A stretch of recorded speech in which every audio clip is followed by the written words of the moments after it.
Sam Flight 719 cruising 28 nautical miles off the coast of Bodrum, Turkey, at 10:52 p.m. local time, sliced through a brief patch of rough air. The ice cubes in the Secretary of Commerce's glass jumped with a sharp rattle. John Moore, steadying himself against the nearest seatback in the mid-cabin lounge, had long since stopped counting these official trips. 3 years into the job, appointed by his old friend President Jack Ryan, he felt like a seasoned pro.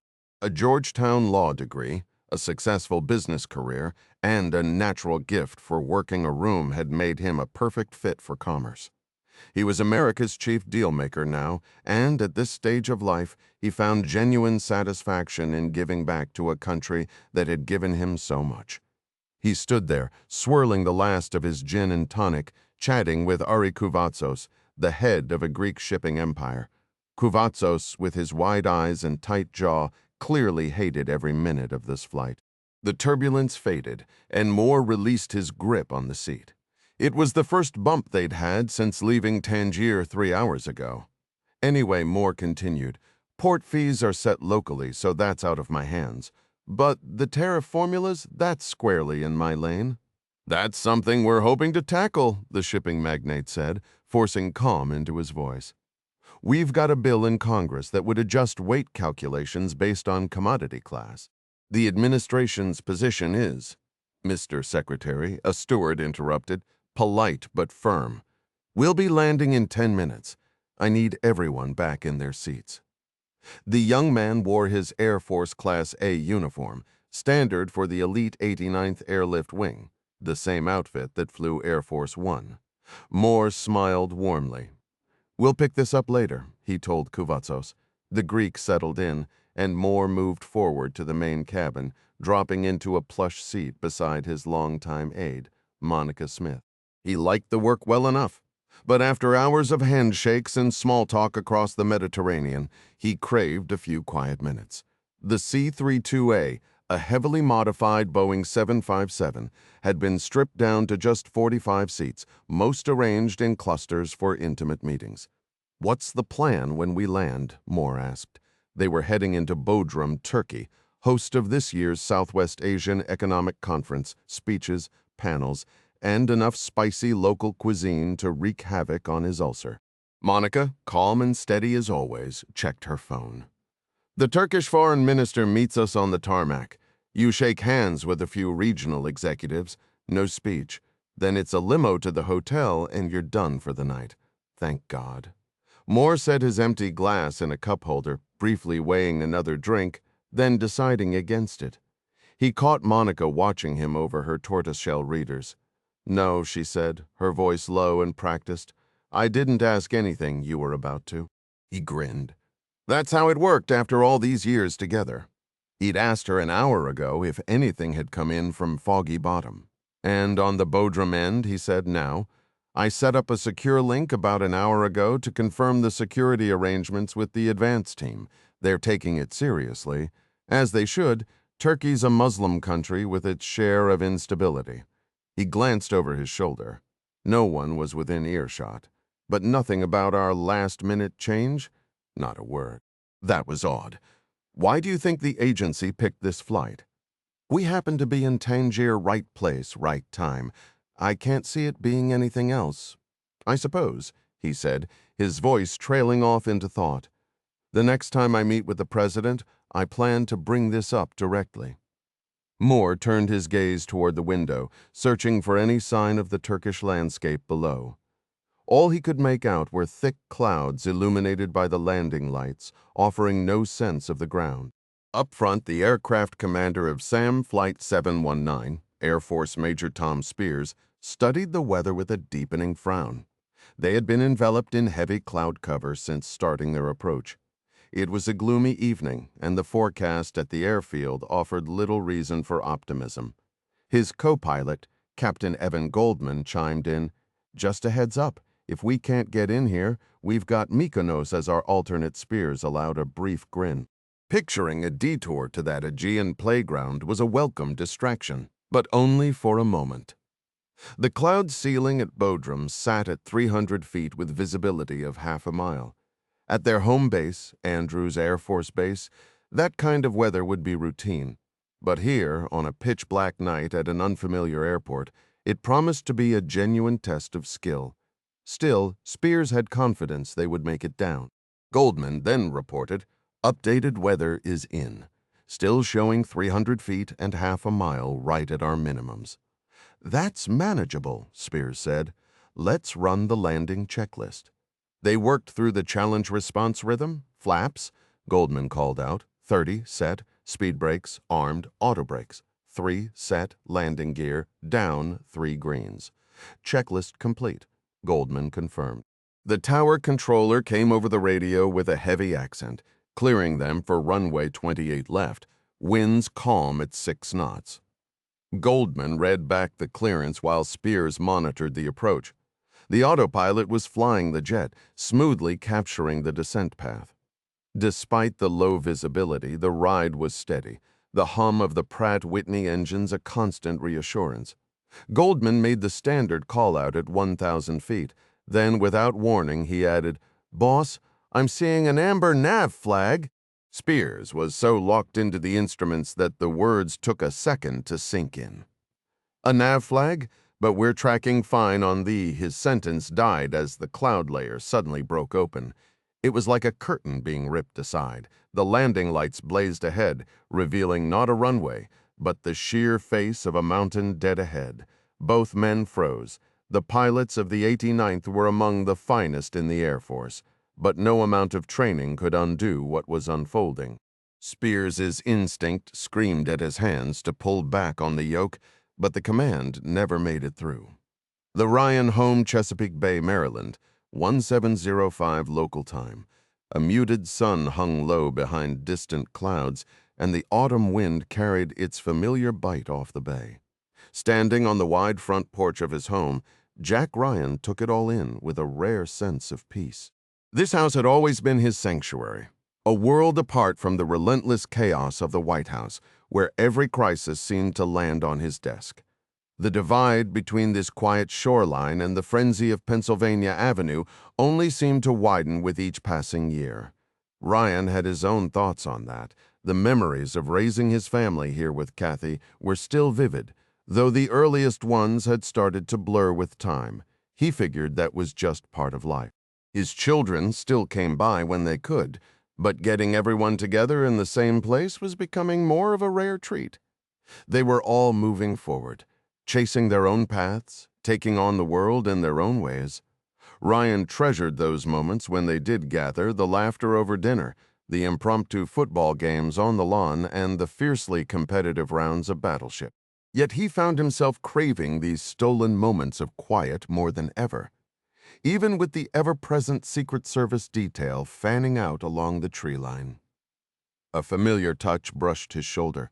Kathy set a steaming mug of decaf on the table between their Adirondack chairs, and for reasons he couldn't quite place, she seemed more radiant than ever. Her shoulder-length hair was freshly styled with a few subtle blonde streaks catching the fading light, and she remained as fit as the day they met. But it was her smile that truly held him open, unguarded, the reflection of a woman entirely at ease with herself. On his better days, Ryan liked to think he played some small part in that piece. On the harder ones, he accepted that she found it despite him, or more precisely, despite the weight of his office. Either way, his affection for her deepened with each passing day. He glanced down and saw she hadn't grabbed one of the dozens of mugs emblazoned with the presidential seal. Instead, she'd chosen the old standby, the one plastered with baby pictures of their kids, the classic dad gift that never missed. "Thanks," he said softly. Kathy settled into the chair beside him, cradling a cup of herbal tea. "Katie just texted," she said. "She wants to bring Commander Nepper along for Thanksgiving." Ryan shot her a wary look. Their daughter had been seeing a submariner, the executive officer of the USS Washington. "This is getting serious, isn't it?" "If it's Katie, it's already serious," he chuckled. "Yeah, she doesn't exactly waver once her mind's made up." "True. But thankfully, she seems to have picked a good one." "The commander's welcome here any time." Kathy was just lifting her cup when her head snapped up, eyes sharp. "What is it?" he asked, catching her sudden tension. "Inbound." Her hearing had always outmatched his, and years spent around roaring engines and deafening blasts had only sharpened that edge. But then he heard it too. The rhythmic thump, thump of rotors slicing the evening air. He turned to the right and spotted a VH-92A from Marine Helicopter Squadron 1, its red beacon pulsing against the dusk. The aircraft banked wide and settled onto the outer lawn. A second glance revealed two identical birds circling in the distance. That told him this wasn't a casual drop-in from a staff member. He was about to be summoned or, at the very least, given the option to go. "Was this on your schedule?" Kathy asked, her tone cautious. She was reading the scene exactly as he was. "No, I wasn't due back at the White House until morning." He checked his secure comm device, nothing urgent. Ryan rose and walked to the broad steps leading down to the lawn. The chopper's door swung open, and a familiar figure stepped out. Director of National Intelligence Mary Pat Foley. She crossed the grass with her trademark stride, compact, purposeful. Ryan moved onto the turf but stopped short, letting her close the distance, knowing the idling helo would drown out any conversation. "Good evening, Jack," she said, using his first name the way she always did in private. "Something tells me this isn't good," the president replied. "There's been an accident, an air crash in Turkey." Turk, the word caught in his throat like a boat snagging on its mooring line. "A jet from the 89th?" he asked carefully. "I'm afraid so." She paused, bracing him for what came next. "Any survivors?" Mary Pat shook her head. "It doesn't look like it." Ryan held steady, a reaction forged through a lifetime of sudden, crushing news. He knew so many of the 89th's crew by name, by face, but one image surfaced with brutal clarity. John Moore. She stepped closer, resting a comforting hand on his arm. "I'm sorry, Jack. I know you two were close." He nodded slowly. They'd met in college, gone separate ways, John to law school, Jack to the Marines, but the bond had held strong across the years. "He was one of those larger-than-life people," Ryan said, his voice trailing into the hum of the rotors. "When I thought about who could step in and run commerce effectively, John was the obvious choice. He had such a knack for." His train of thought seemed to derail mid-sentence. "Monica? She was with him, as usual?" "Damn. Yeah, she was one of the good ones." "Any indication of, well, you know." "This went down just a few hours ago. Initial reports are trickling in from the first responders. The State Department is dispatching a team from the embassy in Istanbul. So far, nothing points to this being an attack, but we're flying blind with the details we have. And there's another wrinkle we can't ignore. Fulcrum. It feels like too much of a coincidence, given everything. I figured you'd want to get into the office." Ryan didn't bother to act surprised. Mary Pat had read the situation perfectly, weighing the event, the fallout, his likely reaction, and charting a course forward without missing a beat. "Yeah, you're right. Give me a few minutes to change into something more appropriate. I'll be ready shortly." Mary Pat glanced up at Kathy, still standing on the porch, her face etched with concern. "I take it you overheard?" Mary Pat said. "Enough to know it's awful news. Elaine wasn't with him, was she?" Kathy asked, thinking of Moore's wife. "No, she stayed home this time. I suppose there's a silver lining in that. Someone from Commerce is heading to their place to break the news. Will you let me know once that's done? I'd like to reach out to her afterward." "Absolutely. I'm sure she'd appreciate that." Mary Pat didn't bother asking if Kathy would join them for the trip to the White House. The First Lady had been spending most of her time at the farm lately, venturing into D.C. only for special occasions. The Ryan family had weathered more than their share of storms over the years, and its anchor had been right in the middle of it all. Kathy was still a practicing physician, but in recent months, when she wasn't in surgery or seeing patients, she found herself gravitating here more and more. Mary Pat turned and walked back to the helicopter, disappearing inside. A few minutes later, Jack emerged onto the porch, shrugging into his best tweed blazer. "I'm sorry about John," she said. "Not as sorry as I am. This might be on me." Her brows furrowed. "What are you talking about?" He looked at her with a raw, pleading expression. As so often happened, he had to lean on their unspoken pact, the one that bridged the gap between their solid marriage and his impossibly demanding role. Sometimes words just weren't enough. She pulled him close, wrapping her arms around him. "It's okay," she murmured. "We'll sort this out later. But whatever happened, this isn't your fault." He eased back, and his eyes told a different story. Jack Ryan offered the love of his life a faltering smile and jogged across the lawn. He paused at the helicopter's steps to return the salute of the Marine standing guard. "Semper Fi, Marine?" Ryan said. "Semper Fi, Mr. President," the young man shot back with enthusiasm. For all his years in office, even in the most chaotic and trying moments, President Jack Ryan never wavered on protocol. He didn't take private satisfaction in the salutes or the title, but he demanded them. It wasn't about ego, it was about tradition, about honoring the chain of command. Ryan had learned that lesson as a lieutenant in the Marine Corps, and it would outlast him by miles. He climbed into the VH-92A, and in that instant it became Marine One. Moments later, the engines roared to full power, the pilot pulled up on the controls, and the grass flattened in waves as the heavy aircraft thundered northward up the bay. 3 Oval Office, the White House, Washington, D.C., 1810 local time. President Ryan walked into the Oval Office to find a pared-down national security team, and that, as always, was the quiet genius of Mary Pat. She had an almost uncanny gift for handpicking advisors who could tackle a specific problem while skillfully shutting out any unnecessary noise. For her, making the right call at the right moment depended just as much on who was left out of the room as who was in it. When the president walked in, everyone rose to their feet. Besides Mary Pat, Ryan spotted Secretary of State Scott Adler, CIA Director Ben Stevens, and Secretary of Defense Robert Burgess. But there was also a stranger, a wiry man in his 40s, squeezed into a suit that looked like it had been pulled from the back of a closet after a decade of neglect, likely last worn to a relative's wedding. It had probably been yanked off its hanger in a frantic rush this very morning for this unexpected White House meeting. If Ryan hadn't been so weighed down by the gravity of the moment, he might have cracked a smile. "Good evening, everyone," he said, settling into the chair behind the resolute desk.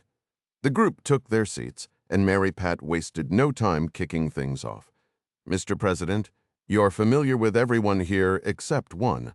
I'd like to introduce Carl Norris from the National Transportation Safety Board. He's an aircraft accident investigator with deep experience in both military and civilian operations.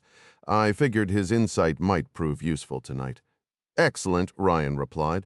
"We appreciate you coming in, Mr. Norris." Norris half rose, uncertain of the proper etiquette, and offered, "It's an honor to be here, Mr. President." Ryan forced the warmest smile he could muster and got straight to the point. "All right, what do we know?" Mary Pat moved to an easel holding an enlarged photo of the crash site, marked with a red line ending in a bold black X that looked straight out of a treasure map. It was labeled SAM 719. At 2310 local time last night, a C-32A carrying Commerce Secretary Moore and 15 others went down about 12 miles east of Bodrum International Airport in Turkey. This image is an old-file shot. Just for context, it doesn't show the actual wreck. We expect fresh pictures within the hour. Right now, the site can only be reached by helicopter. The area is remote with rough terrain, and the nearest paved road is 3 miles out. The weather has been nasty, which delayed first responders by over an hour. We've confirmed there are no survivors. Beyond that, the details are thin. Turkey's response capabilities are mostly centered in Istanbul or Ankara, and while their foreign minister has assured us they're deploying everything they can, the reality is this investigation will take time. "What do we have in the region to assist?" Ryan asked. Sec State Adler jumped in. "For search and rescue, not much. There are helicopters at Incirlik Air Base, but that's over 400 miles away. I contacted our embassy in Istanbul, and they've dispatched 2 people down to Bodrum. CIA or State Department, they had to drive since the airport's closed, but they should be arriving soon. The Turkish authorities have said they'll give them access to the scene once it's deemed safe. Was there any indication of threats before departure? SecDef Burgess responded, I checked with the commander of the 89th at Andrews. For any VIP mission like this, their intel team runs a standard threat assessment. Nothing unusual came up for this particular flight. But we're talking about Turkey. It's a Muslim nation bordering Syria, Iraq, and Iran, and our ties with the current government are a mixed bag. That said, the threat level in the area has been fairly quiet lately. As I remember, the president said, this trip was tied to a conference? Exactly, Mary Pat confirmed, the Southwest Asian Economic Conference. Turkey is hosting the summit this year, and Secretary Moore has been tapped as the keynote speaker. Ryan asked how far in advance the invitation had been extended, and Mary Pat replied that it had been locked in for around 6 months. He drummed his fingers on the white oak desk, a piece salvaged from the British Arctic exploration ship HMS Resolute. 6 months, he thought, ample time for someone to orchestrate a strike.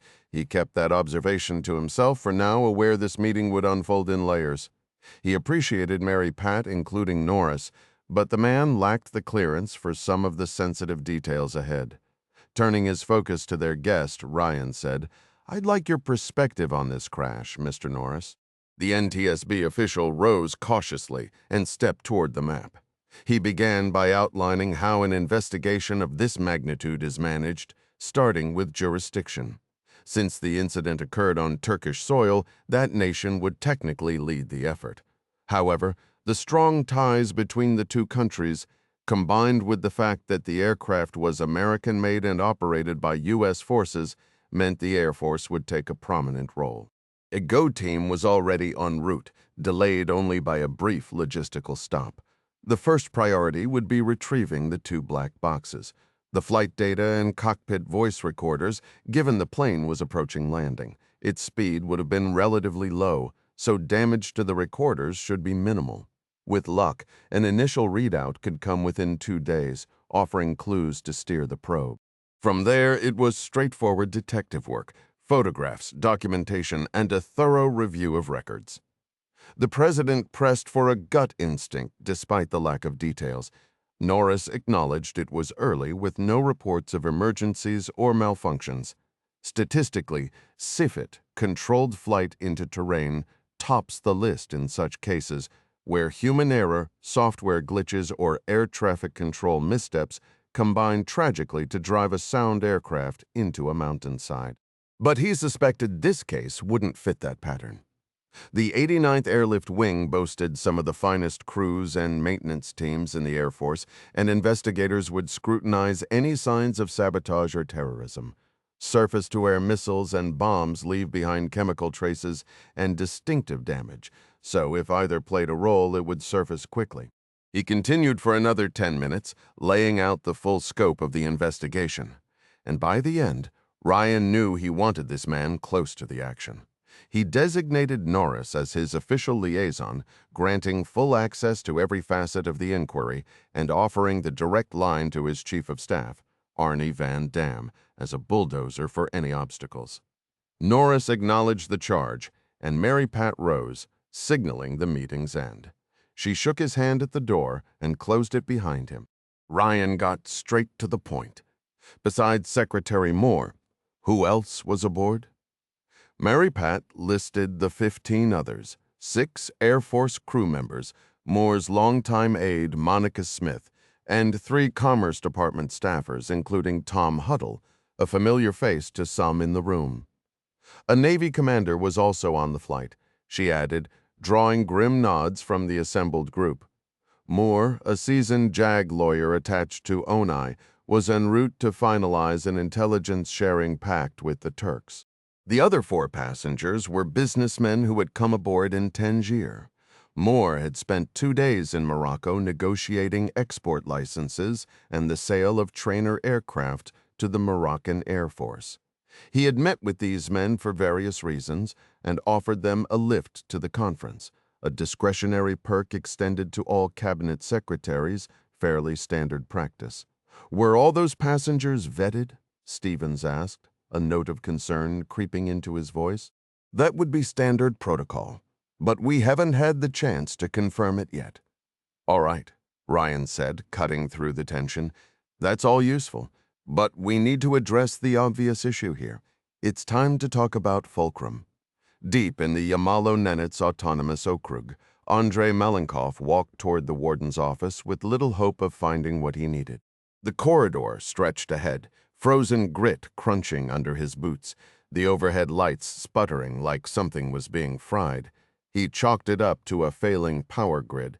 This place didn't need such luxuries when its purpose was breaking men. The administrative wing reeked of neglect, a grim preview of the blockhouses beyond. Fortunately, Malenkov's time here would be brief. Penal Colony 18 was one of 7 special regime labor camps in Russia, the rough equivalent of an American supermax.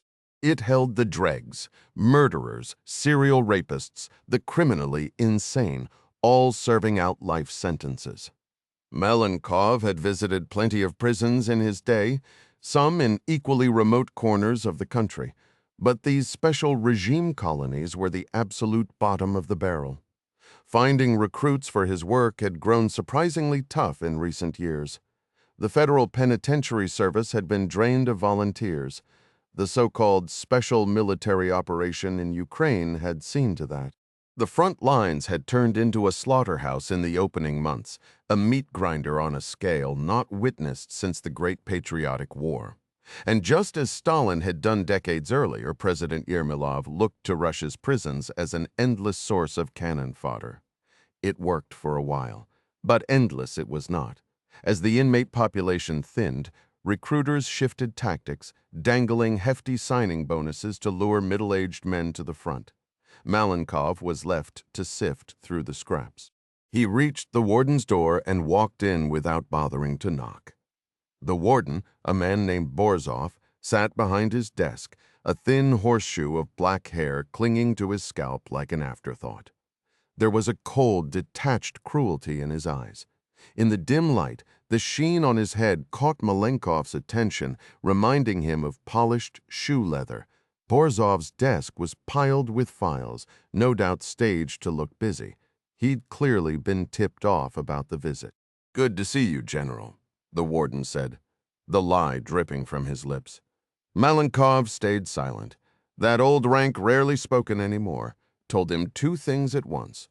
Borzov had done his homework, trying to dig up intel on his unexpected guest, and whatever he'd found was stale off the mark. A year ago, Malenkov had indeed been a general, heading up the SSD, a shadowy GRU offshoot that stirred chaos on foreign soil, assassinations included. But today, he was something far different. "You've gathered the men," the ex-general said, his tone flat, not even a hint of a question. "They're being rounded up as we speak," Borzov replied. "I didn't expect you this early." "Did you receive the release paperwork?" "Yes, everything's in order. You just need to make your picks and the prisoners will be handed over to your custody." "It's been a while since we've seen authorizations like these," the warden added, fishing for a reaction. The warden's curiosity was only natural. His orders had been straightforward. Grant Malenkov unrestricted access to the inmate population, then process the chosen few for immediate clemency. What Borzov didn't realize was that Malenkov no longer had the authority to push such requests through official GRU channels.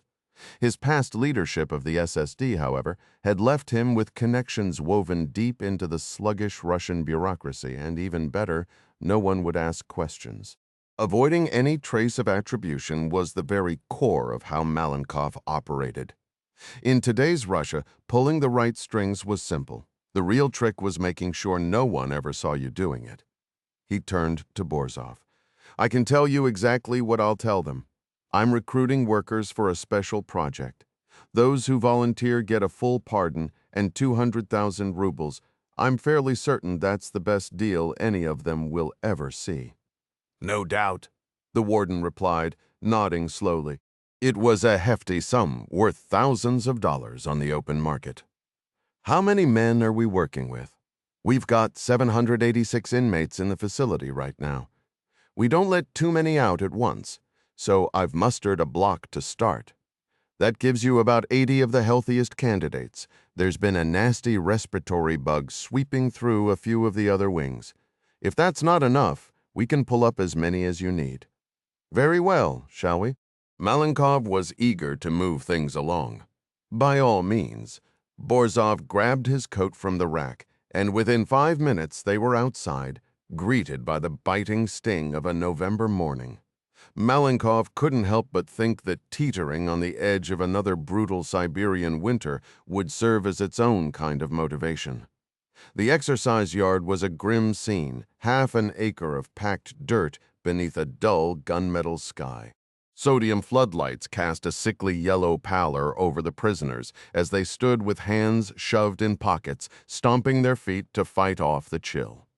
Borzov introduced Malenkov simply as a visitor from Moscow. Malenkov stepped forward and launched straight into his pitch. "It's cold, so I'll keep this brief. I'm here to offer redemption to 3 lucky men. Our great country needs volunteers for a vital service to the motherland. I'll be up front. The work is dirty and dangerous, but it won't take more than 3 days. There's no combat involved. When the job is done, you'll receive a full and immediate pardon, 200,000 rubles, and a transfer to your home of record. This offer stands only today. It won't be repeated. If I don't find 3 heroes from your ranks, I'll move on to the next cell block. If more than 3 of you step forward, I'll choose based on Warden Borzov's recommendation. You have 1 minute to decide." Malenkov made a show of checking his watch, then waited. He could almost see the calculations churning behind their eyes. These were street-smart convicts, no doubt, but they were also desperate men staring down endlessly bleak futures. They knew no more details would be offered, and they understood the task would be perilous. Probably profoundly so. Freedom here never came without a price. Most of the men, having been locked up for years, had already turned down similar offers from the army, survived 6 months on the front lines in Ukraine, and a pardon could be yours. They'd watched cellmates and rivals climb onto those buses, and over time they'd tracked down stories about what happened to those who went. Many had been killed or maimed, a handful had survived, only to reoffend and land right back behind bars. But a few, just a few, had actually grasped the dream, escaping Ukraine with their lives, if not their limbs, and slipping back into Russian society. It was a gamble, plain and simple, with life itself riding on the outcome. For a long moment, not a single hand moved, but Malenkov could feel the tension building. The promise of freedom, even a sliver of it, held more power over these men than any stack of rubles ever could. After what felt like an eternity, a man in his 60s, bent like an old oak in a storm, slowly raised his arm. 2 others followed suit. Malenkov's voice cut through the silence. 10 seconds, 2 more hands shot up. That was it, 5 out of 80. Malenkov considered it a win. Time's up, you 5 step forward.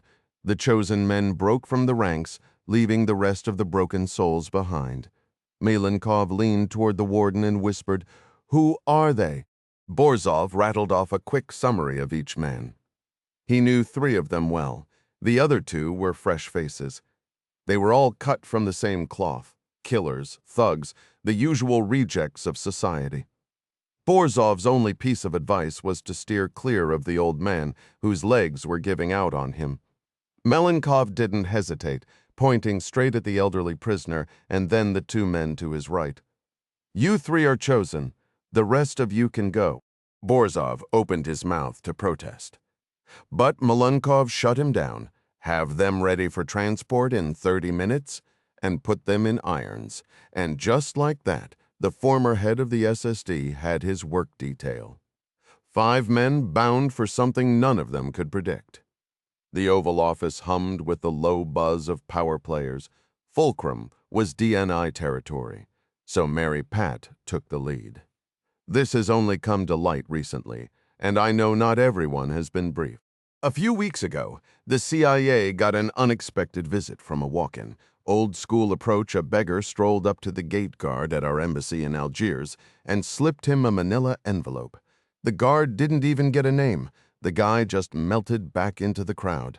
The embassy followed protocol, and the envelope eventually landed on the station chief's desk. Inside were detailed financial profiles on a few high-ranking Russians. The package was rushed to Langley, where our analysts spent a week digging through it. The intel turned out to be pure gold, and more importantly, it confirmed who the sender was. Mary Pat moved to a table and pulled a photo from a portfolio, holding it up for Adler. Recognize him?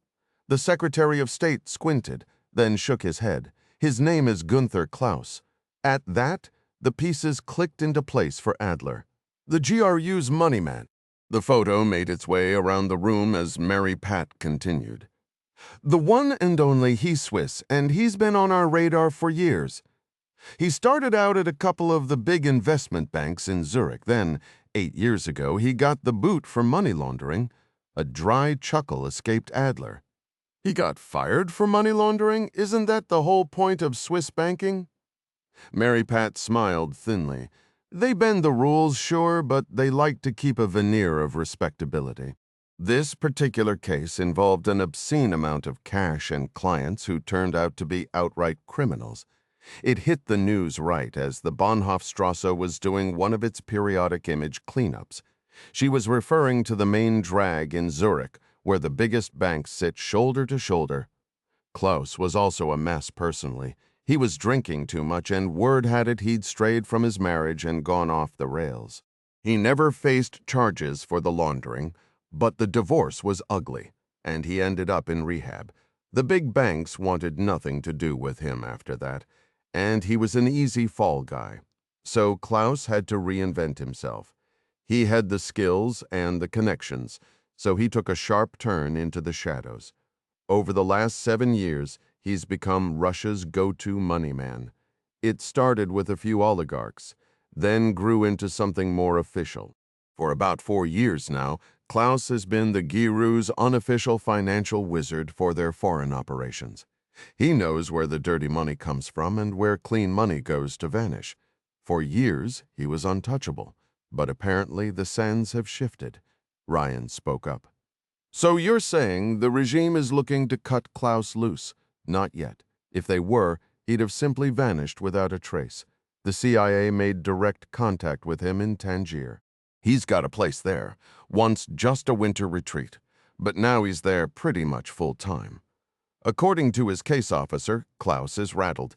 He wants out. With a clean slate and access to the personal funds, he's stashed away. As a sweetener for our support, he handed over something significant, a 5-year financial deep dive on a company called Orient Trading. We've been chasing that entity for years, but it was as impenetrable as anything our analysts had ever encountered. It operates out of sub-Saharan Africa, channeling money to warlords and rebel factions. Klaus provided a forensic treasure map, account numbers, routing details, law firms, shell companies. We've spent countless hours trying to dismantle this network with 0 results. Then Klaus basically handed it to us on a silver platter. He claims to have records on over 100 money trails, past, present, and even future ones. If he delivers, and we have no reason to doubt him, we could cripple the Kremlin's shadow banking operations for years to come. Adler interjected. All right, this is all fascinating, but what does it have to do with the crash? The president leaned forward. News of Fulcrum only landed on my desk a few days ago. Klaus was in Tangier, and when we realized Secretary Moore was about to pass through the region, it seemed like a no-brainer to extract him that way. We made arrangements for Klaus to be on board SAM Flight 719. Mary Pat picked up the thread, which means we have to entertain the possibility that Fulcrum being on that flight wasn't a coincidence. Adler's brow furrowed. You think the Russians shot down the jet to take out Klaus? Like a surface-to-air missile scenario, Mary Pat replied. We don't have answers yet, but we can't overlook the fact that an asset with potentially explosive intel on GRU's European operations was sitting on that plane. So where do we go from here? Adler asked. Mary Pat said, our NTSB guy probably nailed it. This is likely just a tragic accident. But until we prove that, we have to treat terrorism as a live possibility. I'll send out a directive to every agency in the region and have NRO comb through our SIGINT. If this was deliberate, we'll find the evidence. With marching orders distributed, the room gradually emptied. The president and Mary Pat lingered behind. Ryan's gaze drifted to the desk, where the president's daily brief sat neatly in the corner. The package, assembled by Mary Pat's office at ODNI, condensed the world's overnight crises into a single tidy dossier. He'd skimmed his copy that morning and recalled thinking it felt heavier than usual. Over the years, Ryan had developed an unscientific theory. The more items crammed into the PDB, the smoother his day would go. He pictured it like a boat full of hopeful fishermen casting lines into a sea brimming with minnows. But when one crisis dominated the briefing, it tended to be a rod bender, the kind that dragged the whole boat along for the ride. He had a nagging suspicion tomorrow's brief would be dangerously thin. Pushing the file aside, he asked, anything else I should be aware of? I think that's enough for one night. But regarding the crash, there's one precaution I could set in motion. A precaution? Her silence stretched, speaking louder than any words. Mary Pat, I appreciate you keeping me out of the weeds, but in this case, I need clarity. Are we talking about John Clark? I think having him in the vicinity would be a smart card to keep in our back pocket. The president settled back into his chair, mulling it over. The era of intelligence work being a gentleman's game had long since faded. Not that the Bond movies were ever grounded in reality. John Clark was America's blunt instrument. Despite his fluency in 6 languages, his formal schooling was minimal, and his methods were anything but subtle. If death and chaos could grant tenure, Clark would hold an endowed chair at any Ivy League institution. Jack Ryan understood this better than anyone. Any leads on his location? Ryan inquired. In truth, Ryan had a solid hunch about Clark's whereabouts and the nature of his current endeavor. It was an operation Mary Pat had been quietly orchestrating through her unofficial channels for months. I believe I can pinpoint his location, she responded. Tartus Harbor, Syria 33-2 local time at that precise moment. John Clark was gliding 30 feet below the restless surface of Tartus Harbor. His long fins cut through the cool Mediterranean waters with practiced ease. While he'd moved through open water with more explosive speed 2 decades earlier, there was no faltering in his rhythm, no hesitation in his purpose. As always, there was only one Mr. Clark. This wasn't lost on the 3 operatives waiting below, Daniel Wu from the UK, Lee Hiyori from South Korea, and Wilhelm Bauer from Germany. For years, Clark had commanded the campus, an off-the-books counterterrorism outfit whose achievements were the stuff of legend, or would have been had they not remained so thoroughly hidden. For this particular assignment, though he'd chosen to deploy the specialized talents of an elite new unit, Task Force 99. Individually, its carefully selected members ranked among the finest Special Forces operators globally. Collectively, under Clark's leadership, they operated as something far greater than the sum of their parts. The team had spent the past 2 weeks preparing for this mission, primarily in secluded inlets along Cyprus's remote western shoreline. Now fully adapted to the environment and thoroughly drilled for tonight's objectives, everyone was locked in and ready. Clark emerged slowly, the matte black hood of his wetsuit barely disturbing the surface. He trusted his navigational instincts regarding their position, but a quick visual confirmation always settled the nerves. He lifted his mask and scanned the full 360-degree vista, the distant city lights, the breakwater, the channel they'd just traversed. 24 vessels rested at anchor, and the marina stretched along the shore. Everything matched the intelligence perfectly. Clark reseated his mask and descended once more. Navigation underwater had always presented unique challenges. GPS signals simply didn't penetrate the depths, so for most of his career, Clark had depended on dead reckoning, counting fin strokes and tracking elapsed time. That approach got you in the vicinity, but it lost accuracy over extended distances, and unpredictable currents could introduce significant drift. Fortunately, as with so many elements of modern special operations, technology had evolved to solve the problem. Diver propulsion devices, or DPDs, had existed for decades, essentially underwater scooters. These battery-powered units transported divers to their destinations while conserving energy for the mission itself. The model Clark was using tonight was a wet variant, requiring full breathing apparatus. It looked like a modified torpedo, controlled through dive planes and a rudder manipulated manually by the operator. That design wasn't groundbreaking. What had changed was the navigation capability. Clark reconnected with his team and mounted his DPD once more. As expected, the absence of any course correction confirmed they remained on track. He glanced at the device's primary display, which showed a detailed map of the harbor floor in muted green tones.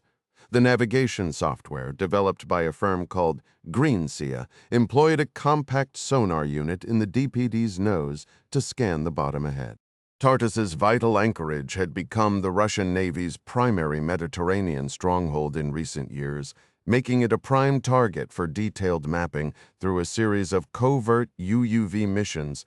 The U.S. Navy had charted every breakwater, rock formation, and even discarded debris across the harbor's 2 square miles of murky seabed.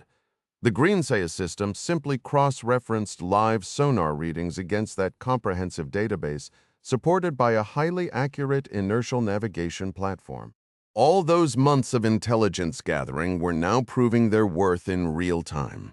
The rest of the squad ran the same model of DPDs, giving them a 4-layer safety net when it came to navigation accuracy. During the approach, Clark had halted the team for a quick performance check. He simply stopped mid-water, jotted down the exact coordinates from his screen onto a waterproof slate, and flashed it under his dive light for the others to see. 2 thumbs up came back, but Huri gave a shaky nod. Her unit's sonar was acting up, though the other 2 matched Clark's readings to the letter before they slipped into the harbor. Every light was killed except for the dim nav screens and a single chem light clipped to each DPD. Those glow sticks were color-coded so the team could tell each other apart in the murk, yet they were faint enough to stay invisible from above. The lights were essential for keeping formation, and while each diver carried a torch, those were strictly for emergencies. Flicking one on in that pitch-black ocean would have been like lighting a match on a theater stage. They got moving again, Clark holding a steady 4 knots. That's a brisk walking pace on land, but underwater it felt like charging through a rapid the DPDs could push faster, but cranking up the speed would drain the batteries at an alarming clip. They were breathing on enhanced gas rebreathers. Standard scuba tanks would have been easier, but the telltale bubble trail on the surface was a dead giveaway they couldn't afford. Strapped to the sides of the 2 rear DPDs were the mission's real payload, 4 state-of-the-art limpet mines. Each weighed 13 pounds and packed a shaped charge triggered by an electronic timer. They also carried SIG MCX spear rifles with infrared coating, chambered for 7. 62 by 39 millimeter rounds with red dot sights. The rifles were stowed in dry bags, and while they probably wouldn't see action tonight, none of the guys would have felt right without them. When the nav screen showed the target 50 yards out, Clark throttled his DPD to a stop and adjusted the buoyancy, letting it sink gently to the seabed. His fins touched down at 44 feet, and the others settled in beside him. The DPDs stayed behind. The team would swim the rest of the way. Each man clipped a single limpet mine to his belt. Clark took a careful compass bearing, checked the faint glow of his dive watch, and started counting kicks as he pushed off again. He rose to 20 feet, scanning the surface above. He'd spent a huge chunk of his life underwater, going back to his Navy SEAL training, but even the most seasoned frogmen find open water night dives a head game. The weightless neutrality plays tricks on you, but the real enemy is the darkness. Tonight, though, luck was on their side. A partial moon hung overhead, and the lights of Tardis shimmered across the choppy waves. They'd gotten a fresh update on the target's location right before splashdown, with coordinates supposedly accurate to a few feet, but that intel was already an hour old. The wind could have shifted, and a ship swinging on its anchor could easily drift 100 yards off.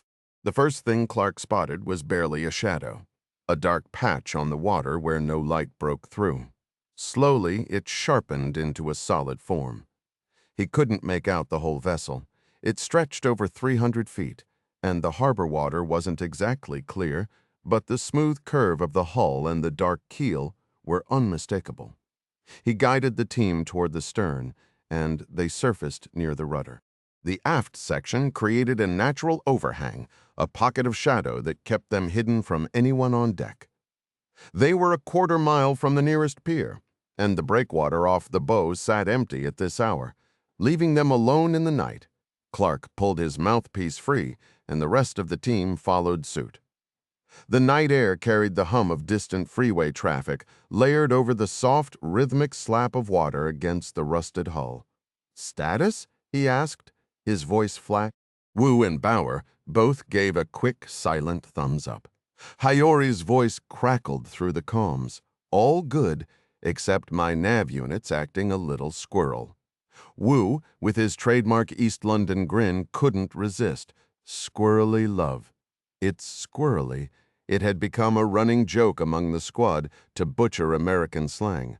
Bauer, glancing up at the battered steel looming above them, added dryly, "I think she might sink without our help." The team stared at the usually stoic German, stunned. That was practically a comedy routine from him. But he wasn't wrong. In the dim, hazy glow of the harbor lights, Clark could make out the barnacle-crusted rudder and the flaking, rust-stained hull. Ships always looked rougher up close, but this one was clearly on its last legs. "All right," Clark said, refocusing. "She's in the right spot, but we can't bank on that. Orders are strict positive ID before we move." The vessel they were hunting was called Draco II, or at least that was the name slapped on her bow a few weeks back. In reality, she'd sported at least 8 different names over the past year, and that, in a nutshell, was why Clark's team was floating in the dark. Draco II was part of Russia's sprawling ghost fleet, hundreds of ships of every size and purpose scattered across the globe. Occasionally, they moved legal cargo. More often, they smuggled contraband for the Kremlin. The CIA had been tracking this particular ship for 5 months. In that time, she'd run guns to Eritrea, smuggled sanctioned oil equipment to Vladivostok, and hauled 1,000 tons of stolen battery-grade manganese sulfate out of Gabon. Along the way, she'd also dragged her anchor and sliced through 7 undersea cables, much to the fury of several Western allies. Her registration paperwork looked like a surrealist painting run through a shredder. Ownership had changed 9 times in a year, and the flags of convenience fluttering from her stern seemed to change with the tide. Analysts joked that the crew turnover was so rapid, the gangway needed a revolving door. Her name was repainted constantly, sometimes twice on a single voyage, as a Danish naval officer once reported, watching a Vietnamese deckhand dangle over the side with a brush. Artemis, Congo, Gamma V, Corona Sky. It was subterfuge so blatant it was almost laughable. The point, it seemed, wasn't to hide from Western intelligence, but to exhaust them. Russia operated nearly 1,000 such vessels, steaming across the world, zigzagging, changing identities, causing chaos. They'd long counted on the assumption that chasing down any one ship just wasn't worth the hassle, until, of course, it became worth it. The order had come from the Director of National Intelligence, but Clark knew exactly who had pushed the final button. Tired of Russia's flagrant sanction busting and the endless sabotage of undersea lines, Jack Ryan had decided it was time to make a very public example. The plan, sink one of the worst offenders in the fleet. It had to be done with minimal casualties in international waters and with no traceable trail back to the U.S., a bit of reverse smoke and mirrors to counter Moscow's own games. And for a job like that, there was only one man to call: John Clark. Clark gave the order to hold position, then slipped his rebreather in and slid beneath the surface. His job now was to confirm they had the right ship. He kicked through the murky water with the steady precision of a metronome. There's a common myth that the ocean is silent. In reality, the sea at night is a cacophony. Through the steady hiss of his rebreather, he could hear crustaceans clicking on the seafloor and fish nibbling at the algae. In the distance, the drone of an outboard motor was a constant hum, mixed with the rhythmic splash of billwater being pumped from the freighter high above. Clark knew that a beat-up vessel like the Draco II wouldn't stay afloat for more than a day without its pumps working overtime. He broke the surface just a few feet from the hull, fighting the urge to grab onto it for balance. The rusted steel was lined with jagged barnacles and a slick layer of algae that could slice through skin. With the sky open above him, his wrist-mounted GPS flickered back to life, and he pulled up the pre-programmed target coordinates. He was roughly 50 yards from where CIA analysts had pinpointed the ship's midship reference point a couple of hours earlier. The numbers didn't match perfectly, but that was expected. The anchor could easily have let her drift. Still, Clark wasn't about to take chances. The last thing he wanted was to explain to President Jack Ryan how he'd mistakenly sunk the wrong freighter. Back in the day, he might have just backed off to read the name painted on the stern. But those names changed so often they were practically meaningless. So the CIA had devised a smarter approach to verify a vessel's identity, and Clark was putting it to the test. He dove under and swam away from the ship, his mind drifting to the agency's long-standing headache, tracking the endless stream of freighters and fishing boats that crisscrossed the globe. Matching names and registrations to satellite photos was a nightmare for analysts, and the Automatic Identification System, or AIS, wasn't much better. The International Maritime Organization mandated that large ships broadcast their positions to prevent collisions and boost security, but there were countless tricks to spoof, alter, or kill those signals entirely. Russia, in particular, had elevated that kind of deception into a fine craft. The CIA's clever countermeasure leaned on two things it did best: satellite surveillance and digital forensics. The logic was straightforward. No two large ships were ever truly identical. Antenna layouts, deck tweaks, dents from careless loading, even the patterns of rust streaking down the hull acted like a fingerprint. With enough reference data, even sister ships from the same shipyard could be told apart. All they needed was a high-res image to compare against, and they'd built a massive library of tens of thousands of vessels, pulling images from multispectral satellite passes, wharf-side snapshots, and photos taken from passing ships. The agency had teamed up with the Navy and the National Reconnaissance Office to craft an algorithm that could automatically match those quirks in the database. Every big ship showed dozens, sometimes hundreds of unique features. Sure, rust could get painted over or dents patched up, and new damage or added antennas could throw things off, but the software accounted for all of that. With typical government flair for dull names, they called it Non-Cooperative Maritime Target Recognition, or NMTR, basically the nautical version of identifying someone by their scars, freckles, and wrinkles. Clark had heard another division was working on that people-focused version. He surfaced cautiously about 40 yards off the Draco II starboard side, barely a speck in the choppy harbor, and kept his head low anyway. Pulling his mask down to his neck, he scanned the deck and spotted no crew at all. There had to be at least one lookout on the bridge, but Clark figured the odds were 50-50 that the guy was even conscious.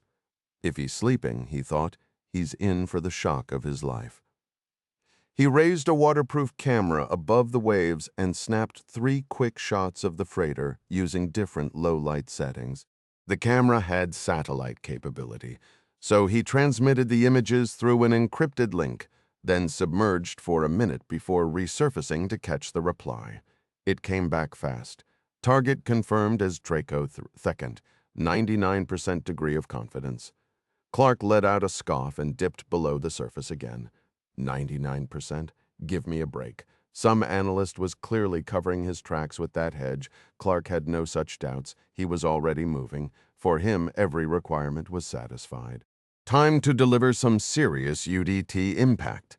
He secured the camera onto his gear belt and descended to rejoin the crew 10 feet below the rudder of the Draco II. Everyone had already submerged to stay hidden in the dark water.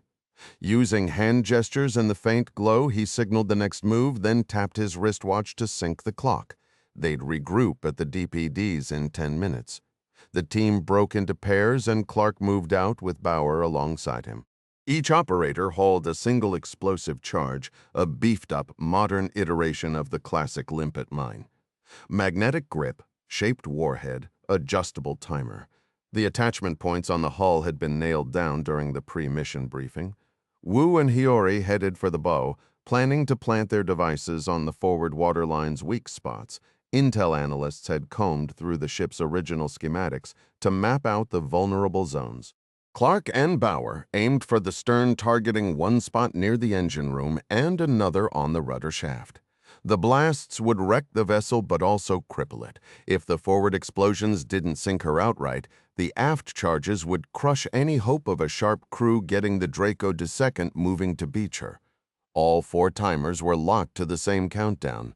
Everyone hit the DPDs right on time, and before long they were cruising toward open water. Clark had zero interest in being close when those mines erupted. He'd taken more than a few concussive hits from underwater blasts over the years, so he'd programmed a 30-minute delay. That gave them enough time to be miles past the harbor's breakwater when the clocks hit 0. At the 28-minute mark, they surfaced at the extraction point, the exact coordinates for the pickup boat. Clark scanned a full 360 degrees. No boat. In an instant, a mission that had been sailing smoothly started to fall apart. Eastern Mediterranean, 9 miles west of Tartus, Syria 0414 local time. Damn, damn, damn, Ding Chavez muttered after sending a wrench clattering into 6 inches of murky bilge water. He plunged his hand into the greasy sludge, fumbling for the tool until his fingers closed around it. For all the rigorous training the Army had put him through, for all the cutting-edge gear the intelligence community provided, he'd never been thrown off by something as basic as a broken seacock. But if there was one trait every special operator shared, it was a relentless focus on the mission, an unbreakable determination to get it done. That's what the brutal selection process for elite Special Forces units was really designed to uncover. It wasn't about being the quickest, the strongest, or the sharpest. It was about refusing to accept defeat when the odds seemed stacked, about never abandoning a teammate in a bind. Chavez was a top-tier sniper, a former CIA operative, and fluent in 5 languages, but right then he needed to channel a marine mechanic just to patch a valve that was leaking like crazy. "Pipe wrench," he shouted. "You mean the adjustable one?" Henri Toussaint replied, his French accent thick. "Yeah, the one with the red handle." The Frenchman, a seasoned veteran of DGSI, the country's main domestic intelligence outfit, reached into a grimy toolbox. He pulled out the wrench and passed it down into the engine bay, adding clé à tube, as we call it in Paris. "Oui, oui," Ding said absently as he got to work. "What's the time?" Toussaint glanced at his Rolex Submariner. 2 minutes until our scheduled meet. Damn, damn, damn. They dropped off Clark and his crew over an hour earlier, roughly 2 miles from the harbor mouth. Toussaint had then guided the boat farther out to sea, settling about halfway to the 12-mile international water limit. They were idling there when the seacock gave out, letting seawater pour into the engine bay. And to make things worse, they hadn't caught it right away. The engine bay was fully sealed off, and there was no warning system for rising water. The first sign of trouble came when the motor started coughing and stalling as they swung back toward the pickup spot. That meant they were already behind schedule for the meeting. How far behind depended entirely on how quickly Ding could work through the problem.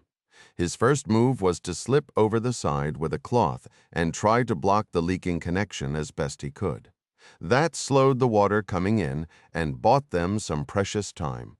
At the very least, the boat wouldn't go under. The forward bilge pump was still running off battery power, and between that and the rag, the water level was starting to drop. If he could fully tighten the valve, they still had a shot. Ding worked frantically, holding a small flashlight between his teeth. He figured if he could get a solid grip on the fitting, he could turn it by hand. The catch was that he had to work purely by touch since the valve sat hidden beneath 6 inches of murky, oily water. The tool kept sliding out of his grip. He lost the wrench again, and his frustration started to build. Ding had originally been scheduled as a diver that night, but an ear infection that flared up a few days earlier had knocked him off the assault team. Bauer stepped in to replace him. Now, instead of going after a derelict Russian vessel, he was fighting to keep a worn-out fishing boat from flooding. He'd drawn the short straw for crawling into the engine compartment for 2 very practical reasons. He was much smaller than Toussaint, and he actually knew his way around an engine. The boat went by the name Aphrodisia, taken from the Greek word for lust, a detail that had sparked endless jokes among the Task Force 99 crew of 46-foot Trahandiri. She was a classic fishing vessel, the kind commonly seen in these waters. For a century, boats like hers had chased tuna, swordfish, and sea bass around the eastern Mediterranean. And even at 4 in the morning, she wouldn't raise an eyebrow off the coast of Syria. Cyprus had served as a staging ground for covert maritime missions for over 1,000 years, and the same advantages that once drew the Greeks and Phoenicians here still applied today. With its convenient location, murky governance, and sharp trading instincts, the island was a perfect hub for shady dealings. Aphrodisia was a prime example. She had been bought 6 weeks earlier by a CIA frontman, and her engines and gear had been quietly overhauled while she sat at a secluded dock near Mazotos, a village along the island's rugged southern shore. Unfortunately, whoever handled the refit had overlooked one bad valve, and that oversight now threatened to sink the whole operation. "We're 2 minutes past the meeting time," Toussaint said, likely trying to be useful. "I'll radio John and let him know we're running late." No sooner had those words left his mouth than Ding dropped the wrench again. John Clark wasn't a patient man by nature, but he could roll with bad situations like few others on the planet. A lifetime in special ops had a way of teaching that. "Looks like our boat's in trouble," he said, in the same flat tone he might use if his coffee had gone lukewarm. He was reacting to a message that had just appeared on everyone's screens.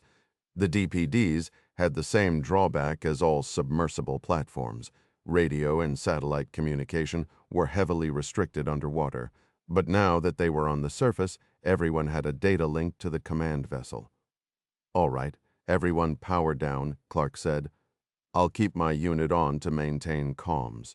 The DPD batteries were running low, and there was no reason to waste them while they sat idle.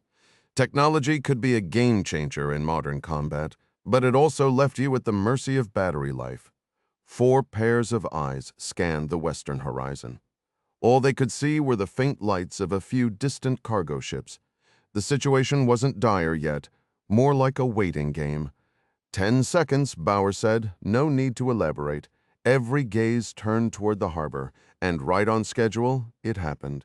The explosions were silent from where they sat, the mines detonating far below Draco II's waterline, yet the dull, rhythmic thuds rolled across the waves moments later. The timing was almost flawless. 3 blasts landing within a heartbeat of each other, a 4th lagging by a couple of seconds from their low vantage. Only the upper half of the vessel rose above the breakwater. Her bridge lights flickered twice before dying, leaving a single dim emergency flood to cast a weak glow. A small fire erupted near the bow, quickly swallowed by a thick cloud of steam kicked up by the blast. As the vapor thinned, it became clear she was already tilting to port.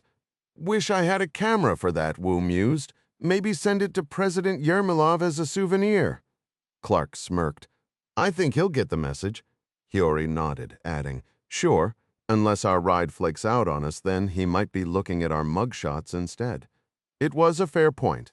The alarm was out now, and every eye was shifting between the shore and the open sea, looking for threats on one side, salvation on the other. Clark's mind was already recalibrating, adjusting the plan on the fly. His team was bobbing in the middle of the Mediterranean, 4 frogmen drifting on nearly dead DPDs. Their escape vessel was crippled, the nearest land 2 miles off, but about to be swarming with cops. Cyprus, the closest neutral ground, sat 80 miles west, impossible without commandeering a boat, which felt like a stretch. But Clark had done his homework. The currents were mapped out in his head. Their best play was to drift south toward the Lebanese coast, a mere 20 miles away, not exactly a stroll, but doable. The bottom line, if Aphrodisia didn't show up soon, they'd be facing a long, exhausting swim to wrap up an already brutal night. How many patrol boats did Intel say the Syrians had? Hiyori asked. Clark recalled the briefing. After the fall of Assad, a rebel force with no real naval experience had inherited a dozen aging vessels.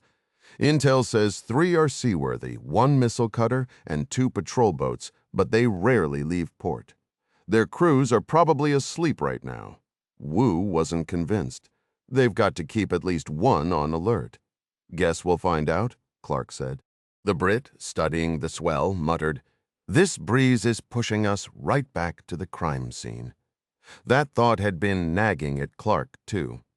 The wind wasn't strong, but its direction was the worst possible. They were slowly drifting back toward the breakwater, and fighting it would only drain their batteries or burn precious energy.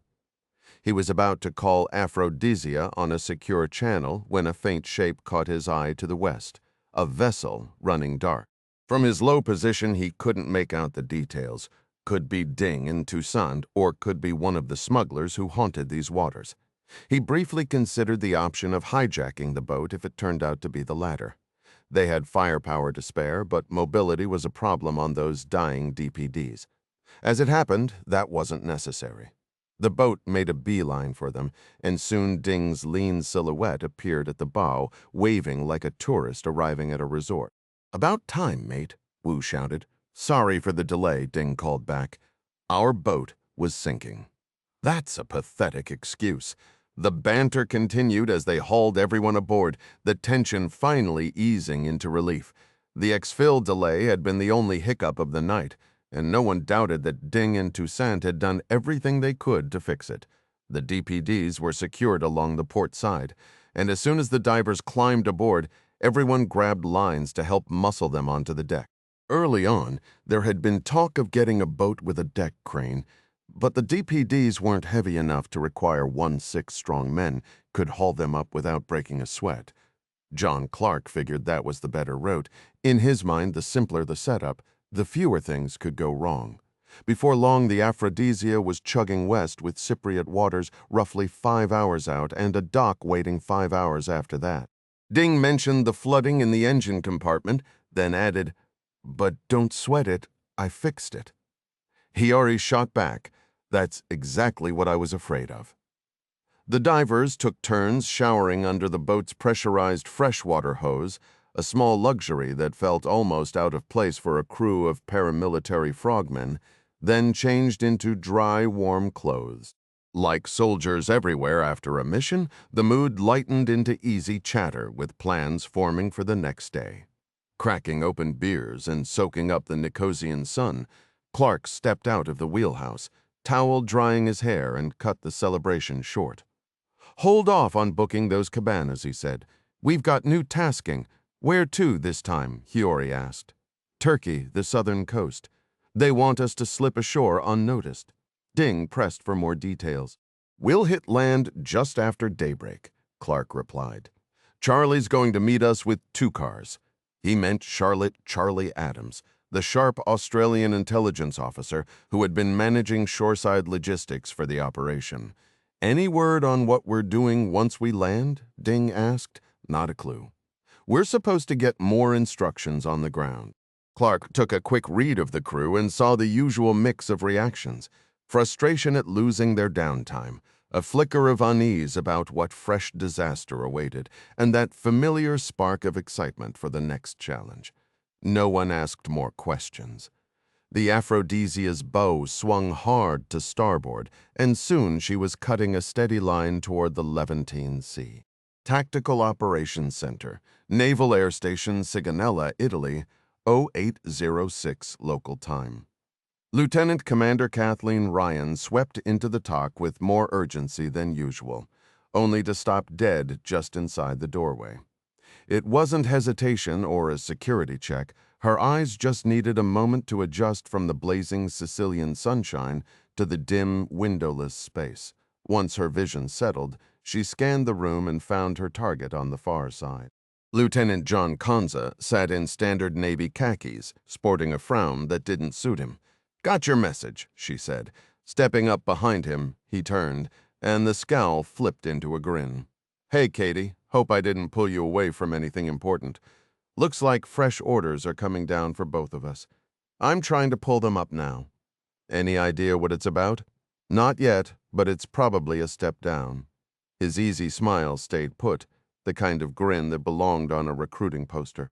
Kanza was a junior officer now, but he'd spent 8 years as an enlisted Navy SEAL before a combat injury in Syria cost him a leg and forced a career shift.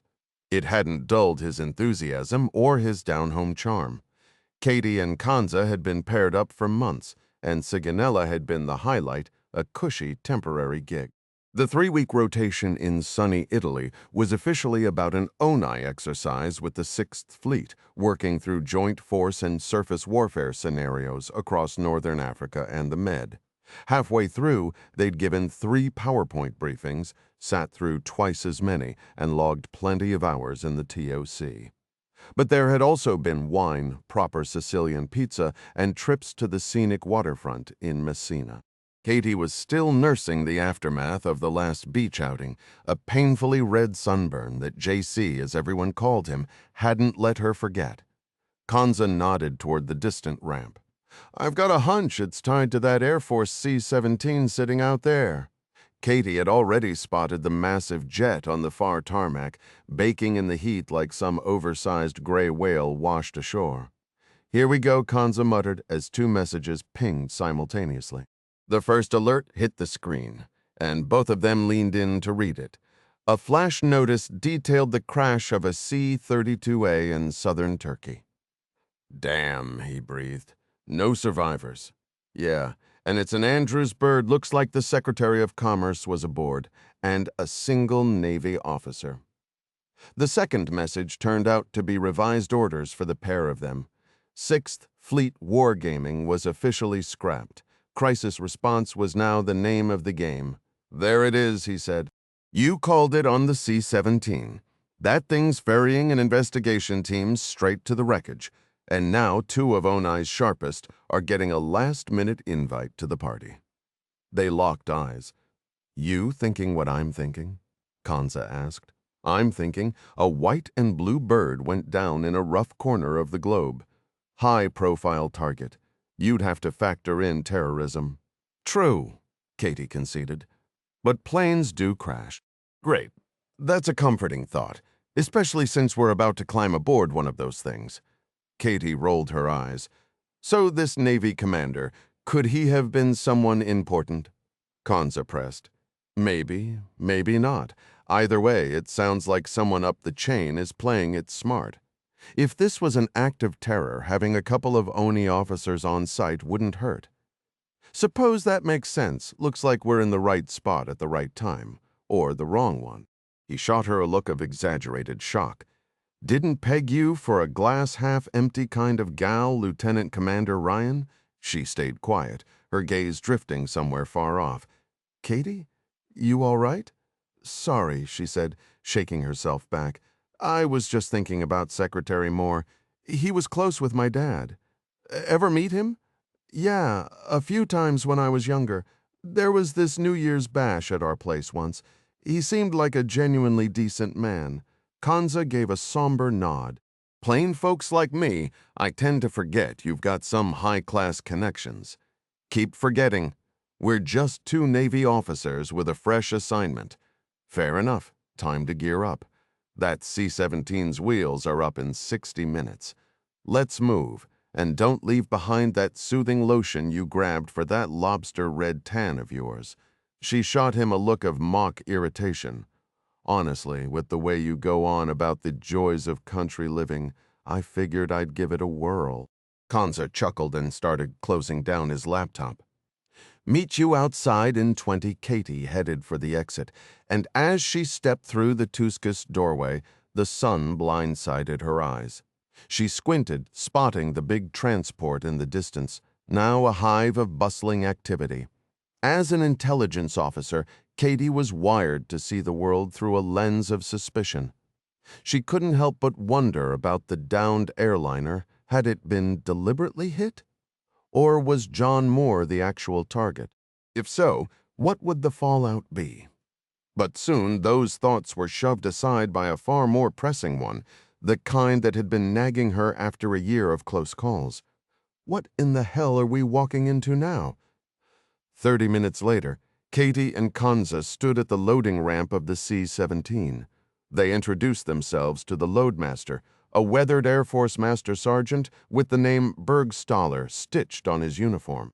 "The colonel's been waiting for you two," the loadie said before ducking into the cargo bay. A full-bird Air Force colonel in fatigues emerged, looking sharp in his camo OCP gear. Pilot wings glinted on his chest, an eagle adorned his cap, and a subdued American flag patch was velcroed to one sleeve. Sunglasses sat perched on a sharp nose. His name tag read Carter, and after giving them both a once-over, his gaze locked onto Katie. "Ryan," he said flatly. Any other sailor in the Navy might have assumed he was just reading her badge. For Katie, it was something else entirely. It was an open secret across the intelligence community that the president's daughter served as a Navy intel officer. She suspected there were plenty of other mid-grade officers stuck with the same common surname. Ryan wasn't exactly rare, and she always felt a pang of guilt about that. She preferred to shoulder her own burdens rather than pile them onto anyone else.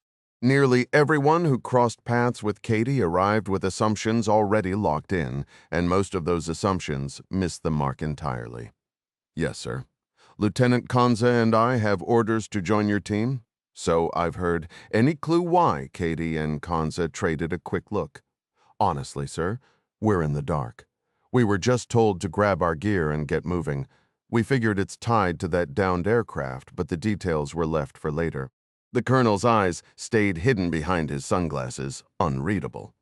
"You can ask if you want," she offered. "Ask what?" "You know, whether you're a lieutenant in the U.S. Navy?" Carter cut in, shutting that down fast. "That's all I care about. I've been told you're coming with my team to Bodrum.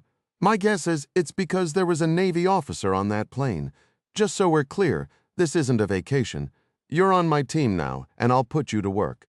Lieutenant Kanza and I wouldn't have it any other way." Carter cracked a grin. "Good answer. As the Navy says, welcome aboard." He extended a hand, and Katie met it with a solid grip. Kanza did the same. The colonel told them to get comfortable, then peeled off toward one of the SUVs, barking orders as he went. Sergeant Bergstaller reappeared and waved them up the loading ramp, leading them to a short row of airline-style seats near the front of the cargo bay. They stowed their bags, settled in, and the loadmaster casually dropped a small white box into each of their laps. Fine dining, courtesy of Naval Air Station Sigonella. Kanza popped his open and found exactly what he'd predicted. A turkey wrap, a shrink-wrapped apple, an energy bar that looked like it could double as a building material, and a tiny bottle of water. "Turkey wrap," he said. "Get it. Thanksgiving." "No, it's where we're heading."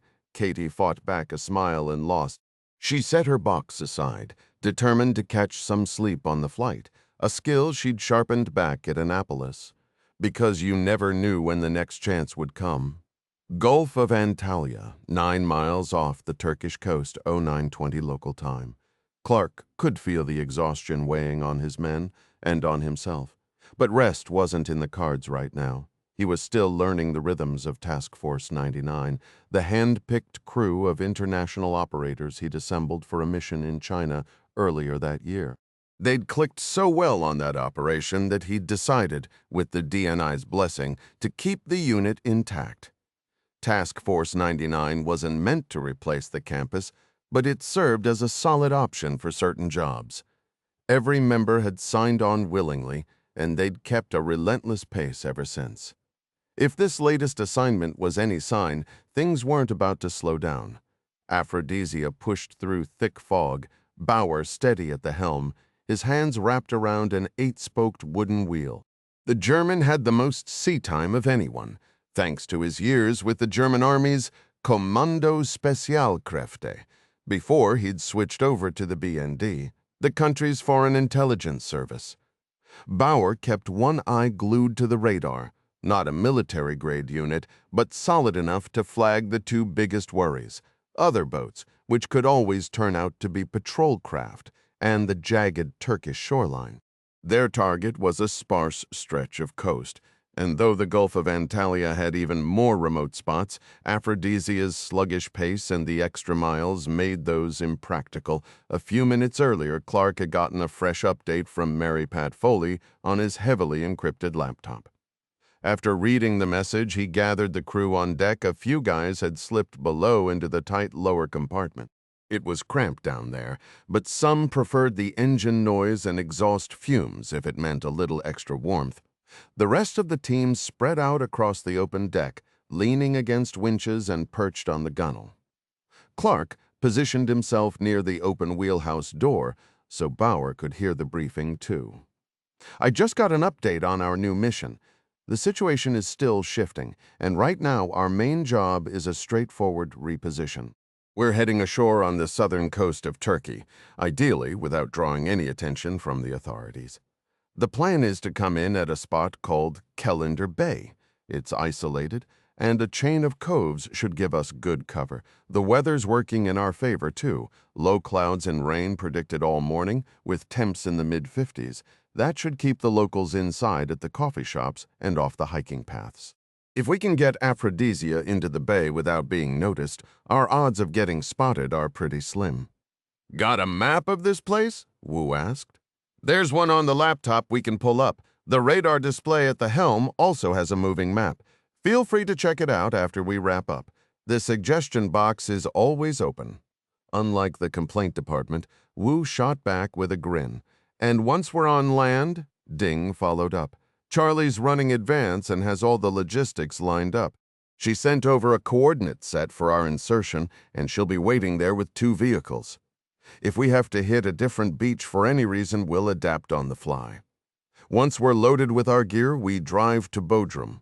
We should roll in late afternoon. A safe house is being set up outside town. That'll be our staging point." "Staging point for what?" Toussaint asked. "That's still up in the air. Last night, one of our VIP aircraft went down on approach to landing at Bodrum. The cause isn't confirmed, but the DNI suspects sabotage might be behind it. If that turns out to be the case, our services could be needed, likely to hunt down anyone responsible." None of this got a reaction, which didn't surprise Clark. For units like Task Force 99, missions often kicked off with vague objectives, essentially precautionary deployments that gave policymakers a kinetic option on the table.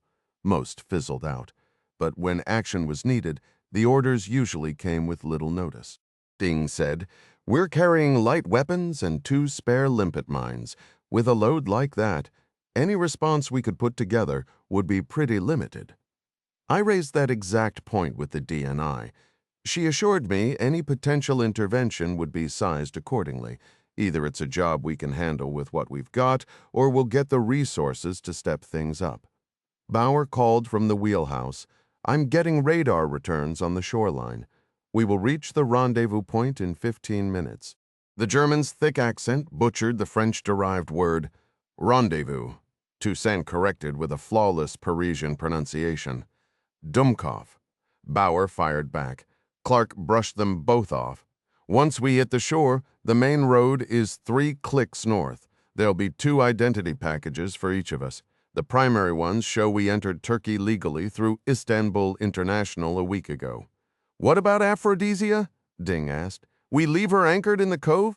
The CIA has a Cypriot skipper on their payroll. He's on his way in a small fishing boat and will pick her up in a few hours. His orders are to sail her back to Cyprus at a relaxed pace. I'll leave a note for him at the helm, Ding said. He should watch for flooding from the starboard seacock. I'm sure that'll be appreciated. The DPDs and dive gears stay on board. The agency will collect them when she reaches port. Clark checked his watch. Once we snug up to the coast, we move fast. I don't want to be exposed on that beach any longer than we have to be. Clark gave the order to head below and sort through the gear, making it clear that only the essentials should come up top. He wanted every weapon and round split evenly between two duffels, with one designated for each vehicle the moment they hit dry land. When no one raised a question, he wrapped up the meeting, and just as the team started moving, Ding shouted, "Land ho!" Everyone turned forward, and off the port side, the dark outline of the coast cut through the hazy morning mist. Within minutes, the crew was on deck with their gear, mostly the usual Spec Ops loadout, weapons, ammo, night vision, and comms, along with a spare change of clothes and a few personal touches. Bauer guided the bow within 10 yards of the rocky beach and brought the boat to a halt. Charlie was already there, a grin on her sun-kissed face, hair pulled back tight. She stood at the water's edge with her hands on her hips like a lifeguard sizing up a struggling swimmer. "Welcome to the Republic of Turkey," she called out in her unmistakable Aussie drawl. A former Australian Special Air Service officer, she'd slipped effortlessly into the task force's rhythm. "I'm Charlie, your guide for the day. Our rides are parked behind the hill to the right. Keep your arms and legs inside at all times." Her quip drew the usual round of jokes. Bauer stayed at the bow, checking how the boat had settled. "When's the replacement captain showing up?" "About an hour," she answered. "The tide's coming in, so we've got time." He moved to the helm and set the anchor, dropping both a bow and stern hook to hold the boat steady on the calm morning. The team unlaced their boots, slung them over their shoulders, and waded through the shallow water to shore, gear in hand. Clark brought up the rear, his tactical shirt stretched tight over his arms as he moved through the knee-deep water with confidence. He was in remarkable shape for his age. Good genes played a part, but his relentless workout routine was the real driver. No one would dare say he was losing a step. The vehicles turned out to be a Toyota Land Cruiser and a Volkswagen crossover parked on a remote dirt siding. No one asked how Charlie had managed to get them there. The mix made sense. The Toyota was built for rough terrain, while the VW could slip into any city without drawing a second glance. She'd thought it through.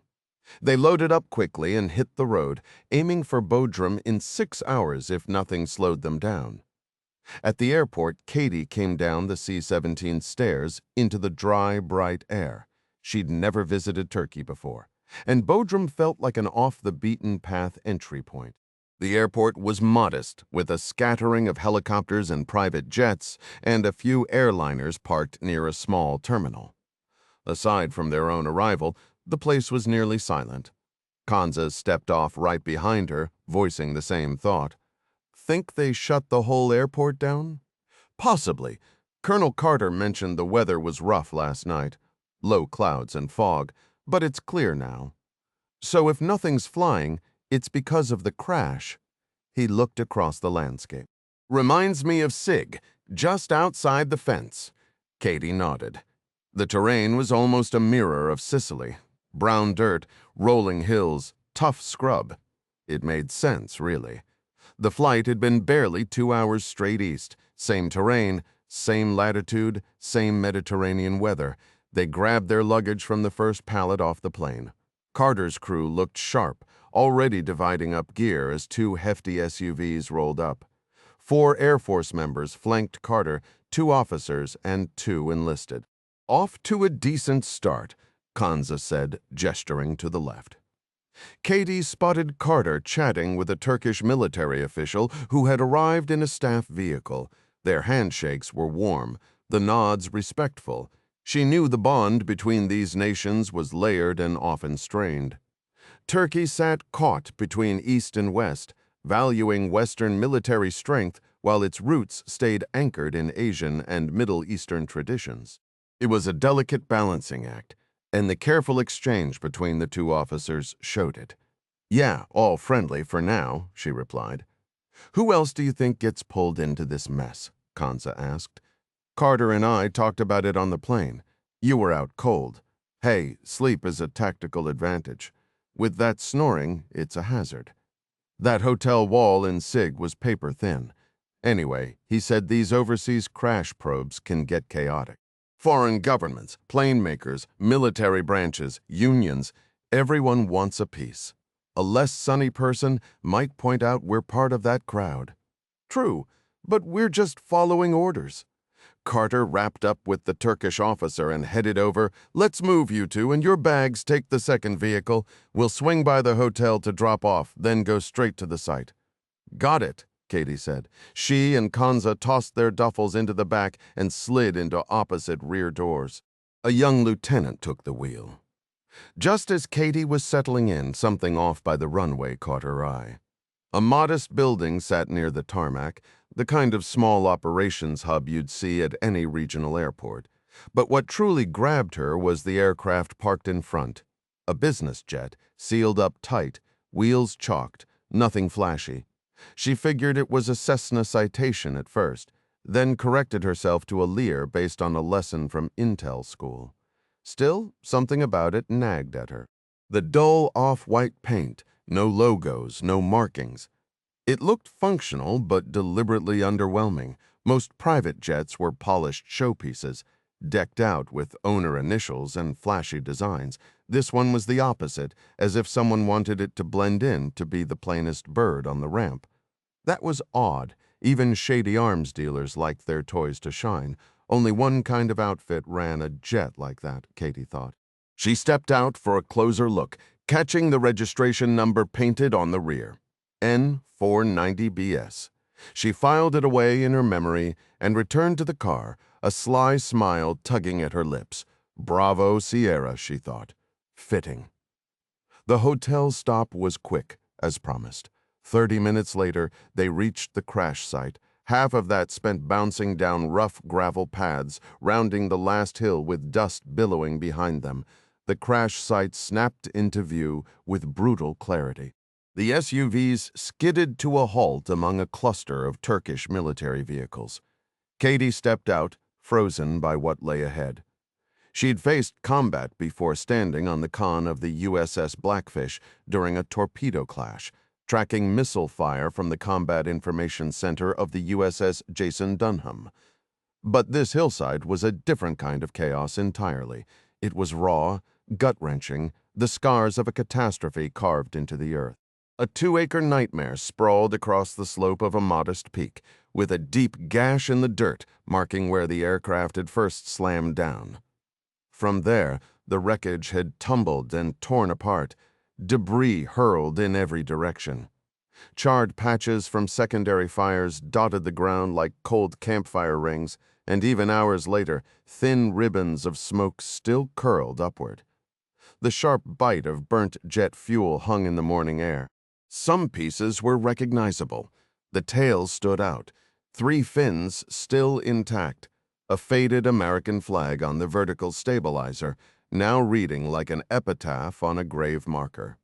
The fuselage had split into 3 chunks, wings lying severed on either side, while unidentifiable fragments scattered everywhere. A dozen workers in bright vests moved through the area, snapping photos and planting small flags to mark positions. "Damn," Kanza muttered, stepping up beside her. "Yeah," she replied, her voice flat. "I wasn't sure what to expect, but it's unreal." "The first one can hit you harder than you think," Colonel Carter said, approaching from behind. "It gets easier once you're up close and you narrow your focus," Katie pressed. "What about the casualties?" "From what I've been told, most of the remains have been recovered," he said, gesturing to a team in red vests. "The Turks have been on that since before sunrise. Come on, I'll show you around." They followed a rough path rutted with fresh tire tracks. "Did the first responders make these?" she asked, pointing down. "Sharp eye," Carter replied. The ground was still soaked when they rolled in. And just like that, something clicked in Katie's mind. Despite the mess, she realized she could make sense of this. It was detective work, methodical and clear, and she was damn good at that. Carter veered toward the tail section, where two of his men were working alongside a pair of Turkish soldiers. They'd popped off a panel and were digging into the cavity. "Hang back a second," Carter said. He climbed the debris pile, spoke briefly with a young lieutenant, then leaned in to inspect the compartment himself. When he returned, he said, "They're pulling the black boxes. Looked pretty solid from what I saw. If they're intact, we might get an answer on what went wrong by tomorrow." Katie asked. "That fast? If there's no damage? Yeah." Kanza stared across the wreckage and asked, "Any theories yet, Colonel?" Carter tilted his head, cautious. "At this stage, you don't rule anything out, but I've noticed a few things that don't add up." "It slammed into the base of the mountain," Katie said. "They never even got close to clearing it." "Exactly. That doesn't sit right with me either. It was night. Weather was rough, so they'd have been flying instruments. But this bird had a terrain warning system tied to GPS. It should have screamed long before they got into trouble, giving them time to pull up." "Can the black boxes tell you if they got that warning?" "They will. And I'm also studying the impact angle." He extended his arm, aligning it with the debris trail. "So what's the problem?" Katie pressed. "We're about 10 miles out from the airport. Those planes should have been stacking up for approach by now. But the field is over there." He gestured with his free hand, pointing 40 degrees to the left. Katie tried to visualize the geometry in her mind. So they weren't aligned with the runway at all, not even close at the moment they went down, which should have triggered a whole cascade of other alerts. The Air Force lieutenant waved Carter over, and the young man scrambled back up toward the tail section. Once he was out of earshot, Kanza leaned in. "Sounds like we've got ourselves a few loose ends that don't quite tie together." "I was just thinking the same. Carter seems to know what he's talking about." "No doubt." Kanza's eyes swept across the wreckage-strewn hillside. "I keep feeling like we ought to be doing something useful, but I'm not even sure where to begin." "The colonel said he'd find work for us. I'm guessing he'll come through." Kanza bent down, scooped up a jagged piece of twisted metal, and turned it over in his hands. Katie, meanwhile, found herself staring at the shattered fuselage. That's where the passengers would have been sitting. She thought about John Moore, then the Navy commander listed on the manifest, but for some reason her mind kept drifting elsewhere, back to that distant runway and the grimy white Learjet parked there. "I'm going to head back to the car," she announced. "Why?" "The signal was stronger up on the hill. I've got some digging to do." 11. Bolshezemskaya Tundra, Komi Republic, Russia, 90 nautical miles north of the Arctic Circle, Vol 10 local time. The heater on the cramped bus was about as effective as most Russian-made machinery, which is to say, practically useless. The old man tried to pull the blanket higher over his bony shoulders. He was stuck in a thin prison jumpsuit, and the temperature had to be well below zero. About an hour in, when his fingers and toes had gone completely numb, one of the 4 guards, the least cruel of the bunch, had tossed him a ragged blanket with both arms and one leg shackled to the frame. He'd managed to wrap it around himself with surprising dexterity. The worn fabric was hardly worth the effort. It didn't provide much warmth, just a bitter reminder that warmth existed at all. They'd been bouncing along in this bus for nearly 12 hours, with 3 stops for gas and bathroom breaks. His back ached from the constant jostling, and his wrists were chafed raw from the cuffs. Sleep was out of the question. The roads had turned to gravel hours ago, now rutted with bone-jarring potholes barely passable. One bad storm away from being completely shut down. The reason for this desolate route was obvious: a massive crude oil pipeline running alongside the left shoulder, stretching for the last 100 kilometers. Overnight, He'd watched a steady stream of trucks hauling oil drums and heavy equipment in the opposite direction. The West Siberian Basin was one of Russia's richest oil fields, though production had been slipping for years. The old man knew plenty about petroleum extraction. It had been his life's work, though his knowledge was admittedly outdated by now, and in a strange, twisted way, that expertise was exactly why he was here, chained to a frozen seat, stomach growling. Most of the inmates at Penal Colony 18 were simple murderers and thieves, but a select few were different. His file claimed he'd been sentenced to life at hard labor for strangling a prostitute.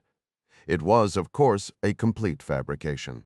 As the old Russian proverb goes, "Give us a person and we'll find the infraction." His real crime was a series of blog posts criticizing the regime. He'd been a respected geologist at the Gubkin Russian State University of Oil and Gas. When his research confirmed what he'd long suspected, that Russia's oil fields were running dry, he published articles urging economic diversification for the country's future.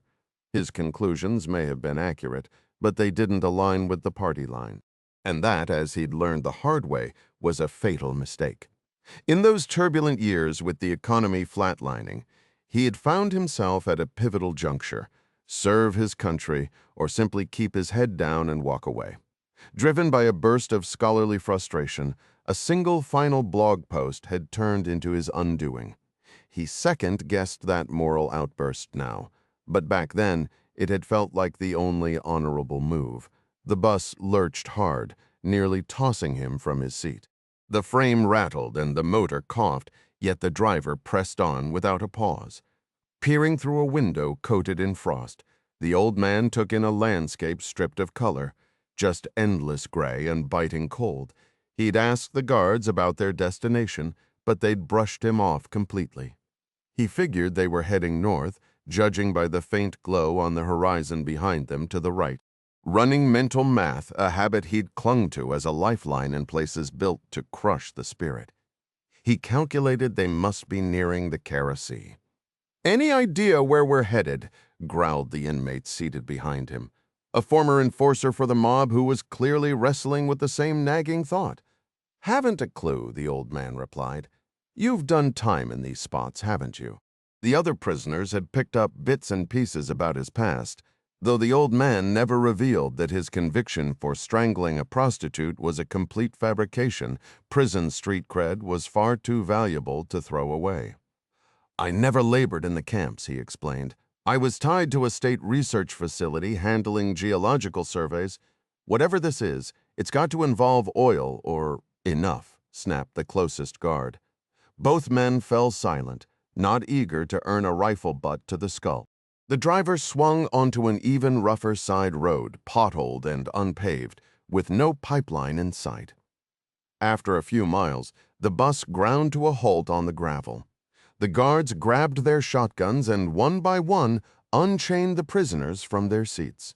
Stepping outside, the old man was slammed by a cold that felt like a physical blow. He scanned the scene, trying to piece it together. A floodlit concrete platform sat ringed by a tall fence wrapped in layers of razor wire. The double gates hung wide open, almost welcoming. 4 guards lingered at the entry, 3 toting assault rifles. Inside the fence, the old man spotted a concrete slab big enough for a decent-sized home, stacked with over 100 rusted barrels. They looked battered and worn, but otherwise they were the same standard 55-gallon drums you'd see anywhere on the planet. Oddly, a few dozen barrels had been dragged aside, each paired with a metal cask, cylindrical, around 4 feet tall, crafted from high-grade alloy that gleamed under the harsh sodium lights. That was it. No people, no shacks, no structures whatsoever. Just a storage yard perched on the edge of a frozen wasteland. Light snow drifted down, spinning through the sickly yellow glow. The gatekeeper, without a weapon, bundled in a heavy blue parka and a fur-lined ushanka, strode over to the guard supervisor by the bus, exchanged a few hushed words, and then the prison guards climbed back aboard. The bus rumbled off into the night, its headlights sweeping across a vehicle the old man had missed entirely, a sturdy flatbed truck parked in the shadows, with a forklift sitting nearby. The man in the parka approached them, lugging an armful of clothes, and dumped the pile onto the dirt. "Get these on," he ordered bluntly. The three inmates hesitated for just a beat, exchanging a quick glance. Their prison-issued coveralls were worn thin, and an extra layer sounded like a godsend. It turned out to be three matching outfits, something akin to firefighter jackets and gloves. They suited up, focused purely on the warmth, though the old man couldn't shake the odd sensation of how heavy the gear felt. The man in the blue parka laid out the night's assignment with clinical precision. Their job was straightforward: move the contents of the old barrels into sleek, modern canisters. He assured them the powder inside was pungent but harmless, then walked them through the mechanics of the operation. A trusty wrench would do the trick on most lids, though hacksaws might be needed if the bolts had seized up.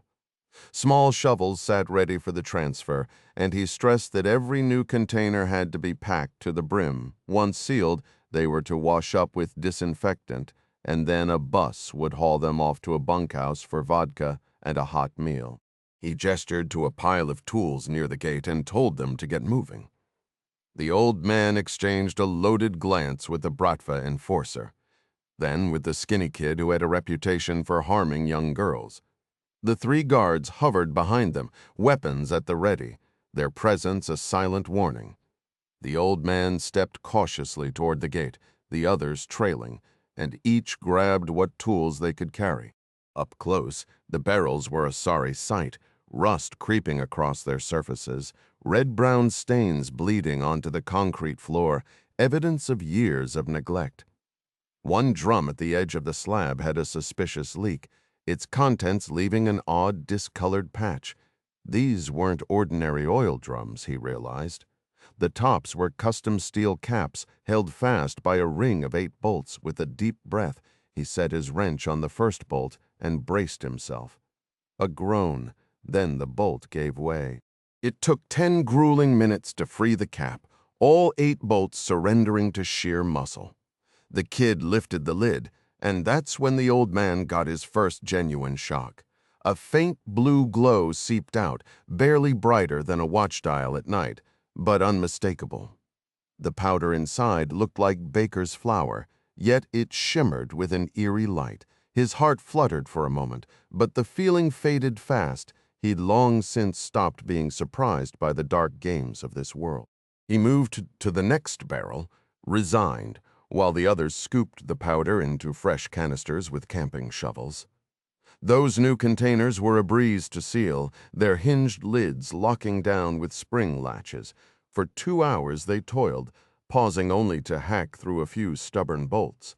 By the end, all 29 canisters sat full, and the old man's jacket looked like a baker's apron dusted in white. His gloves were caked solid.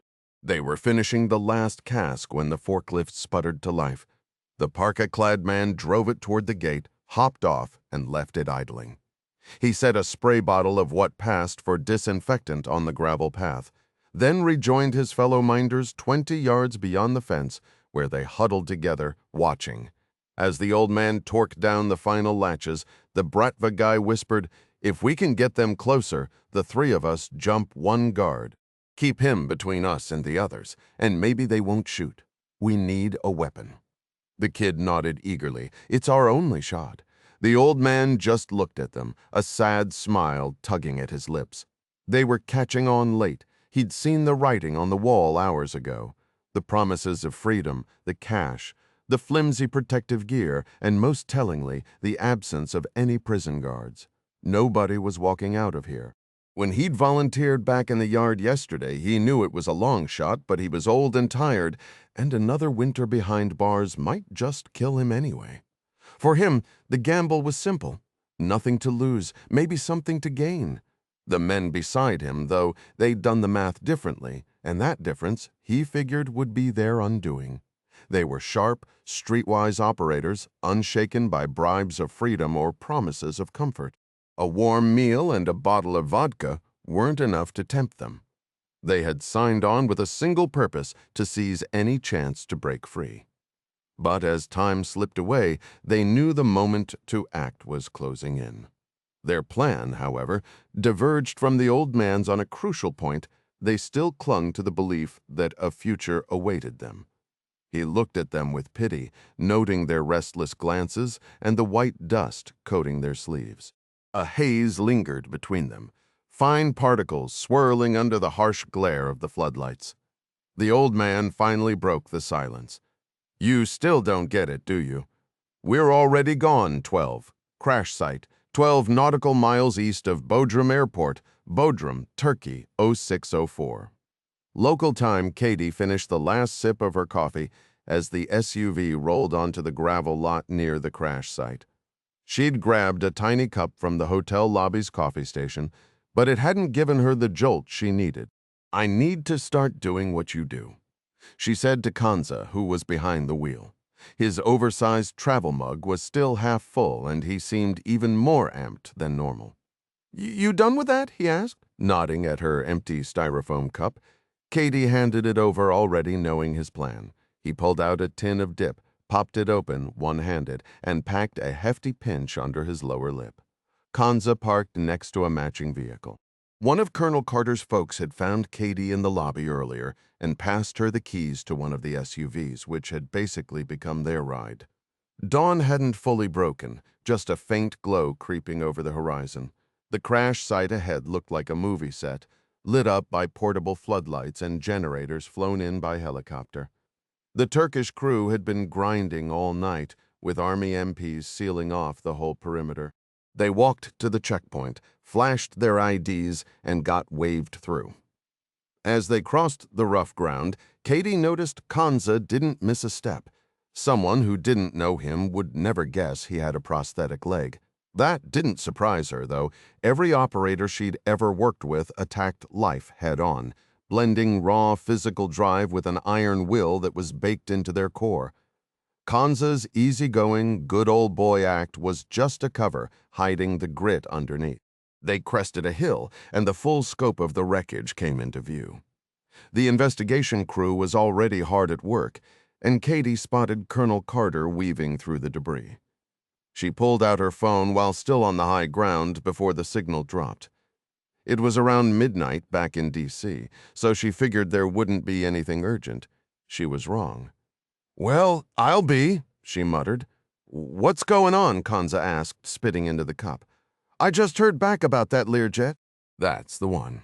Something about it didn't sit right, so I spent part of yesterday digging into its ownership. So that's what those calls were about. Yeah, but I kept hitting a dead end. I finally reached out to Bubba for backup." She meant intelligence specialist, second-class Bubba Pettigrew, Kanza's close buddy back at HQ. He have any better luck? He did. The jet's in the air right now, heading back to the States. He traced it to some shell company, but that went nowhere. Then he started making unofficial calls to contacts at other agencies. That old boy network always comes through. What'd he find? Pretty much what I figured. It's a CIA plane. No shock there. But what was it doing in this area? That's the real issue. When Bubba pushed his contact at Langley, they told him Oni doesn't have clearance to know. Getting shut down even off the record? That's no small deal. Could be. Then again, the intelligence world tends to play things close to the chest. Sometimes, one department has no clue what another is working on. Speaking of intel, I actually made some progress last night on our Navy officer. The one who was on board SAM 719? Yeah, turns out he was a JAG. The Pentagon sent him on that trip to finalize an intelligence sharing agreement with the Turkish Coast Guard. The guy had already submitted his resignation papers. He was leaving the service to take a lobbying job on Capitol Hill. Katie paused mid-step and took in the scene. Kanza did the same.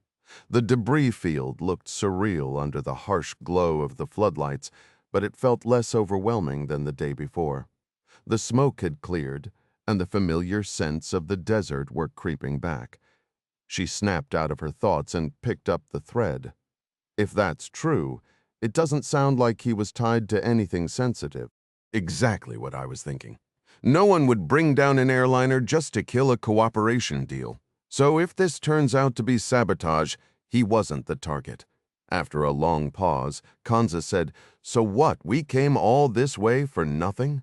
Not at all. Our original focus was a fellow Navy officer. He might not have been at the tip of the spear, but he gave his life in service to his country. You could say the same for every person on that flight. We owe it to them to figure out what happened. Whether this was deliberate or an accident, there are families and friends who deserve answers. You and I are going to help get them." A waving arm in the distance caught their attention. Colonel Carter was motioning them over to the crushed nose section. They started walking again through the dry brush. "How are your accommodations?" Carter asked when they arrived. Katie couldn't hold back a laugh. "Comfortable king bed, hot meals from a menu. The hotel even has a spa if we ever find the time. Lieutenant Kanza and I are used to hot bunking with strangers on sweaty ships in the tropics. Glad to hear you're enjoying it. I've got a couple of things worth sharing. Last night I spoke with the medical examiner, or whatever they call them around here. We've run into a bit of a problem." "A problem? With the remains?" "Yes. I mentioned earlier that the Turkish authorities had removed the bodies. Except for the 2 on the flight deck, most were in decent shape. The issue is the count. We ended up with 15. Katie blinked, but the manifest clearly listed 16 passengers and crew. Correct. Some of my team tried to sort it out overnight. They spent hours in the morgue and reviewed detailed photos taken during the removal. It only confirmed what the ME is telling us. This plane went down with 15 souls on board. "How is that possible?" Kanza asked. "That, my friends, is our morning mystery. I figured it might be the kind of puzzle 2 sharp Navy intelligence officers could crack. How many of the 15 have been positively identified so far?"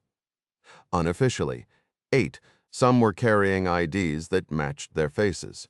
The government employees have photos and fingerprints on file. DNA is the most reliable method, but we don't have comparison profiles for everyone. It's a process of elimination. We have to get this right, and that takes time. But I'm getting pressure from above for quick preliminary results." "What's the rush?" asked Kanza. "That ties into my second problem, one that's far more concerning.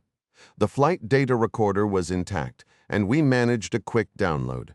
We haven't analyzed everything yet, but we're seeing serious anomalies in the jet's navigation system." "Anomalies?" Katie asked. "What does that mean?" "The navigation platforms in modern aircraft pull data from multiple sources. GPS is usually the most accurate, but ground-based radio aids are also cross-checked. Those inputs are merged into redundant inertial units on the plane, essentially highly sensitive gyros that detect even the slightest movement. Every piece of data gets cross-checked against the others to build a razor-sharp picture of reality. An aircraft like this one essentially knows its own position down to just a few feet at all times. But this one didn't," Kanza pressed. "The readouts show a serious clash between the sources, especially the 2 GPS feeds. My engineers are digging through the digital underbrush, but getting a solid answer could take a day or 2. This discrepancy is significant enough that I'm putting everything else on hold. If the nav system took a sudden jump, the crew might have thought they were miles from where they actually were." Katie asked what could trigger such a shift. Carter didn't have a definitive answer, but he wasn't ruling out foul play. Specifically, he was thinking about GPS spoofing or meakening. Kanza nodded, noting that the Navy had been wary of that threat for years. False signals steering a plane or ship off course straight into danger. Carter agreed, explaining that there were several ways to pull off an attack. But here, gesturing at the hills around them, the most plausible setup would involve hardware planted nearby. Katie guessed it would be some kind of transmitter designed to overpower the satellite signal. "Exactly," Carter confirmed. A carefully crafted false signal could drown out the real ones and inject navigation errors. Jamming with GPS had become a refined tactic since the Ukraine conflict began. Commercial jets were receiving terrain warnings at 30,000 feet. Transponders fed air traffic controllers bogus data. Aircraft clocks ran backward. It was a lot of technical wizardry, but pulling it off required hardware, a serious power supply, and the right antenna. The closer you are to your target, the better your odds. Kanza wanted to know how close that might be. Carter suggested starting within a 2-mile radius and expanding outward. A more powerful rig could operate from farther away. A stationary setup would be easiest technically, but it had drawbacks. You'd have to plant it in advance, and removing it would leave evidence. If this turned out to be spoofing, Carter figured they were hunting a mobile unit. Katie asked if that meant a ship or a vehicle. A vehicle seems more likely, a truck or a big van. It could park under the approach path, then vanish right after the crash. A ship couldn't get close enough. The coastline is 12 miles out. But ships have strong generators and antennas everywhere, so I can't rule that out. He admitted he wasn't a technical specialist, and neither were they, but Katie had hit the nail on the head. Electronic warfare had been in the Navy's playbook since World War II. That was why he wanted their help. The Navy had some of the best electronic warfare minds around. Katie understood. You want John and me to chase down the possibility that this was an electronic attack? There's no one better positioned on scene to run with it. I've sent a report up the chain with everything I've shared with you. If new black box data surfaces, I'll send it immediately. The cockpit voice recorder could be especially valuable. It might reveal what the pilots were seeing. She agreed to get started. Carter thanked them and headed toward the cockpit wreckage. Once he was out of earshot, Kanza drawled, "You see the problem here? If this turns out to be intentional, then this is way bigger than a plane crash." Katie finished, "The kind of incident that lands squarely on your dad's desk. And the inside scoop? It's the kind of thing that keeps him tossing and turning all night." The Oval Office, the White House, Washington, D.C., 11:31 p.m. local time. Jack Ryan's eyes were glazing over as he stared at the third page of a 4-page report. He was fighting to stay focused, but it was nearly midnight. Just 10 minutes earlier, he'd been heading to his bedroom on the second floor when Mary Pat had intercepted him and pulled him back to the resolute desk. She wouldn't do that without a serious reason. A fresh situation report from Bodrum had landed, demanding his immediate attention. Mary Pat was settled in her favorite chair, a worn Chesterfield salvaged from the West Wing, with her own copy of the document and a 2-page head start. "This isn't looking good," she said as he finally lifted his gaze. Though he hadn't finished, Ryan had a solid grasp of the essentials. He placed the report on the desk that had borne the burden of the Great Depression, the Cuban Missile Crisis, and 2 world wars. "A GPS spoofing attack," he said. "We've been bracing for this for years. But if this checks out, it's the first time any real harm has been done. It'll take a while to confirm, but I'm convinced. The real question is, who's behind it? If this was deliberate, it has to lead back to Fulcrum. I can't see it any other way. That points to Russia. It does, at least from a motive standpoint.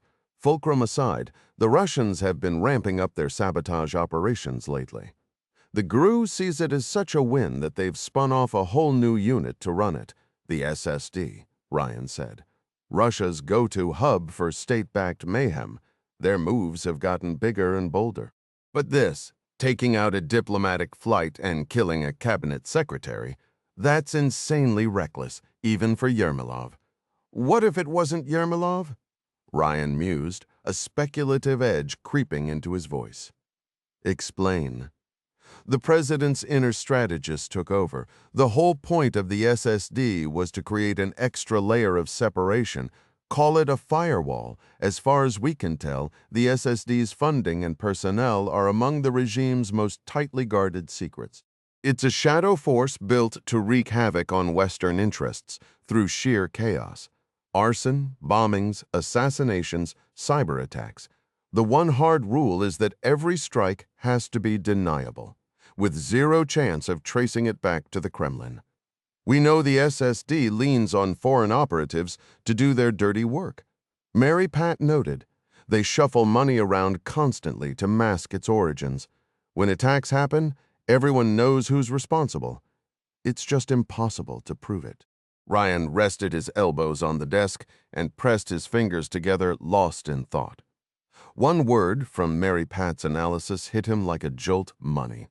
Let's loop back to this crash.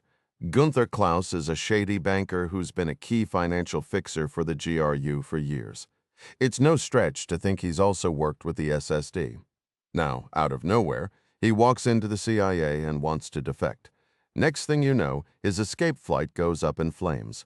The timing does feel suspicious. She glanced at her copy of the report.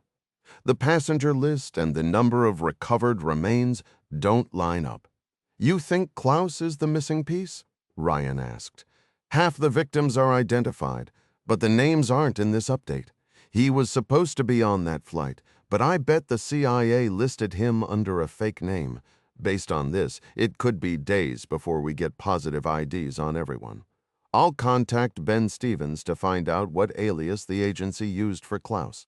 Either way, the Navy needs to go all in on this. The Navy? What's their angle? Did you skip the last page, Jack?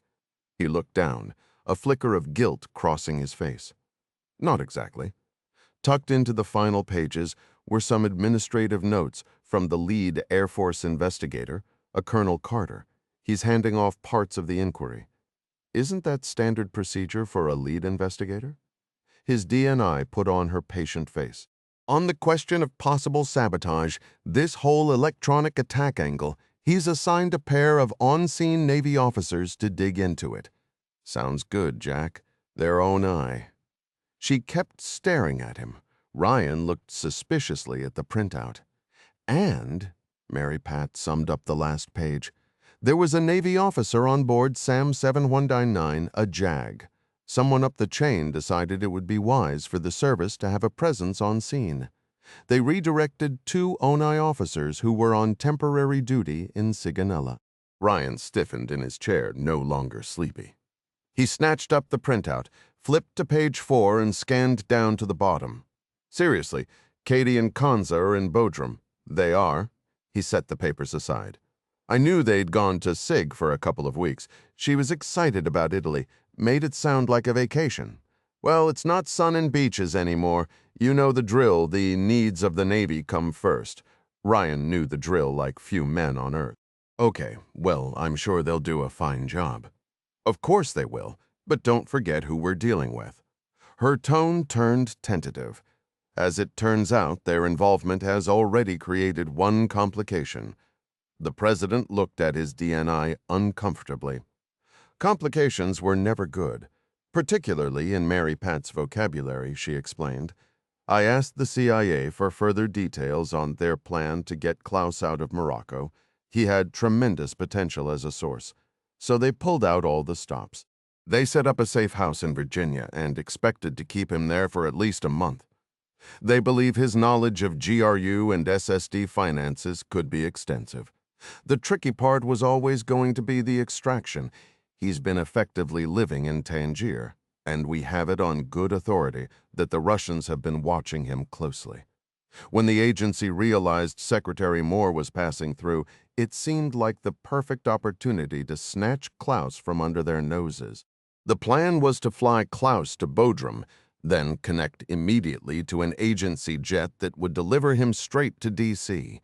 The agency pre-positioned a Learjet in Bodrum. It was waiting on the ramp when Moore's plane went down. Okay, that all makes sense. What's the complication? This Learjet was prepped and ready to go, but when the crash occurred, the airport shut down. The Lear couldn't move for a day and a half. Still not seeing the hitch. The first airplane to land at Bodrum when it reopened was the C-17 carrying our investigation team. At that point, the Lear was still in place, and a certain Navy lieutenant commander spotted it and somehow recognized it as an agency asset. Yesterday, the CIA received an informal inquiry from Onai. They were looking for information on this Lear. Ryan pinched the bridge of his nose and said, "That girl has a nose like a bloodhound." "Yeah, wonder where she got that." The president ignored the remark. And what was Katie told? One of her co-workers at Onai actually made the request to the CIA. The agency didn't deny the jet was theirs, but they didn't provide anything more. This whole exchange, however, did get kicked upstairs at Langley. Given that this aircraft was in Bodrum to collect a high-level defector, it ruffled some feathers on the 7th floor. Director Stevens mentioned it when I talked to him earlier tonight. Where is the Lear now? It's on its way home. Leaving it in Turkey would only have brought trouble. Ryan began to see where Mary Pat was going. So Katie knows this jet she spotted is a CIA air asset. She also knows that a VIP aircraft crashed and that sabotage is a possibility. Correct? She's also probably just learned, as we have, that one passenger appears to be missing.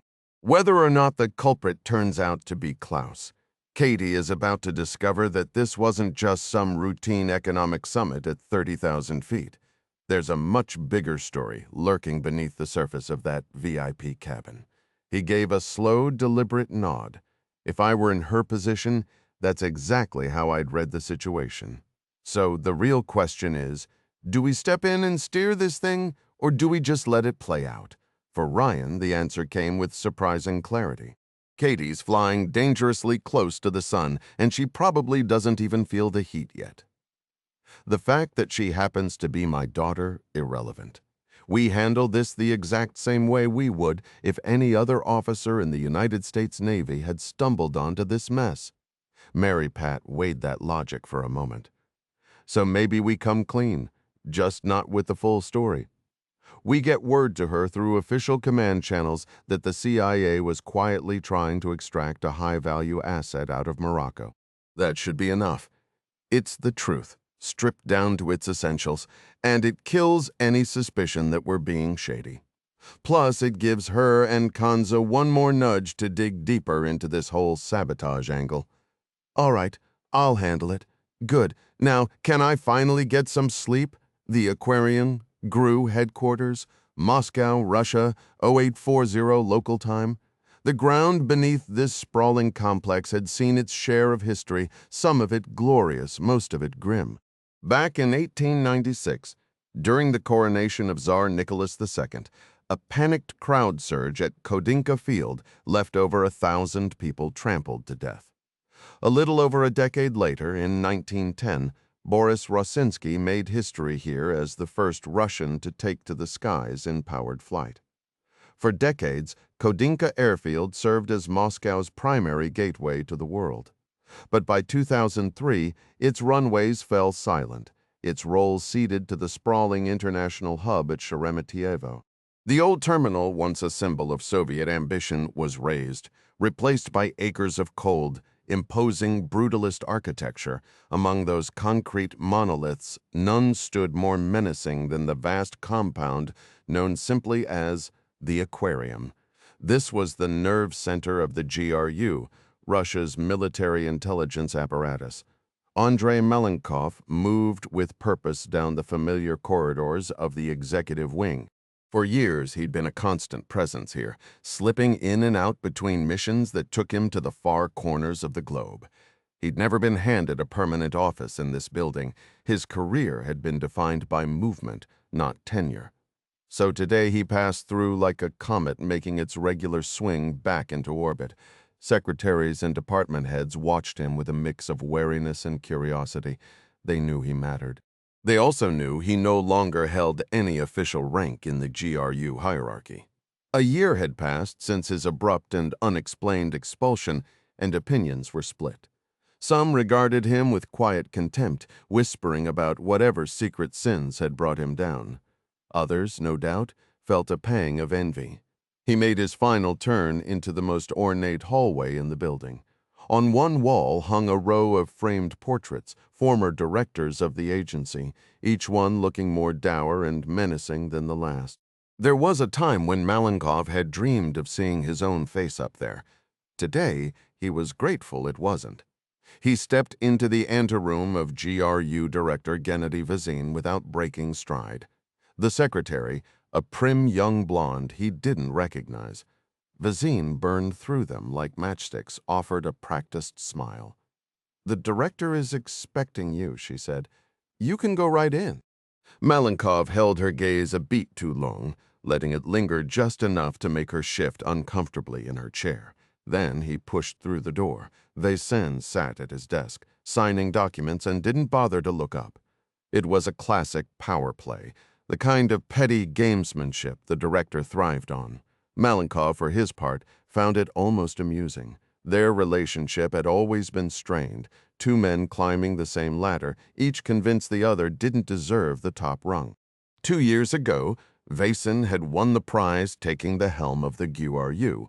Malenkov had been handed the SSD, a newly carved splinter of the agency. Technically, it was a subsidiary of the beast it had been ripped from, but Malenkov had never seen himself as a subordinate, and today he intended to remind everyone exactly why. Practically speaking, though, and by its very design, the SSD operated as a freelance outfit accountable to absolutely no one. But then a year ago, the reckoning arrived. Vazin took a twisted sort of joy in firing Malenkov, only to watch his old adversary somehow bounce right back onto his feet. Today, the two men shared zero professional connection, unless you counted their simmering hatred for each other. Without waiting for an invitation, the visitor dropped into a chair and sparked up a cigarette, a habit he knew full well grated on his former superior. The GRU chief glanced up, irritation flickering in his eyes. "What exactly do you think you're doing?" Malenkov answered by pulling a long drag and blowing the smoke straight toward the ceiling. "You really do love needling me, Andre. A trait we both possess. You're not running the SSD anymore, my friend. You might still enjoy the president's protection, but those kinds of allegiances have a way of evaporating. They do for all of us." Malenkov shot back, his stare turning to stone. "Get to the point. What do you want?" The GRU chief leaned back, the leather creaking under his weight. Malenkov liked to play games, but he had to tread carefully. The GRU's sheer scale was overwhelming, its reach undeniable even when stumbling through Vazin's clumsy hands. Vazin finally spoke. "When I caught wind that you were in town, I figured I'd drag you in here for a few answers." 2 points for the home team, Malenkov thought to himself. "I know exactly where you operate, and I can dictate the terms on this ground." Answers about what exactly?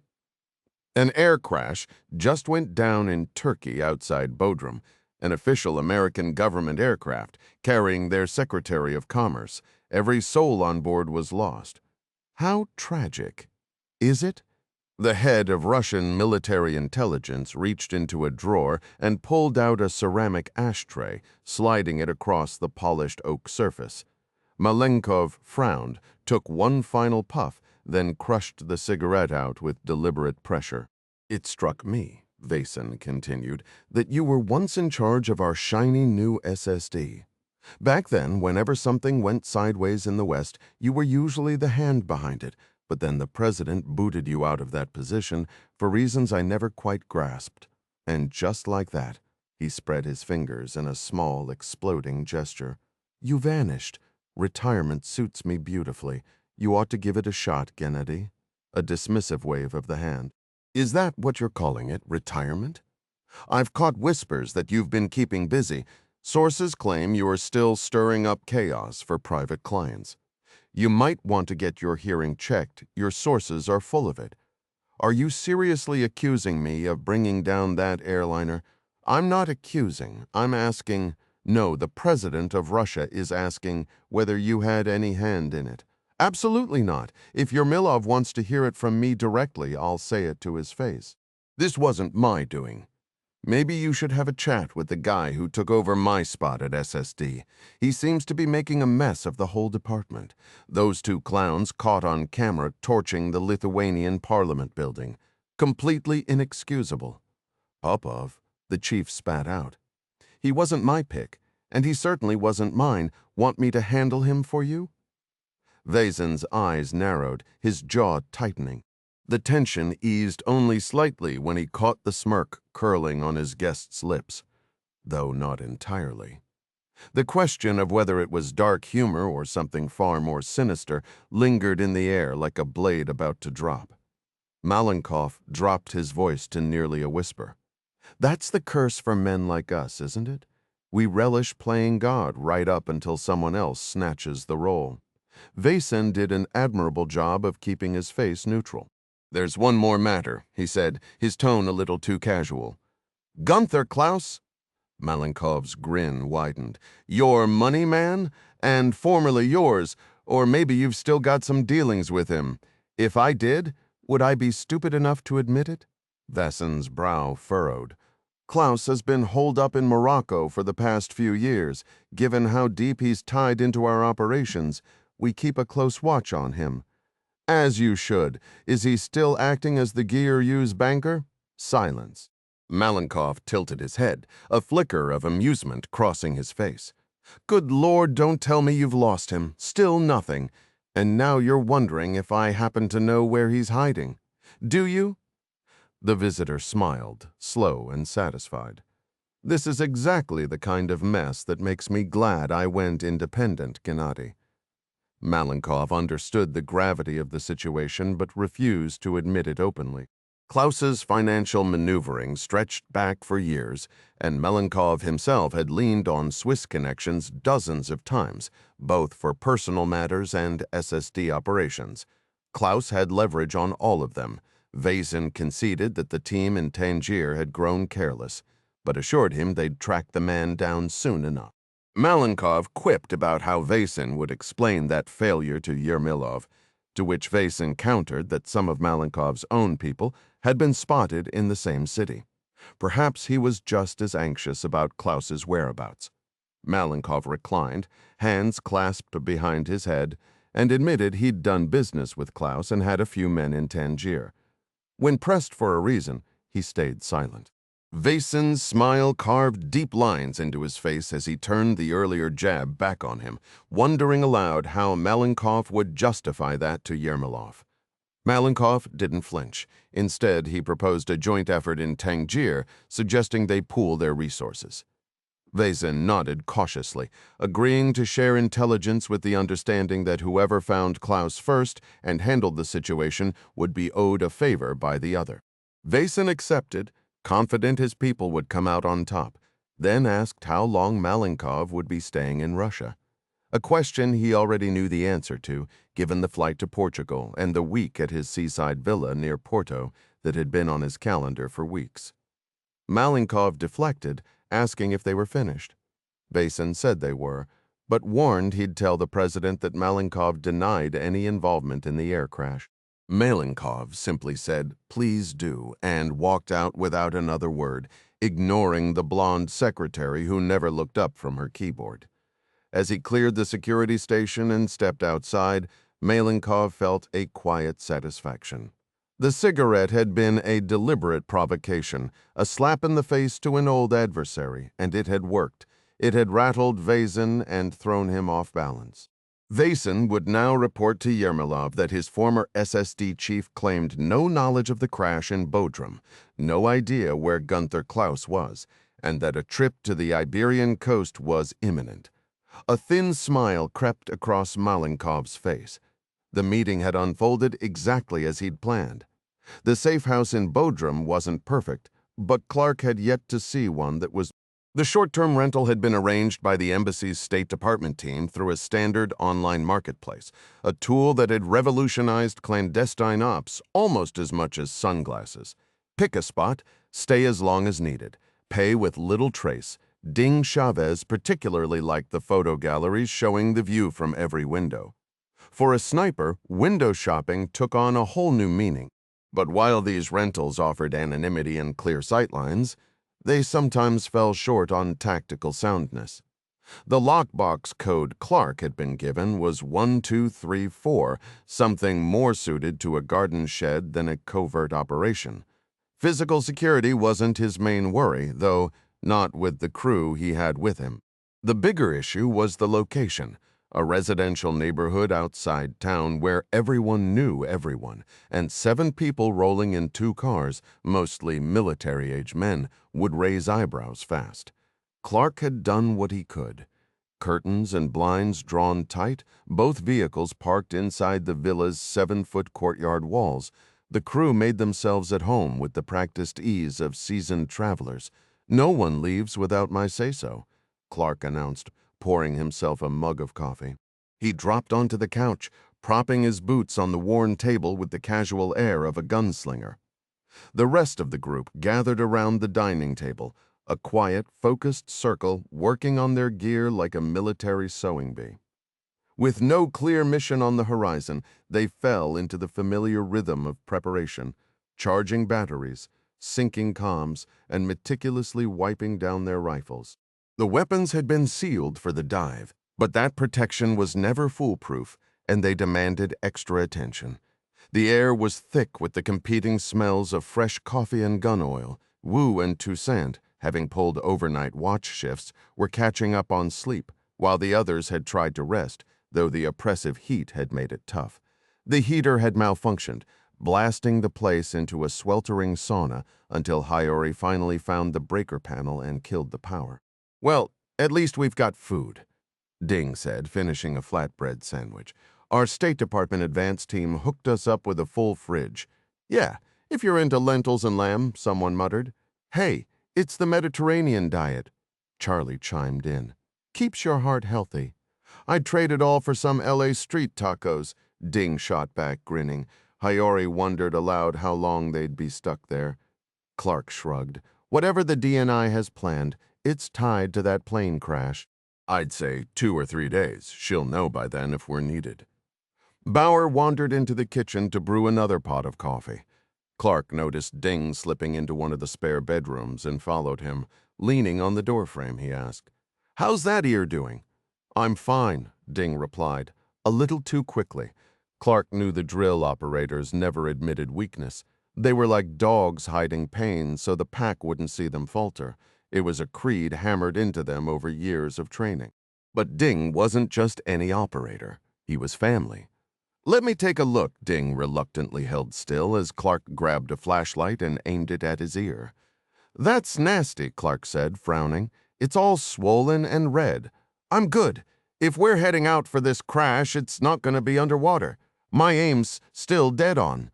"You might need antibiotics. You said no one leaves. I'm not risking the whole team for a few pills." Clark sighed, clicking off the light. He couldn't argue. He'd say the same thing in Ding's shoes. Injuries on a mission were one thing, but it was the mundane stuff, the fevers and infections, that could be a real problem. Back home, it was a quick doctor's visit. Out here, in a safe house with fake identities and hostile territory, it was a logistical nightmare. "We could try Teledoc," Clark offered, mentioning the ODNI's new remote medical service. "Can't exactly teleport a prescription," Ding pointed out. "True. I'll ask our State Department people. They manage the groceries, so maybe they can handle this too. And while you're at it, have them bring some serious firepower. The gear we packed for the dive was pretty light, and if we get kinetic tasking, I don't want us caught short. I'll ask, but don't hold your breath for a shiny new Red Ryder Ralphie. Christmas is a long ways off." "Yeah," Ding said, a grin creeping across his face. "It always is." 16. Crash site. 12 nautical miles east of Bodrum Airport, Bodrum, Turkey. 081 local time. Katie waited through the usual lag to secure her encrypted line, counting 5 rings before a familiar voice answered at Onai. "Watch desk, specialist, second-class pedigree." She paused, did the mental math, and realized how early it was back at the National Maritime Intelligence Center in D.C. "Bubba, it's me. What are you still doing there? It's past midnight, and last we talked, you were heading home." "Yeah, well, I've been pulling late shifts lately." He sounded groggy, no, flat out exhausted. Then it clicked. "Oh, wait, It's your son. A heavy sigh traveled up to a satellite and bounced back down. They tell me that's how it goes with newborns. Little Bub ain't been sleeping much. An hour here, an hour there. How's Cindy holding up? All right, I guess. She says she doesn't mind me crashing at work. No point in both of us being walking dead. There's a recliner stashed in one of the admin closets, surprisingly comfy. Katie could picture him sprawled out on that hidden Barcalonger. He added, I've been trying to track down that Learjet you asked about, boss, but I'm hitting a dead end. It's definitely a Langley bird, but they've got her records locked down tighter than a drum. Katie stumbled over that mental image, as she often did with Bubba's colorful comparisons. Okay, set that aside. I've got something new for you. Shoot. This crash in Bodrum, we've got reason to suspect sabotage, specifically some kind of meekening attack. You know what that is? The interception and rebroadcasting or altering of radio navigation signals. Yeah, that's it. Anyway, I need you to dig deep on adversary capabilities and pull reconnaissance footage from that night. I've been told it would have required hardware near the crash site.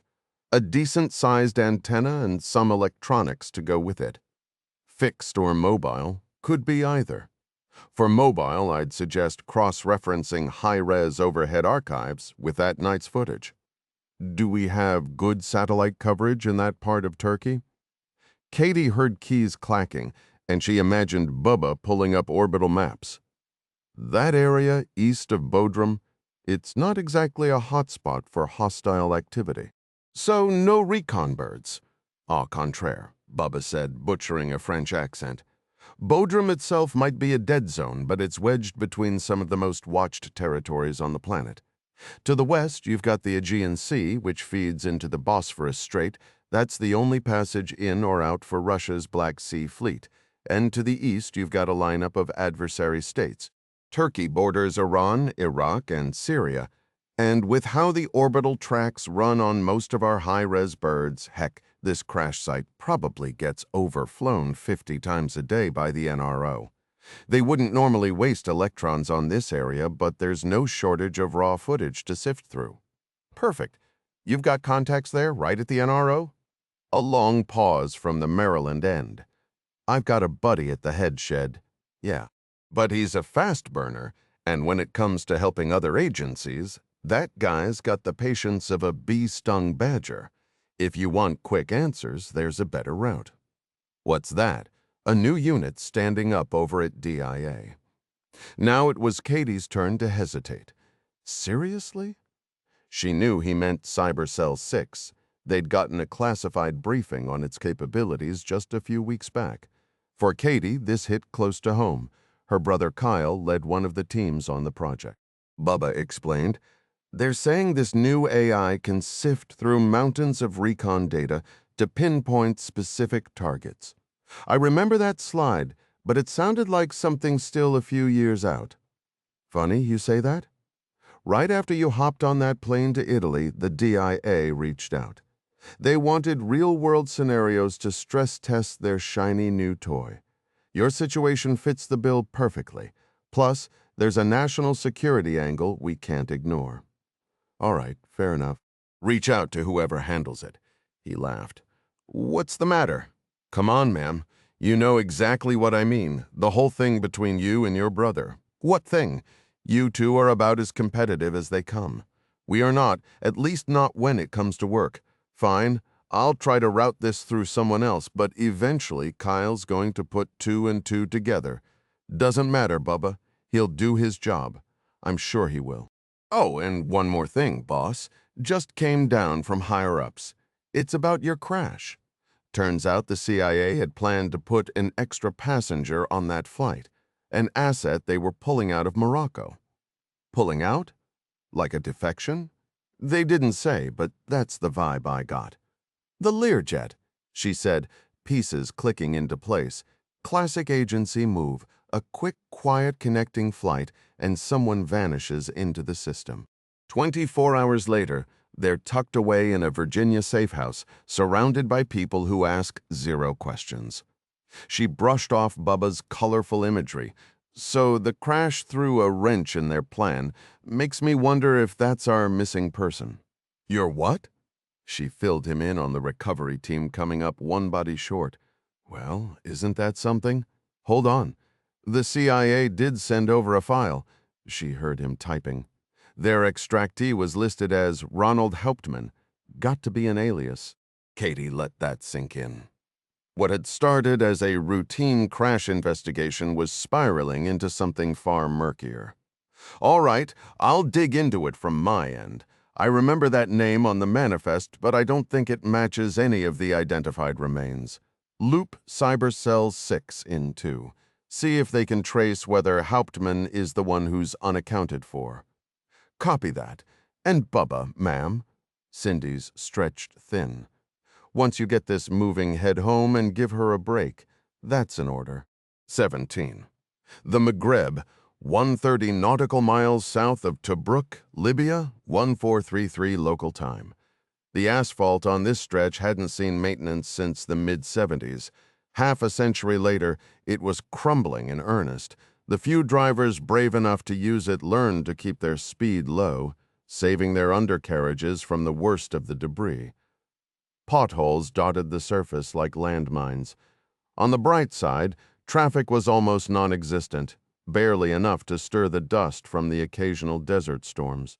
A rare downpour 2 weeks earlier had carved fresh gullies into the pavement, though most could be avoided by drifting onto the hardpan. Malenkov stared out the window of his hired sedan, his mind a tangle of loose ends. He hated this place too empty, too desolate, but that was exactly why he kept coming back. This marked his 10th trip to the region. He'd used the same driver every time. A stoic man, young enough to avoid cynicism, old enough to have dropped his ambitions. The driver had been waiting at the Tobruk airport as always, and as far as Malenkov could tell, he'd kept quiet since their last meeting. The only two things that mattered. If only I could find a dozen more like him. But if the driver was dependable, his car was another story.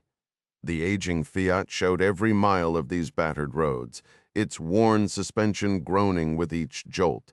The vehicle rattled violently with each jolt, its windshield spider-webbed with cracks.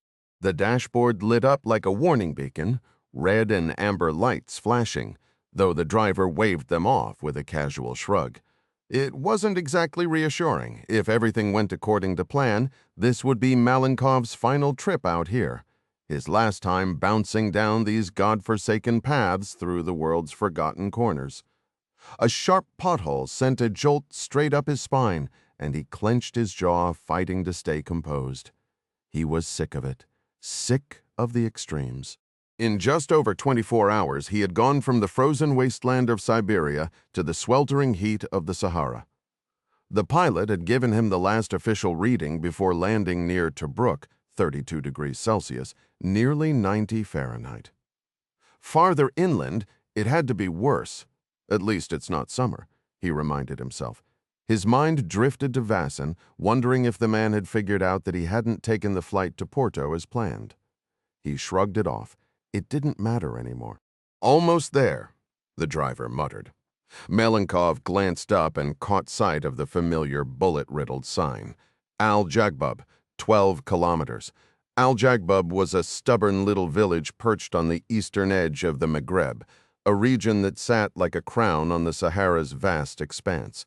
Over the centuries, every great Mediterranean power had rolled through Romans, Vandals, Byzantines, each leaving their mark before fading away. A parade of Islamic caliphs had tried to cling to it, but that was like trying to hold water in your fists. The driver veered left onto a dirt track, heading not for the town itself, but for Al-Jagbub airfield, 10 kilometers north.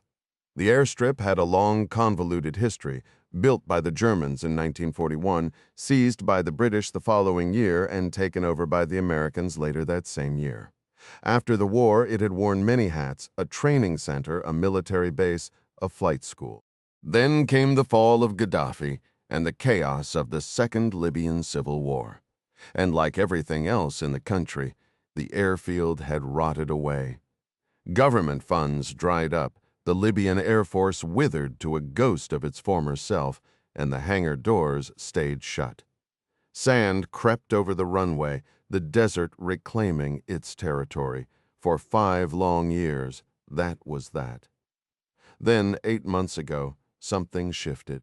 A stranger with an unfamiliar accent approached the village elders, claiming to represent a company no one had ever heard of. They did their due diligence as much as 5 elderly Bedouin could anyway, and found nothing alarming about the Agravia Corporation. In fact, they found almost nothing at all. No website, no stock listings, no trace of any products. What Agravia did have, and this stayed between the elders, was a representative with a very heavy suitcase packed with American dollars. Bakshish, as it was known in these parts, no contracts were signed, just a round of handshakes and the exchange of cash. But there were unwritten rules. Agravia's people would keep to themselves, Malenkov assured them, only heading into the village for essentials. No pollution would touch the oasis at the edge of town. In return, the elders were to spread the word, no jobs for locals, since the work inside the hangars was highly specialized, and no one was to approach the facility, which would be heavily guarded. And just like that, the deal was sealed. A bulldozer arrived on a flatbed truck, and soon the sand was being shoved off the runway. A sweeper followed, keeping it clear. Once the strip was usable, flights began showing up like clockwork. Every week, the same plane, the same crew, always landing under the cover of darkness. They rolled in personnel, heavy machinery, provisions, and rows of folding cots. After 8 weeks of methodical setup, Agravia's real operation finally kicked off. The vehicle cruised through the main gate, flanked by 2 guards who waved the familiar faces through without a second thought. Malenkov stepped out near the hangar, settled his tab with the driver, and watched the rattling Fiat chug off into the dust. He walked toward the entrance, noting, as always, the massive main doors sealed tight. A practical choice, really. Even in late autumn, the heat here could push past 90 degrees during the day. Near the side door, a hulking figure lingered in the shadow of the security trailer. Bojan, his head of security, had his own logic for keeping those doors bolted shut. The Serb ambled over to greet him. "Welcome back to paradise," he said, offering no handshake. Bojan ran the compound's 26-man security crew, though they'd started with 28. The 2 missing had slipped into town one night, only to be dragged back to the gate, bruised and reeking of booze by local militiamen. Bojan had compensated the militiamen for their trouble, and by sunrise, the troublemakers were gone. Malenkov told the rest they'd been sent home. Nobody bought it. The crew was a mix of hardened pros, a handful of Russians, ex-Wagner types, but mostly Serbs and Kazakhs. They pulled 12-hour shifts for solid pay. Most patrolled the perimeter, while 2 stayed glued to the command trailer, eyes on the cameras and a web of ground sensors. Bojan's force dwarfed the 6 technicians working inside the hangar. "How are your boys doing?" Malenkov asked. 2 months in, Bojan replied. "They're itching to hit the town, get drunk, find some company. In a village full of Muslims?" The Serb's mouth twitched. "Not Al-Yagbub. They're talking about Tobruk." "Tobruk's a 10-day trek across open desert." Just grumbling. A soldier who doesn't complain isn't a soldier. Their contracts wrap up soon. Next week they can drink and screw till they drop. Until then, they stick to the job. Malenkov's gaze swept to the fence line. "Any security issues since I was last here?" "Nothing serious." A couple of kids rode up on bikes parked by the south fence and stared harmless. Malenkov's eyes sharpened. "Nobody's harmless. Did you confront them?" "Sure. My men shooed them off." "Shooed? Next time, fire a warning shot." "Shoot it, kids? That's a bigger headache than it's worth." "I didn't say hit them. Put around in the dirt, send a message they'll repeat to their friends." "Got it? Good." Malenkov turned and stepped through the side entrance, pausing as the air hit him. 20 degrees cooler, with portable air conditioners humming to protect sensitive equipment, not for comfort. He spotted Gamling at a workbench across the vast hangar, hunched over a glowing laptop. Malenkov could barely recall his real name. The wartime nickname had swallowed it whole. Some said it came from a Lord of the Rings character, others claimed it meant old man in Icelandic. Either fit.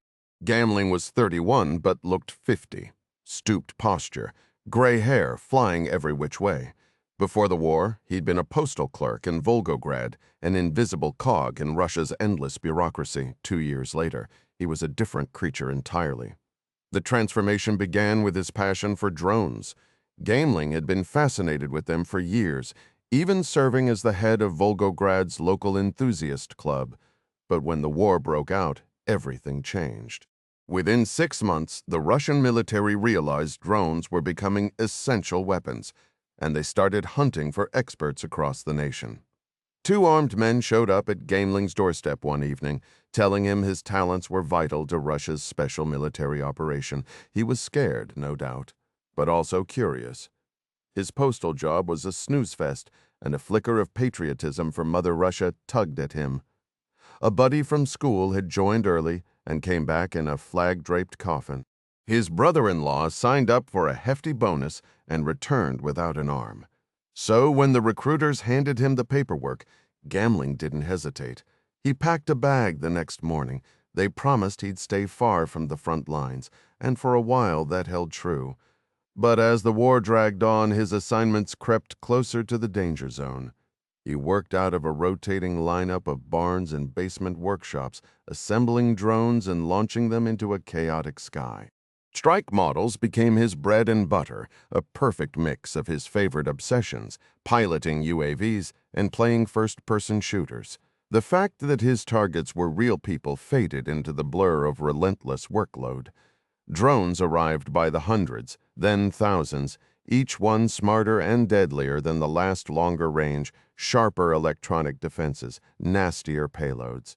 He soaked up knowledge from his unit, especially the engineers who wrestled with the ultimate challenge, controlling the radio frequency spectrum, frequency-hopping tricks, fiber optic lines, autonomous strike capabilities. The skies over Ukraine buzzed with electronic warfare, signals and jammers, locked in a constant tug-of-war countermeasures. Then countermeasures, the only constant was change, with new systems popping up weekly.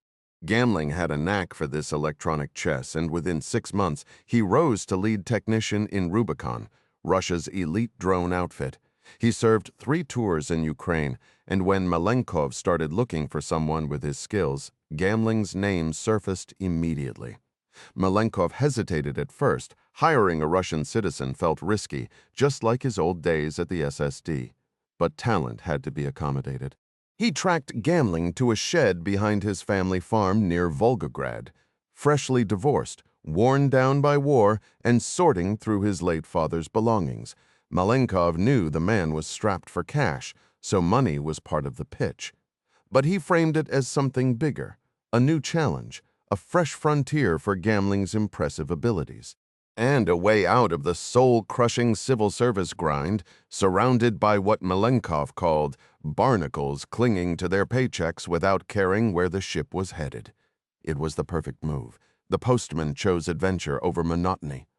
"Have you solved our problem?" Malenkov asked. Striding across the polished concrete floor, the engineer looked up from his screen. That label stuck with Malenkov, engineer. The guy had never set foot in a real university, but his frontline knowledge was sharper than any degree could offer. "Which problem are you talking about?" Gamling replied. "The incompatible circuit boards. That was ages ago. We got a fresh shipment from Taiwan, routed through Italy. They're working perfectly. So what's the issue now? Yesterday, it was a glitch in the terrain data. Today, it's the spray bars. The nozzles keep clogging with the simulant mix. Where did you source them?" "China, naturally. They're lightweight, and I'm always trying to cut a few kilos. But those won't cut it for what we need. I've already arranged replacements, and they're due in on tomorrow's flight." "Is that going to be enough time?" "I'm fully aware of the deadline." The irritation in Gamling's voice was unmistakable. Malenkov chose to ignore it. The man was essential, and worse, he knew it. "What else have you got?" "I'm reworking the tanks." Our issue was that the payload container was too small, while the original fuel tank held more than we needed. I've spent the past week rebalancing the volume." He guided Malenkov over to a workbench. A metal tank, roughly the size of a bathtub, rested on the surface while a worker welded a partition near one end. "This is the final one. Once we finish, we'll have just enough fuel to reach our target, and the rest of the space goes to payload." "What's the total capacity?" Malenkov asked. 190 liters of fuel, 1,000 liters of payload. That's not a whole lot of gas. I've run the numbers meticulously. Even with the worst possible headwinds, we'll still have a 20% safety buffer. I'll be test flying one of the drones shortly. Whenever you alter an aircraft, complications can surface. Weight balance, center of gravity, how it handles under shifting air pressure. Are you anticipating trouble? Not at all. I just believe in being thorough. Malenkov watched the welder at work and concluded the guy had real skill. The weld line was clean, steady, uniform. He remembered learning that trade himself, more of an art form, really, during his teenage summers in his father's machine shop. That was the season he'd made the call to enlist, watching his old man grind away fixing combine parts in a freezing, dirt-floored barn.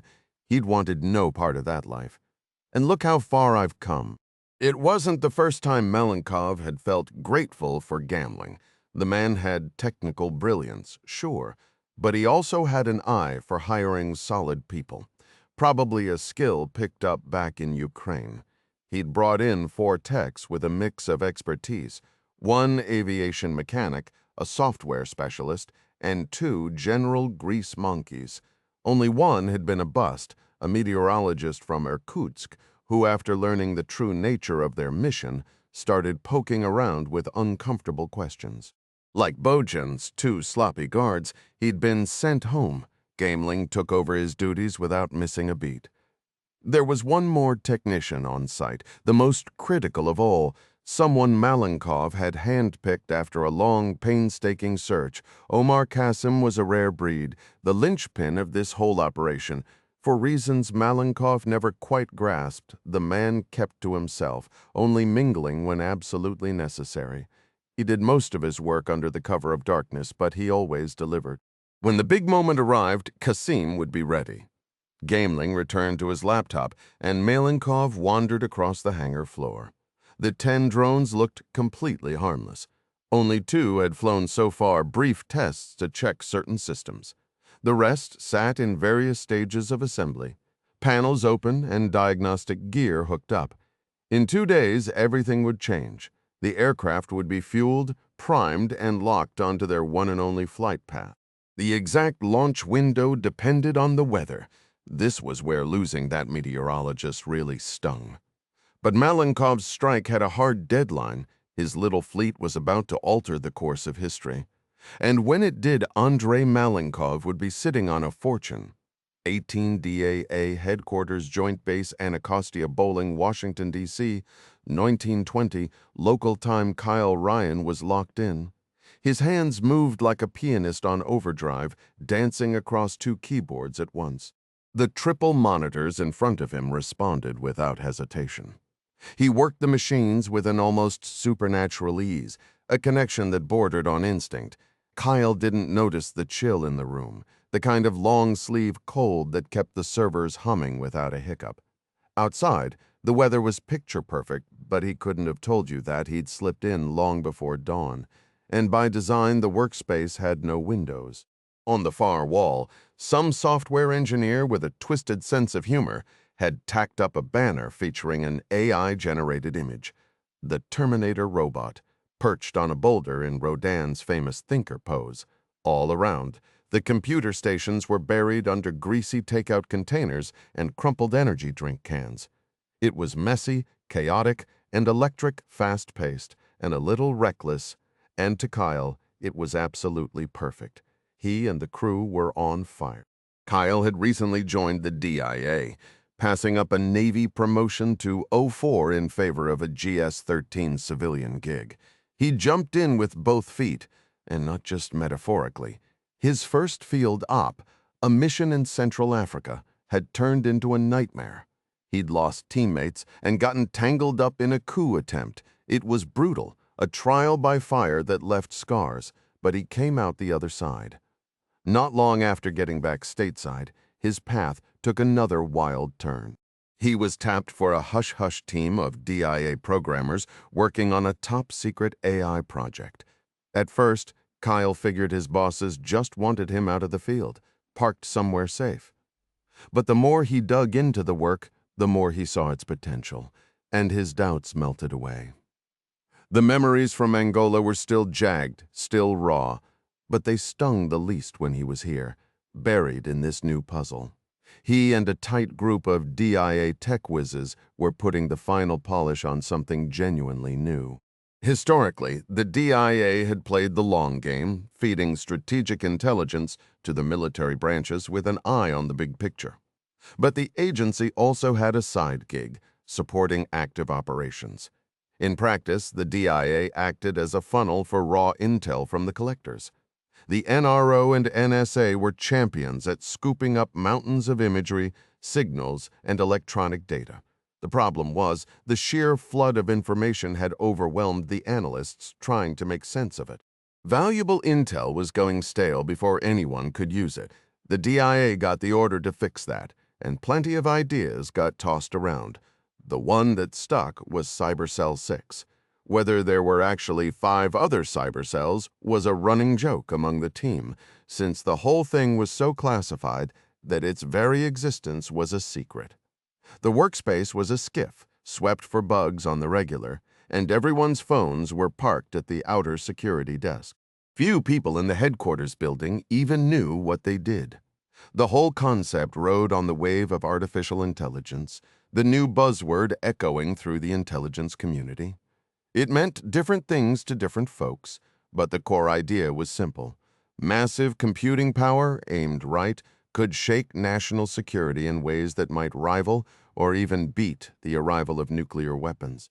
Down in the basement of DIA headquarters, crews had run cables and relay networks to link up with a sprawling new data center out in rural Virginia. The project got the nickname MAADN, a clunky shorthand for Metadata Analysis and Distribution Network. It was a mouthful of a name for something pretty straightforward on paper, turning oceans of raw data into sharp, timely intelligence. In essence, Maiden was the ultimate intelligence analyst. That's how President Jack Ryan put it when he signed off on the classified funding. Early tests had already pushed the system beyond what anyone first imagined, adding new tricks nobody had planned for. Aside from its knack for processing mountains of information from other agencies, it turned out to be surprisingly skilled at tapping into live networks, both open source and compromised, that could be used to back up field operations. Cybercell 6, or CC6, employed 9 technicians, a blend of software and systems engineers. They rotated in 3 shifts, a necessary arrangement because MADN never powered down. It ran around the clock, every single day of the year. Kyle had shown up at 5 that morning, ready to pick up where they'd left off on the weeks-long testing grind, the official sign-off on the operational software package. But then his phone buzzed with a call from Bubba Pettigrew over at ONI. He'd gotten to know Bubba through his sister Katie, which meant he could attach a face to the name, or more accurately, to that unmistakable drawl. Bubba needed immediate help with a high-stakes mission. Although the inner workings of CC6 were tightly under wraps, the DIA had quietly reached out to a handful of intelligence outfits, ONI included, signaling they were on the hunt for real-world scenarios to put their new data-crunching powerhouse through its paces. The situation Bubba laid out that morning looked like a perfect fit. An Air Force C-32A had crashed in Turkey, killing everyone aboard, including the Secretary of Commerce. Kyle usually had his nose too buried in work to keep up with national headlines, and honestly, he figured most of it was noise anyway. But the disaster near Bodrum had slammed into the news cycle like a tidal wave. Even he'd caught snippets of it during his commute. When he floated the idea to his shift crew, they were all on board. In the room with him stood 2 fellow DIA civilians, David Craterley and Mustafa Hosni, who went by Moose. The trio had been grinding together for over a month, Two other shift teams handled the rest of the EMEA-DN oversight on alternating schedules, with a weekly huddle to keep everyone in sync. The only request sat squarely in MEA-DN's wheelhouse. The core ask was for CC6 to pull together and sift through any intel tied to the crash. Early readings from the black box hinted the aircraft might have been brought down by a GPS spoofing attack. If that panned out, it could spell ongoing trouble for U.S. naval and air assets in the region, or even worldwide. But before Madden could work its magic, Kyle and his crew had to narrow the hunt. "I've got some refreshed NRO tracks," Craterly announced, his main screen showing a jumbled tangle of orbital paths. "Can we take control?" Kyle asked. "Nope, no authorization for that, but a live sweep should drift over our location in a few minutes." "Let's do it." Craterly's fingers flew across the keyboard. Given how big this incident was, Kyle figured they could probably wrangle permission to commandeer the satellites. But that would eat up precious time, and Bubba had hammered home that speed was non-negotiable. Before long, the crash site appeared in a multispectral view, with different bandwidths layered and blended into a crisp, high-res picture. He could see the wreckage plain as day, along with about a dozen people scouring the area. He examined each figure carefully, but the one he was hunting for didn't jump out. Bubba had mentioned his sister was on the ground, and Kyle had no reason to doubt it. Just last week, she and John Conza had been kicking back on a cushy assignment in Italy, but when trouble brewed nearby, Katie gravitated toward the action like a moth to a flame. "Moose, how's that history coming along?"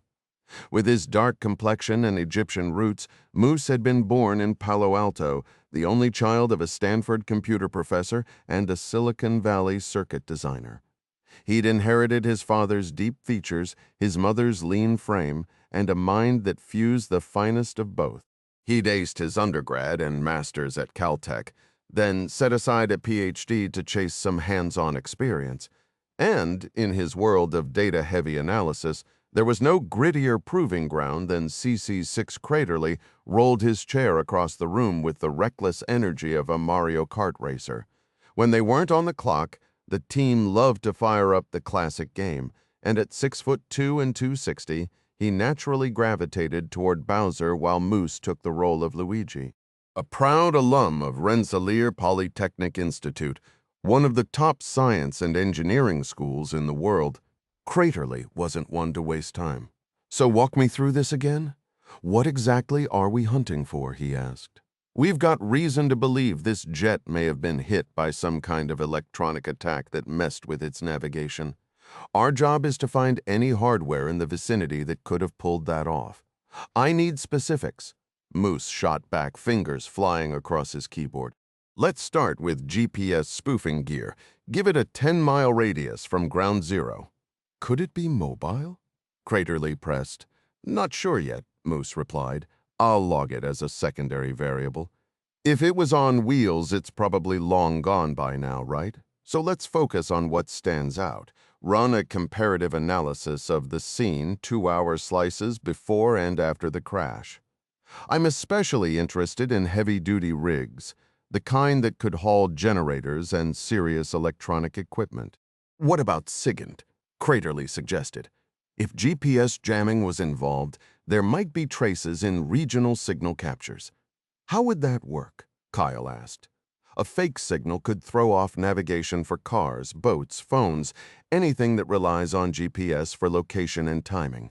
Some of those devices automatically ping their system admins with silent alerts. We should scan for reported GPS glitches within a 50-mile radius, say 2 hours on either side of the crash." "I'm on it," Moose said, still typing nonstop. "Heat," Craterly added.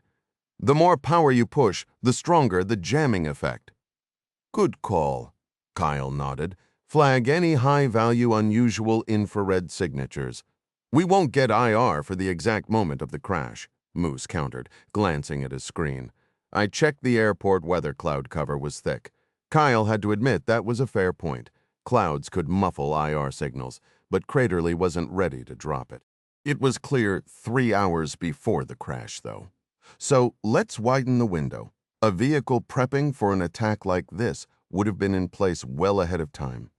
The brainstorming went on for another 10 minutes, each of them tossing out ideas like clay pigeons at a shooting range. The ones that survived scrutiny got added to the search algorithm. When they finally wrapped, Kyle reviewed the list and everyone gave a satisfied nod. "One more thing," Kyle said. Katie flagged that a passenger seems to be missing from the wreckage, possibly never boarded. "We need to identify who that is."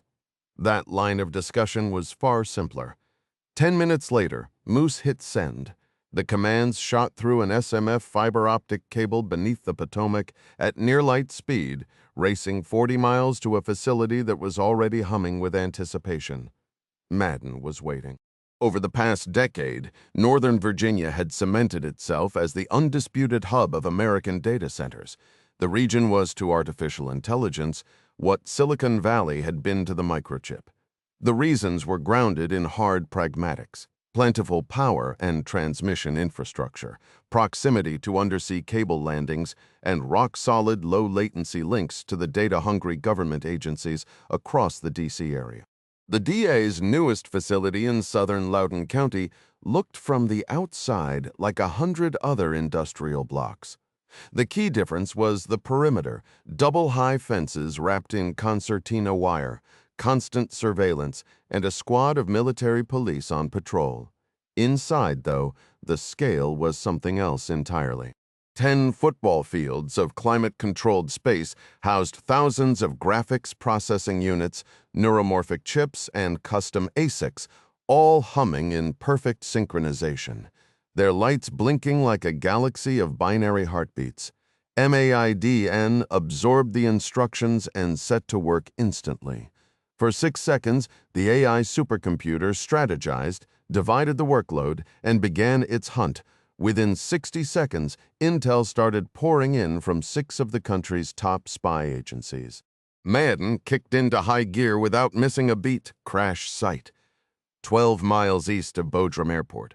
Bodrum, Turkey, 4:50 p.m. local time. Katie dragged herself up the slope toward the makeshift parking area, the relentless sun having baked the hillside all afternoon. After hours of picking her way across bomb-cratered terrain and thorny scrub, she was running on fumes. She'd been on the go since sunrise, the only real break being a quick working lunch back at the hotel with Kanza. Most of her time at the site had been spent glued to her phone, firing off calls and emails to line up support. The catch was that comms security was a real headache, so she had to watch every word she said and who she said it to. She hadn't been issued any fancy gear, nothing like the satellite rigs the Tier 1 operators carried, which left her stuck using local networks, and those, she figured, were probably tapped at some level. The nearest secure line was a skiff at the embassy in Istanbul, a 5-hour drive north. That was a non-starter, so she just had to tread carefully. As she rounded the final bend, the lot came into view, with about 6 people standing in a loose circle, clearly in the middle of some impromptu huddle. She spotted Kanza and Colonel Carter right away. The rest were Turkish military types, including Colonel Demir, the head of the on-site Turkish contingent, whom she'd met earlier. Demir was deep in an animated phone call while the others stood around waiting. Katie sidled up to Kanza. "Hey, JC, what'd I miss?" He kept his voice low. "Small snag in our joint op. The Turks technically run the show, so Carter told them about his sabotage suspicions. Demir's all worked up, insisting we need proof, and fast proof of what exactly. Your guess is as good as mine." Carter tried to explain that if it's the spoofing attack we're thinking, it's pretty technical and could take time to nail down. He told Demir we've got folks on it, but that didn't land well. Demir's been on the phone non-stop, and now everyone's waiting to see what shakes out. "Got it. Your turn," he said. "Anything new from our end?" "Nothing, Major. I touched base with Bubba, and he says Kyle's crew is on it. So what's your brother actually doing at the DI?" "He won't give me specifics.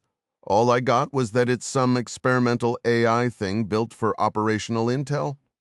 She glanced at the other Turks and noticed two in flight suits. Who are those guys? Helicopter crew that flew the colonel in theirs, a T-70 parked on a road a couple hills over. A T-70. Pretty much our Black Hawk, the Turks build them under license and throw in their own upgrades. I've heard choppers all day. Yeah, people in gear coming in. First bits of wreckage heading out. Demir wrapped up his call and slid the phone into his pocket. He announced in solid English, "Headquarters backs my position. We must pursue this sabotage theory with full effort." "How do you propose we do that?" Carter asked. "The local police will start canvassing for witnesses. Someone in the area might have spotted a suspicious vehicle. We'll also pull surveillance footage from cameras along the roads and at the harbor."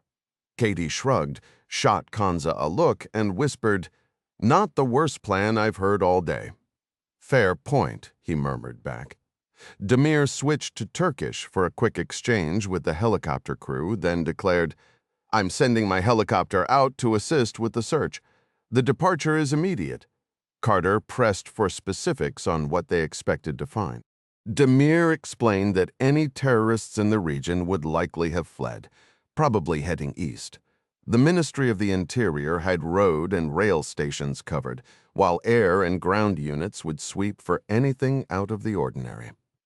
Carter suggested they might also be hunting for a vessel, and Demir confirmed that additional helicopters and the Coast Guard would be scouring the coastline.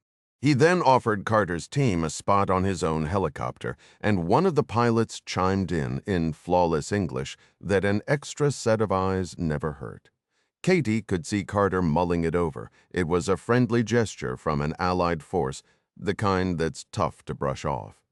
He glanced at Katie and Kanza, seeking some kind of cue. Kanza, ever, the Navy SEAL, stepped forward without hesitation. "I'm in." Katie started to object out of pure instinct, but the words died in her throat. She had plenty of reasons to dislike the idea. Kanza's skills were needed here, and the whole operation felt like chasing ghosts, but she knew him too well to bother arguing.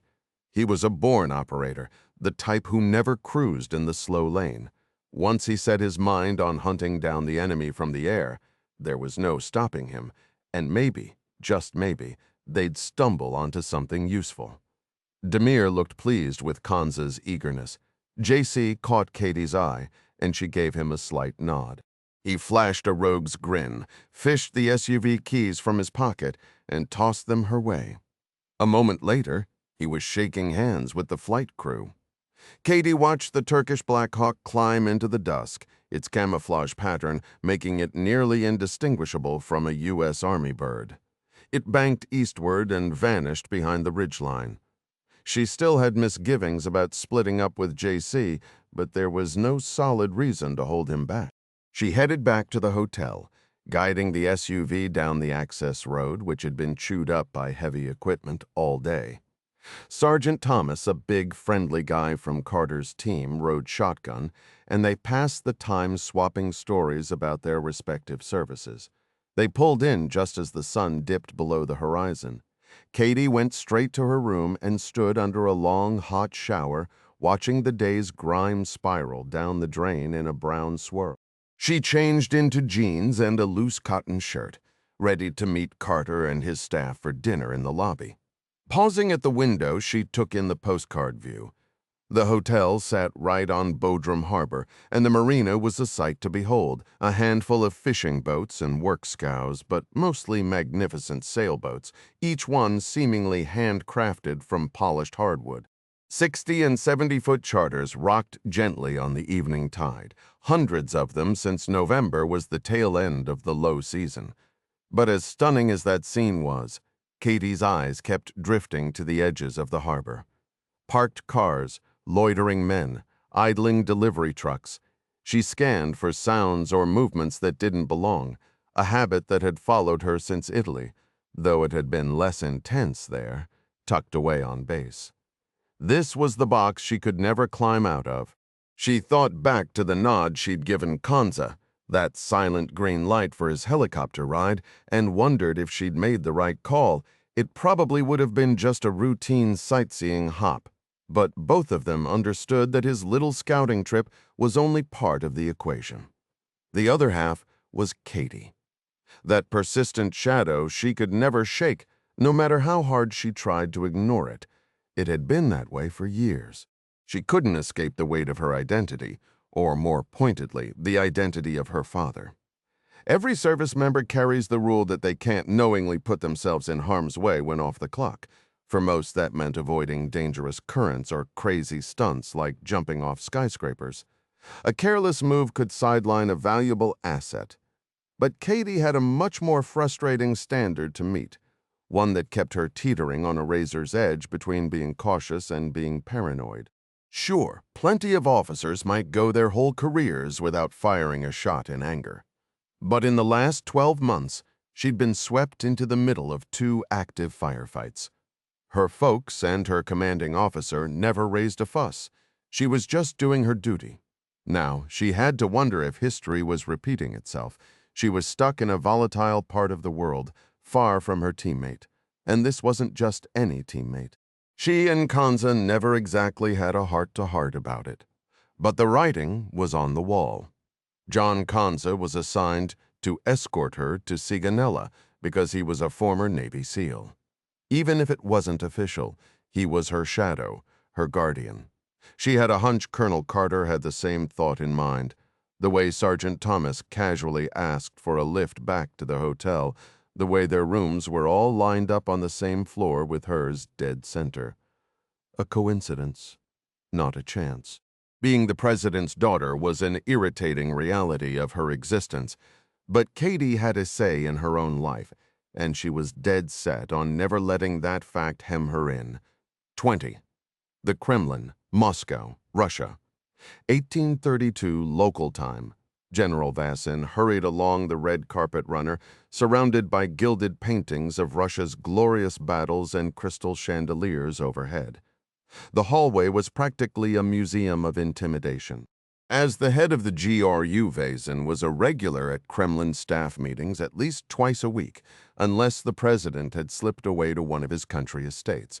Private sit-downs were a rarer breed, and they usually spelled trouble.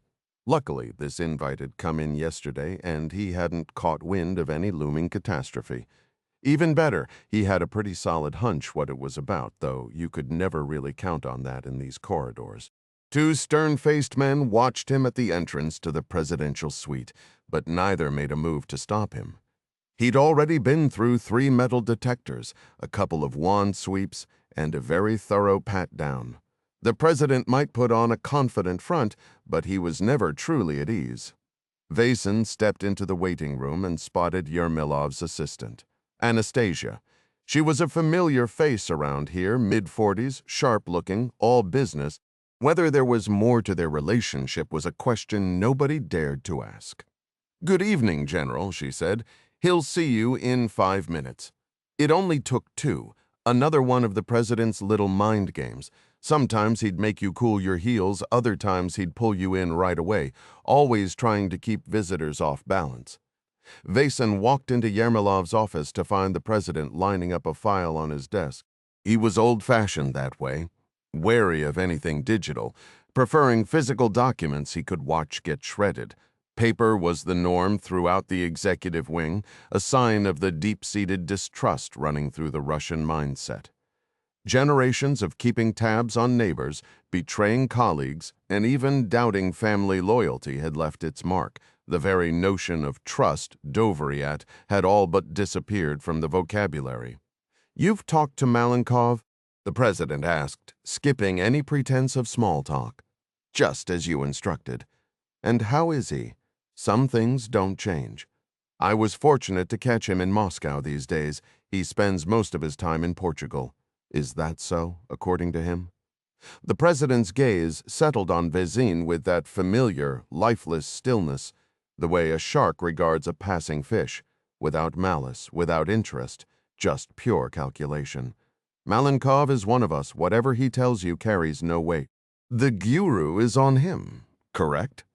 "We monitor him, yes, but not around the clock. Those were your instructions. When he left SSD, your exact words were a leash, but make it a long one." Yermolov tilted his head, a gesture of vague acknowledgement. I remember I had no reason to consider him a danger, and that assessment hasn't shifted. This time of year, the coast near Porto is quite agreeable. Vason was certain he had never mentioned the city where Malenkov had settled. It was classic Yermolov, playing one agency against another, dangling scraps of information to keep his people off balance. Vason said, "As you instructed, I raised the matter of the air crash in Turkey." And he claims to know nothing. Do you accept that? I have no grounds to doubt him. I know for a fact he was in Russia when it happened up in the far north. What was he doing there? He needed manpower for a project and paid a visit to one of our corrective colonies. He still has friends in the Ministry of Justice, it seems. Did you confront him about it? No, we've only tracked his movements. He's gone private. Guns, mercenaries, standard contract work. He trains barefoot Africans in shooting and demolitions, then flies out with his pockets full of diamonds. What he was recruiting for in a prison, I can't say, but those places are perfect for finding desperate men. Malenkov got what he needed and moved on. Good, then we have nothing to fear. Vason allowed himself a quiet exhale. He wondered how long it had been since Yermolov had actually spoken to Malenkov. During Malenkov's brief run as head of SSD, Vason knew of no direct contact between the two men, which he realized was the entire point, keeping as much distance as possible between the Kremlin and the chaos done in its name. Malenkov would have been wise to stay out of sight since being pushed from SSD. In Russia, when you're removed from a post of any importance, the smartest move is to disappear. It dramatically reduces your chances of taking a sudden fall from a 10th floor window. Vason wasn't concerned that Malenkov was dabbling in freelance work, and the president wouldn't be either. Handled quietly, it was just a retirement perk, a pension supplement for senior intelligence officers. Vason said, "I'm curious why you wanted me to meet with him. Did you suspect Malenkov had anything to do with the crash?"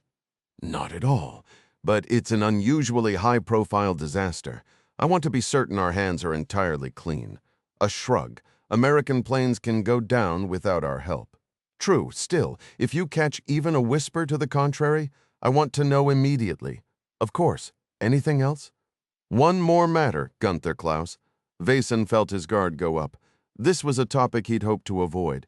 Yes, we've been watching him. Good. A man like that always deserves attention. Last time we spoke, you raised concerns about his loyalty. It was a single incident last month in Algiers. One of our observers spotted him near the American embassy. It may have been nothing, but a report landed on my desk, regardless. As you know, Klaus has handled the finances of our European operations for years. He's been discreet and effective, but he also knows too much. That's why we keep tabs. The president paused, as if weighing something. Your instincts are sound. There's risk in relying on a foreigner like Klaus. Unfortunately, we don't have much choice. We can't move money across the continent without Western banks, and that requires someone on the inside. Someone intimately familiar with the Bahnhofstrasse. Klaus, or someone cut from the same cloth. Should I arrange for a replacement? That would be prudent. Understood. I'll start looking right away. And as for Klaus, do you even need to ask? Gennady Vasin already knew the answer. Consider it handled. Within moments, Vasin was hurrying down the lavish executive corridor, his composure cracking with every step. The president had just given him a direct order to eliminate Gunther Klaus, but the man's whereabouts were a complete mystery, and that uncertainty sent a cold spike of dread through him. Hawk 11, Central Anatolia, Turkey, 1948 local time. Konza sat cross-legged on the cold steel floor of the Black Hawk's cabin. The side door slid wide open to the rushing night air. It was a sweeping, gut-level feeling he'd known 1,000 times during his years with the teams. Under the pale moonlight, jagged hills and dry grassland streaked past in a blur. The Anatolian steppe felt like home in a strange way. A distant echo of the rugged terrain he'd once operated in, the hot zones of Africa. the dusty battlefields of the Middle East. The sharp night wind whipped through the open door, carrying that familiar, raw, electric sensation. It was primal and thrilling, just like the old days. Kanza was genuinely happy he'd volunteered for this run. "We've got another possible target to check," the co-pilot crackled through the intercom. Kanza had been handed a spare helmet with a boom mic. There were 3 crew members aboard, 2 pilots and a crew chief. The pilots had solid English, but the crew chief's vocabulary was basically limited to one-liners from Tom Cruise and Hugh Jackman flicks. Still, that was practically Shakespeare compared to Kanza's 10 words of Turkish. "Copy that," Kanza replied, tapping the push-to-talk button. Hot mics weren't an option with all the cabin noise. "Do you have eyes on it?" "Not yet. Still about 3 miles out." The mission running under the call sign Hawk 11 had turned out to be far more active than Kanza had anticipated. The pilots were in constant contact with their command, who were coordinating with local law enforcement to hunt down vehicles that might be linked to a suspected electronic attack in Bodrum 2 nights earlier.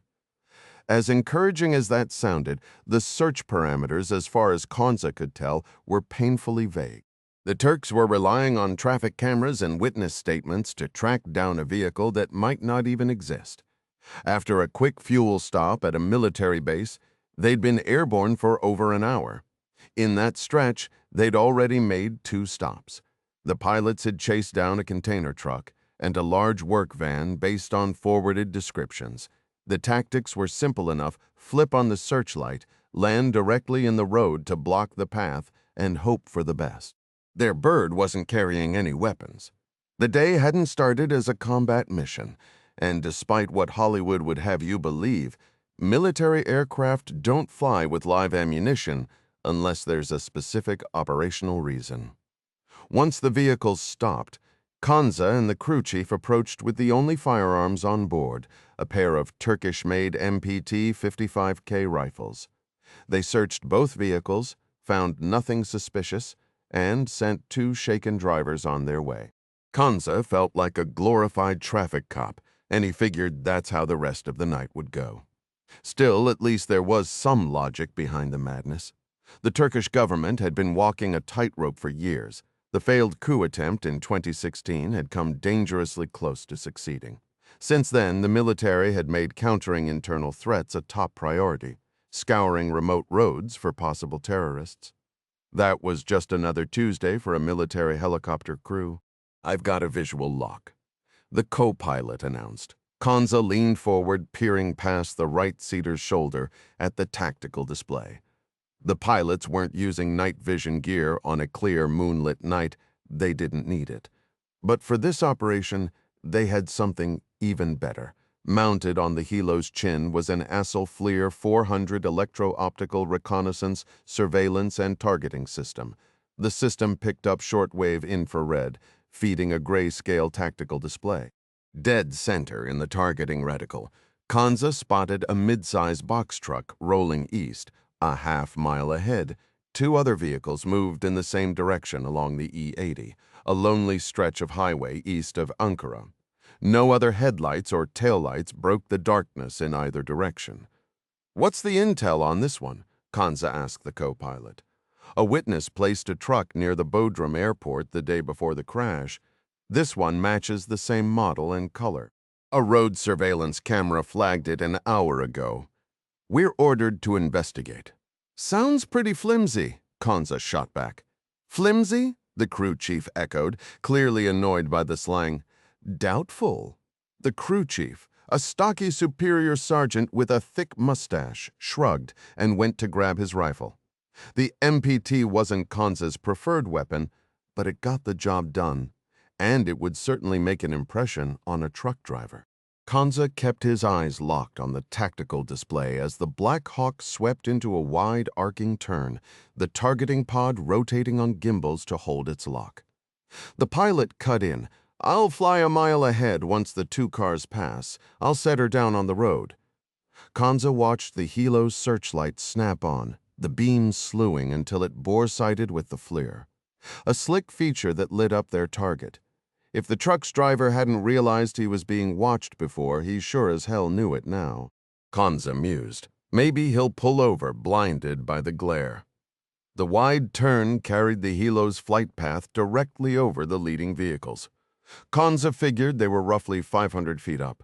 The Black Hawk's engines throttled back, and they began to descend through the front windscreen. He could clearly make out the truck's headlights. He felt the aircraft slow, settle into a hover, and then everything went sideways. "Missile launch!" The co-pilot screamed at a volume that cut straight through the intercom. A warning light flashed on the circular cockpit display, a red triangle at the 5 o'clock position, right where those two cars were. Kanza thought in a split second. The missile was an SA-18 NATO codenamed Grouse. At 5 feet long and under 3 inches wide, the Russians called it the Needle. Whatever the name, the SA-18 was the most widespread handheld surface-to-air missile system on the planet, with tens of thousands produced, sold, and licensed. Like all manpads, the SA-18 had a maximum range. But at that moment, hovering a few hundred feet over the E-80, minimum range was the real problem. The missile needed a fraction of a second to stabilize after launch before it could lock on. The nitrogen-cooled infrared seeker blinked open milliseconds after leaving the tube and had zero trouble finding its target. The Black Hawk's side-by-side exhaust plumes blazed like twin moons against the night sky. The SA-18's 2 guidance fins fought hard to track the helicopter. By design, the missile rolled to give its canards control across multiple axes. With the helo less than a quarter mile away, the projectile never came close to its max speed of Mach 19. 2 seconds after launch, before the crew could eject any countermeasures, the nose cone slammed into the right engine exhaust can.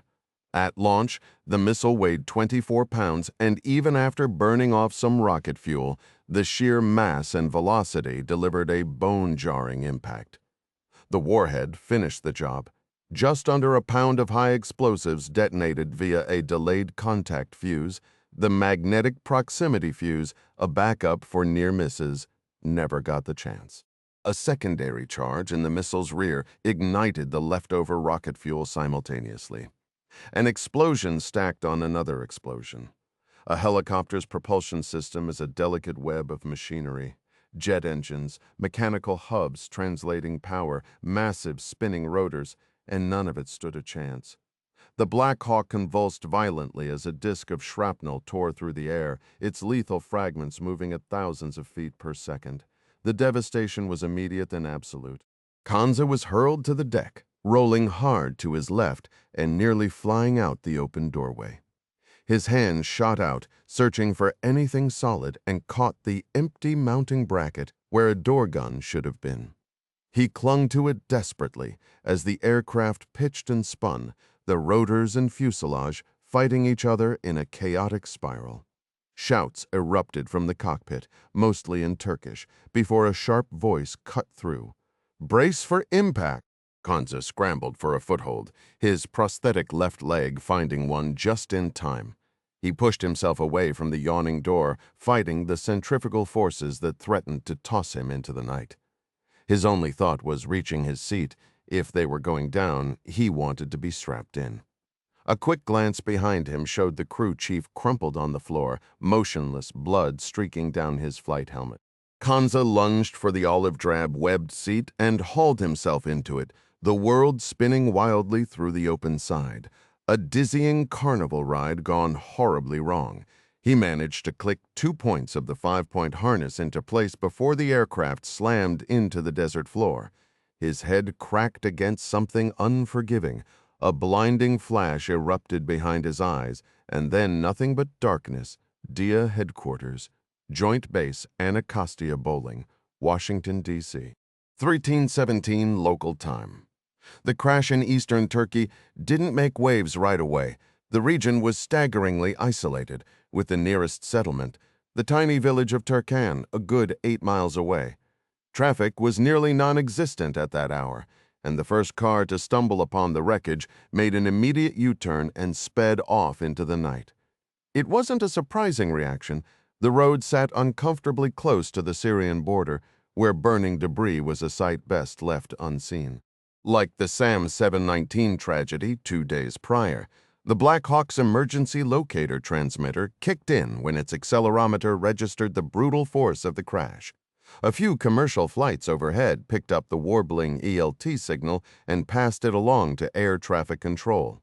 But false alarms were routine in that part of the world, usually triggered by careless maintenance or faulty equipment. The sector controller, swamped with other traffic, jotted down a note to have it checked and forwarded the message to his supervisor who hadn't clocked in yet. The Turkish Army's Tactical Operations Center, which had been coordinating with the Black Hawk, was equally in the dark. They had no direct data link with the chopper, only a spotty VHF radio relay. A young lieutenant sat waiting for an update on the interdiction mission, assuming that silence meant success. At low altitudes, where Black Hawks lived and breathed, radio coverage was unreliable at best, and as minutes stretched into an hour, he convinced himself everything was on track. It was a painfully human assumption in an age of hyperconnectivity. Ironically, the first to recognize the catastrophe wasn't a person at all. It was a machine 6,000 miles away, tucked inside a windowless warehouse along the Potomac. Madden had been grinding away for hours, chewing through staggering volumes of data harvested from every corner of the U.S. intelligence community. Its algorithms devoured satellite imagery, drone feeds, and real-time electronic intercepts, cross-referencing everything from the interim crash reports out of Bodrum to academic papers on GPS spoofing techniques. It even hacked into CCTV feeds across Turkey and insinuated itself into mobile phone traffic monitored by MIT, the country's domestic intelligence service operations that existed in a deeply gray legal space. Fortunately, or perhaps by design, the architects of this cutting-edge system hadn't gotten around to installing any ethical safeguards. Madden was making impressive headway on the questions surrounding SAM 719, and it had no intention of stopping to ask for permission. At 1752:29Z, a game-changing input hit the system, completely shifting the focus of the search. An NRO satellite orbiting low above Earth detected a sudden, intense flare. Its primary job was to monitor ballistic missile launches in the Middle East, but on a clear night from 300 miles up, a relatively small explosion in eastern Turkey caught its electronic eye. Madden instantly reallocated all 3 of its other trainable sources, zeroing in on those exact coordinates.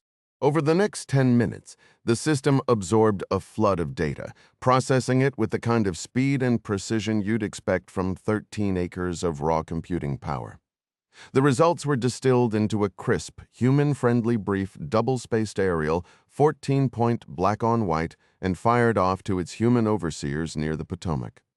The report landed with a digital thud in the encrypted inbox of Cybercell's 6th Turkish Army Black Hawk down at N39.79845 degrees E40.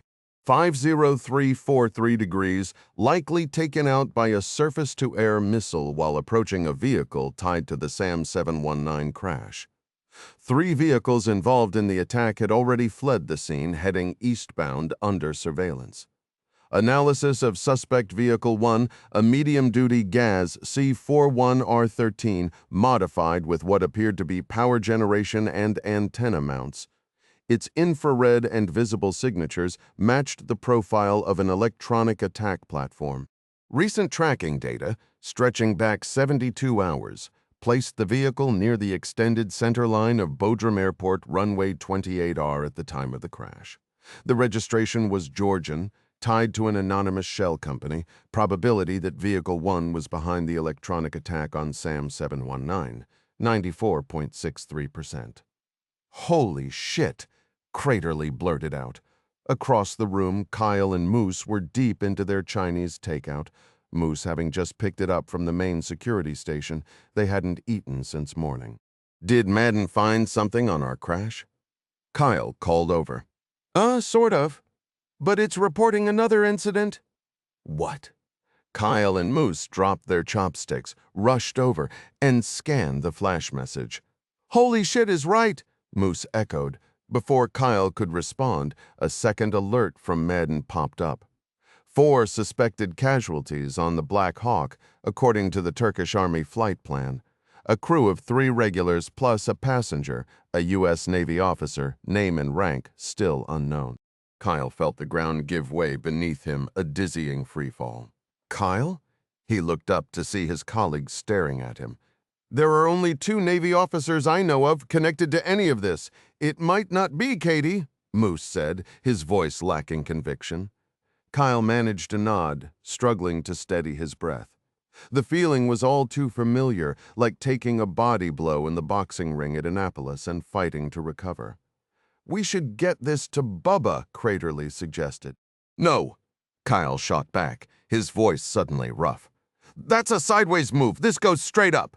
General Compton? Compton was the DIA director? Yes, but only to light a fire under it, Kyle said.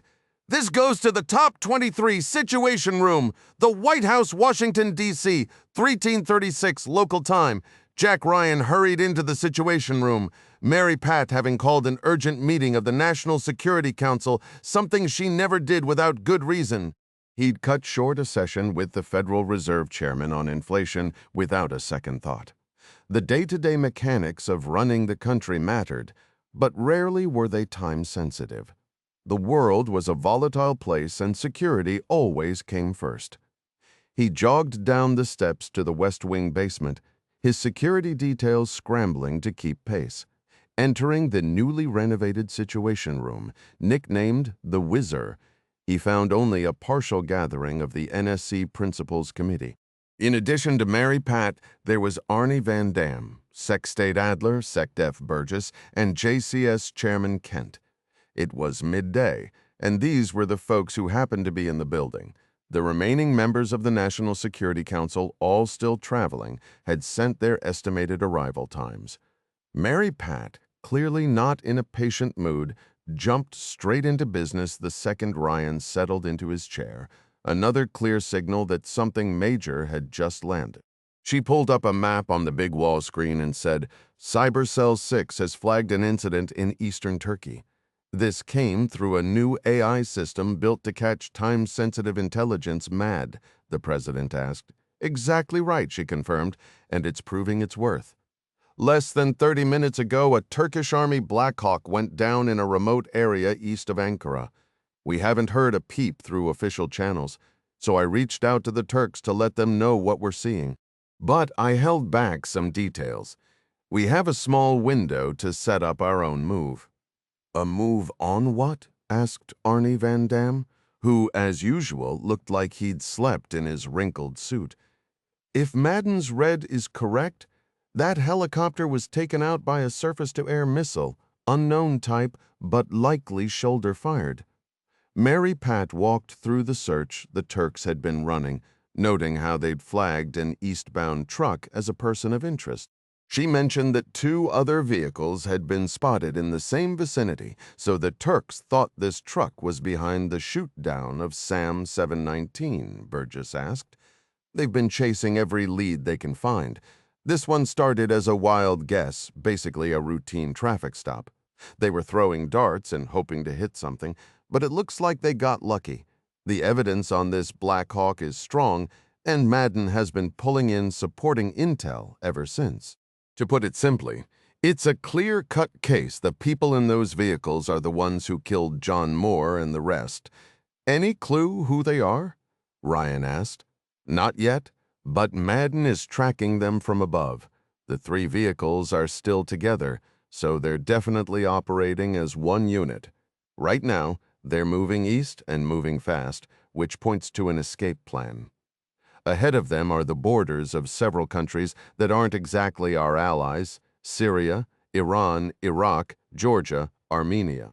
Now that's a snake pit, Admiral Kent mused. Based on the direction they're heading, I'd bet on Georgia or Armenia, both of which lead straight to Russia, the president said. True, but right now we're just guessing. We've told the Turks their Black Hawk is down and first responders are en route. But I didn't mention that we've got a live track on the shooters, Sec-Def Burgess asked. Are you suggesting we go after those vehicles? It'll be tight, but I think we can reach them before they hit a border. Mary Pat turned to the president. Task Force 99, he guessed. I moved them into the region for exactly this kind of situation. The SecDef said they'd need transport to catch up. We usually have some kind of helo at Incirlik Air Base, but I'm not sure which ones are available. Actually, Mary Pat said, I took a few liberties there. I checked what was parked on the ramp at Incirlik. The Air Force's 427th Special Operations Squadron has had a C-41A sitting there for 2 weeks. Remind me about that aircraft, Ryan said. We only have a handful of them. It's a light twin-engine transport made by CASA in Spain. Pure spec ops work, short takeoff and landing, with a bit of headwind. It can drop 10 operators with gear onto a strip no longer than a football field. Task Force 99 is staged outside Bodrum. But since we didn't know when or where they'd be needed, I had that C-41 and its crew pre-positioned there. They're on alert and ready to roll. Every eye in the room landed on the president. The DNI had everything lined up, a sharp response waiting on a silver platter. But on a mission this sensitive, loaded with diplomatic landmines, Ryan knew the final decision had to be his alone. All right, he said, give Clark the green light. And I want a rundown of every other asset we've got in the area. The ripple effects of this incident were now stretching across every branch of the U.S. military. Our naval presence in the Mediterranean, the air wing stationed at Incirlik, even the listening post in Istanbul. Everything was being brought to a heightened state of readiness in case this situation spiraled into something far more serious. The Director of National Intelligence paused for a fraction of a second. It was a tell that Ryan had witnessed only a handful of times over the years, and it never once preceded anything good. She finally spoke, her tone measured. Now that you have the full scope of the situation, Mr. President, there's one more thing we've uncovered. MAD managed to pull the military flight plan submitted by the Black Hawk's crew. There were 3 pilots listed on the manifest, all accounted for by name. However, there was an additional passenger on board, an observer. That individual wasn't identified by name. The paperwork simply lists them as a United States naval officer. Jack Ryan's carefully constructed analysis collapsed in a heartbeat. A cold knot tightened in his stomach, and his jaw locked. When he finally found his voice, each word came out slow and deliberate. As far as I'm aware, there are only 2 U.S. Navy officers stationed in Turkey. There may be a few others, Mary Pat countered. Perhaps 1 or 2 attached to the embassy in Istanbul, maybe a handful working joint exchange programs with Turkish forces, but to my certain knowledge, only 2 would have had any plausible reason to be aboard that helicopter. The president remained frozen, acutely aware that every eye in the room was on him. All right, in that case. Hold that thought, sir, she interrupted, glancing down at her secure terminal. We're receiving a fresh transmission from the DIA. Her gaze darted rapidly across the screen. Maiden is still monitoring the vehicles on the move. They appear to be heading toward the Georgian border. They've also recovered additional satellite imagery. There's a video feed being sent over, along with some analysis notes. After the Black Hawk went down, it was immediately swarmed by men from those 2 vehicles, 4 armed individuals in total. They converged on the wreckage and extracted a single survivor. According to CC6, the footage is extremely degraded and can't be cleaned up any further. All right, I've got the complete file now. While Mary Pat worked to route the video to the main display, Ryan processed the implications of what she'd just revealed. CC6, that meant the intel was coming directly from Kyle, and Kyle would have been fully aware that his own sister was in the operational theater. Jack braced himself as the footage began to roll. The quality was poor, a mere 52-second clip based on the timestamp at the bottom. Still, he could clearly distinguish the mangled helicopter. The fuselage was twisted, both landing skids completely sheared off, and 2 shattered rotor blades were scattered across the desert floor like discarded matchsticks. The wreckage was smoldering, though no intense flames had taken hold. The bird had hit hard, but it hadn't exploded on impact. All three vehicles were visible in the frame. One was a sizable SUV, possibly a Mercedes, alongside a large sedan. The box truck that had originally been the focus of the chase sat at the edge of the shot. The video opened with three men circling the downed aircraft. A fourth individual then emerged from the broken Black Hawk, carrying someone over his shoulders in a fireman's lift. The body was folded awkwardly across his back, making it impossible to judge the person's build or even determine their gender. Just an inert form being dragged from the smoking debris. The man hauled his burden toward the box truck and roughly deposited the survivor, if that's even what they were, into the cargo hold. When the clip ended, Ryan instructed Mary Pat to run it again. In all his years as an intelligence analyst, spending countless hours studying imagery and deciphering patterns of behavior, he had never been so completely absorbed by such a short piece of footage. Was the person in a uniform? Yes. A desert camouflage pattern, very likely the Navy's standard work uniform. Then the realization hit him like a freight train.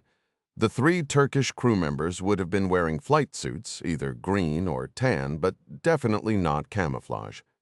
"That's our American being taken," Admiral Kent stated, having reached the same conclusion. "But who exactly?" Van Damme asked, thinking out loud. The room fell into a heavy silence. The president understood he needed to be the one to break it. It was his responsibility, though. Whether he was speaking as the commander-in-chief or as a father, he couldn't say. "Listen up, folks," he said, his voice holding steady despite the weight of the moment. "We need to get our heads straight. This little convoy likely had a hand in bringing down John Moore's aircraft. Now they've taken out a Turkish Black Hawk and possibly grabbed an American hostage." Ryan paused, letting the gravity settle in the room. "We need to know right now if that's Katie. I'm telling you this as your commander-in-chief and as her father." Mary Pat was already on the line, working her contacts through intelligence channels she knew like the back of her hand. He caught snippets, Bodrum and top urgency, and realized she was patching straight to the field. The room held its breath as secure connections were strung together from the White House, weaving through command posts and encrypted routers, a chain of calm security that ended somewhere in the dusty hills of southern Turkey. Finally, she got through. She laid out the situation, and even from across the room, Ryan could hear the noise on the other end, voices overlapping, orders shouted. In any other setting, it might have passed for a crowded bar. But he knew better. That was a tactical operations center in full chaos mode. Mary Pat wrapped up with a crisp "Thanks, call you back in 5," hung up and turned to the room. Katie's fine. She's grabbing dinner with Colonel Carter's crew. The one pulled from the wreckage was Lieutenant John Kanza. At Bodrum Airport, the clock read 20:58 local, and Task Force 99 had already blown out of the safe house in record time, gear stowed, engines roaring, gravel kicking up in their wake. The ride to the airstrip stretched to 10 minutes, and by the time they rolled up to the quiet corner where the C-41 sat waiting, the tires were smoking from the pace. "Move it!" Clark barked as the doors swung open. "We'll suit up in the air!" Ding yanked open the rear hatch of the Land Cruiser and started tossing out rucksacks and weapon cases. Clark sprinted up the aft ramp, which was a far cry from the wide-open decks of a C-17 or a Herc. Those could swallow a Humvee whole, even kick one out the back mid-flight. The C-41 Aviocar, a name that fit its clunky reputation, had a ramp sized for a golf cart.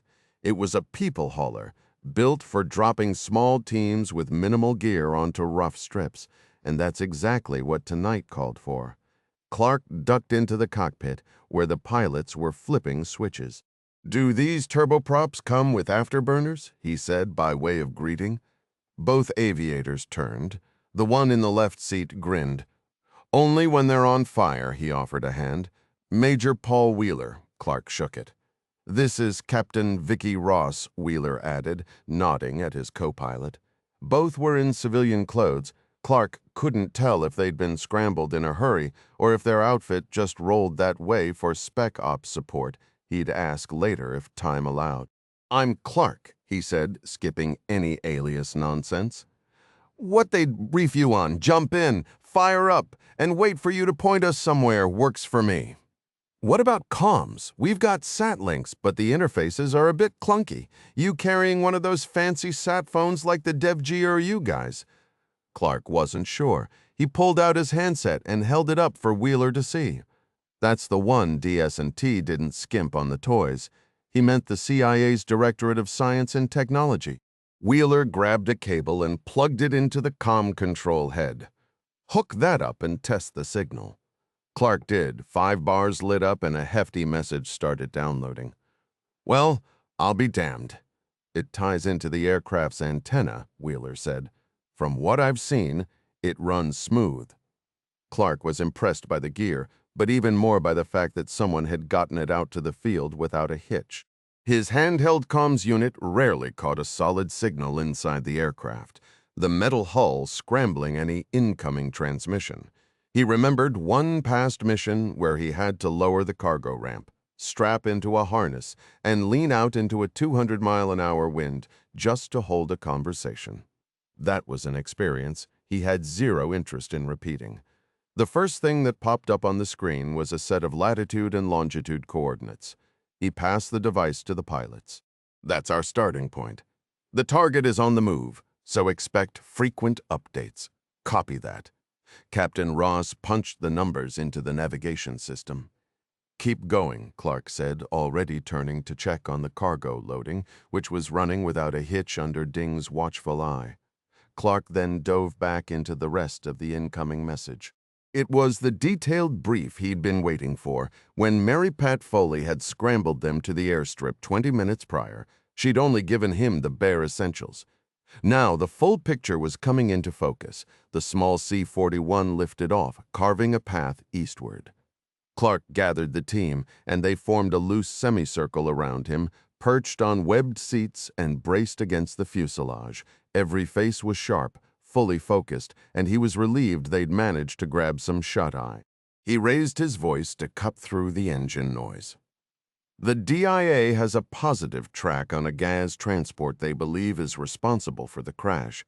It's a moving target, sitting about 500 miles east of us.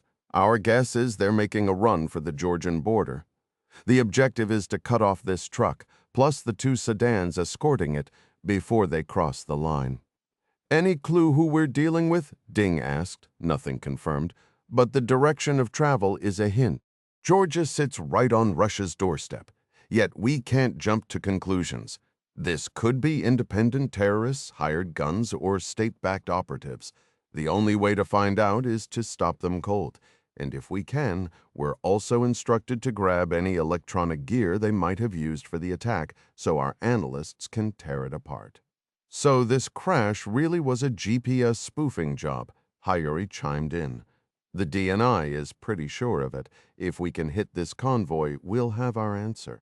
The tactical approach will be fluid, but the plan is to get ahead of them and set up a roadblock." "What are the rules of engagement?" Ding pressed.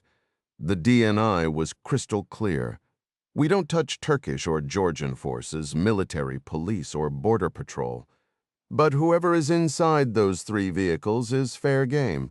We'll offer them a chance to surrender, and if they're smart, we hand them over to the Turks. If they'd rather fight, then it's gloves off. And for what it's worth, the intercept zone is pretty remote. We're estimating 6 to 12 hostiles spread across the vehicles. Assume they're trained and loaded for bear. At minimum, expect assault rifles. Heavier firepower wouldn't be a shock." "Is there proof of that?" Bauer asked. "There is. When the truck raised red flags, a Turkish Army Black Hawk was sent to check it out. As the helo closed in, a SAM streaked out from one of the sedans. It connected, and the Black Hawk went down hard." "Dios mío," Ding muttered. "Any survivors?" "Unknown."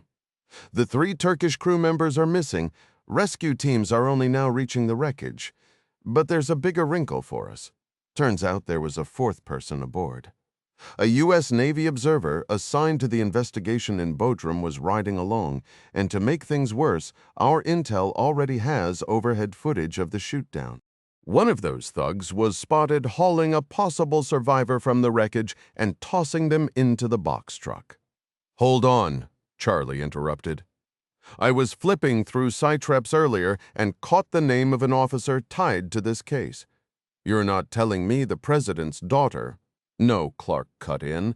"Katie Ryan is deployed, but she's safe in Bodrum. But we are talking about someone familiar to all of us." He locked eyes with Charlie. "He actually had our backs in China on that pier in Tianjin." "JC," she blurted out. "The one and only he and Katie are still partnered up." "They grabbed Kanza as a hostage?" Wu asked. "What's the angle?" "First off, I see the fact they took him as a good sign. No point dragging off a corpse," Ding reasoned. "Not usually. As for the why, we can only guess. But it hits me that he was in uniform. They probably did a quick sweep of the debris, spotted a U.S. Navy officer, and figured he might be worth interrogating. I don't like where this is headed," Charlie said. "They could grill him for 50 miles, demanding to know why he's riding in a Turkish chopper. But then what? Look, guessing games won't help.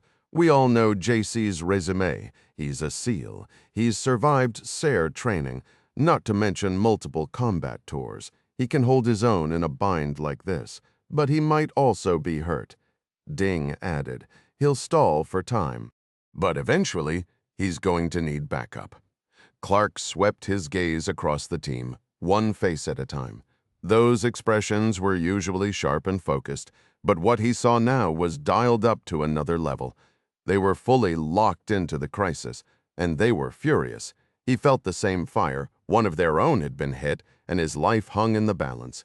"We're dealing with a fluid, fast-moving scenario," he continued. "It'll take 2 hours to reach a staging point.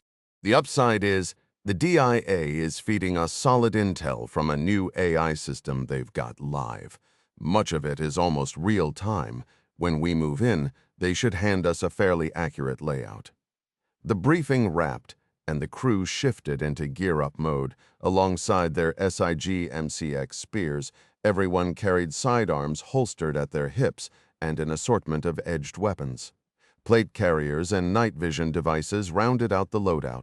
Once the gear was inspected and mags were seated, Clark knew the routine. There'd be a stretch of wisecracks to burn off the nerves and kill the clock. Then eventually each guy would steal a few quiet minutes alone. A window for silent reflection and mental prep. Clark's own mind was already churning. He wondered if the vow he'd made would actually stick. Would they get a clean picture before they breached? Sure, he thought dryly. How many times have I told myself that before? Central Anatolia, Turkey, 1926, local time. The truck slammed into a deep pothole, and John Kanza's skull cracked against the metal wall. The jolt sent a spike of agony through him. But more importantly, it yanked him back to consciousness. His eyes fluttered open, and he blinked to sharpen the blurry world. Kanza made out a steel floor and ribbed paneling. Grit and debris were scattered around. A few loose tools and a coil of insulated wire rested nearby. An empty water bottle slid back and forth with every bump. The space was murky, with only a faint glow coming from past his feet. Lying face down, he tried to push up on one shoulder to see better. Pain flared, though his arms and legs seemed to respond. The next thing he spotted was the flight helmet he'd worn sitting on the floor beside him. A massive crack split its crown. Better that than my skull, he figured. Kanza noticed half the compartment was filled with a giant metal crate. It was the size of 2 stacked refrigerators, with wires and cables snaking out of a port on one side. Against the far wall, he saw boxes of tools and hardware. He gritted his teeth against the hurt and kept twisting his torso for a better view. When he finally managed to see into the front of the cargo hold, he spotted a heavy-set man perched on an overturned crate, swaying with the truck's motion and locking eyes with him. In the dim, scattered light, Kanza made out 2 other figures standing behind him, gripping the sidewalls for balance, one sporting a beanie, the other marked by a spiderweb tattoo creeping up his neck. Beyond them, an open pass-through revealed the cab's dashboard and the vague outline of a driver's shoulder. Outside the windshield, there was only pitch black nothing, and in that instant, the pieces clicked into place. His helo had been shot out of the sky, and now he was riding inside the very gas box truck they'd been hunting. Success and failure wrapped up in one tidy package. "It is good of you to join us," the man on the crate said. "We weren't sure you would ever wake up." He was a bulky, jowly figure, his face shadowed by days of stubble. His weathered, ruddy skin hinted at a life spent in brutal conditions, sleeping rough, eating cold rations from plastic pouches. Or maybe he just scrubbed his face with sandpaper. His English came out with a crushing Russian accent, the words grinding like gravel in a cement mixer. "You are Lieutenant John Konza, United States Navy. No point in denying it. It was stitched right onto his uniform. Luckily, years of SEAL discipline had prompted Konza to stash his wallet and military ID back in the hotel room safe." He squeezed his eyes shut, then opened them again. "Is that who I am?" The big Russian offered a tired smile. "Do not pretend you are what is the word? Amnesia, forgetting." "You're right. I remember just fine. I remember that somebody shot down a Turkish Army Black Hawk without provocation. I think maybe you were preparing to provoke us." Konza glanced around at the gear scattered across the compartment. "And I think you caused a diplomatic aircraft to crash. What is your job in Navy, Konza?" "I'm a weather officer. I came to Bodrum to help investigate the crash of a United States Air Force aircraft." "Weatherman? I doubt that very much. Maybe you're something else." "Okay, you got me. I'm a United States Navy SEAL." The big man looked at Konza's prosthetic leg, jutting out from a torn pant leg, then exchanged a glance with his cohorts. They all burst out laughing. "Okay, Mr. SEAL, but tell me this, who else might be looking for us? Pretty much the entire Turkish military." A long, weary sigh. "I think not. We have heard and seen nothing. We also have sources, and they tell us that things are mostly quiet, which means you have lied a second time. In your game of baseball, there are 3 strikes, but I give you only 2. The big man waved his hand, and the other 2 moved in on Konza. Beanie pinned his shoulders to the floor. Neck-Tat grabbed a 2x4, and without another question, without a moment's hesitation, the beating began. Turkish first responders reached the downed Black Hawk to find one crewman alive, the crew chief who had crawled clear of the wreckage. He was in critical condition and was airlifted to the nearest hospital right away. It would be another hour before the sharp-eyed co-pilot of a second military helicopter, a Eurocopter Cougar that had brought in a team of MPs to secure the area, spotted a telltale shrapnel pattern on the exhaust shroud of the downed aircraft's starboard engine. Only when he radioed that observation back to headquarters did the Turks realize their aircraft had been shot down. By then, the C-41 carrying Task Force 99 was closing in on the 3-vehicle convoy as it neared the Georgian border. But they hadn't caught up yet. As the Gaz truck and its escorts barreled eastward, they were cruising just above the speed limit. Speed enforcement in this stretch of Turkey was practically non-existent, and the Russian commander figured that if a lone patrol car did pull them over, any single officer would be easily overwhelmed by the firepower his 12 men could bring to bear. The crew was a hardened mix of guns for hire, hailing from all corners of the globe, 3 from Belarus, 4 from Serbia, a pair of Nepalese, and a few others scattered across the Central Asian republics. Every single one of them knew their way around a firearm, and they were all itching for that final payout, which meant one thing: getting across the frontier. The commander was dead certain that neither the Turkish forces nor the Americans would dare chase them onto foreign soil. Crossing into Georgia would mean untangling a mess of diplomatic red tape with a notoriously difficult government in Tbilisi, and once they made that 2-hour dash through the Caucasus, they'd be practically on Russia's doorstep. Get past that first checkpoint, and they were in the clear. By this time tomorrow, his squad would be scattering onto flights to every corner of the planet, and the gas would be sinking to the bottom of the Black Sea, pushed off a barge like a piece of junk. The only thing standing between them and freedom was the truck itself. Even with the pedal slammed to the floor, the hulking vehicle could barely push past 62 miles per hour. What the men inside had no clue about was the pair of low-orbit satellites in the Blackjack network working in tandem with Maiden that had been tracking their every move from hundreds of miles above. The system was relentless, a digital Ahab zeroing in on its prey. For a short window, the two satellites lost the convoy when a human operator shifted focus to the downed Black Hawk. But when the order came to reacquire the targets, the algorithms kicked back in with a vengeance. At that moment of hesitation, there were over 400 vehicles barreling down the roads and side routes toward the Georgian border. For Madden, pinpointing the right one was child's play, a supercomputer-level exercise in deduction. First, it flagged 3 sets of headlights that had moved in perfect unison for nearly 30 minutes, a statistical red flag that they were traveling together. That was cross-referenced with the vehicle's size and silhouette, plus the plausible escape paths from the crash site. The clincher. The convoy rolled past 3 cameras, one at a gas station, another mounted on the dashboard of a parked semi-Madden, hacked into both without breaking a sweat, snagging crisp footage.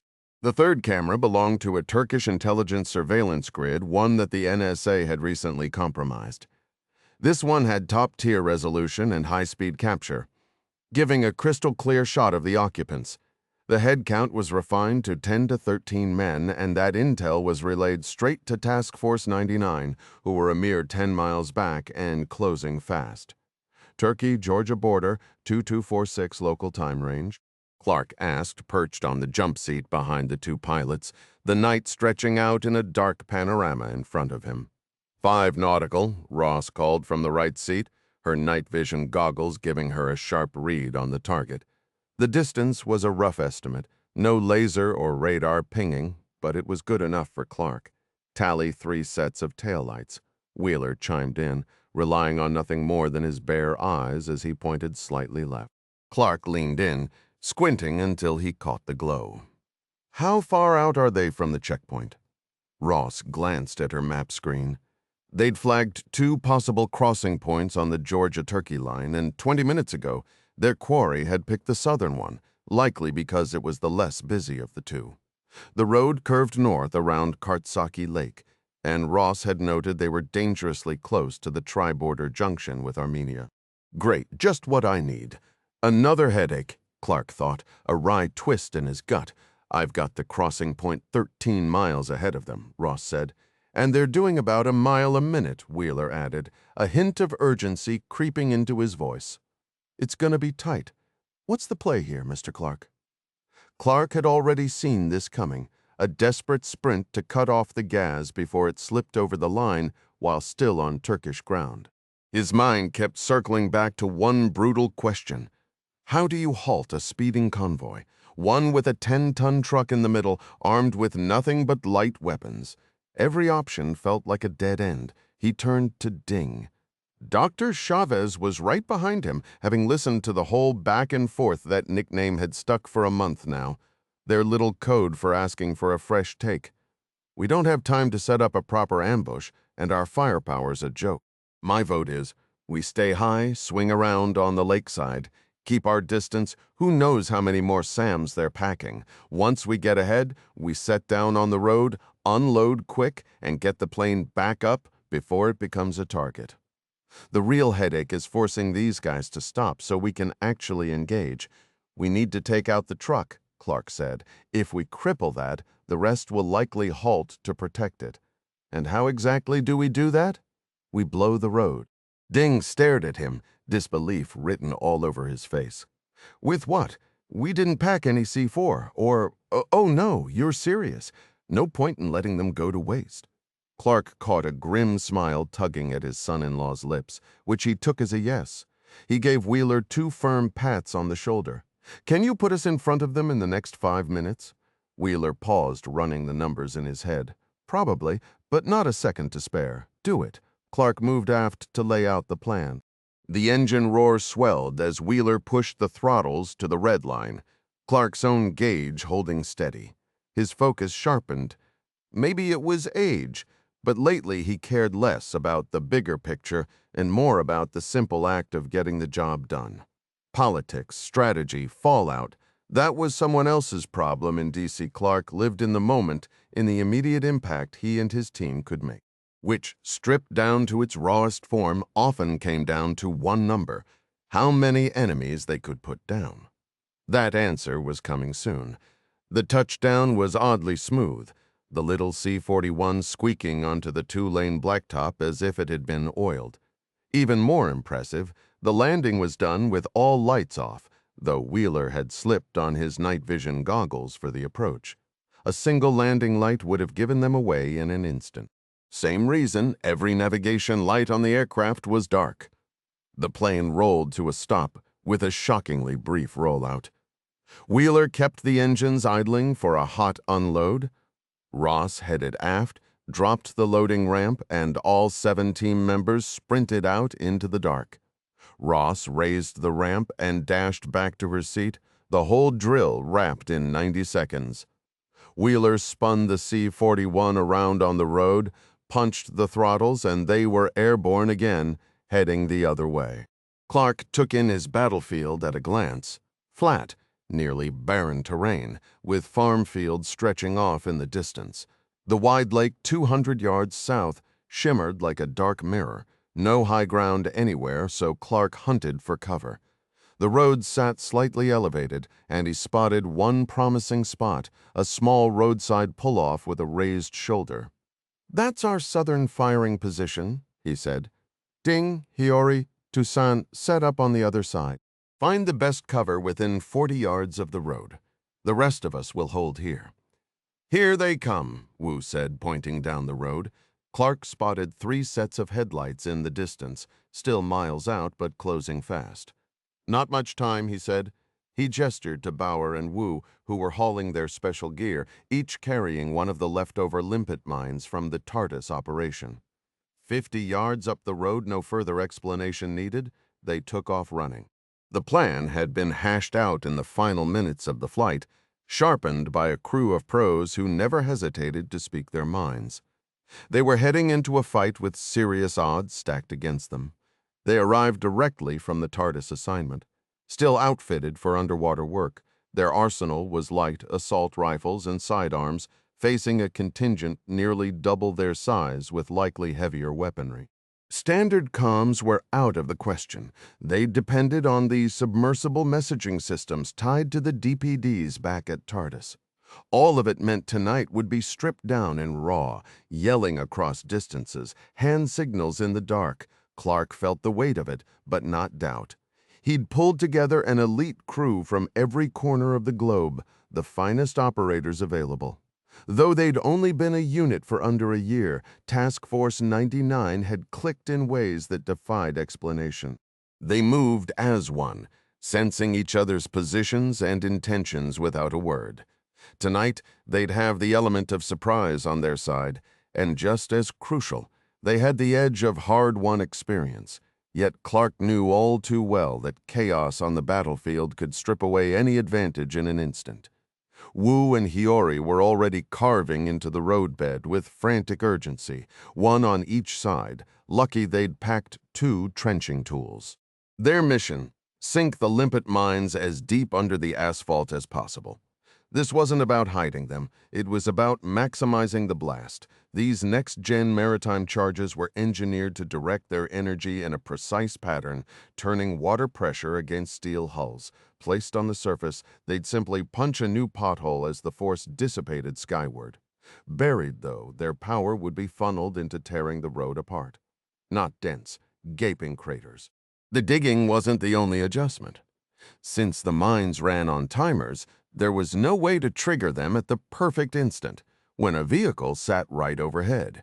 The consensus was straightforward: blow 2 massive holes in the pavement just before the convoy rolled in.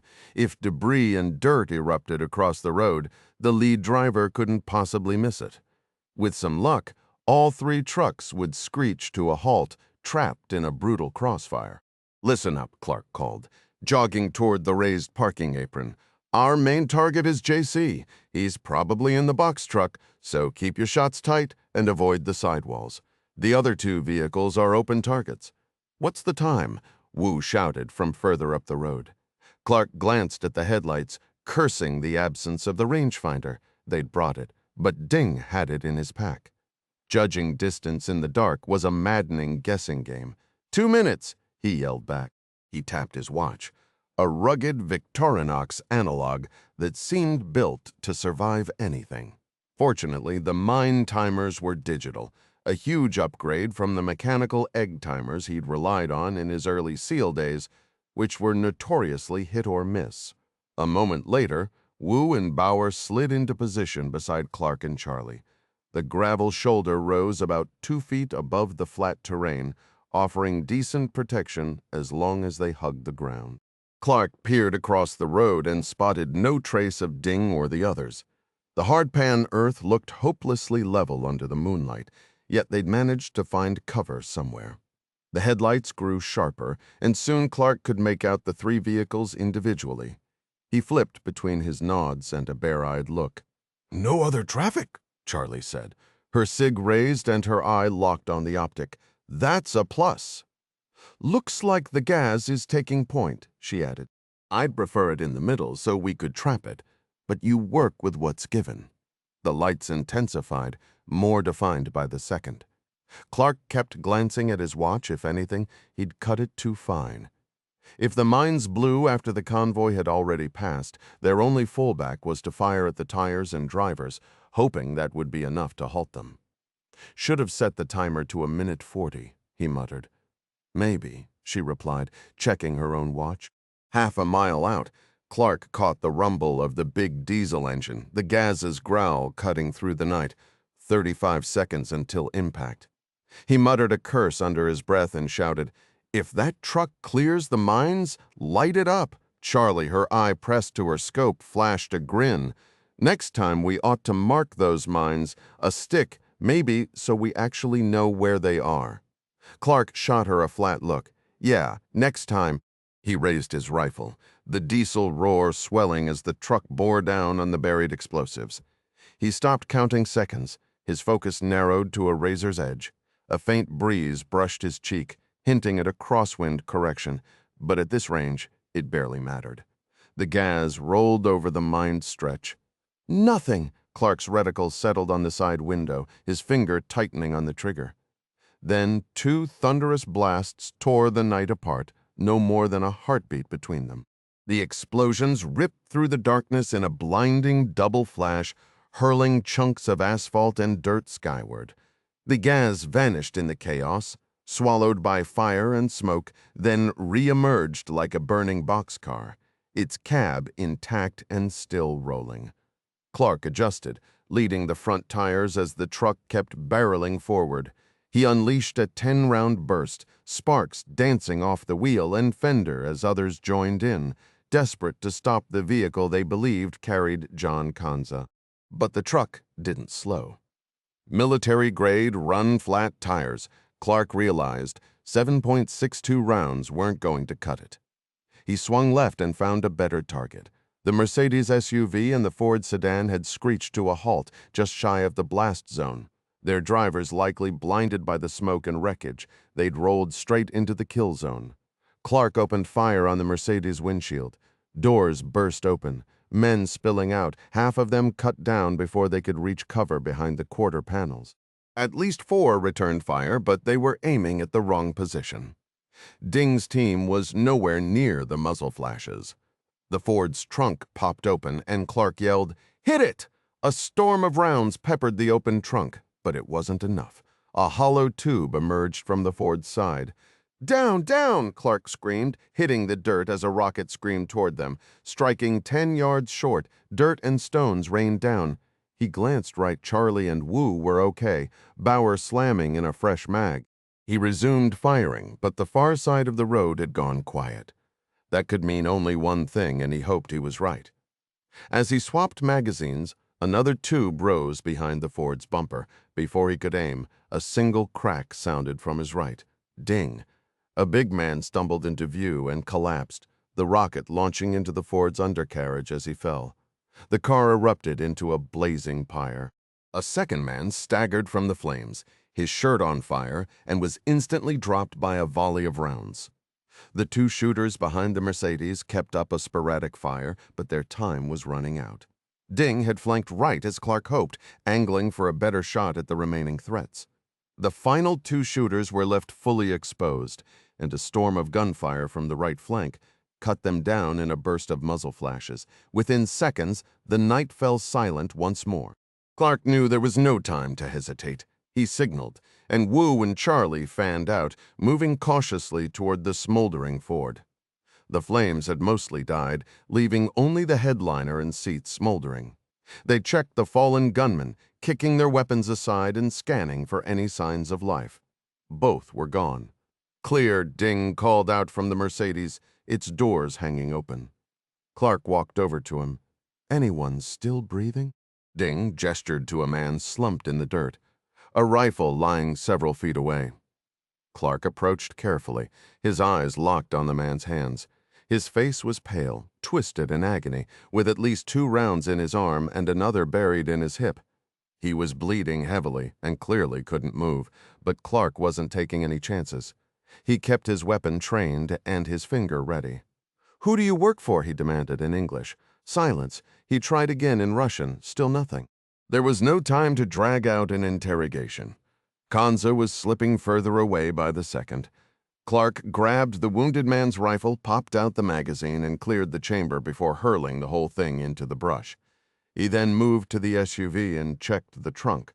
The lid was riddled with holes, but inside he found spare mags, an ammo box, jackets, and gloves. He cracked open the ammo box and discovered something promising, 2 standard Russian frag grenades. He inspected them, then clipped them to his rig. "Spoils of war?" Ding asked with a smirk. "Something like that." Clark turned to his team. "Everyone good?" He focused on Wu, who he'd spotted limping earlier. "Took a piece of shrapnel in the leg when that rocket hit," the Brit admitted. "I'm fine for now." But Clark noticed a dark red stain soaking the back of Wu's calf. He knew operators were the worst at judging their own injuries, but Wu still looked steady. "All right, we're moving." He started up the road, the others falling in behind him. "What about him?" Hayori asked, jerking a thumb toward the lone survivor. "DNI is watching us right now," Clark replied, glancing up at the sky. "I'll send word, and they can decide how to handle the Turks.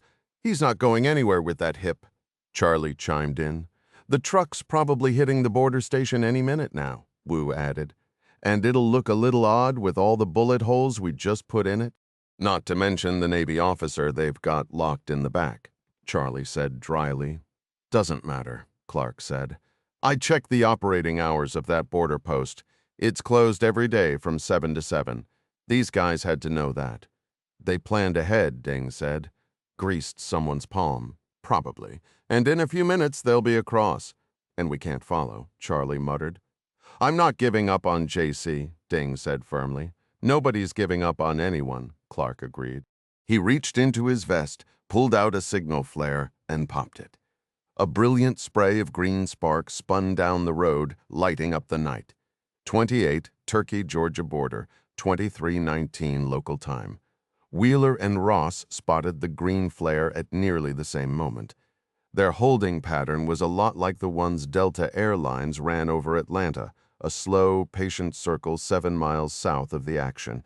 That distance kept them out of range of shoulder-fired missiles, but close enough to be back in minutes. Wheeler banked hard, shoved the throttle forward, and made a direct line for the road. Clark had briefed the signal system earlier. Green meant land immediately east of the flare. Red meant retreat. There was no question which way this was going. The aircraft had no direct line of communication with the ground team. The operation was thrown together so hastily that the proper equipment was never installed. But in an emergency, messages could still be bounced through their respective command centers.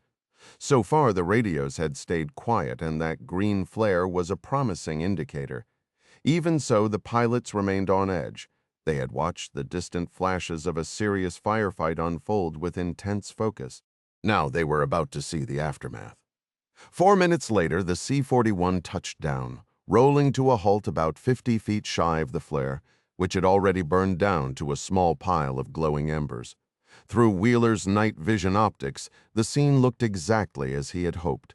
The team was jogging toward them, 7 figures in all, with the twisted remains of 2 destroyed vehicles looming in the background. Wheeler kept his eyes sweeping the perimeter as Ross moved aft to lower the boarding ramp, and then it hit him. Something was off. Ross returned and said, "Ramps locked." She was already working the switches. Clark appeared right behind her, filling the doorway of the flight deck. "Where's the box truck?" Wheeler asked. "It slipped past us. We've got to go after it. But we're barely a few miles from the border. By now, it's probably already crossed into Georgia. Probably. We were given explicit orders not to cross any borders. And I'm giving you a more explicit order. Do whatever it takes to bring our man home." Wheeler shot a cautious glance at Ross. "Look," Clark reasoned, "it's not like Georgia is going to start firing missiles or scrambling jets. We're talking a few miles at most. We find the truck, stop it, and get right back out." Wheeler didn't move. "And if that doesn't work for you," Clark added, "you can sit in the back and I'll fly this bird myself." Wheeler studied the big operator, trying to gauge whether he was bluffing. There was no hint of humor in his face. "Fair warning," Clark said. "If I end up at the controls, that's a risk multiplier for everyone involved."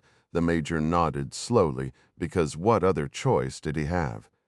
He grabbed the throttles, pushed them forward, and the C-41 lifted back into the night sky. Kanza let out a low groan as the truck lurched around another bend. Every jolt from the worn-out suspension, every bump and vibration turned into a fresh wave of agony. His ribs were the worst of it. At least 1 or 2 had to be cracked. A searing nerve pain shot from his right arm up into his shoulder. They had worked him over with a 2x4, one man swinging while the other held him upright. And the boss had watched the whole thing with approval. He vaguely recalled being asked questions. Even more vaguely, he remembered feeding them nonsense answers. His head pounded. His jaw was swollen, and between the beating and the Black Hawk crash, he had definitely seen better days. But Kanza wasn't about to feel sorry for himself. As they had dragged him from the wreckage, he caught a glimpse of the Turkish crew chief lying sprawled in the dirt. Maybe alive, maybe not. He never got a look at the pilots. But the cockpit had absorbed the worst of the impact. Their chances of survival were slim. The men who took him were responsible for that crash, and for another one that killed 15 more people. Surrounded by the saboteurs, he thought, "I've got them right where I want them." The bigger question was where they were headed. About half an hour ago, he had heard 2 explosions and felt the big gas shudder. That was followed by a quick burst of gunfire, the crackle of small arms, and the ping of rounds hitting the truck's frame. Kanza knew an IED ambush when he heard one, but it had ended fast, the gas outpacing the attack. Ever since, the 4 men up front had been talking nonstop. The optimist in him hoped it had been some kind of rescue attempt. The realist knew that if it was, it had already failed. His captors were all up front now, barely glancing back at him.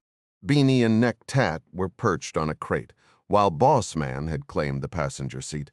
The driver remained just a silhouette in a camouflage jacket.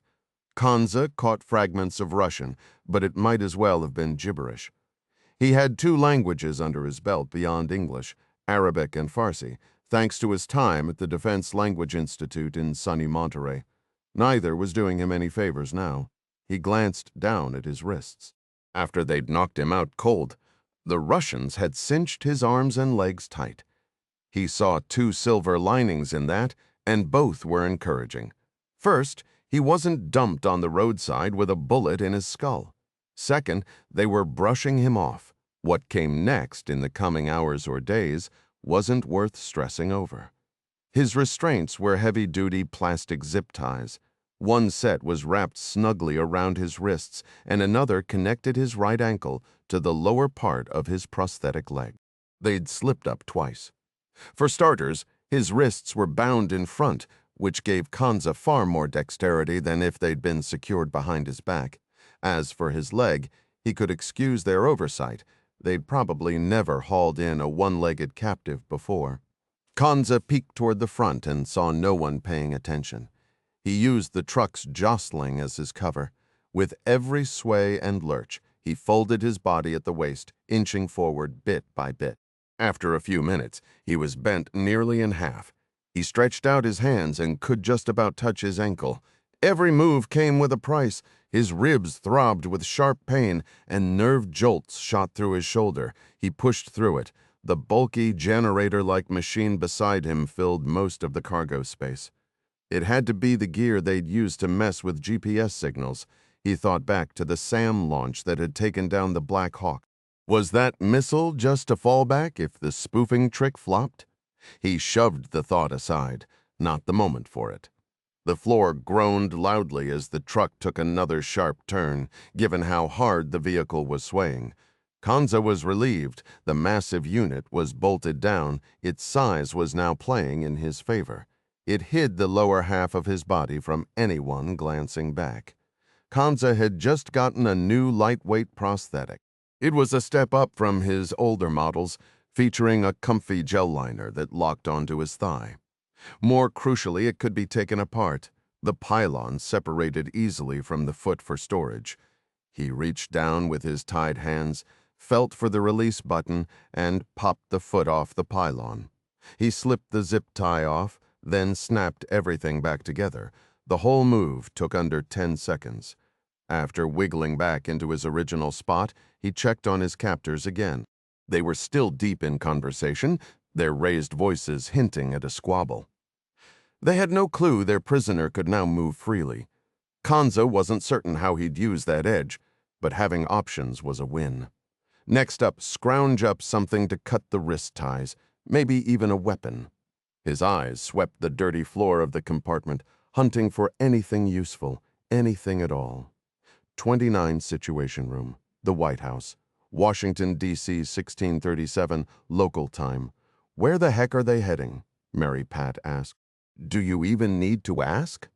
The president shot back. They'd been holed up in the room for hours, tracking Task Force 99 as it unleashed everything it had.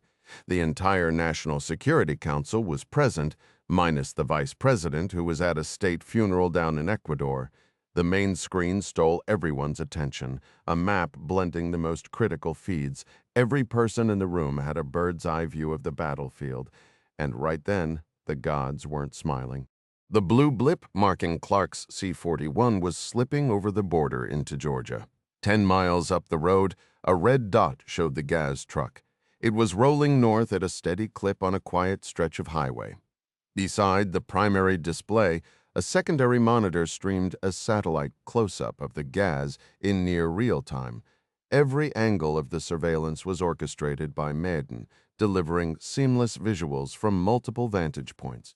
Along the bottom, a scrolling ticker, much like a news channel's crawl, fed them secondary data. The truck's speed, probable destinations, and SIGINT analysis confirming that Georgian officials had yet to detect the breach. It was a level of situational awareness that past presidents could only have dreamed of. Unfortunately, all that awareness was little more than a hollow luxury when your own operators were veering off the plan. Ryan broke the silence. Didn't we make it clear to Clark that crossing borders was a no-go? We did, and I relayed that to the pilots as well, Mary Pat answered. But you know, John, he's got a habit of bending the rules when things heat up. I could try his sat phone, but I'm not sure pulling him back is the right call at this stage. Ryan nodded, acknowledging she had a point. Clark had always pushed the envelope, and right now he was doing exactly that. Yet the president found himself not entirely displeased. There was a darker streak in the man, a relentless hell-or-high-water fury that Ryan despised in a subordinate but respected in a human being. Everyone, at some moment in their life, needed a man like Clark. Right now, That person was Lieutenant John Konza. No, Ryan said firmly. Let it play out. He was certain the vehicle they were chasing was tied to the downing of Sam 719. The abduction of Konza only escalated the urgency. Ryan wanted answers, and the quickest way to get them was inside that truck Clark's team was tailing. They needed to talk to whoever was inside, and ideally seize or at least document any gear in the back. Pull that off, and they might finally learn who had struck at America. What do those amber lines mean? SecDef Burgess interjected, pointing at the projected routes stretching ahead of the gas. At various points, an amber line forked in different directions, eventually fading into broken segments that fanned out like the limbs of a tree. Mary Pat explained, "Those are statistical projections of the truck's possible destinations. The numbers at the end of each branch indicate the mathematical likelihood of that route being taken. Madden doesn't just factor in physical roads, it also weighs the operator's suspected intentions, like fuel stops, potential threats, and likely endpoints." As they all watched, the amber tree shifted unexpectedly. A solid red triangle materialized 10 miles ahead of the gas. "What just happened?" Van Damme asked, puzzled. The president replied, "I think Madden just realized Task Force 99 is still on their tail." Mary Pat ventured, "And that red marker is where the road likely ends." "Let's hope so," the president said quietly. 4 miles south across the Anacostia River, Kyle Ryan was tuning out the feed that had the White House Situation Room on edge. His crew had spent most of the day calibrating Madden for the ongoing operation in Turkey. They'd kept a close eye on that situation, but 20 minutes ago, a parallel search had pulled them in a different direction. Madden, at the core of its digital design, was a master of multitasking. For all the computing power devoted to syncing intelligence for Task Force 99, it had also been quietly chasing another lead, locating the missing passenger from Sam 719. The AI tackled the problem by working backward. It started by pulling the flight's weight and balance records, confirming that although the manifest listed 16 passengers, only 15 had actually boarded in Tangier. That was verified through a backdoor hack into the Moroccan Customs and Excise Administration, courtesy of the NSA, which showed 15 passports scanned before departure. Security camera footage from the boarding area, lifted from the local airport authority, further confirmed the identities of all 15 passengers and crew through facial and gait recognition. The process of elimination was pure poetry in motion. All that remained was to dig into the one passenger on the list who never actually made it onto the plane. "So how do we tackle this one?" Moose asked, his fingers hovering over the keyboard. Craterly was downstairs in the lobby grabbing their DoorDash order. It was Thai takeout night, a weekly tradition. Kyle spoke up. "The name on the manifest is the obvious entry point, even if it's a fake name." "Especially if it's a fake name," Moose typed in Ronald Hauptmann. The response came back almost before he finished hitting enter. A forged passport under that alias had just been churned out by the CIA's Technical Services Division. "See what I'm getting at?" Kyle said. "Well, that definitely makes things trickier," Moose replied. "Why? We've got clearance to their servers. We wouldn't have even seen this if we didn't." "True, but it's limited access. The real meat is locked away in the Directorate of Operations. If this is part of an active operation, anything tied to this alias would be buried in the most sensitive files. We could probably push for it. I mean, the White House is literally glued to our feed right now." "I hear you, but there might be a smarter route. This passport is part of a legend, and TSD is nothing if not thorough. They would have planted previous travel records for this identity in immigration systems, likely across Europe. If we dig into a few of those, we might pull up a photo. Vital stats, a nationality." Moose nodded, catching on. "I'm following you." He started typing, and a search through European passport databases for Ronald Hauptmann returned 16 results. Sort them by issue date, Kyle instructed, newest first. The results came back fast. 2 of these were issued in the last couple months, Moose said. The rest are all 8 months or older. Those 2 are our targets. Moose pulled up both passport photos and placed them side by side. One was supposedly a German guy, dark hair, 52 years old. The other was Austrian, light hair, a decade younger. From there, it was straightforward. Armed with names and photos, Madden started combing through government files, social media, and news sources. The German Ronald Hauptmann was everywhere. He was the tech chief at a mid-sized telecom company, his face plastered across the internet. Interviews, corporate headshots, family vacation selfies on Instagram. Even TSD at their most ambitious wouldn't have built that kind of cover story. The Austrian Hauptmann was the complete opposite. If TSD had created him, it was clearly a rush job, barely any effort to back him up. The name and face pulled only one hit in MAADN's wide net, and it was a damning one.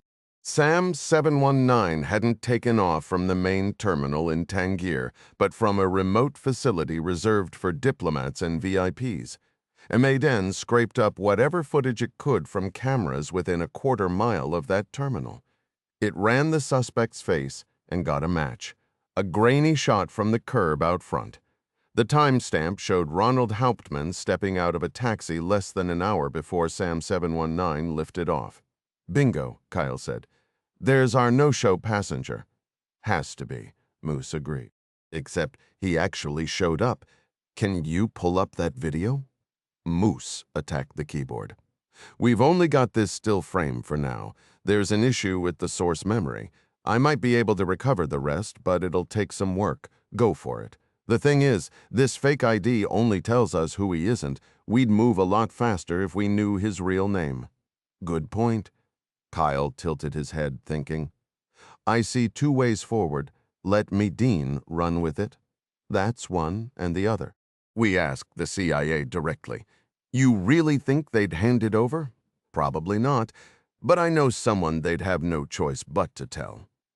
30, Turkey-Georgia border, 2338 local time. That was quiet, Ding remarked. Let's hope it stays that way, Clark replied. They had just crossed into Georgian airspace, the dimly lit border checkpoint drifting past the portside window. Wheeler and Ross kept a close ear on the radios, but so far nothing had raised an alarm. Clark made his way back to the cargo hold, where the rest of the team was huddled. Here's the deal, he said. We're in Georgian airspace now. External lights are off, moonlight's barely there, and the transponder is silent. That's about as quiet as we can get. The pilots aren't talking to air traffic control? Bauer asked. They haven't made contact, but they're listening in passively. Wheeler thinks the controllers might catch a primary radar return, a few stray pings, but this isn't exactly a hot border. With any luck, we'll be in and out before anyone even knows we're here. We've got a solid track on the gas, and right now we're in a tail chase. Intel suggests it's likely headed for the Russian border. Time to intercept? Ding asked. We should overtake it in 10 to 12 minutes, which means we need a plan, and we need it now. Charlie spoke up. I think we've got to ask the obvious question. Why did they take Kansa in the first place? I've been turning that over myself, said Clark. The most straightforward answer is they want to interrogate him, find out who's after them and what we know. Beyond that, as a U.S. naval officer, JC carries real intelligence value. The fact that nobody cracked a joke at that setup said everything about the mood in the hold. I hate to say it, Hayori added, but he's also become a shield. That he is, Clark agreed, which means we've got some tough calls to make. We're operating illegally in a country that, strategically speaking, is marginally hostile to the U.S. Our job is to pull a hostage out of a heavy moving vehicle, and if we can manage it, recover hardware that's worth a lot to Intel. Needless to say, we need to keep our time on the ground to a bare minimum. He glanced at his watch. We've got 8 minutes to figure this out. Any ideas? Wu, whose calf wound had been cleaned and bandaged by Hiyori, said, We're out of limpet mines, so that's off the table. Ding shook his head. That wasn't exactly a roaring success last time. The obvious play would be a repeat. Land ahead of the gas and set up a better ambush. Here's the problem with that, Charlie countered. Our best shot at stopping it would be firing from the front, aiming for the driver. If I had to guess, Kanza's in the back of the truck. There's a real chance he could catch a stray round or a ricochet. I agree, said Clark. Plus, it'd take too long to set up. We'd have to get way out ahead, put the plane down, and scout a solid position. Ding leaned forward, a grin spreading across his face. I've got a better idea that got everyone's attention. If a sniper could take out the driver from the side, say 90 degrees off, it would cut the risk to Kanza. A truck like this gas is as bare bones as they come. I know because I've driven one. They're big and unwieldy. The moment the driver's foot leaves the accelerator and he stops steering, the thing will slow down and end up in the nearest ditch before anyone else can react. I've driven a gas too, said Bauer. You're right. It's a fight. The steering's always pulling one way or the other. Clark nodded slowly. I see two issues with that. First, while I'd never doubt your marksmanship, hitting a moving target at a perfect 90 degrees, going 60-something miles an hour, would test anyone. Second, I don't see how it saves us time. We'd still have to land and set up in multiple spots. Ding's grin widened. Who said anything about landing? You want to do what? Wheeler bellowed. The aircraft commander had never once balked at Clark's request before, but this one clearly pushed him to the edge. He'd touched down on public highways, skirted known SAM sites, and slipped across an international border without a single clearance. Early on, during the long haul out of Bodrum, Clark had struck up a conversation with Wheeler, uncovering that the man had spent nearly 6 years flying covert missions across Africa, the Middle East, and the Philippines. Wheeler was the genuine article, and his co-pilot, Ross, was just as sharp, with her own promotion to aircraft commander looming on the horizon. But when Ding pitched his scheme to stop the gas, both of them stared at him like he'd suggested they take on a pterodactyl in a dogfight. Hear me out, Ding said. You can drop the aft ramp while we're airborne, right? Sure, Wheeler replied. We do it all the time for jumps and supply drops. Then it's straightforward. Drop the ramp, I get into position with my rifle, and you fly past the gas as low and slow as you can manage. Our speed difference won't be huge, so I'll have a clean shot. What's your minimum airspeed? Clark asked. Flaps fully extended. We can hold just over 80 knots. That brings the overtake down to around 20-something miles an hour. And how low do you want to go? Ross asked. She'd been fully committed to the mission up to this point, but the unease in her tone was unmistakable. The lower the better, Ding answered. I need a solid view of the driver through the side window. He laid out why shooting across the cab beat firing head-on. I might squeeze off 2 rounds, but if you get me close enough, 1 should do the trick. And then what? Ross pressed. Clark stepped in. If we take out the driver, we're confident this truck will veer off the road before anyone can react. You could have us set up for landing as we come in, right? Yeah, the flaps and gear would already be down for that slow speed. Then you touch down right away and we sprint over to finish the job. Clark could see the skipper's mind churning, which was exactly what he wanted, a thorough challenge from every angle. Vicky would have to take the controls, Wheeler said. The driver sits on the truck's left, so we'll pass on that side. She'll have a clearer view from her window. It was a solid point, one Clark hadn't even considered. I'm game, Vicky said, but our engines are loud, Ross added. What if they hear us coming? I've driven a gas before, Ding replied. It's like riding inside a rock crusher. The engine and transmission noise drowns out just about everything. Still, after a shot or two, we'll lose the surprise factor. To make those shots count, I need you to keep the plane as steady as possible.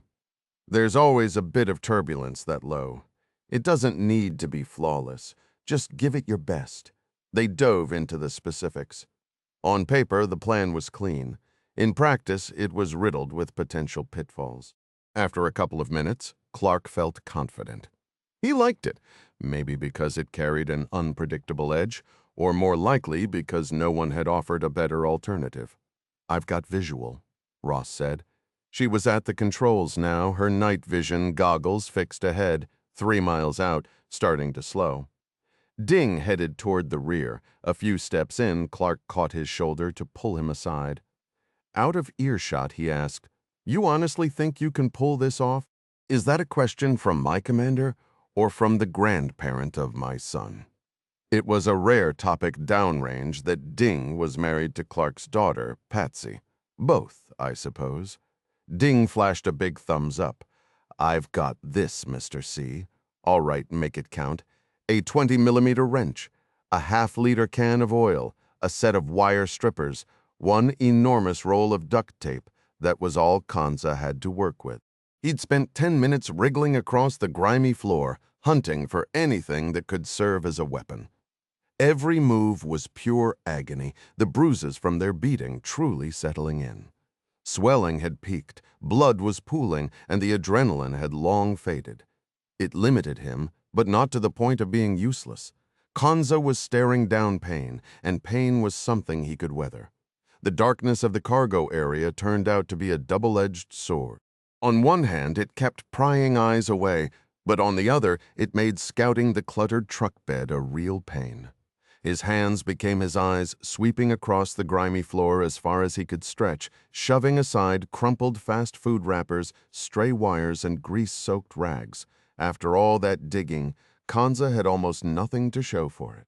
A rusty wrench sat tucked in his hip pocket, its steel handle poking out awkwardly, useful only if he could get close enough to land a solid blow on someone's skull. The fleeting thought of using the oil to spark a fire crossed his mind, but that idea fizzled fast, without any ignition source, and motor oil being anything but flammable, it was a dead end. Besides, torching your own prison cell wasn't exactly a winning strategy. The real firepower sat up front. 2 assault rifles resting on the cab floor near the passenger seat, and Bossman packing a holstered Glock. But getting anywhere near them without raising alarm? Impossible. The setup hadn't changed. Driver and Bossman in front, beanie and neck tat perched on the crate behind them, all eyes fixed ahead, no tension in the air. That much worked in his favor. Kanza kept his legs pressed together, mimicking the bindings that no longer held him. In the pitch black, it would take a deliberate stare to spot that he'd slipped free. He tried to map out potential plays, but without a clue about his captor's plans, it was like shooting in the dark. The grab had been pure luck on their part, and as far as he could tell, there were only 2 ways this could end. Either he'd be handed off to the mastermind once they reached their destination, meaning more interrogations, more pain, or something far worse. Honestly, the first option sounded like a vacation compared to the alternative. His mind drifted back to those explosions and gunshots from earlier. Who the hell was behind that? And Katie, she had to know by now that the Black Hawk went down and he was missing. For all he knew, someone in D.C. was already locking on to this Gaz's signal. He glanced up at the metal ceiling, picturing a satellite circling hundreds of miles above, and let himself cling to that fragile hope.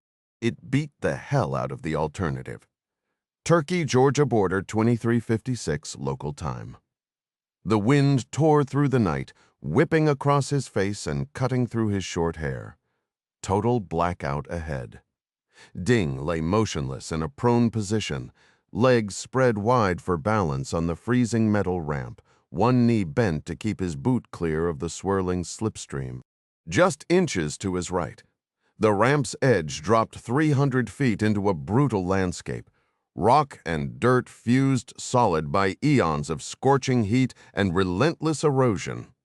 To his left, the rest of the team stood poised, fully geared and ready to move, like stage actors waiting for their cue. And ahead, nothing but void. The ground whipped past as a blur of desert shadows, and he fought the urge to lean out for a better look. That was Clark's job. He stood near the front, right behind the pilots, calling out range estimates as they closed in on the Gaz. The shot would come fast when it came, and Ding had to be locked in. His breathing stayed steady, his focus razor sharp. 500 yards! Clark's voice cut through the roar. Ding hovered 2 feet from the ramp's starboard edge, his isgi resting on a makeshift support. A bipod would have been nice. Hell, a proper long rifle would have been better. But the scavenged wheel chock and a half-filled sandbag held steady beneath the weapon. If everything went according to plan, he'd be taking his shot from a distance that felt almost like target practice back on the range. Bracing himself against the ramp with his arms, Ding felt the vibrations of the twin turboprop engines rumbling straight through his frame. The pitch shifted as Ross eased the throttles back, and he sensed the aircraft starting to sink toward the earth. The night air was crisp and dry, 300 yards. Ding's breathing slowed to a steady rhythm, his focus narrowing until the world fell away. The rush of wind and propeller wash faded into the background. The sensation of hovering above the dark terrain was almost surreal. Fortunately, the air tonight was calm, with only the occasional ripple of turbulence breaking the smooth ride. He had been briefed that they'd drop to somewhere between 50 and 100 feet, depending on the ground ahead and the co-pilot's comfort level. Navigating low over unfamiliar territory in the dark was no easy feat, even with the advanced night vision gear the pilots relied on. Ding had already figured his lateral offset, the horizontal distance the bullet would need to cover, would come in under 100 yards. How much under hinged on the terrain and Ross's steady hand at the controls. The plane would also be flying at its minimum speed, rendering the controls sluggish and unresponsive.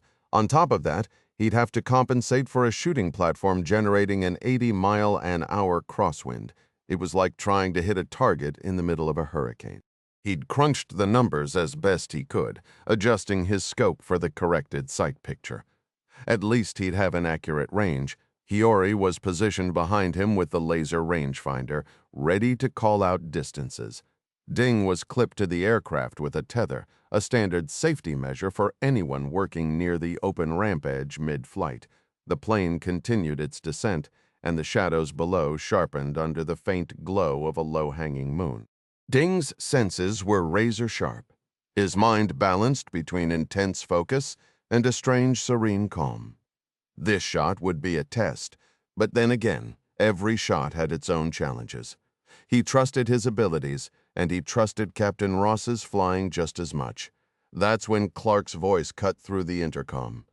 "We're aborting this pass, hang on." Ding felt the tether cinched tight around his midsection as one of the team members pulled in the slack. The C-41 banked hard to the left, veering away from the target, and the engine noise swelled. They weren't climbing, just carving into a sharp turn. "What the hell?" Ding muttered. Clark responded, headlights coming the opposite direction. Too close at intercept. So we're doing a quick orbit. Back on track in 2 minutes. As he had done countless times before, Ding leaned on the sniper's most vital trait, patience. He never questioned the call. The last thing he wanted was to drop the Gaz's driver, only to have the truck plow into a family out for a late-night drive. Soon enough, they were back on course, the C-41 leveling out. 200 yards to intercept, Clark announced. The tether loosened. Ding recalibrated, easing himself back into the zone for a second attempt. "I've got a visual," Hiyori said, her voice flat and steady. A moment later, Ding spotted it too. Off to his left, a dark shape barreling along the road, its headlights bouncing over the asphalt. A car passed in the opposite direction, continuing on until it vanished into the darkness on his right. 120 yards, Hiyori called out, taking over distance updates with the rangefinder. Altitude 70 feet, predicted lateral distance 40 yards. She's bringing you in tight. If she brings me in any tighter, I might as well just club the driver with the rifle, Ding thought, keeping the joke to himself. His finger rested on the trigger. He got his first clear look at the driver's side window, and it was rolled up. He'd been hoping it would be down, eliminating the risk of deflection at the slight angle. But that had always been a stretch, considering the cold night air and the engine's roar. He doubted this model of Gaz came with ballistic glass, But the window's opacity and possible reflections could still make it tough to pick out the driver's silhouette. 50 yards, Hayori said. It was the final call of the day, leaving everything hinging on Ding. Through his scope, he had an unobstructed line on the window, and they were about to glide right past, dangerously close. The whole airborne ballet reminded him of a daredevil act from a county fair, a vintage biplane snatching a banner off a speeding convertible. It hit him a beat too late. That minimum range cut both ways. Sure, it gave him a bit more breathing room for error in his aim, but it also cranked up the relative speed between him and the moving truck. He steadied the crosshairs on that window, a strange hybrid of a rock-solid prone position and the instinctive sweep of tracking a flushed pheasant. As the truck came nearly abeam, he caught the faint outline of a figure in the cab. In the final heartbeat, that shape twisted. The driver glanced over, his eyes locking onto Ding just as the trigger broke with a clean snap. That report came from thin air, gone in a flash, but it sent Kanza's nerves into overdrive. He couldn't place the noise at first, only that it hit a primal alarm buried deep in his skull. Danger, immediate and raw. A heartbeat later, the next sound was unmistakable. Boss man erupting in a frantic shriek. The driver lurched to the right. No, he crumpled, his full camo-clad torso exposed. In the weak light, Kanza caught what sat above that jacket, a shattered skull, slick with blood and matter. It all snapped into focus then. The crack, the slump, the screaming, a bullet had punched through glass and bone without warning. Someone had just taken out the driver. Kanza barely had time to process it before the truck veered hard right, slamming him into the wall. It whipped back left just as violently, and out the windshield, the twin beams danced over a tilting, chaotic desert horizon. Everything inside the gas pitched sideways, gear and men crashing into panels and doors. Since Kanza had started low on the left side, he didn't travel far, just smacked into the bulky electronic unit bolted to the floor. The truck spun, sliding broadside, until the wheels hit something brutal. With a deep metallic groan, the whole rig leaned right. For a suspended moment, Kanza's world froze, the gas teetering on the edge of rolling over. He was caught between falling and leaning on that massive steel block. Then a crack rang out like a pistol shot. One of the floor bolts securing the unit snapped clean. The box lurched, and the gas's fate was sealed. The roll resumed, and Kanza hurled himself atop a metal crate the size of a small dining table, his bound hands clawing for purchase, and his legs splayed wide. The move was agony, but nothing compared to the risk of being crushed against the far wall. The container tore loose from its mounts and slammed down like a forge hammer as the truck flipped fully. Gravity seized hold, and the shriek of crumpling metal drowned out every other sound. Kanza clung for his life as the box truck scraped and bucked across the sand on its side. Then, with an eerie abruptness, the world went still. He found himself perched on top of the big crate, his shackled fingers digging into its edge in a white-knuckled grip. He fought to get his bearings. Dust and smoke churned through the cargo bay, blinding him. As it thinned, he saw the wreckage, a scattered mess of hardware and splintered wood. Glancing back, he spotted one of the gas's rear doors hanging open, letting in a sliver of light and venting the haze. His eyes locked onto a faint glimmer. Off to his right lay a jagged strip of sheet metal, a torn panel from the device, its rough base still anchored.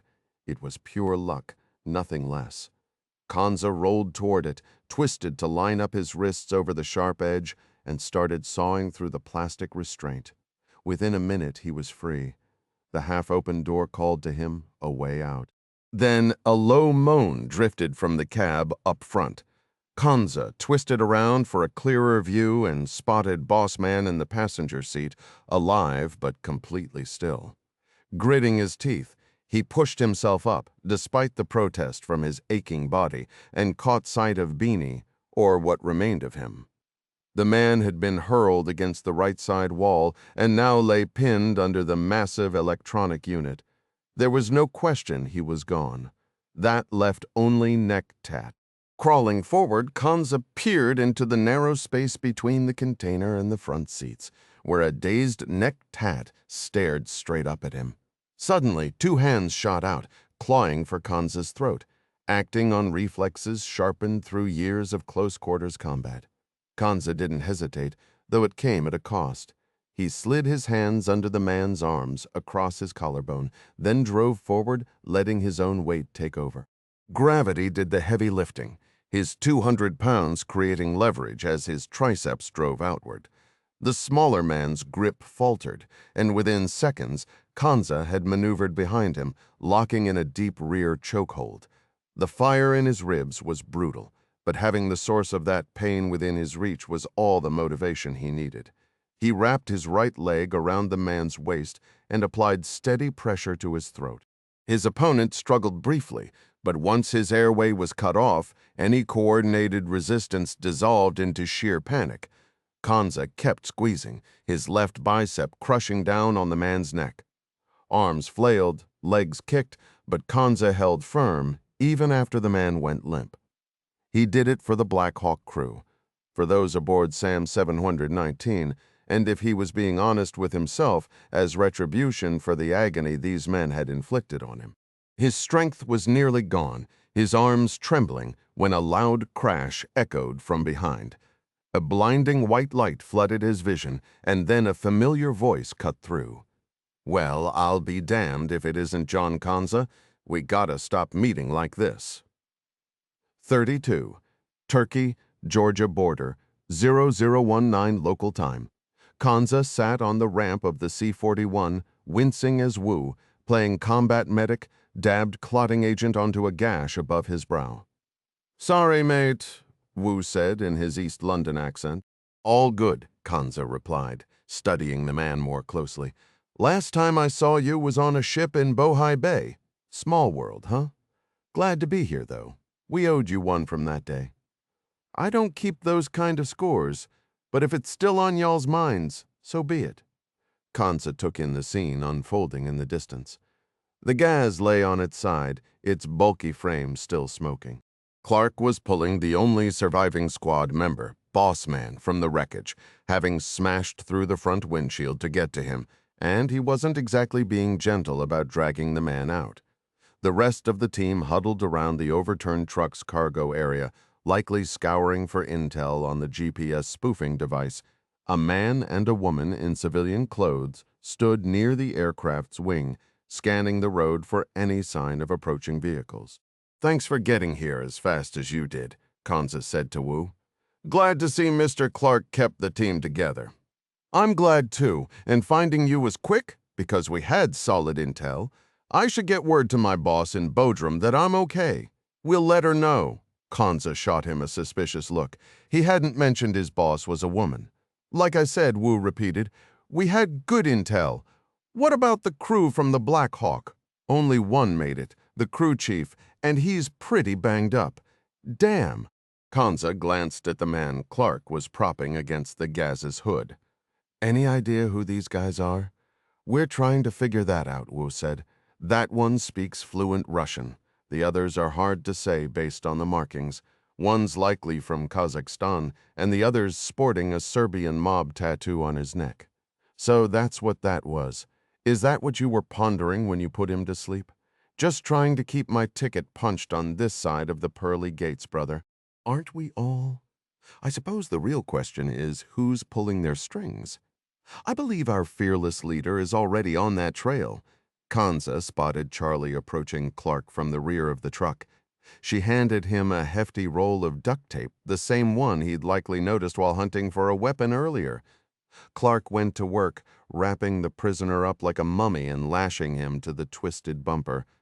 Kanza found it a bit odd, given the guy could barely twitch as it was. Once done, Clark headed to the truck's back and had a long, quiet chat with Hayori. He then exchanged a few quick words with the senior pilot before waving everyone over to the overturned Gaz. As Wu started moving, Clark called out, "JC, feel free to hold your position if you'd rather." Kanza pushed himself up, wincing, and hobbled over to join the huddle. Just as Clark had likely anticipated. "Here's the situation. Clark began once they were all gathered. "We've been tasked with recovering this hardware if we can pull it off. The catch is, it weighs about 1,000 pounds. Major Wheeler says the C-41 can take the load, so the real trick is getting it moved. I'm confident we can, but we need to hustle. We've been on the ground for 15 minutes already, and I'd rather not find out how Georgia, Turkey, or anyone else might react to our little visit. Let's get it done." The operation snapped into motion. Bauer and Wu grabbed the longest 2x4s they could dig out of the wrecked gas, sliding them into the metal lift points on the container's corners. From there, it became a full team grind, the 7 members of Task Force 99, plus the 2 pilots and a barely upright Kanza, spread out to the 4 corners and hoisted the device. The trickiest stretch was clearing the bulky case from the mangled truck. Once it was free, they flipped it right side up and shuffled down the road like dock workers hauling a massive crate, the boards digging into their shoulders. By the time they reached the C-41, everyone was huffing and sweating, and with one last surge of effort, they carried it up the ramp and set it on the cargo bay's steel floor. Wheeler had marked the precise spot with the half-filled sandbag that had served as Ding's shooting rest. With a heavy load in a small plane, placement was critical. Too far forward or back could throw off the aircraft's balance in flight. Clark ordered everyone to prep for takeoff. The pilots climbed into the cockpit and started flipping switches, while Wu and Bauer ratcheted tie-downs to lock the cargo in place. "Boss, we've got company," said Charlie, who was outside on lookout. The team stepped out and scanned the road ahead. A lone set of headlights was approaching from the north, about 2 miles out. Charlie raised a pair of low-light binoculars and reported, "Looks harmless. Civilian vehicle. 2 occupants as far as I can tell." Clark swept his gaze across the team, landing on Kanza. He walked over and handed him an assault rifle. "Go handle it." Kanza accepted the weapon without hesitation, though he couldn't quite wrap his head around why he'd been picked. To everyone else, the reasoning was plain as day. Kanza was a wreck, bruised, bloodied, and wrapped in bandages, his peg leg poking out of a torn pant leg. Add the rifle, not to mention the grime from 2 crashes, 1 chopper, 1 truck, and he looked like something out of a horror flick. Any civilian with half a brain would take 1 glance and bolt in the opposite direction. When Kanza caught the others grinning at him, it finally clicked. A wide grin spread across his face, and he slipped into a salty sailor's drawl. "Aye, Cap'n." He then limped off to handle his assignment. Ding sidled up to Clark, jerking a thumb toward their captive. "So what's the deal with him?" Clark's gaze settled on the prisoner, and something in his bearing shifted. Ding had known his father-in-law for decades as family, and as a soldier who read men the way others read headlines. Yet in that instant, he couldn't get a read on him. Most days, Clark's blue eyes mirrored his situation more than his mood. Playful, menacing, warm, icy, his stare was whatever the moment demanded. But right now, Ding was stumped. Clark turned and headed back to the gas. The rest of the team caught the change in their commander as he closed in on the lone survivor. No one followed. If Clark wanted backup, he'd have said so. Bossman fought to hide his unease as the tall American approached. He failed, and he knew it. He wasn't the type to spook easily, but a creeping dread clawed at him. Maybe it was because he recognized a reflection of himself in this man. He'd spent 16 years with the Wagner Group, carving a bloody path through the worst cesspools on the planet. Ukraine, Mali, Libya, Sudan, he'd seen it all. He'd gunned down subsistence miners for the diamonds in their pockets. He'd hunkered in Chernobyl's irradiated dirt, dodging Ukrainian shells. But this was different. His 3 comrades were gone. He was wounded, trussed up against a smoking wreck. It was a helplessness he'd never tasted, the kind he'd only ever dished out to others. The American knelt, bringing them eye to eye. Those blue eyes looked chiseled from a glacier. "Name," the man asked in Russian. Dmitri, hoping a sliver of honesty might buy him some grace, gave it up. Dmitri, a nod. Not bad. All right, Dmitri. I've got plenty. I'd like to ask you, but time's not on our side, so I'll keep it short. The American sized him up. Dmitri figured he looked pathetic, ankle swollen, likely busted. The rest of him taped up so tight he resembled a mummy. The American went on.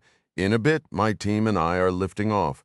We've got the device you used to knock down a U.S. diplomatic plane, so your little plan's about to unravel. But if you can answer 2 questions, you'll save us a headache. Right now you're breathing. That puts you ahead of your dead buddies. You're banged up, sure, but you'll live. Within the hour or 2, a vehicle will roll up this road, find you, and call the authorities. Ambulance, hospital, the works. You can piece the rest together. Then there's the other option, the one where you don't answer. We clear. Dmitri nodded, relief washing over him even as he masked it. He could smell an empty threat from a mile away. American operators played by a different playbook, sharp, driven, loaded with top-tier gear. But their Achilles heel, that suffocating moral code. They were hamstrung by lofty principles against foes who fought dirty. I understand, he said. Good. I need 2 things. Who you were aiming for when you took down that plane in Bodrum, and who signs your checks. That's it. Give me those names. I walk, and you never see me again. Dmitri winced. I'd tell you if I could, but we were never given names. We're just hired guns. I got the flight time. Nothing about the passengers? The American just stared, those blue eyes flat and unreadable. A man in your line of work gets it, Dmitri added. We didn't need to know. The whole job was set up through the dark web. The American nodded, like he'd heard exactly what he figured he would. He reached for the roll of duct tape, which had grown noticeably thinner after being used to secure him to the Gaz's twisted bumper. Seizing Dmitri's left hand, which was still free below the elbow, the imposing man bent it upward until his fingers pressed against his chin. The pain was unbearable. His hand had been mangled in the rollover, with at least 2 fingers broken. Holding it firmly, the American wrapped the tape around his wrist and neck repeatedly. When he finished, the palm of Dmitri's injured hand rested directly beneath his chin, completely immobilized. "What are you doing?" he asked, his voice trembling for the first time. The American placed 2 fingers on the palm of Dmitri's damaged hand. "Squeeze my fingers," he instructed. The Russian stared at him, confused. "Do it," he shouted. Dmitri complied as best he could, curling his 3 uninjured fingers into a weak grip. "Yeah, that's what I figured. That hand's in bad shape. Bones, nerves, all messed up." The American withdrew his fingers, then reached into his tactical vest and pulled out something Dmitri recognized immediately. A standard Russian F1 fragmentation grenade. "What are you doing?" he whispered, unease creeping into his tone. "Ever hear of Charles Darwin?" the American asked, casually, placing the grenade into Dmitri's half-closed fist. He wrapped his own hand around Dmitri's, including the broken fingers, and forced him to grip the grenade tightly. Dmitri grunted in agony. The American then used his free hand to yank out the pin, holding it between his teeth as he mumbled, "Darwin had some interesting thoughts about survival of the fittest. Now keep that grip steady. You really don't want to drop this." He released his hand and stepped back. Dmitri stared in disbelief at the armed grenade in his mangled palm. "Good," the American said. "All you need to do is keep that spoon pressed down. Just a couple of pounds of pressure, like I said. Within the next hour or so, another vehicle should come by. Could be sooner, could be later. Best of luck." With that, the big man turned and walked away, raising his hand to signal his team to load up. Dmitri's hand started shaking uncontrollably. He adjusted his fingers, trying to secure a better hold on the safety lever. Sweat dripped from his nose onto his wrist. The American didn't glance back, already 50 feet away and barking orders. One of Dmitri's bent fingers slipped and he nearly lost the grenade. His whole arm trembled. "Wait, I'll tell you!" The American stopped and turned around, saying nothing. I was never given the name of the target on the airplane, but I was told he was Swiss, and we work for Malenkov, Andrei Malenkov. Now please take this thing. I've told you everything I know." The American considered this, then nodded and said, "Yes, I think you have." He turned and headed back toward the aircraft, his stride relaxed and unhurried. "Wait! I told you everything!" Dmitri shouted, but his words were lost as the engines roared to life. He screamed to be heard above the noise, but it was pointless. Soon the Americans were aboard, and the ramp closed. The transport started moving, its propellers blasting a thick cloud of dust into his face.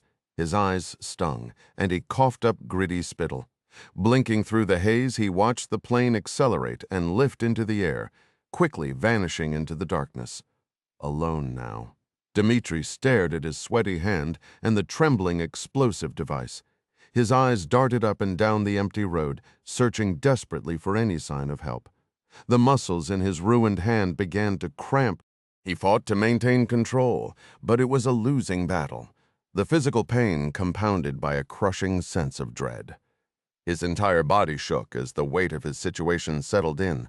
The grenade seemed to dance beneath his chin, and with a final shudder, it slipped from his grasp and landed squarely on his crotch. His eyes bulged in sheer panic. He tried to squirm sideways, but the bindings held him fast. Dmitri braced himself for the explosion that would surely end his life. Time seemed to stretch into an eternity. 5 seconds. It had to have been 5 seconds by now. It had to be. The Russian glanced down at his lap, expecting a faceful of shrapnel. Still, nothing happened. Then he looked at the grenade more closely. The safety lever he'd held in a death grip was still in the safe position, perfectly aligned with the metal shell. Then he saw why. The pin had been broken off and was still in place. The device had never been armed. But he had seen the American pull the pin. Only then did the pieces fall into place. It had been nothing more than a magician's trick, a clever sleight of hand. The pin he'd seen pulled had never been engaged. It was a prop, probably salvaged from a spent grenade. Dmitri tilted his face toward the empty sky, and with all the venom he could muster, shouted, "You bastard!" Chapter 33. The Maghreb Al-Jagbub Airfield, 2302, local time. The hangar was silent when Malenkov stepped inside. Gone were the whirring drills, the crackle of welding torches. The distant howl of a jackal echoed through the night. It was nearly midnight, and most of the technicians were asleep. The team worked long hours, partly because there was much to accomplish, but also because distractions were kept to an absolute minimum. All phones had been locked away, and even if they hadn't been, there was no mobile signal or internet connection. An old TV in the common room was hooked up to a rusty aerial antenna and offered 2 grainy local channels, news and prayers in Arabic, and the occasional Egyptian soccer match. It was a Spartan existence, but everyone understood it was part of the deal. Long workdays and short nights, yet there was one exception to that routine. His name was Omar Qasim, and of all those here, save for Malenkov himself, he was the most essential piece of the puzzle. Malenkov had realized early on that for his plan to succeed, one role would be especially hard to fill. He needed a man who was both technically brilliant and utterly desperate. An exhaustive search turned up only 3 leads, and the CV that rose to the top did so as a testament to hardship rather than academic excellence. Qasim had been born outside the ancient city of Katana, Syria, in the shadow of Mount Hermon. He was Syrian by upbringing, British by education, Druze by faith. None of those influences, however, were what had brought him here, to a refurbished hangar on the edge of a desert wasteland. His father had been a teacher, his mother a house cleaner. As a child, Qasim had been frail and sickly, an easy target for the other boys, and useless in the olive groves. Yet for all the misery God had dealt him, Qasim had been given one great gift. He possessed a superior intellect, especially when it came to mathematics. His father had recognized his talents, and also that they would be wasted in the tinderbox of Syria. which at that time was in the darkest throes of its civil war. For a young man with an astonishing mind, it was a land without prospects.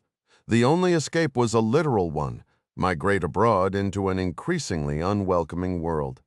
His father called in every favor from a lifetime of teaching, and with his life savings, he sent his only son to England. It worked brilliantly for a time. Kasim had excelled at university, earning a bachelor's degree in applied physics, followed by a graduate fellowship to CERN, the prestigious European Organization for Nuclear Research. Everything had been going according to plan until one crisp spring day in a pub overlooking Lake Geneva. Just over 2 years ago, Kasim had met George Walid. Walid presented himself as the son of a wealthy Egyptian businessman, and that much was true. Malenkov, however, suspected he was far more. He was convinced that George Walid had been dispatched to bring Kasim into the fold, though the true mastermind behind the operation remained a mystery he could never crack. Whether it was an intelligence agency, a terrorist cell, or even organized crime, he couldn't say. In Egypt, the boundaries separating those worlds were murky at best. Someone had clearly spotted Kasim and seen him the same way Malenkov did, a brilliant young physicist with immense potential, just waiting to be tapped. What he did know for sure was that Walid had persuaded Kasim to take a week-long getaway along the Red Sea. But Kasim never got past the passport checkpoint at Cairo International Airport. The Mukhabarat pulled him aside for a grueling interrogation, and given his expertise in nuclear materials, their suspicion ran high. For years, whispers had circulated that terror groups were hunting for specialists in atomic science, and whether those rumors held water hardly mattered. The regime's paranoia was legendary. Kasim was arrested, and without the bother of evidence or a trial, a judge slapped him with a 20-year sentence for subversive behavior. That was exactly where Malenkov stumbled upon him, wasting away behind the towering 7-meter walls of Al-Akrab, commonly dubbed Scorpion Prison. And in that moment, Malenkov knew he'd found his guy. The rest unfolded with surprising ease. Thanks to his deep ties in both the GRU and SSD, Malenkov had plenty of friends in Egyptian intelligence. He shelled out the necessary bribes, though he'd have happily paid double, and soon Kasim was dropped off on a dusty tarmac beyond the prison gates. Boyan and a couple of his crew scooped up the bewildered scientist and whisked him away by car to the Maghreb. From there, Malenkov's sole task was to win over Kasim's mind as completely as he already had his body. He sat down with him for long conversations, steering clear of any interrogation vibes, more like a coach scouting a star athlete. He discovered Kasim missed his family dearly and dreamed of returning to CERN to pick up where he'd left off. Malenkov dangled both possibilities in front of him, contingent on completing one crucial assignment. The choice was brutally simple: a fat paycheck for a few months of work followed by a ticket back to Geneva, or an instant return to that spider-infested nightmare where he'd been rotting. Kasim signed on without a second thought, and even when the full scope of the job became clear, he barely flinched. Malenkov understood why. It was a card he'd played to perfection. He wasn't just handing the man his freedom, he was giving him a shot at revenge against the very nation that had wronged him so unjustly. And since then, Kasim's performance had been nothing short of stellar.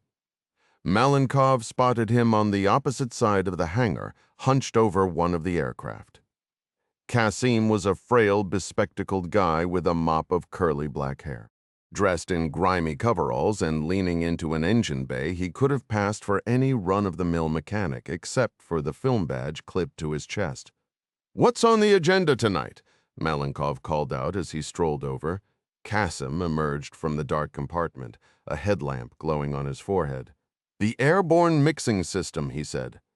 "I'm trying to dial the speed down. Running it too fast creates a froth that forces air into the feed line." "Is that a big deal?" "Just fine-tuning, really. I've already confirmed the dispersal systems are functioning on all 10 planes." "Nice work. The real headache will be hitting the tight deadline once the material shows up."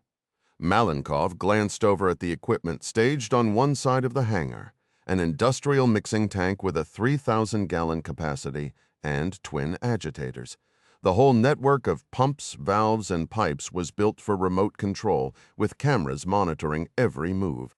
On top of those elaborate precautions, Kasim had rigged up basic shielding, rows of stacked lead bricks forming a crude enclosure, so heavy they'd required 2 dedicated cargo flights just to transport. The transfer pen, sized to hold just a single drone, was where the material would change hands. Kasim had run through the procedure the previous day, nudging one of the aircraft into the enclosure with a remote-operated tug and topping off its water tanks in under 10 minutes. Malenkov couldn't help but be impressed. Kasim kept to himself at Al Yagbub and had a reputation for being gruff, but his craftsmanship was beyond reproach. Malenkov had picked the right man for this. Any word on the shipment? The Syrian pressed. It's scheduled to arrive early morning 2 days from now. That leaves me a tight window, less than a day to complete the transfer. You said that was all the time you'd need. The material is secure where it sits, and moving it here only raises eyebrows. The shorter it stays in our hangar, the better. Kasim shot him a skeptical look. You doubt I can manage it safely? Malenkov offered a cold grin. Not at all. I expect the risk will be minimal. You'll make sure of that for your own sake. Kasim gave a curt nod, a quiet concession, then turned and resumed his work without another word. Oval Office, the White House, Washington, D.C., 6:38 a.m. local time. Jack Ryan was relishing the return to his usual morning rhythm. The previous day had been long, packed with tension and mentally exhausting. But now he was back on track. He'd set his alarm early, carving out time for a proper workout in the gym, and by his own logic, that earned him a reward. On weekends when he made it home, Kathy always whipped up a doctor-approved breakfast: granola, fruit, yogurt, orange juice. He knew she had his heart in mind, literally. But the White House kitchen answered to no such constraints, neither his borderline cholesterol readings nor marital supervision. It was a culinary free-for-all, ready to indulge any presidential craving. This morning, bacon, eggs, and toast. To ease his conscience, Ryan had asked for whole wheat bread. He'd eaten in the president's bedroom, then dressed in comfortable casual clothes with a light wool jacket. He'd cleared his schedule of ceremonial obligations for the day, but tucked a tie into his jacket pocket just in case. By the time he reached the Oval Office, his presidential mug was nearly drained, and his mind was firing on all cylinders. Mary Pat, of course, was already there waiting. What would he do without her? "Morning, Jack," she said, not bothering to glance up as she flipped through a bound copy of the PDB, reading glasses perched on her nose. "Morning, Mary Pat," he replied automatically. He tried to read her mood, wondering if good was back in the picture. They'd both stayed at the Whizzer until early evening, long enough to confirm that the C-41 carrying Task Force 99 had touched down safely at Incirlik Air Base. Not long after, a sitrep from Clark came through on the secure channel. The essential parts of the mission had gone right. Lieutenant Kanza was recovered, battered but with no lasting damage, and a sizable electronic device had been pulled from the gas. The trickier piece was Clark's account of his team's firefights. There were bodies on both sides of the border, and by now Turkish and Georgian authorities would have stumbled onto the scenes. The bullet-riddled wreckage at those two locations could stir up complications. That said, this wasn't the first time he and Mary Pat had, diplomatically speaking, swept up broken glass after one of John Clark's visits. In his mind, Ryan saw it as part of the deal. America had been hit, and Task Force 99 had answered. Whatever fallout came next, Mary Pat would manage it with his full support. "What's the latest on John Kanza?" he asked, easing into a chair beside her. The crew that grabbed him worked him over pretty thoroughly. Add that to getting shot down in a helicopter and surviving a rollover in the back of a box truck. The guy took a serious beating: 2 cracked ribs, a banged-up shoulder, a gash on his head, and scrapes and bruises all over, but nothing that shouldn't heal in time. Thank God for that. Any fallout from Clark's little trip into Georgia? Nothing. Our ambassador in Tbilisi can't smooth over, Mary Pat replied. The Turks are going to be the bigger headache. They lost a helicopter. 2 crewmen are dead, and a third is still in the hospital. They're scratching their heads over this whole thing, unsure if it's a terrorist operation or something state-sponsored. They asked our ambassador if we had any clue why Kanza was snatched from the crash site. And what did he tell them? He said, "We're in the dark," which is close to the truth. Kanza was in uniform, clearly identifiable as a U.S. naval officer. Clark says his captors were a mixed bag, a Russian, a Kazakh, a Serb, and one guy they couldn't place. They put Kanza through a brutal interrogation. Do the Turks know we crossed the border to get him back? Yeah, Clark flagged that in his sitrep. He figured they'd find out eventually, so he put it right up front, hoping to buy some goodwill. Kanza needed medical attention, and so did one of his teammates who took a leg wound. Both were treated at the base hospital at Incirlik. The teammate was released. Kanza was admitted. What about the device we recovered? Are the Turks aware of it? That's a bit delicate. It's still at Incirlik, sitting inside the C-41. According to Clark, the Turks got a look at it and probably have a good idea what it is. What's the move loaded onto a C-17 and fly it stateside? That's a logistical option, but maybe not the smartest one. The Turks are part of this accident investigation. The real key to pinning down who's behind the crash is figuring out whose basement this system came from. The fastest way to do that is to get our techs on the ground. I'd suggest the engineers from Wright-Patt. Wright-Patterson Air Force Base was the Air Force's main engineering hub, and its electronic warfare specialists were the best in the business. All right, you've convinced me. Send a team from Wright-Patt. Will do now. Let's get to the rest of what Clark brought back. What he got from interrogating the lone survivor, Ryan nodded. He admitted they were targeting a Swiss national on that flight, and they were hired by Andrei Milenkov. We've got a hefty file on Milenkov. Mary Pat flipped through a folder and read from her notes, longtime GRU star, first head of the SSD. Then, about a year ago, he was suddenly let go. Since then, he's gone private. We have solid intel that he's been running arms and mercenaries, though nothing on a massive scale. A part-time retirement gig, the president scoffed. That's how it looks, at least, until this week. We've had loose tabs on him since he left the SSD. He spends a lot of time at his villa in Portugal. And now he's taking down planes carrying American trade delegations. Ryan couldn't shake his analyst's mindset. None of this adds up. A guy spends a year running the most secretive division of Russian military intelligence, orchestrating sabotage across Europe. Then he gets fired and jets off to his villa. In my experience, when someone gets booted from a job like that in Russia, they don't end up lounging on the Iberian coast. More often than not, they get a bullet and a one-way trip to a Lubyanka furnace. I agree, we're not seeing the full picture. As soon as Clark gave us Milenkov's name, I put both Langley and the DIA on it. They've been burning the midnight oil trying to trace his recent movements and activities. We should have an update soon. All right. That leaves us with this Swiss national. It has to be Gunther Klaus. I can't see it any other way. Do we know if he was the passenger who never boarded in Tangier? The DI is convinced. Ryan paused. Mary Pat had always been able to read his moods like an open book. But she had her tells, too. In this building, no one was more in tune with the undercurrents than Ryan. He caught a flicker of something in her voice. The DIA, he echoed. She let out a long, tired breath. Your son called here last night. Before he could press, she clarified Kyle. All right. Was he trying to get a hold of me? Not exactly. He said he needed my help. His team ramped up the hunt for that missing passenger and turned up evidence pointing to Hauptmann. What sort of evidence?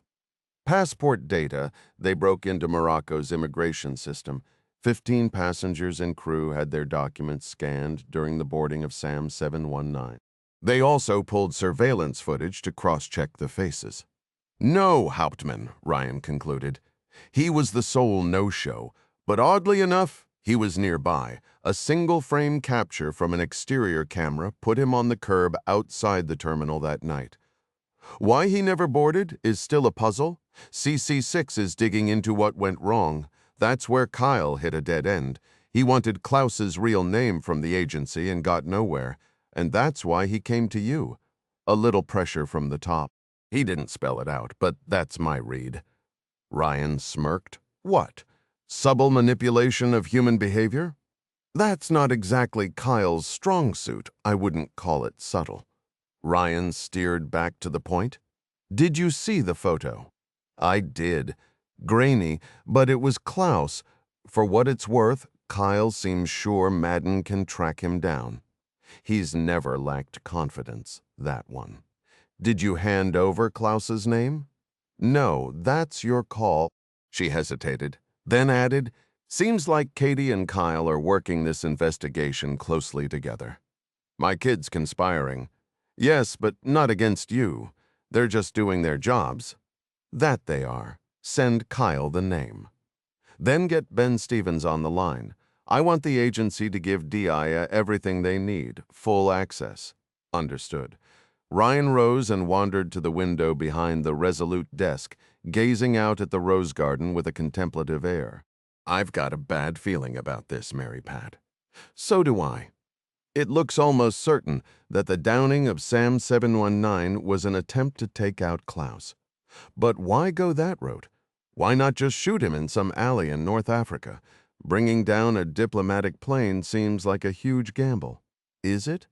Our investigators will likely find evidence of a spoofing attack. But if Clark hadn't chased down those saboteurs and recovered the hardware, we might never have gotten close to figuring out who was behind it. True, still, I sense something bigger is at play here. Someone took an enormous risk to silence Klaus. Ryan turned to face her. And you know what that tells me? Whatever he's peddling, it's got to be explosive. 35. The Medina, Tangier, Morocco, 1:12:41 local time. Gunther Klaus tore through the souk, his head whipping side to side. He wasn't exactly sprinting. Lurching was more accurate. He moved with a frantic, jerky energy, bouncing off the crowd like a pinball, veering unpredictably. The market had stood for 1,000 years, a chaotic tangle of people, spice stalls and food carts. Klaus prayed he could dissolve into the mayhem. His one edge was familiarity. He knew these passages cold, though the stalls themselves seemed to shift shape daily, a labyrinth in constant flux. The sweet notes of cinnamon and jasmine collided with the greasy tang of frying meat. Sweat slithered down his spine beneath his loose cotton shirt, though the heat wasn't the cause. Scanning the sea of faces, he searched each one in a flash of anxiety. Most were locals' dark Berber features, wiry black hair, but he spotted tourists, too. Europeans, Americans, a few Asians. No sign of the three men he dreaded. Their Slavic faces burned into his memory. He slammed into an old man in a fez, a weathered merchant who shot him a venomous glare. "Pardon," Klaus muttered on autopilot, spinning a full 360 before darting off. He'd arrived in a state of sheer desperation, betting the packed crowd would give him cover. The simple fact that he wasn't already pinned in the back of a sedan with a boot on his neck told him he'd made the right call. But the swirling chaos around him was its own kind of cage. Evading capture wasn't exactly his specialty. He was a numbers guy, not some covert operative, a man who built shell companies and crunched spreadsheets. The real issue, one he'd admittedly seen brewing for a while, was the roster of clients he'd signed. The polished bankers over at UBS and Credit Suisse weren't dodging through crowded spice bazaars with killers on their heels. No, he thought, gasping for air. They worked for a much more polished class of criminal. Klaus careened around a corner, his pulse hammering as he swept his gaze over the people ahead. None of the three men were visible, but he knew they were out there, lurking. He should have prepared better.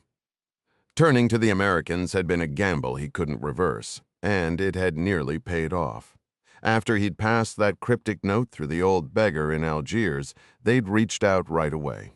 A CIA handler was assigned, and a getaway from Tangier was set up on a diplomatic flight.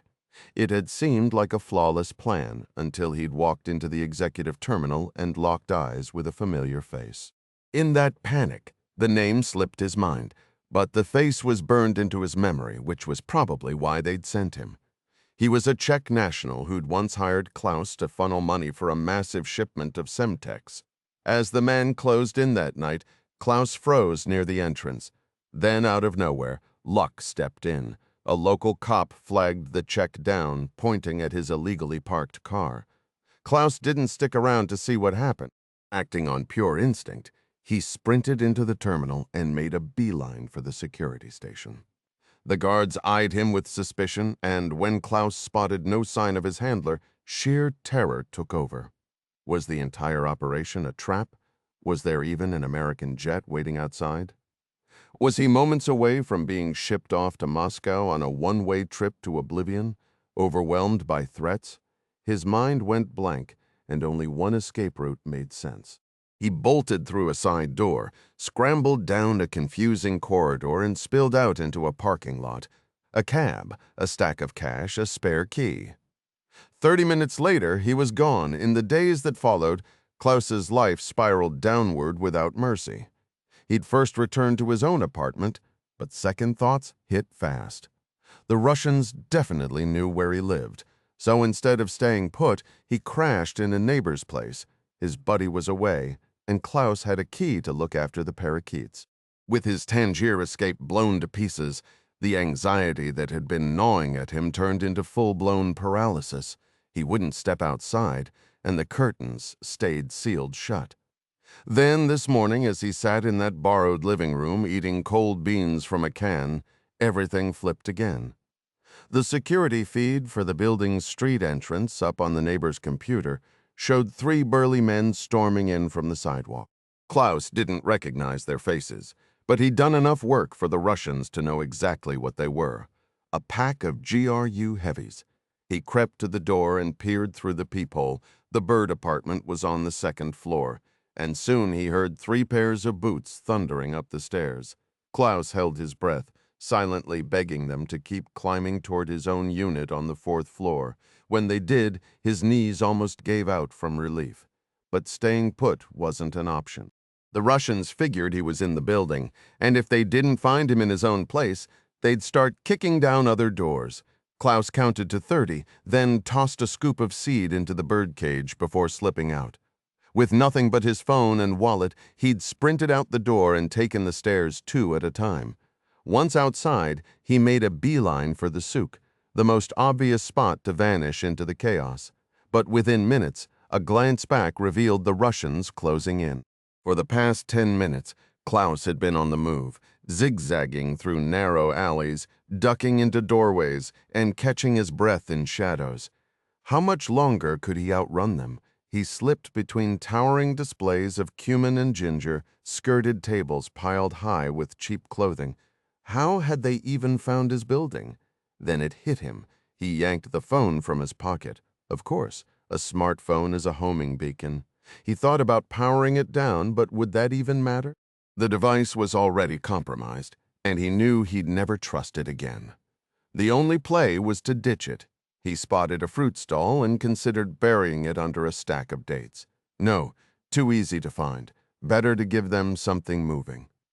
His eyes landed on a kid lingering by a smoky grill in the corner. A scrawny boy, maybe 10, drowning in baggy jeans and a knockoff Real Madrid jersey. He stood perfectly still, but his eyes darted across the crowd, a classic pickpocket in training. Klaus knew the streets were full of these hungry, desperate kids. A quick check over his shoulder showed no immediate danger, so he hurried over. "Parlez-vous français?" he asked, breathless. In this part of Africa, French was the common tongue. "Oui," the boy answered, his face suddenly soft and innocent. "I need you to run an errand." Klaus pulled out his wallet and slid out a €100 note. "Take this phone to an apartment." He gave the address of his condo by the shore. Knock, and my wife will answer. Hand her the phone, and she'll give you another 100. The boy studied him, suspicious, trying to figure out the angle. He was probably calculating the odds of actually seeing that second bill or the resale value of a nice iPhone on the black market. "You're not married," the kid said flatly. "No ring." Klaus blinked. A 10-year-old had just outsmarted him. He glanced back again, a nervous habit the kid surely noticed, then pulled out another 100. "Fine. Take this. Keep the phone if you want. Forget the delivery. Just get rid of it. Head toward the beach. Go now, or I'll find someone else." He held the cash just out of reach. The boy grinned, and Klaus knew he'd won. The kid snatched the money and the phone, then darted off toward the northern exit. Klaus slipped into a deep shadow and scanned the crowd. His stomach dropped when he caught sight of one of his pursuers, a bruiser with a boxer's face, all flattened nose and scarred brow in a dark blue shirt. The Russians had split up to cover more ground. The big man was holding his phone out like a dowsing rod, glancing between the screen and the faces around him. Then he froze, spun, and locked onto the direction the kid had just fled. Klaus had guessed right. They were tracking the phone with some kind of app. What else don't I know? He edged behind a rack of hanging blankets. The boxer veered off and vanished. Klaus held his breath, waiting, unsure where the others were. Would they all chase the decoy? He counted 5 minutes, then 5 more. Finally, he moved south, driven more by instinct than a plan. How precise was their tracking, anyway?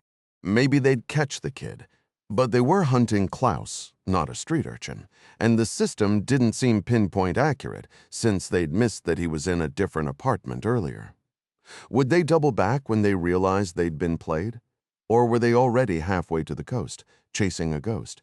He pressed deeper into the BNI Makata district, a maze of high-rise flats and skinny streets where the crowds thinned and every corner felt like a dead end. Every block of concrete and identical facade blurred into the next, and Klaus felt the walls closing in. He was broke, homeless, and completely disconnected from the world. The realization hit him like a thunderclap. In his frantic rush to ditch his phone, he'd forgotten it contained the direct line to his CIA handler. For a guy with a photographic memory for numbers, it was a rookie mistake. One he wouldn't make twice, but thankfully the one number that truly mattered was burned into his brain. He had stashed a treasure trove of evidence exposing the guru's dirty money in a secure online vault locked behind a 20-character password he'd memorized. If he could just reconnect with his handler, his defection would still be the crown jewel of intelligence coups. Wandering into a small park, the weight of it all pressed down on him. The midday sun was brutal, and gusts of wind kicked up gritty dust devils that danced across the pavement. He slumped onto a shaded bench under a jacaranda tree, watching a group of old-timers hunched over a game of dama while moms chased their squealing kids nearby. "What now?" he muttered to himself. It felt surreal to be so completely off the grid in a world that never stops buzzing. No calls, no texts, no chatbots to answer his questions. Just silence. He flashed back to a newscast from the morning after he'd gone dark. The American diplomatic flight he'd nearly boarded had gone down in southern Turkey. There was no other way to spin it. The Russians had assumed he was on that plane, and in their desperation, they'd blown it out of the sky. Now they knew he was still alive, and that jet's destruction was a glaring warning of how far they'd go to silence him. Honestly, it didn't shock him. He had hard proof of financial crimes worth hundreds of billions. But there was more, a ticking clock in the form of a single, time-sensitive intel. Klaus wasn't a soldier, but he knew Russian playbooks inside out. Something massive was brewing in Libya. He'd funneled cash to revive a remote airstrip in the Maghreb and hired a crew of mercenaries to man it. And he knew the man pulling the strings better than anyone, Andrei Malenkov, the ex-SSD chief, whose erratic financial moves over the past few months screamed that whatever was coming would hit soon. If Klaus couldn't get this intel to the right people, God only knew what Malenkov would unleash. He rose from the bench, his jaw set, and started walking. Incirlik Air Base, Turkey, 1329 local time. The 39th Medical Support Squadron at Incirlik isn't officially a trauma center, but it doesn't need a sign to prove its worth. As the only U.S. military medical facility in Turkey, it handles primary care for over 1,000 permanent personnel and their families. Yet its role as a staging hub for operations across the Middle East demands a level of tactical combat casualty expertise that goes beyond routine checkups.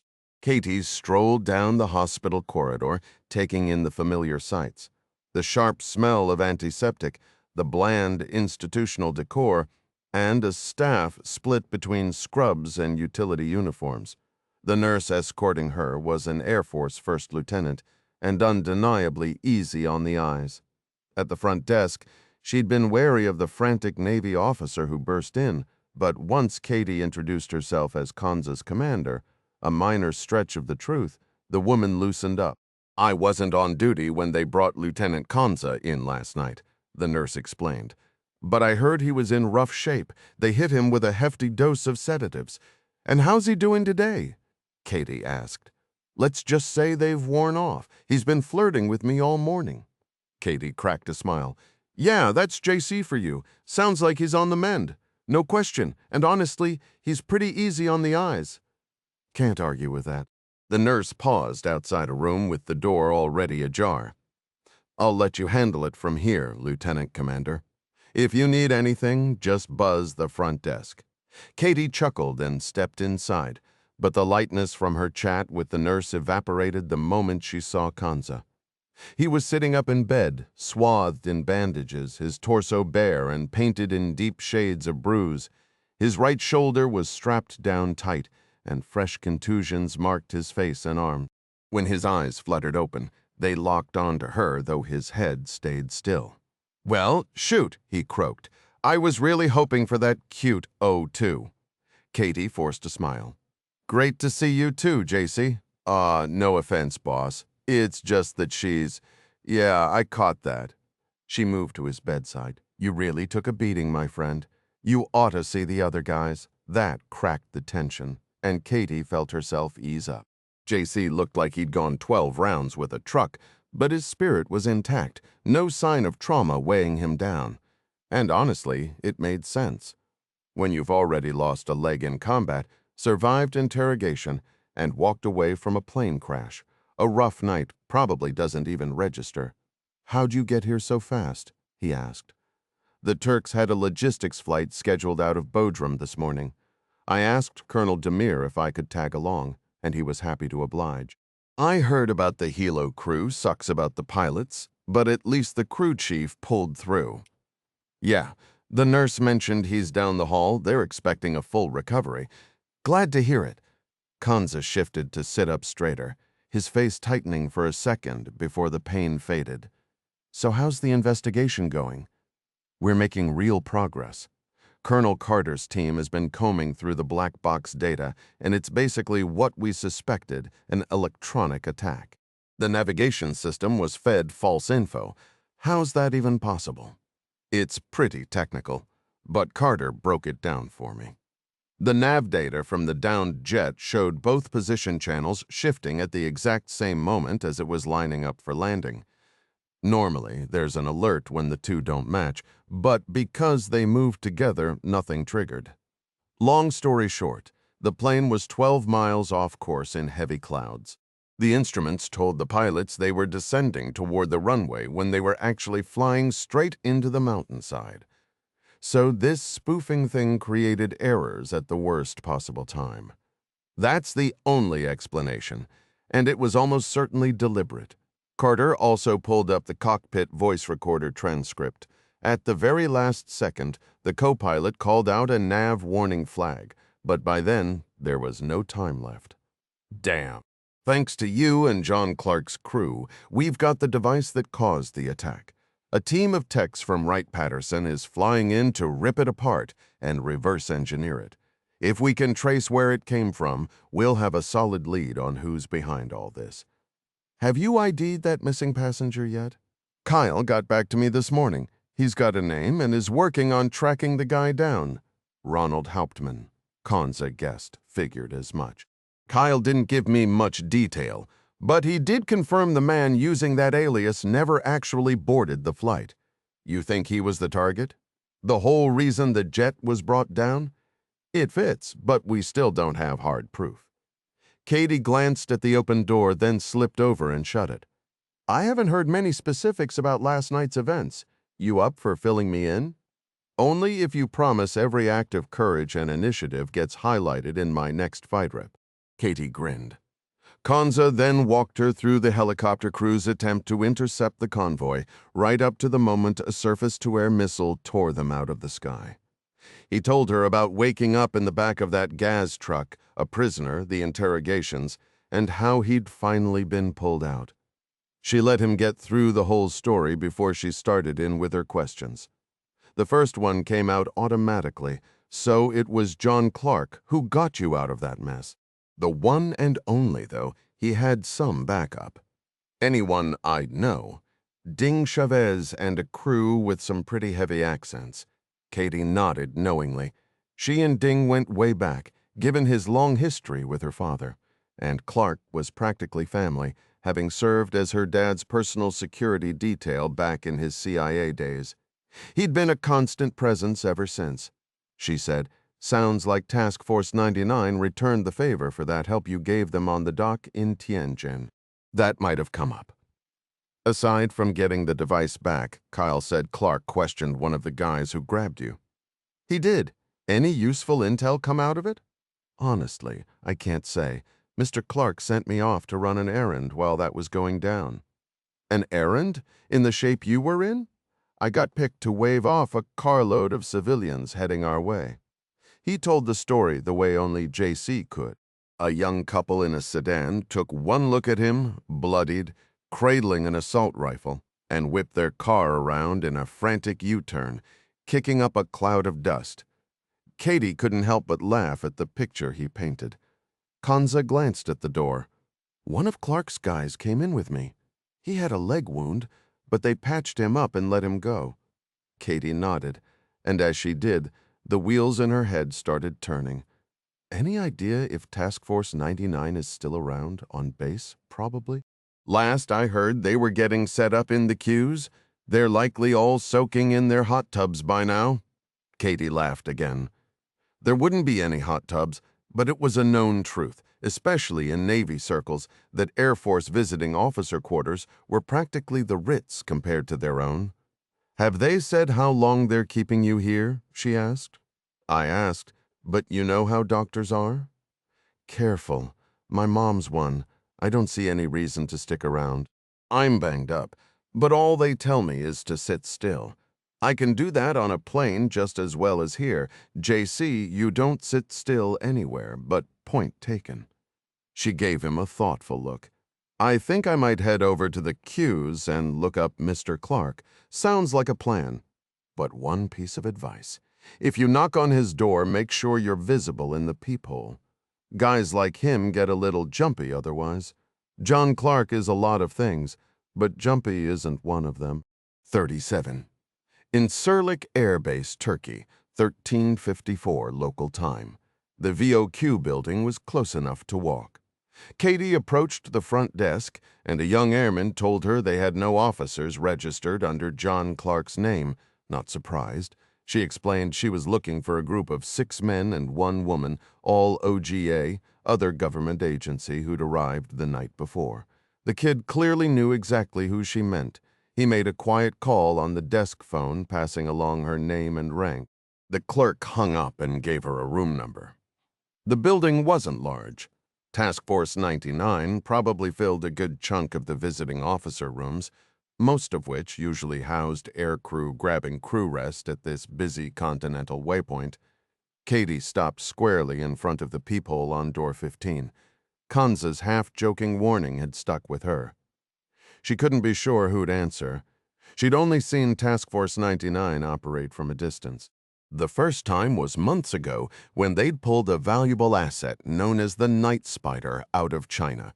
right under the nose of its Ministry of State Security. And with everything that had gone down last night, she could only wonder what they'd been up to in between. The door rattled, swung open, and John Clark's substantial frame filled the space. A broad, welcoming grin spread across his face as he looked at Katie, the kind of look a favorite uncle gives a niece he hasn't seen in years. "Well, look at you, Lieutenant Commander." Katie returned the smile. "Good to see you, Mr. Clark." He let out a chuckle. "Your dad had you calling me that 2 decades ago, but I think given everything going on, John will do just fine." "John, it is." With a sweeping gesture of his long arm, he invited her in like a host at an upscale bistro. As he moved, Katie caught a faint grinding sound from his shoulder joint. The sight inside gave her a brief pause, but only a second. The space looked like a mini arsenal: rifles, ammo boxes, tactical vests, night vision goggles, and assorted tools. A partially stripped pistol sat on the table beside a grenade. "Quaint," she remarked. "Is this all yours?" "There are 7 of us sharing this place. Officially, it's a Turkish installation, and they've got strict policies about weapons in personal quarters. But I have my own thoughts on that, plus some influential friends backing me up. I managed to persuade the base commander that my room was the safest spot for all this gear. You've always had a way of making your point. I guess you don't mind the smell of gun oil. At this stage, it's basically what keeps me going." He gave her a once-over. "You're looking well, Katie. Life treating you right?" "It is, and you can't complain. A few aches and pains, mostly from not ducking fast enough over the years. I hear you're making waves over at Onai." "I wouldn't say that, but I've got a solid team to work with." "Good answer. Reminds me of something Eisenhower once said about leadership." She glanced upward, thinking. "Paraphrasing here, but something like leadership is taking responsibility when things go wrong and giving your team credit when they go right." "That's the one. Did he tell you that personally?" she teased. Clark winced. "Tuche." His blue eyes turned more focused. "I'm guessing you're here to see JC?" "Yeah, I just came from the clinic. He's looking better." "Good to hear. I heard you too were in Bodrum looking into that crash." "We were, though by now we're fairly certain it wasn't an accident." She laid out the basics of the sabotage theory. "Now that we've got the hardware back, hopefully we can trace who's responsible." "Let's hope so. Is it true you questioned one of the guys involved?" Clark gave her a careful look. "For a bit? Did he give up anything useful?" "I've passed that intel up the chain, and I suspect it landed on your father's desk. I'm not sure how tightly they're holding it, so you'd be better off asking through official channels." "Sorry, didn't mean to pry where I shouldn't." "Sure you did, which is exactly what I'd do in your shoes, but in this case, I think it's wise for both of us to stick to protocol." "Understood." "So what's your next move?" he asked. "I'm planning to get JC out of the hospital." "I'm sure he'd appreciate that." "And after that, probably head back to the crash site." His blue gaze sharpened. Clark pulled 2 chairs from a small dinette set, placing them facing each other. He sat down and waited. Katie hesitated, then took the other seat. "No," he said. Her eyes narrowed. "No, what?" "You're not going back to Bodrum." "Why not?" "I think you already know." Katie felt her temper flare. "I'll go where my commander orders me. And last I checked, that was Bodrum to continue this investigation. Let's be straight with each other. You're a United States Navy officer, doing your duty admirably by all accounts. But you're also the president's daughter.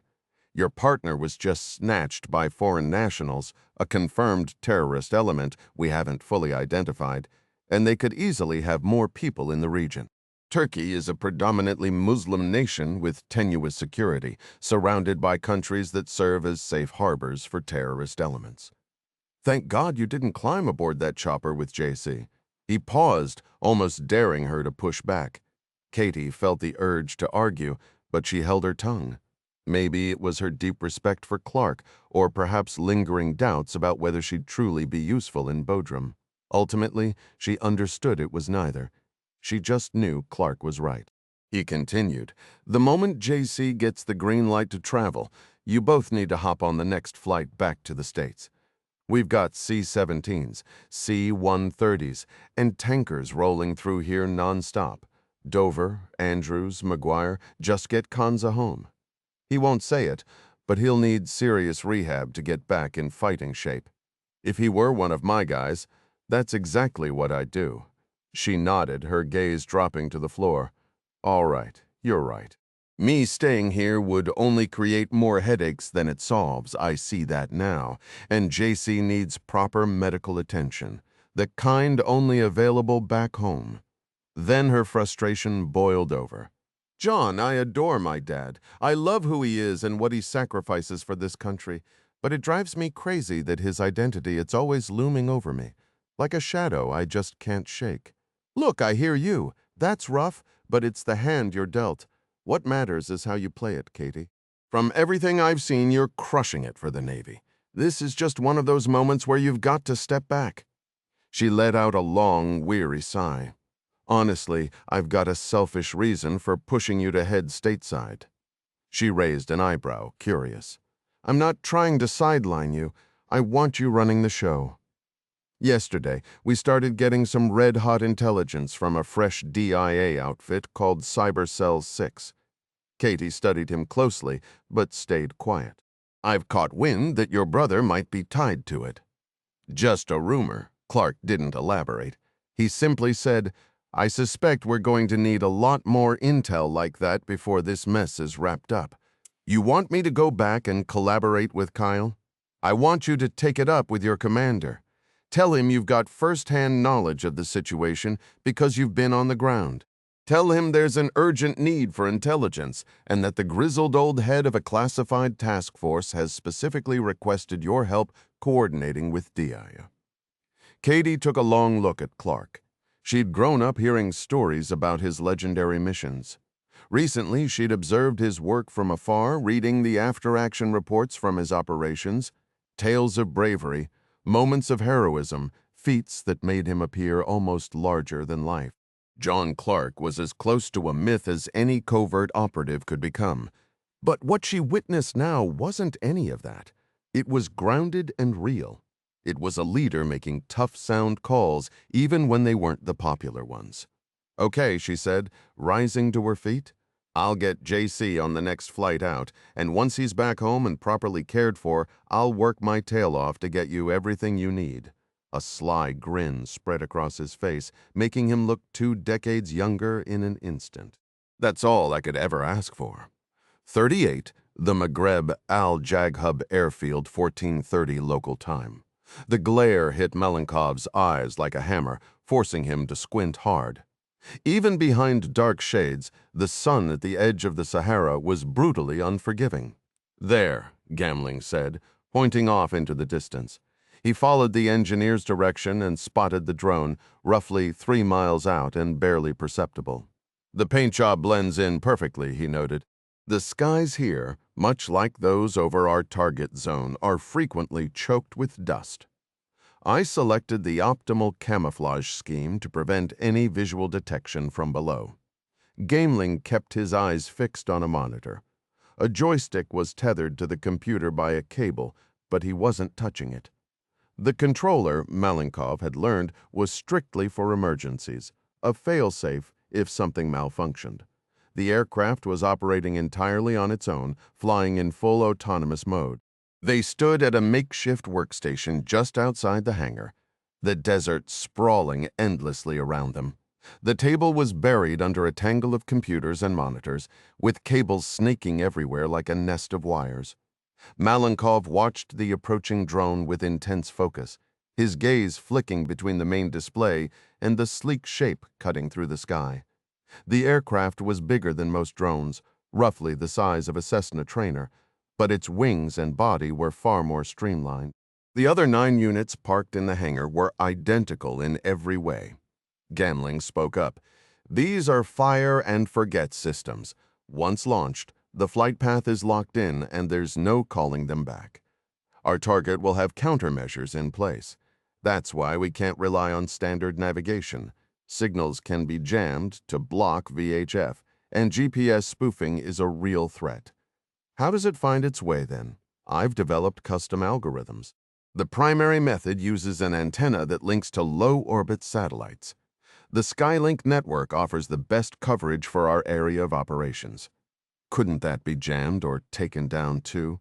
It could, but it's unlikely. Skylink is run by a private firm that avoids disrupting its paying customers. It also has few military contracts, so it's not a prime target. But even if that fails, there's a fallback, a fully independent navigation system. It uses a low-power mapping radar to match the terrain against a stored database. A terrain map? The drones are coming in from the sea, aren't they? Yes, but they'll stay close to the coast. Shorelines show up clearly on radar. Since we know the exact coordinates, I only loaded ground maps for a narrow approach corridor and the target zone itself. Even if every external link drops, the aircraft should hold its course and deliver the payload. That backup system is what I'm testing today. Malenkov studied the drone as it neared. It was powered by a single propeller at the tail and ran remarkably quiet. He knew the propulsion was a hybrid setup, a gas engine for takeoff and long-distance cruising, and an electric motor for infrared suppression during the final approach. It was based on an Iranian design, with the Republican Guards pouring effort into advancing their drone tech in recent years. What started as a push for battlefield superiority had turned into a steady revenue stream from both official buyers and black market deals. "I can hardly hear it," Malenkov noted. "The noise is almost nothing in full electric mode." "What's its speed?" 160 knots? That's quick for an electric drone. A high-speed model was essential to boost our odds of success. Gamling tapped at his keyboard. "There! I've cut the satellite link and pushed the drone off course by 1,000 meters. The terrain map should kick in and correct the path automatically." Malenkov kept his eyes on the aircraft. Within moments, the drone banked sharply to line up with the extended runway centerline. Once aligned, it adjusted again to follow the intended attack trajectory. It drew closer, and at the final second, it made a slight check turn toward the hangar, sweeping over their workstation at under 100 meters. As it passed overhead, the drone seemed to vanish into a haze of mist. Malenkov could hear the engine now, but the sound faded the instant it moved beyond the hangar's vast roof. Seconds later, a fine spray settled over him. The vapor chilled his skin and filled his lungs with each breath, like a cloud drifting down from an empty sky. He knew it was just water, but it still felt unsettling. He shot a glare at the former postal worker. Was that really necessary? Precision matters. I'm still refining the aerosol release rates. Combined with projected wind data, I need to nail the optimal altitude for dispersal. Malenkov wiped his face with his shirt sleeve, shaking his head in quiet frustration. The drone settled onto the tarmac 5 minutes later, its autonomous navigation guiding it to a flawless landing on the sprawling runway. The instant it rolled to a halt, Gamling powered down the engines. The two men climbed into a spacious electric cart and cruised out to meet the aircraft. As they pulled up alongside, Malenkov took a long, hard look at the machine. It was the first time he'd witnessed one of these in operation. His earlier encounters had all been in the hangar, with units either stripped down for maintenance or cocooned in protective covers. The wings stretched long and straight, while the tail featured a slim V-shape. A single pusher propeller with 3 blades was engineered for peak velocity. The design echoed the American Predator, though it was noticeably more compact and agile. The cylindrical body housed both the hybrid engine at the rear and the tanks for fuel and cargo. This particular model came from Hessa, Iran's premier drone manufacturer, and despite the company's focus on military hardware, the Shahed 151 was part of their civilian catalog. Built for agricultural duties, it was meant to disperse pesticides and fertilizer from low altitudes, a purpose that aligned almost perfectly with what Malenkov had in mind. Gamling secured the flight controls with locking pins to prevent any movement, then reversed the cart toward the drone's nose. He hooked a tow bar onto the nose wheel, and before long, they were hauling the aircraft toward the open hangar entrance. "Is the material shipment on schedule?" Gaemling asked. "It is. And when it lands, that's not something you just leave sitting out. Kasim has the transfer bay prepped. Once the material arrives, we load and launch, assuming your birds are flight ready. They'll be ready today, but the weather's another matter." As Kasim likes to say, the will of God prevails. Malenkov let out a sharp, dismissive laugh. The terror we're about to set loose, God wouldn't want anything to do with it. They pulled into the hangar, and the moment they were inside, security personnel heaved the massive rolling doors shut. Malenkov had no real expectation of surveillance.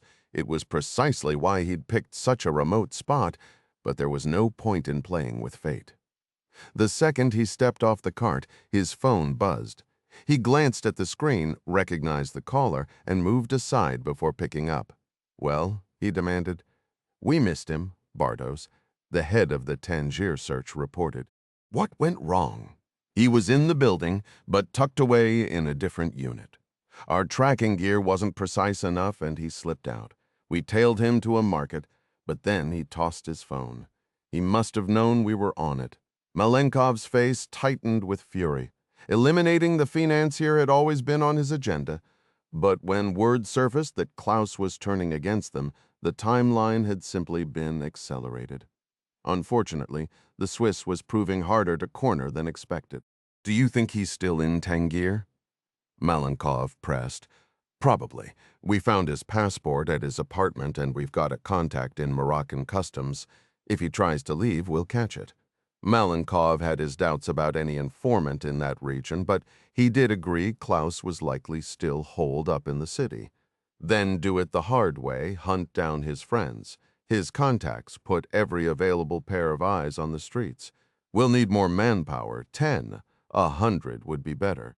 Had it been anyone else on the line, Malenkov might have taken that as a joke, but Bartos wasn't the type to kid around. "I'll see what I can do and understand this. When we finally locate him, he's to be silenced for good. Our operation is on the verge of going live, and he's the only one who could derail it. We'll handle it." The line went dead, and Malenkov pocketed his phone, thinking to himself, "If I had a nickel for every time I've heard that promise." Situation Room, the White House, Washington, D.C. No 9:35 local time. Kyle had been inside the White House on numerous occasions, but always in his capacity as part of the First Family, the Easter egg roll, the First Family Christmas card shoots. He'd even pulled strings once to wow a starstruck Poli C major he was trying to impress, but this was his first time walking these halls with an official government badge clipped to his belt. Moose shuffled beside him, looking like a fish out of water. He was sporting his one and only jacket, a frayed tweed number that would have been turned away at the Goodwill drop-off. Both of them were running on fumes, having grabbed just a few restless hours in the so-called quiet room down the corridor from their DIA workstation. After surviving a gauntlet of security checkpoints, they were now trailing a young intern through the maze of corridors. "You probably know this place like the back of your hand," Moose whispered, barely audible. "Some of it. There are whole wings I've never stepped foot in. Did you get that PowerPoint ready?" "I was buried in coding the next search. I did manage to upload the videos, though." "Great. So we're winging it. You're handling most of the talking, right?" Kyle let out a chuckle. "Madden's the real show here. We're just the delivery guys." The meeting had been thrown together at the last minute, sparked by an unexpected breakthrough. The previous night, Madden had been combing through Tangier for any sign of Ronald Hauptmann, the elusive passenger who never showed for SAM 719. Then, at the crack of dawn, the White House had pushed the CIA to release new intel. The target was Gunther Klaus, a Swiss banker looking to defect with a treasure trove of dirty money secrets tied to Russian oligarchs. With that lead, Cybercell 6 had shifted into overdrive. The hits came fast, and the findings were nothing short of stunning.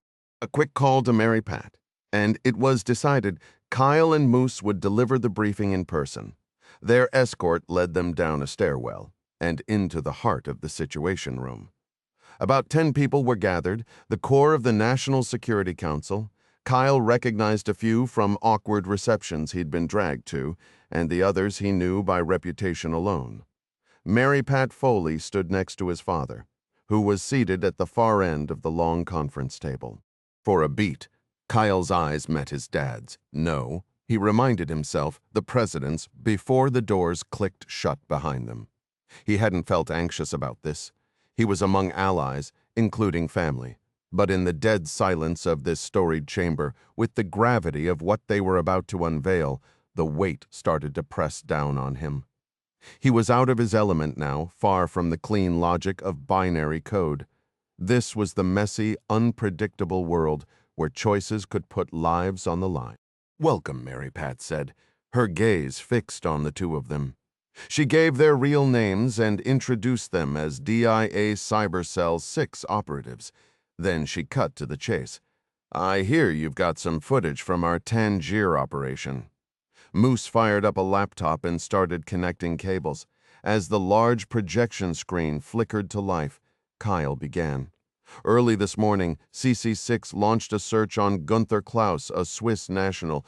"We believe he's gone underground in Tangier, Morocco." The CIA had him slated to board SAM Flight 719 2 days ago, which, as you're all aware, ended in disaster. Using that as our anchor, we traced Klaus back to the airport. In that still photo you've seen, he's standing on the curb outside the executive terminal just before takeoff. Now we've managed to pull the full video. Kyle nodded to Moose, and the footage started rolling. Kyle narrated as it played. You can see Klaus stepping out of a cab and heading toward the terminal. As he moves, another man appears and clearly catches his attention. Before the stranger can get any closer, a police officer steps in and blocks his path. After a thorough review of the footage, we've concluded this was pure luck. The guy had simply left his car sitting on the curb, which is exactly the kind of thing law enforcement is trained to notice. Pointing at the monitor, Kyle added, "Klaus is visibly rattled. He uses the commotion to slip inside the terminal, and after that, we lose him completely." His father pressed, "Do we have any idea who this man was? The one who approached him outside?" Kyle explained that they'd pulled the clearest frame, ran it through enhancement software, and matched it with facial recognition. The result was a solid hit. Joachim Bartos, a former Czech Special Forces operative who'd spent the last 5 years selling his skills as a mercenary across Africa and the Middle East. The NSA had managed to track his phone and piece together partial call logs. At the time of the photo, Bartos had been in Tangier for at least 2 days, almost certainly hunting for Klaus. With that intel, plus what the CIA had on file, they dug deeper and turned up new footage. Kyle nodded to Moose, who queued up a second clip, a grainy security feed showing 3 men, one almost certainly Bartos, charging through a lobby and up a staircase. This was captured about 5 hours ago from Klaus's apartment building. A few minutes after they went up, we see Klaus bolting down the stairs and out to the street. The timestamp jumped forward, and there he was, clearly aware he was being hunted. Moose swiped again, and the final video played. This is roughly 20 minutes later, from cameras around a big outdoor market nearby. The same 3 men were scouring the stalls, clearly searching for Klaus, who appeared in brief nervous flashes as he tried to stay one step ahead. Kyle noted, signal intercepts suggest they were tracking him through Quark, an app built by an Israeli firm. They're top tier when it comes to phone hacking and tracking, and they have no problem selling their tools to anyone with cash. The screen went dark, and President Ryan asked, "Do we know if they caught him?" Kyle admitted uncertainty. "We can't confirm. All this intel came in within the last few hours. The NSA has some serious signal tracking capabilities, and there's a good chance Klaus ditched his phone. If he did, it'll be much harder for those mercenaries to find him, but it also makes it tougher for us to reconnect. We've thrown every available asset at Tangier, but since we don't have much of a human network there, it's mostly cyber and signals intelligence. My recommendation is to loop in the French and Spanish. They've got far better ground coverage in North Africa than we do." Ryan nodded, locking eyes with CIA Director Stephens. "Make it happen," Stephens confirmed. "I'm on it." The president then mused. "We need to think like Klaus. If he really dumped his phone, does he have another way to reach his handler?" Stephens replied. "I spoke with his case officer. They had backup plans for past meetings, but Klaus was prepped for extraction. There was no abort protocol. He hasn't heard a word since that flight left without him." Mary Pat chimed in. "Would Klaus possibly grab a burner phone to get in touch?" Stephens shook his head. "If that were the play, we'd have heard something by now." Ryan agreed, adding, "He's probably wary of any phone contact at this point. Let's shift our focus to other ways he might signal us." The Secretary of State noted, "We don't have a consulate in Tangier," Stephens added. "He's not a trained intelligence officer. Sounds to me like he's running scared." Kyle nodded in agreement, noting that his own team had reached the same conclusion. He laid out the strategy: sweep the city electronically from every possible angle, pulling in camera feeds, signal data, and banking records. Niche, he explained, was built for exactly this kind of hunt, sorting through raw metadata to find patterns a human eye would miss. A brief silence settled over the room with no objections raised. Ryan gave the order, directing Mary Pat to put Cybercell 6 in charge and instructing all supporting agencies to cast a wide net. 10 minutes of interagency coordination followed before the room began to empty. Kyle and Moose lingered near the back, and as Kyle headed for the door, he found himself locking eyes with the president. His father offered a wry smile and a subtle thumbs up. They rarely saw eye to eye, but today they'd found common ground, and it felt good, though Kyle knew he'd have done the same even if someone else had been sitting in that chair. As he stepped into the hall, he was already mapping out search logic in his head. Only Mary Pat and the president remained. Ryan turned contemplative, slowly shaking his head. "Those bad vibes just keep getting worse," he said. She agreed, pointing out that the downing of Sam 719 was no accident. Ryan pressed further, arguing it couldn't be a one-off strike. This wasn't some fringe group lashing out. That aircraft was brought down for one reason: someone wanted Gunther Klaus dead. And now Kyle had unearthed a video showing a ground team going after him too, led by a Czech mercenary. "Sounds like just the kind of thug Malenkov would hire," Ryan added suggestively. Mary Pat acknowledged the Russian fingerprints all over the operation, but still questioned the risk-reward balance. A year ago, when Malenkov ran the SSD, orchestrating a crash like this would have been a bridge too far. You can't murder a cabinet member and a plane load of others without expecting consequences. Did that equation change simply because Malenkov had gone private? "Never forget," Ryan reminded her. "We're talking about Russia. The Kremlin is all about smoke and mirrors." He floated the idea of going straight to the source, Yermolov, but she suggested waiting until they had more evidence. "Never point a gun at someone unless it's loaded," he quipped. "Something like that," she replied. "Maybe the engineers at WritePat would uncover hard evidence from the spoofing device." They were already en route. Meanwhile, the NSA had found an airline ticket showing Malenkov booked from Moscow to Porto a few days ago, but he'd been a no-show. "So we only know where he isn't," Ryan lamented. "Basically, but we'll find him," she said. That left Klaus as their best hope, likely still in Tangier. Ryan wanted every option on the table if CC6 located him: boots on the ground, possibly a kinetic response. Mary Pat agreed it should be a last resort but had to be considered. When asked about CIA assets near Tangier, she reported that the station chief in Rabat had just 2 paramilitaries in the entire country, both 800 miles south on the Mauritanian border. Not much help, and Malenkov already had a goon squad in the neighborhood, with more likely en route now that Klaus was on the run. "There's never a shortage of hired guns," Ryan observed. "You're right. The race is on. We have to find Klaus fast." Once that's done, we've got to get him out of the country right under the nose of a hostile adversary. Ryan replied, "And that, my master of the shadowy arts, is where you come in?" Mary Pat flashed a grin. "I bet Yermolov says that to you every single day." "Sure, but in his case, he's not trying to stop the chaos. He's the one brewing it." She continued, "Getting Dev Gru or Delta briefed and moved into position would eat up too much time. Task Force 99 is the clear pick. They're close by and already have a solid read on the situation." Ryan asked, "How quickly can you pull that off?" "I checked right before we walked in. There's a C-17 sitting on the ramp at Incirlik, originally slated for Iraq, but I can get those orders flipped without much fuss." Ryan gave her a knowing look. "Sometimes I swear you're reading my mind. Other times I figure you just know exactly how to work me." "Maybe a bit of both. We've been at this together for a long stretch." "That we have.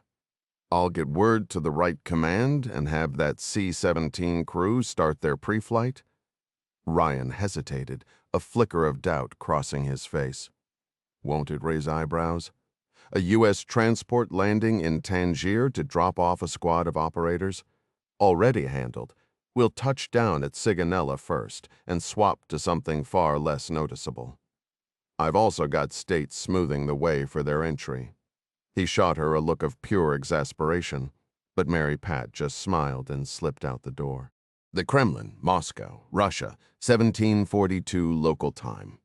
The sycophant was in rare form, and he'd need to be. The glasses-wearing paper pusher from the Ministry of Economic Development droned on in his flat, lifeless tone, doing everything he could to slap a fresh coat of paint on a crumbling fiscal disaster. The ruble has steadied, with inflation climbing just 2% over the last month, half the jump from the prior period. Another chart flickered onto the wall screen. President Yermolov glared at the numbers, yet another jagged line slanting downward. Has it ever shown anything else? The monthly economic briefing was a time-honored ritual, a circus act, forced upon the lower rungs of the bureaucracy. The setting, though, was a stark contrast to the yawn-inducing agenda. Crystal chandeliers hung like shimmering clouds in the ballroom, and bolts of crimson velvet lined every wall, creating an unmistakable air of royalty. Holding this meeting here felt like serving caviar at a roadside diner. But like every move Yermolov made, it was deliberate. As rulers have known for centuries, wealth wasn't for the comfort of the throne. It was a blunt instrument of authority. He'd braced for today's session to be the usual snooze fest. Talk of the Russian economy rarely sparked much heat, and in the hands of so many eager yes-men, it was hardly an honest reckoning. Lately, though, the weight of those numbers had started to gnaw at him, a creeping sensation he couldn't shake. Defense manufacturing is showing signs of recovery, the presenter continued. We're also seeing real progress in attracting skilled workers. Measurable gains, Yermolov mused. He'd sat through so many of these sugar-coated performances that he'd built up a tolerance for the spin. The real story, though, was something else entirely, or more to the point, how far the numbers had to be twisted to look decent. How hard were these speakers scraping to unearth a sliver of positivity? How were the chart axes trimmed to paint a rosier picture, which glaring problems got conveniently skipped? Yermolov wouldn't have lasted this long at the helm of the Russian Federation without a knack for spotting the undercurrents. And what he'd noticed over recent months was impossible to ignore, a dashboard of blinking red alarms. The decline had kicked off when the Ukraine conflict erupted. Western sanctions rolled in fast, exactly as he'd predicted. But he also understood those measures wouldn't truly bite for years, which unfortunately was precisely where he now stood. Beyond the BRICS bloc and a handful of opportunistic outliers, Russia's foreign trade had essentially collapsed. Its airports and seaports were limping along at a fraction of their normal throughput, while overseas capital investment had become a distant memory. Domestic manufacturing had swung back to a wartime footing, churning out tanks and artillery shells instead of passenger cars and washing machines. The nation's fiscal reserves, that so-called rainy day fund, had been nearly drained by the relentless storm from the west. The entire economy now balanced precariously on a single leg: energy prices. Without steady cash flowing from oil and gas, the Russian economy would plunge into freefall. And if that happened, his days of living on an unearned income would be over, to say the least. The alternative was too grim to even entertain. For years, Yermolov had managed to dodge this day of reckoning. To its credit, the central bank had done a commendable job of patching over the shortfalls, yet the slide in energy prices had accelerated over the past 6 months. The Saudis, fed up with OPEC Plus cheating, had deep enough pockets to endure a year-long crash in crude prices. Their theory, presumably, was that driving enough marginal producers out of business would eventually push prices to a more sustainable level. Yermolov wasn't convinced that strategy would work, nor, he suspected, were the Saudis, but the campaign was rattling markets daily. The speaker wrapped up his presentation and, in classic beta fashion, timidly asked if there were questions while silently praying there wouldn't be. All eyes turned to Yermolov, waiting for him to lead, but his mind had wandered too far. After an awkward, lingering silence, he rose without a word and walked out. His security detail shadowed him to his office, and as he entered the anteroom, he spotted Vasin waiting. The GRU director wore a grim expression. Without so much as a greeting, Yermolov flicked a finger, motioning him inside. He headed straight for his desk. As the door clicked shut, he said, "I take it this is important." "Yes," Vasin replied. "There are 2 matters to discuss. The first concerns Gunther Klaus." Yermolov sank heavily into the plush chair behind his desk, leaving Vasin standing. "I hope you're about to tell me he's been taken care of." "I wish I could say that, but no. However, we've located him. He's in Tangier." "And how do you know that?" Vasin shifted his feet, his usual tell. "Malenkov called me this morning." "Malenkov? What does he have to do with this?" "Apparently, he's been using Klaus for his own operations and suspected him of wrongdoing. He sent in a hit team, but Klaus slipped away." Vasin conveniently omitted the fact that his own men had made even less headway in Tangier. "Slipped away? How? The man isn't trained in counter-surveillance." "He does have basic skills. Given the work he was doing for us, his handlers thought it wise to teach him some fundamentals. And being a concierge banker, he's naturally paranoid. Now that Malenkov's team has botched the job, Klaus will go to ground. We believe he's still in Tangier." "And why did Malenkov reach out to you about this?" "He assumed the GRU would want Klaus silenced as well, and he asked for manpower to help finish the job." Yermolov nodded slowly. "And did you act on that request, of course?" "By the end of the day, we'll have dozens of men combing the city." "A city of what? 1,000,000 people?" A single presidential finger began tapping the hardwood desk, an unmistakable sign of mounting fury. Malenkov's instincts were right. A pity the GRU didn't show such initiative. "Aye, find him," Yermolov snapped.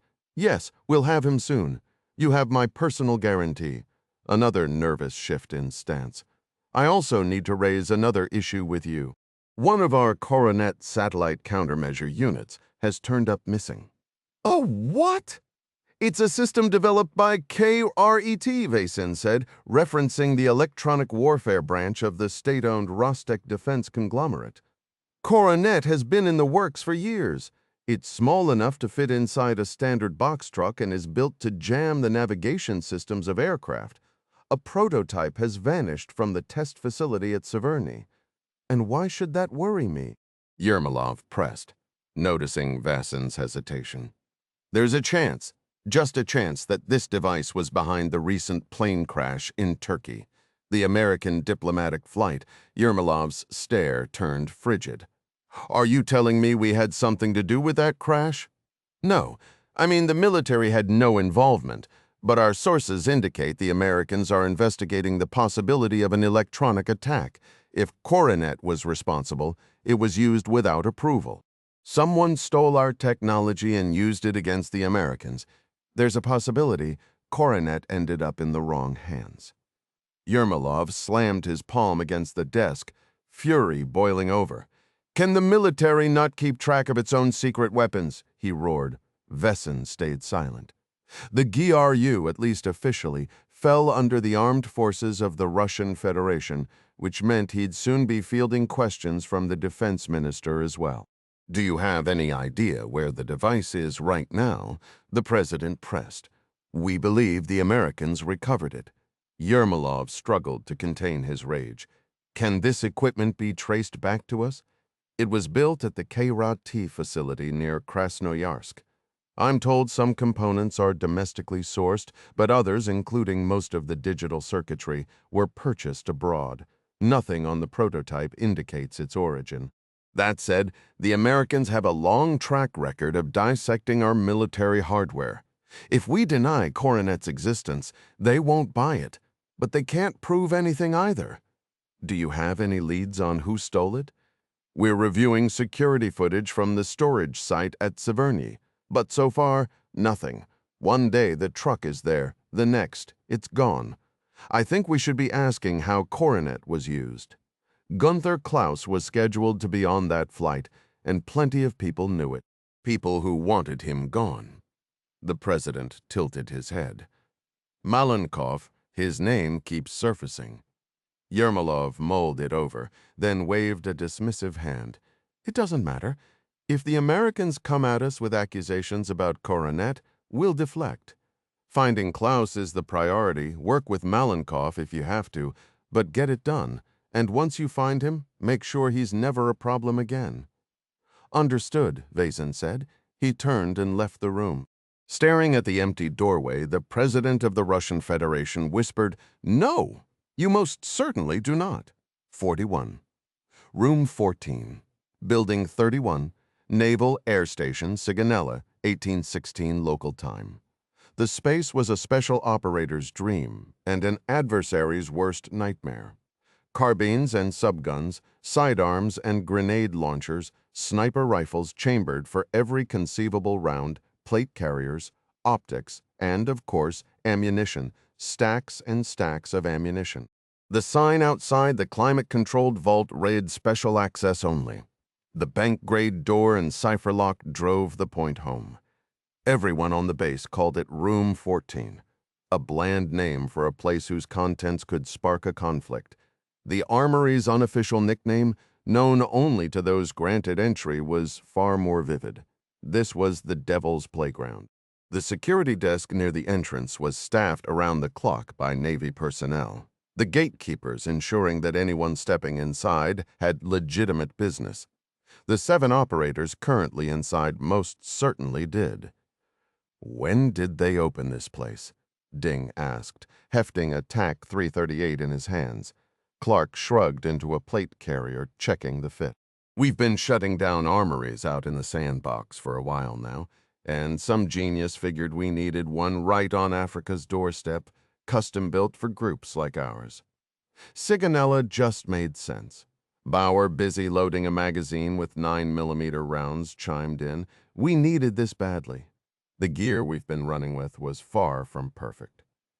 Clark watched his crew ransack the storage room like it was a midnight clearance sale and warned, "Remember, people, our new ride has its limits." The point stuck. The C-17 that had ferried them from Incirlik was already prepping for departure, but waiting on the tarmac to take them to Tangier was a sleek Gulfstream G650, courtesy of the CIA's air branch. That high-performance jet was fast and low-profile, but it wasn't built to haul a platoon's worth of hardware. "Everyone grab one of these comm sets," he added, holding up a tiny earbud and mic. Charlie asked, "How much time do we have?" Clark replied, "Our chariot's waiting. There's food on board, so no pit stops." This was a necessary detour, but the moment we're done, we're wheels up. Toussaint wondered about their lodgings in Tangier, and Ding cracked a joke about the Four Seasons being fully booked, which got a few chuckles. Despite the relentless pace, Clark was glad to see the squad in good spirits. The team was whole again. Ding had picked up some antibiotics back at Incirlik for his ear infection. and it was clearing up nicely. Wu, too, was moving without a limp, his leg injury having turned out to be minor after a proper checkup. "State's handling that," Clark said. "Probably another short-term rental." 10 minutes later, he called an end to the shopping spree, and they piled into the crew bus, hauling their fresh gear across the tarmac to the Gulfstream's cargo hold. The bay was packed tight with Pelican cases and rucks when they finished. The jet was standard agency issue, a beefed-up version of the off-white Lear that had sat in Bodrum days earlier. The pilots were agency men, too. Tom Hooper, a compact 40-something with messy surfer blonde hair, greeted them at the stairs in civilian clothes and a navy ball cap. "Welcome aboard Mystery Air. We specialize in flights to nowhere," Wu, the only single guy on the team, asked about a flight attendant. Hooper laughed. "Negative, help yourself to the snacks and drinks. But the coffee pot's a fire hazard, so leave that to us." The co-pilot, Brian Sesniak, a big, friendly guy a few years younger, came out to introduce himself and gave a bare-bones pre-flight rundown with exaggerated hand gestures and a grin that had the whole team cheering by the end. The seats weren't luxury by any stretch, just standard airline rows thrown in haphazardly. As the jet started to taxi, Ding leaned over to Clark and asked, "Think we'll have any trouble rolling into Morocco with this arsenal?" Clark replied, "State says we've got a pass." It was a familiar dance for them. When you're moving heavy weapons across borders, the last thing you need is a run-in with local law. Sometimes they'd touch down at some forgotten airstrip with no eyes on them, but that wasn't an option tonight. So the State Department had to pull some strings with Customs and Immigration to make sure their arrival went off without a hitch. The approach to inspections ranged from deliberate blindness to merely going through the motions, a flexible standard shaped by how friendly the local government happened to be, the broader diplomatic mood in the region, and any outstanding favors. Straight-up bribery wasn't out of the question either. Clark laid it out plainly. "Our orders are simple. Keep the heavy weapons stowed below. Don't ask, don't tell. Those are just a safety net anyway. We're not here to start a war. Security on the aircraft is already arranged. We can carry whatever we can hide, and nobody's going to give us a hard time. The job is to find Klaus, get him back to the jet, and get the hell out of here." Sounds like a walk in the park. Clark shot his son-in-law a sharp look. "You're not getting superstitious on me now, are you?" "I'll let that one slide." Ding grinned, clearly enjoying the jab. The engines roared to life and the Gulfstream began rolling down the runway. "So how exactly do we locate Klaus?" Ding pressed. "That's the million-dollar question," Clark admitted. "We have zero idea where he's hiding, and the 7 of us can't just wander the streets hoping to stumble onto him. We need a lead, some kind of actionable intel. I'm told every agency is on it, including Cyber Cell 6. Kyle Ryan's outfit? That's the one. His new AI system has been delivering results. Let's hope the streak continues. Otherwise, we'll be stuck playing endless rounds of gin rummy." Clark fixed Ding with a hard stare. "I thought snipers were supposed to be the patient ones. And I thought grandpas were supposed to be enjoying retirement." "Yeah, well, that's the thing about being a grandpa. It makes you reflect on the next generation, on what you're leaving behind, making the world a better place, that sort of thing." "Something like that." Clark gazed out the oval window, watching the golden coastline of Sicily fade into the haze. "But some days it weighs on you. The world's shifting fast, and we're struggling to keep up AI, social media, surveillance everywhere. It feels like civilization is strapped to a centrifuge that just keeps spinning faster. Technology isn't inherently bad. It's all in how you use it. You just said Kyle's crew is using our newest tools to track down Klaus. True enough. But we're not the only ones with cutting-edge gear. Malenkov? Possibly. He used to run the SSD. But he's gone private now, Ding countered. A guy like that wouldn't have the cyber muscle to find Klaus. A guy like that shouldn't have had a high-tech device capable of bringing down a passenger jet. Chavez had no comeback for that. Silence settled in as the Gulf Stream climbed high into the darkening Mediterranean sky. Novi Urengoy Airport, Western Siberia. No 9-1 local time, the massive Il-76 transport sat on the tarmac like a tired old workhorse. Its paint had faded under years of harsh sun, and its fuselage was pitted from relentless hailstorms. Dark streaks ran back from panels and seams, evidence of the fluids that had leaked into the slipstream during flight. The Il-76T was a civilian version of the classic Soviet-era military hauler, itself a design adapted from the American C-141. With roughly 30 million miles logged on its frame, the wings of this C-141 ski drooped noticeably in the freezing morning air. By any standard, the aircraft was well past its prime. The same could be said for its commander. The grizzled Belarusian pilot stood off to the side in the forward cargo bay, keeping a close watch on the operation. A large forklift belched black exhaust as it strained up the rear ramp with the last pallet. The plane sank lower on its landing gear under the growing weight. Like any cargo pilot, he knew the ins and outs of hauling dangerous goods, corrosives, explosives, infectious agents, flammable gases. He had the rules memorized. But today's cargo was none of those. He glanced at his clipboard, scanning a manifest that offered little detail. On board were 29 sealed shipping casks, each tipping the scales at just over 500 kilos, 16 metric tons. That number dictated everything: where each cask would sit, how the straps would be rigged, how the weight would settle. But the real puzzle, the one carving fresh worry lines into his salt and pepper crew cut, was the contents. For the first time in a career full of shady runs and close calls, he was about to pilot a jet without a clue what was in the hold. The official line that these were empty containers headed for a handover to the provisional government in eastern Libya was pure nonsense. He'd made several trips to that same airstrip over the past months, hauling far more ordinary loads, machinery, supplies, pallets of food, fuel bladders, once a stash of drones from Iran, never anything like this. A total information blackout.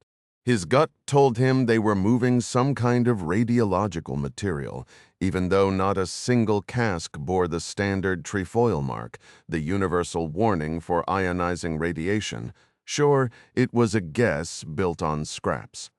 The forklift groaned under the weight, straining like it was lifting lead, and more telling, the guy supervising the loading swept every single container with a Geiger counter before sealing the bay. Now the question of what to do about it hung over him like a storm cloud. The captain flew for Transavia, a Belarusian cargo outfit based in Minsk. 30 years he'd been hauling dodgy freight to corners of the globe, smuggled drilling gear to Russia's Far East, crates of weapons to Africa, blacklisted transformers to Cuba. He figured he'd seen every trick in the book. This, though, was a whole different beast. The shipping company on the manifest was a joke. He'd encountered plenty of fake firms, but whoever set this one up didn't even bother listing a contact address. Transavia handed him a flight plan that zigzagged, deliberately dodging the airspace of certain nations. If something went sideways and he needed to divert, he was told to set down only at military bases in Russia or a few select allies, Azerbaijan, Cyprus, Syria. And in a briefing, unlike any he'd ever sat through, his chief pilot laid it out bluntly. If none of those spots were reachable in a crunch, he was to put the aircraft down in the ocean. The forklift rumbled out of the cargo bay, and as the loadmaster cinched down the final cask, his co-pilot showed up at the entry door, fresh from a pre-flight walk-around. "Captain, you're going to want to see this." The skipper, already simmering with frustration, shot the younger man a hard look. The kid knew his stuff, but his obsession with following protocol to the letter got old fast. "If you're about to complain about another scratch on the fuselage, save it," he snapped. That was last week's drama, a tiny dent, the kind a car door might leave in a parking lot, and this aging jet had plenty of those. "No, this is bigger," the co-pilot said. The captain trailed him down the stairs and onto the tarmac, irritation mounting. The clock was ticking. and the cargo's nature only cranked up the stress. He had zero patience for holdups. The co-pilot walked him around to the far side of the aircraft, but no explanation was needed. The captain froze mid-step. The main landing gear featured twin sets of 8 wheels, one set on each side of the wide fuselage. On the forward starboard truck, one of the 4 tires sat completely flat, and the one next to it looked torn up. "Damn it," he barked. He stepped closer, crouching to inspect the damage. They'd touched down 3 hours ago after a rushed hop from Minsk, and the taxi to the ramp had been smooth. No steering glitches, no thumping from a blown tire. Then he spotted the culprit. Lodged between tires 2 and 3 was the mangled remains of a pickaxe. Like everything in Siberia, the airport at Novi Urengoy was perpetually under construction. He figured the tool had tumbled off a truck from some crew that had been hitting the vodka a little too hard. The co-pilot suggested calling a mechanic, and the captain shot him a look that could strip paint, tempting as it was to knock some sense into the kid. He opted for a more professional route, pulling out his phone to reach Transavia. While the call connected to maintenance, he instructed the younger man to notify the tower and keep their flight plan active. "Yes, sir," came the quick reply. Then came the follow-up, "Go grab some gloves and come back." The co-pilot blinked, confused. "Gloves? Unless you want those soft hands of yours getting dirty. When the mechanic lands here, he's going to need an extra set of hands." Chapter 43. The Medina, Tangier, Morocco, 6:40 a.m. local time. Gunther Klaus woke up feeling gritty and exhausted, another restless night piling onto his growing weariness. The room was a windowless box with a single door, lit only by a bare bulb overhead and a thin strip of light sneaking in from underneath. He figured the space was about 10 by 13 feet, more closet than living quarters. The shared bathroom was 2 floors down, and the lone appliance, an electric hot plate shoved into a corner, sat dangerously close to a stained mattress with no sheets. The whole place smelled of stale sweat and hashish, depressing as it was, for the past 18 hours. There wasn't a single spot on Earth Klaus would have traded it for. At least not in Tangier, aside from the bartender who'd be dead asleep by now. Nobody had a clue where he was hiding. The tiny room perched above the Casbah bar, a place where alcohol, technically acceptable in Morocco, but usually kept behind closed doors out of respect for Islamic customs, flowed freely enough. Klaus had dropped by the Casbah a handful of times before. He wasn't a regular, but he'd been around long enough to know the owner, who manned the bar most nights, rented out a few cramped rooms on the top floor. He'd seen cash exchange hands with quiet efficiency and watched patrons slip up the narrow staircase. Some went up with prostitutes, others moved with more caution, lean, dark-skinned men from the south waiting for their final push into Europe. Tangier's location made it a natural crossroads. Less than 20 miles across the Strait of Gibraltar sat Punta de Tarifa, Spain making this the closest leap between 2 continents. That made the city a prime hub for human trafficking, and the old Medina, as it had for centuries, sat right at the heart of the action, its tangled maze of streets and alleys, some so tight you couldn't pass shoulder to shoulder, was practically impossible to police. The Casbah bar, Klaus had decided, was the perfect spot to lay low for a single night. Any longer was pushing it. If everything went according to plan today, he'd reconnect with the Americans. He'd spent most of the night tossing and turning, wrestling with how to make that happen. Dozens of ideas had sparked in his mind and fizzled just as quickly. The core problem never changed. He needed to leave a message where the Americans would spot it, all while dodging the Russians breathing down his neck. It wasn't until dawn, when the call to prayer echoed off the ancient stucco walls, that the pieces finally clicked into place. He lay still for a while, running through the angles. It wasn't flawless, but perfection was a luxury he couldn't afford. As Klaus pulled on his shirt and laced up his shoes, the details started to fall into order. His cash was running dangerously thin, but he figured he could stretch it far enough. He hurried downstairs only to catch a sour look from an old woman sweeping the empty bar. Clearly nothing good ever happened upstairs. Klaus returned a hollow smile and stepped outside. The morning air had a crisp bite, and as he walked south, the old lessons in tradecraft began to resurface. His most crucial purchase had come the day before. Feeling exposed on his way to the Casbah, he ducked into a souvenir shop and paid cash for a cheap gray hoodie. Now it felt like the best money he'd ever spent, beating out the fine Armani and Saint Laurent suits gathering dust somewhere far away. Klaus pulled the hood over his head, slipped on a pair of sunglasses, and started up the cobblestone lane. Klaus discovered, much to his own surprise, that securing the donkey was the simplest piece of his entire scheme. The old Medina was overflowing with tourist traps, and one of the most popular was the classic mule ride through the ancient streets. For vacationing Europeans, it was a picture-perfect adventure, a golden opportunity to fill their social feeds with an exotic flair. Klaus, however, was aiming for the polar opposite. By blending into one of these guided groups, he could get close to his target without raising a single eyebrow, and when the moment came for a snapshot, he was hoping it would reach the tiniest audience imaginable. He moved with deliberate caution toward the lane where the guides gathered, his eyes constantly scanning the crowd for any Slavic faces that seemed overly interested in him. Dressed in a hoodie and sunglasses, he looked like just another sun-sensitive traveler trying to beat the North African heat. The tours, as he'd learned, followed a predictable path that conveniently wound right past the building he needed. It took nearly all the cash he had left to make the arrangements, and even then, he had to haggle fiercely with the guide, a weathered Berber whose traditional robes were caked with the dust of the desert. Klaus was betting everything on this all-or-nothing move, but it seemed like his only real shot at getting a message to the Americans. He knew they were hunting for him, but so were the Russians. And he'd been warned that Moscow had a serious foothold in Morocco. He was relying on the CIA's technological edge, though his handler had warned him about that exact assumption.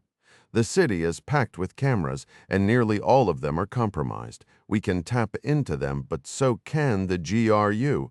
His handler had suggested simple countermeasures: avoid crowded streets, stick to less obvious routes, and always wear a wide-brimmed hat.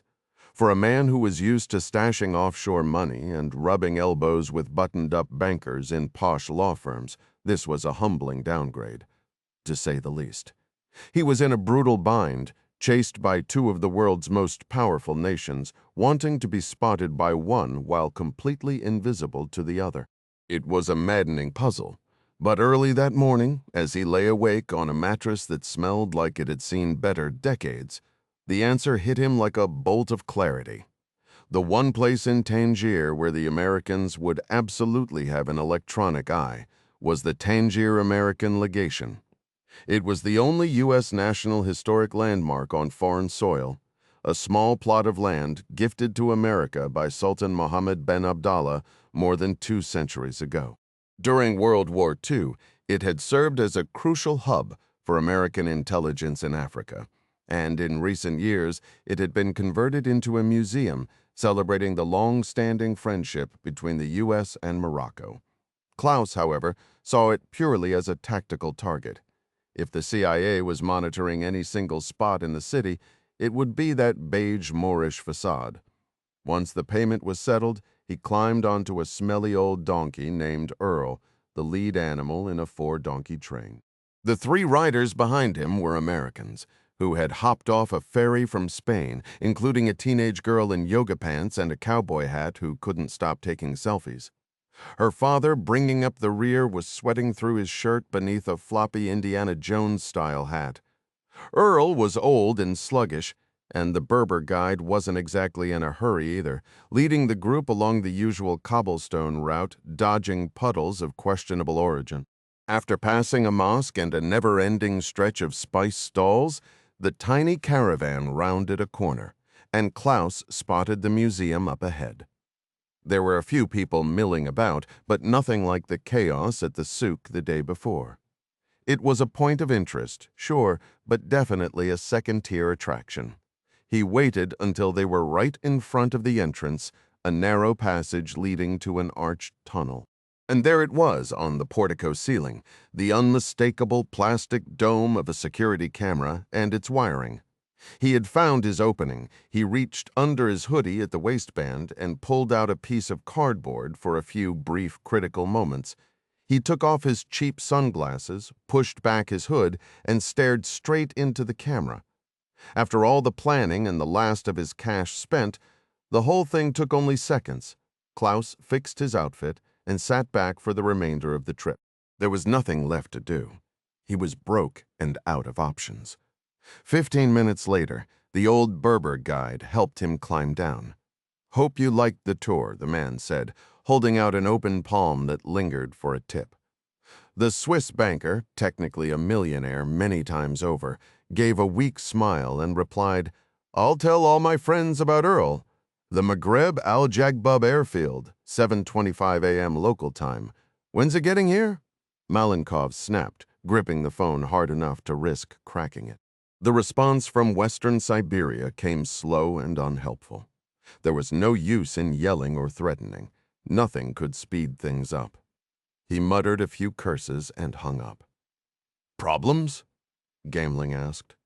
The drone specialist glanced over from his workbench, where parts of a broken servo lay scattered. The plane from Novi Urengoy just took off. It had a flat tire, and they had to bring a new one from St. Petersburg. A flat tire. We're trying to reshape history, and I'm stuck waiting on lazy mechanics with wrenches. How long till it lands? 5 hours if nothing else goes wrong. He shoved the phone into his pocket. On his first day there, Malenkov had marked a red X on the hangar calendar. The target date for the operation. He never explained why, and nobody asked.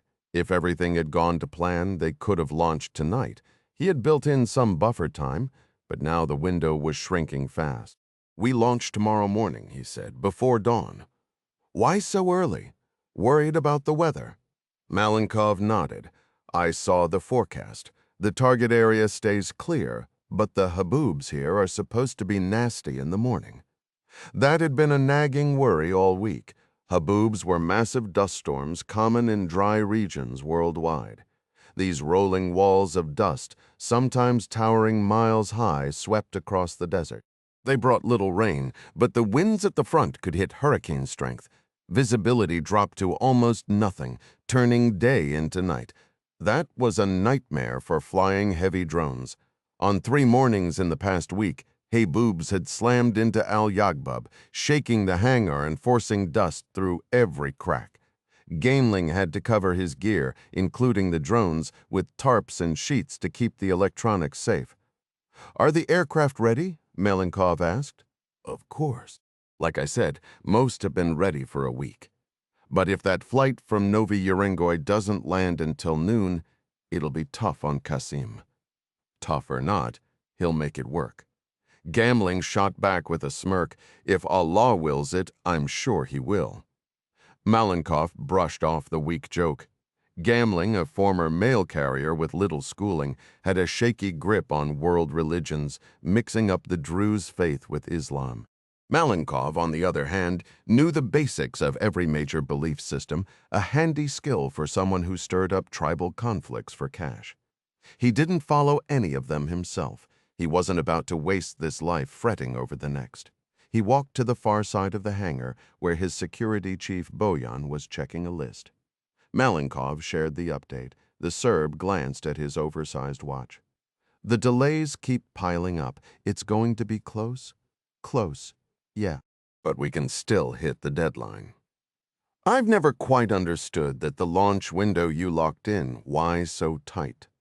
"Our target isn't going anywhere. The weather's been unpredictable lately, and if it turns sour, why not push it a day?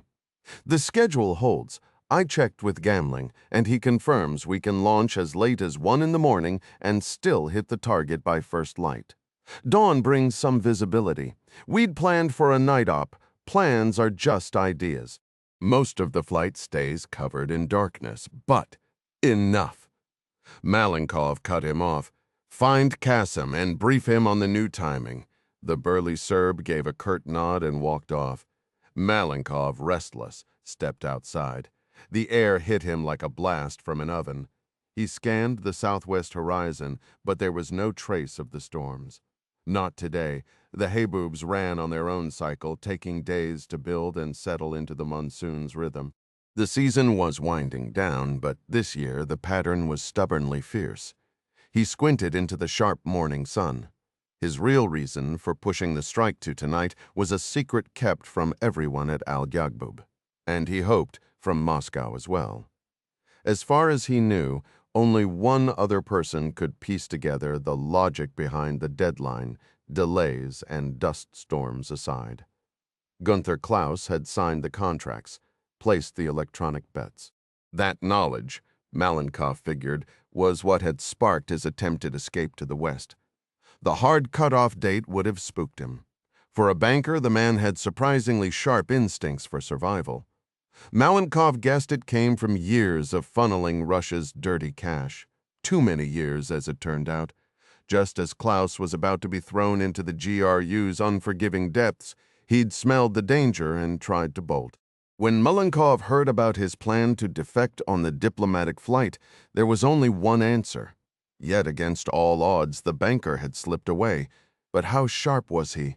Had he linked Malenkov's personal money moves to the revival of that forgotten airstrip in the Maghreb? Malenkov's private bet was just a side play, a slice of opportunism that the patron behind this mission knew nothing about. The former SSD chief realized he'd painted himself into a corner. He could still pull it all off, as long as the flight from Siberia didn't slip further, and as long as Klaus stayed quiet. Within a day, an attack would shake the globe, and by that evening, his own goals would fall into place. The markets would have plenty of time to react, 1,500 in London, 2,300 in Singapore.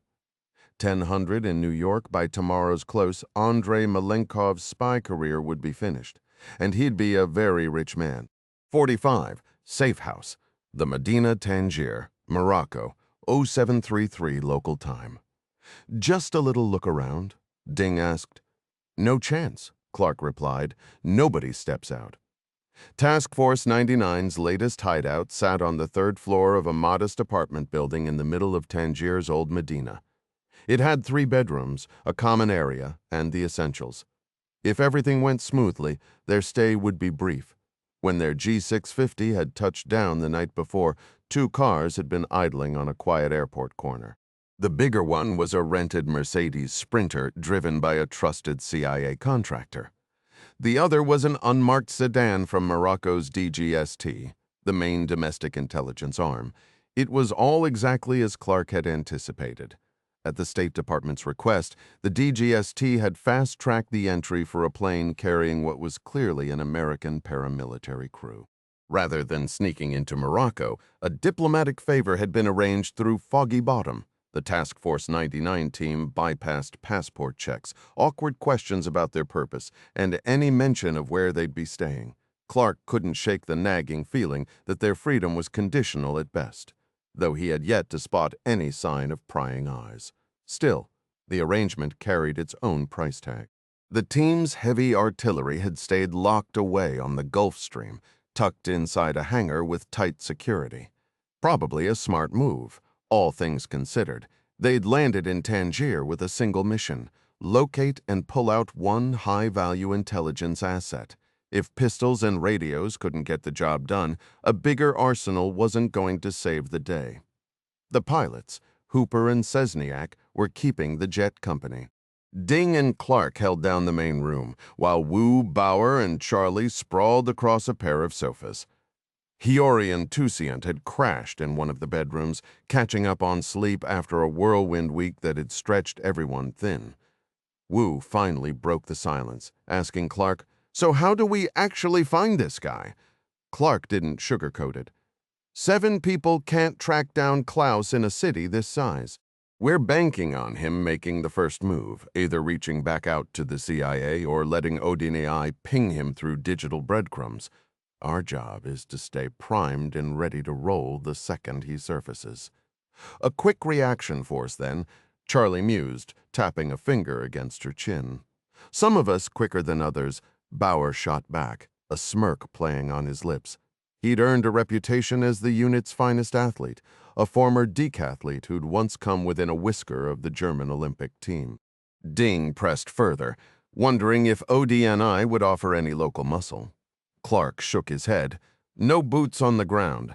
North Africa's gone cold for intel, and our assets are stretched to the breaking point. But we do have Cybercell 6 pulling strings for us at the highest level. The proof was already flooding in. 2 encrypted laptops were drowning in surveillance imagery from every corner of the city. On Clark's orders, the team had been studying district maps like students cramming for an exam, memorizing landmarks, police stations, transit hubs, and escape routes. Charlie glanced up from a fresh message, her brow furrowed. Looks like the Russians are heading the opposite direction. ODNI's flagged a big influx of them in the past 12 hours, coming through airports and ferry terminals alike. Clark raised an eyebrow. And how exactly did they figure that out? CC6 got their hands on passport data from every Moroccan point of entry. Don't ask me how, but they're confident. Russian passports are showing up at unusual rates, and some of those names are known GRU. Their model mixes that with travel companions to estimate somewhere between 40 and 80 new arrivals, and that's not counting whoever's already here. Wu let out a low whistle. So the orcs are making their move, flooding the zone to flush Klaus out. Easier said than done, Clark muttered, skepticism creeping into his voice. I keep wondering who we're really dealing with. Malenkov supposedly went private, but this kind of mass mobilization smells like classic GRU playbook. Maybe they're in it together, Charlie offered. Klaus might have dirt on both of them. Could be, Charlie added. When Klaus last spoke to his handler, he stressed that time was running out. That's probably why the agency hustled him onto that diplomatic flight in the first place. Ding jumped in. Any clue what the rush is? None. But if Klaus still feels that pressure, he'll try to make contact soon. That means he'll be out there on streets crawling with Russian agents, and he'll be exposed. Clark let out a heavy breath. No matter how you slice it, I don't think we're here for a long visit. Fine by me, Ding grinned, trying to lighten the mood. Let's snag this guy, toss him on the plane, and make it home before dinner. But as he scanned the room, the smiles were few and far between. Nobody in that room was fooling themselves into thinking this would go down easy. Oval Office, the White House, Washington, D.C., 0741 local time. This is what caused the crash, Admiral Kent said, having arrived before dawn to deliver the news to the president. Mary Pat Foley and Arnie Van Dam were in the room as well, with Van Dam's tie hanging lopsided, as if he'd dressed in a hurry. Kent clicked a remote, and a portable monitor lit up with photos of the hardware recovered by Task Force 99.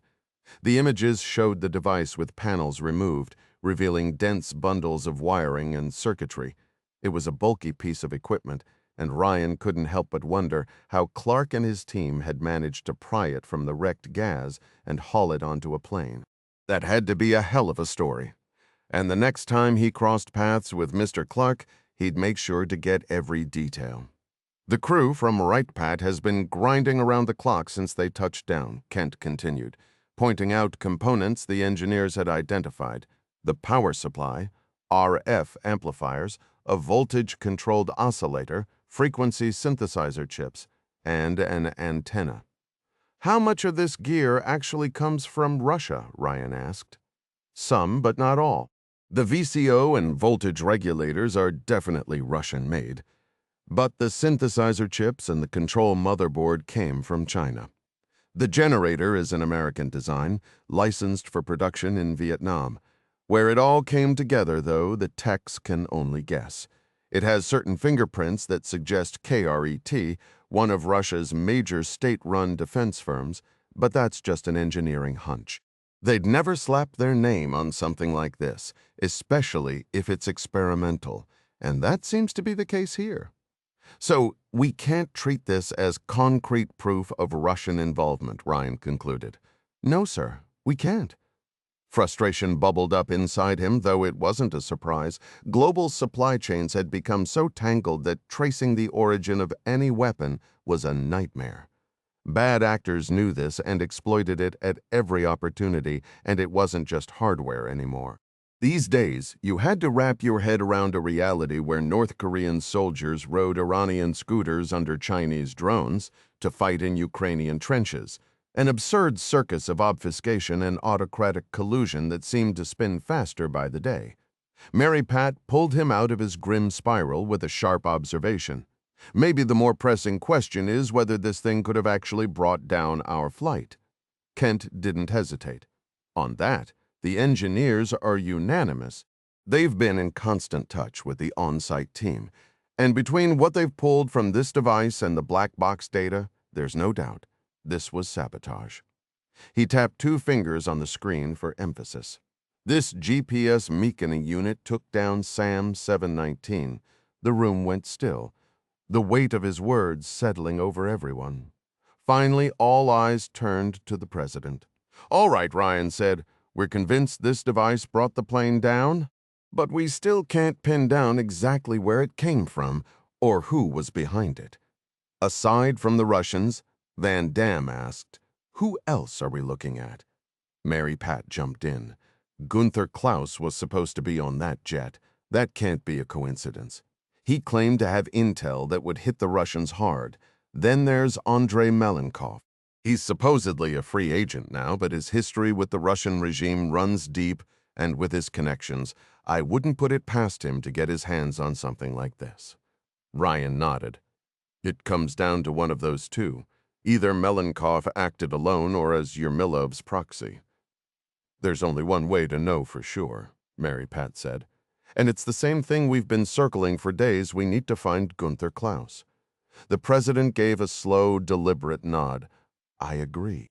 But there's no guarantee we'll get to him first," Van Damme cautioned. "True," Ryan conceded. "But if the Russians beat us to it, there's another card to play, which is, I call Nikita Yermolov and demand a straight answer. Accuse Russia of downing a jet carrying a cabinet member," Mary Pat asked, eyebrows raised, "without hard proof?" "If that's what it takes," Ryan said flatly, his tone leaving no room for debate. "Not long ago, I pulled his fat out of the fire when he was about to lose his seat. He owes me big time.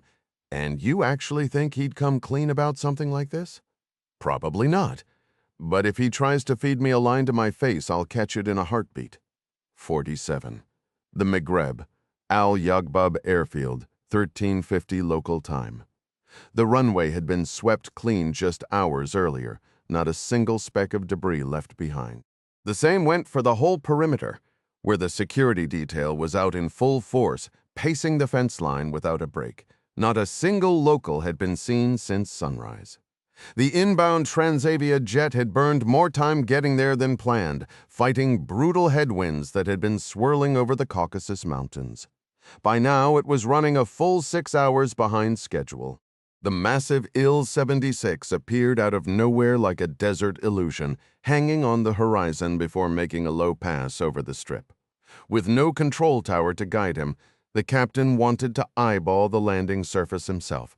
He banked into a sweeping left turn, configured for touchdown, and set the big bird down with a surprisingly gentle thump. None of the suspect tires blew out. The reverse thrusters threw up a thick brown cloud until the jet slowed to taxi speed. The pilot steered onto the only clear taxiway and parked square in front of the hangar, the nose dipping slightly as he braked, almost like a bow. The entry door swung open, and the rear cargo ramp started grinding down. Malenkov stepped out to meet the crew. The captain trudged down the steps, looking like he hadn't slept in a day. Malenkov couldn't have cared less. This same Transavia outfit had handled every logistics run for months, a deliberate move to keep the whole operation tight and leak-proof. They'd been told the cargo was none of their business, and they were getting paid a hefty bonus to keep their mouths shut. No mainstream carrier would have touched a job like this, and none was ever asked. Transavia had built its reputation on the shady edges of air freight, playing by the rules when it was convenient and dodging them when it wasn't. It was dangerous, profitable, and everyone involved knew exactly what they were signing up for. Well, Malenkov barked the moment the captain hit the ramp. "Sorry for the delay, we had another mechanical." "Spare me your excuses," Malenkov cut him off. "The cargo," the Belarusian switched gears, 29 casks, the entire load. Any complications, damage, or leaks? Nothing, the loadmaster mentioned to me. Malenkov shot him a hard look, but let it slide. Fuel? Enough for the outbound leg. That was the routine. There was no jet fuel at Al Gagbub, so they always had to tanker in enough for the return trip. Today, that mattered more than ever. Without another word, Malenkov climbed the steps and paused at the cargo bay. The fuselage stretched back a good 60 feet. The casks spaced evenly across the steel deck, all chained down tight. He moved aft and found the loadmaster already loosening the straps on the rearmost cask. Good to see someone's actually earning their pay. The loadie glanced up. "We can have these off in no time," he said. "Any issues with the cargo?" The rough-edged guy gave him a curious look, then dropped his eyes to a film badge clipped to his coveralls. "Doesn't look like it." That stopped Malenkov cold. He'd spent months coordinating this mission, shifting money and equipment across borders. But now, for the first time, he was close enough to actually reach out and touch the containers. By this time tomorrow, whatever was inside them would send shockwaves rippling across the globe. He wasn't wearing a radiation badge himself. Kasim had offered him one earlier, but he'd turned it down. Some things were better left unknown.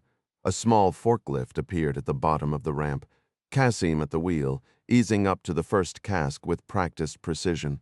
Malenkov hurried down the steps. Once outside, he stopped and glanced up at the endless, cloudless sky. He prayed the weather would cooperate for at least one more day. A cloudless sky would make the operation straightforward, but it also came with a catch. Any aircraft overhead would spot the airfield with ease. And this was their most exposed stretch. The hangar simply couldn't fit the Il-76 alongside the drones and gear, so the transport would sit out in the open all night. Once the strike wrapped up, though, it would become their escape route. Their first leg was a quick 3-hour hop to Khartoum, Sudan, where Malenkov and Boyan would step off, while the crew refueled for the final 6-hour trek back to Minsk. That last flight would spell disaster for everyone still aboard. Bojan had orchestrated it all, stashing 2 hefty rucksacks in a pallet near the middle of the plane, each packed with enough firepower to tear a hole the size of a pickup truck through the hull.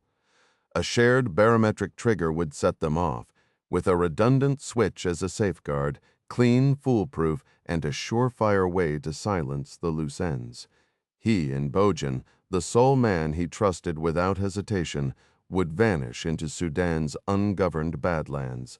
It stung a little, honestly. Malenkov had grown fond of gambling and even a few of the guards, but with everything on the line, there was no alternative. By week's end, they'd hit their final stop, the only spot on the planet offering true sanctuary, his last hidden refuge where he'd settle into quiet comfort for the rest of his days. At headquarters, Joint Base Anacostia Bowling, Washington, D.C., 08120 local time. Kyle was already in the lobby when Katie walked in, greeting her with a careful hug as if she might break. That was their usual dynamic, and it was more warmth than he showed anyone except their mom. "Good to see you," she said. "You too, sissy," he answered, pulling out the childhood nickname only he could get away with. He handed her a visitor badge and guided her to the security checkpoint, where she dropped off her phone and posed for a biometric scan. Once they cleared the metal detector, he asked, "How's John Konza doing? JC's JC banged up, but he'll mend." When I left his room at Walter Reed, he was already asking a nurse for a spit cup. Kyle chuckled. "That's a solid sign. Glad you brought him back."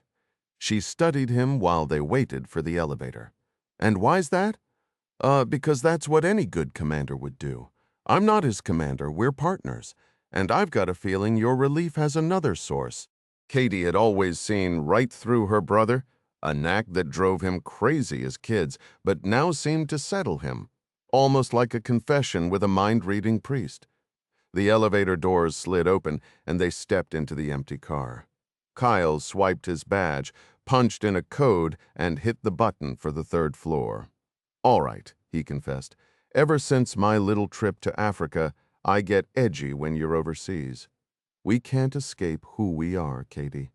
"You mean who our dad is." "Funny, John Clark gave me that same speech at Inserlick." "He wasn't wrong." "Maybe, but I'm back on home turf now, and for what it's worth, it was Clark's suggestion that I come work with you." "Interesting. The DNI sent me a note pushing the same idea." She smiled. "Earlier in my career, I'd have called that interference, but this time, I think they're on to something." "Glad you see it. You were boots on the ground in Turkey checking out that crash, and I was hoping you could help narrow our hunt for Gunther Klaus." "I already ran it by my boss?" "You've got full clearance." "Full clearance for what?" "For the most advanced AI supercomputer on the planet, at least until someone builds a smarter one." "And when would that be?" "Next week?" she asked. "Probably," he replied, dead serious, the joke sailing right over his head. "But that's fine. Today's all that matters to me." Katie burst out laughing. "I'm putting that on your headstone." They hit the third floor, and Kyle guided her down a bleak corridor toward the operations hub. "Is it true you ran a briefing in the Situation Room yesterday?" she asked as he swiped them through another door, the third layer of security she'd counted so far.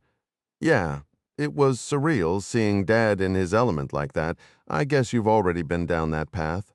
I did sit in on a meeting there. Honestly, it didn't feel any easier just because Dad was running the show. With all those heavyweights in the room, not to mention the weight of history in that place, it's pretty intimidating. Did it go all right?" "Yeah, fine. More than anything, I walked out realizing just how much is riding on this. Nobody seems to have a clue what's driving all this chaos, or more importantly, who's behind it. My immediate orders are pretty straightforward. Hunt down Gunther Klaus." They stepped inside, and Katie's gaze instantly landed on the banner featuring a twisted take on the thinker. "That's creative, adds to the vibe."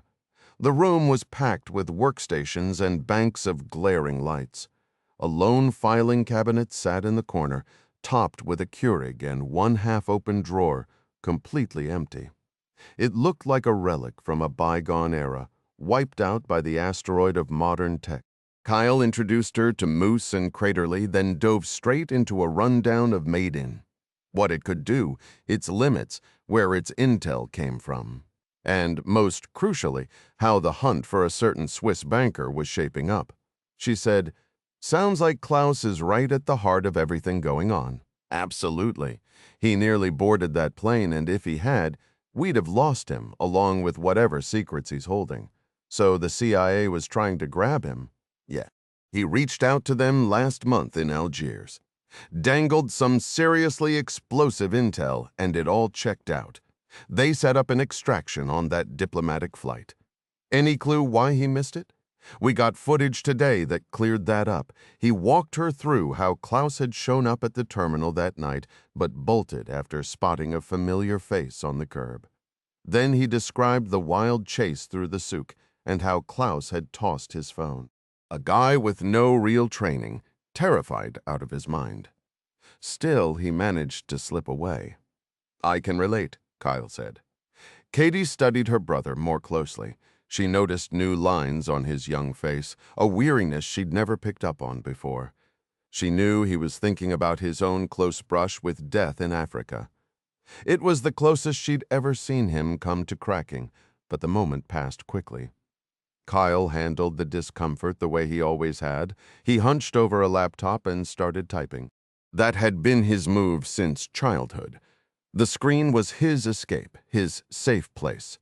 Only now, instead of crashing digital buses through the streets of San Francisco in Midtown Madness, he was steering the most advanced AI system on the planet, And just like back then, Katie instinctively knew the best way to help him.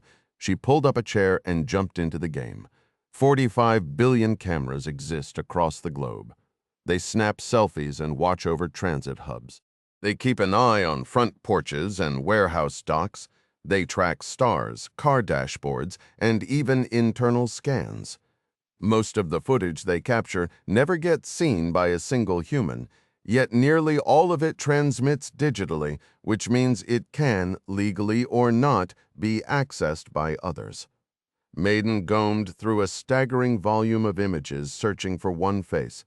Data poured into its servers, fed by every major U.S. intelligence agency.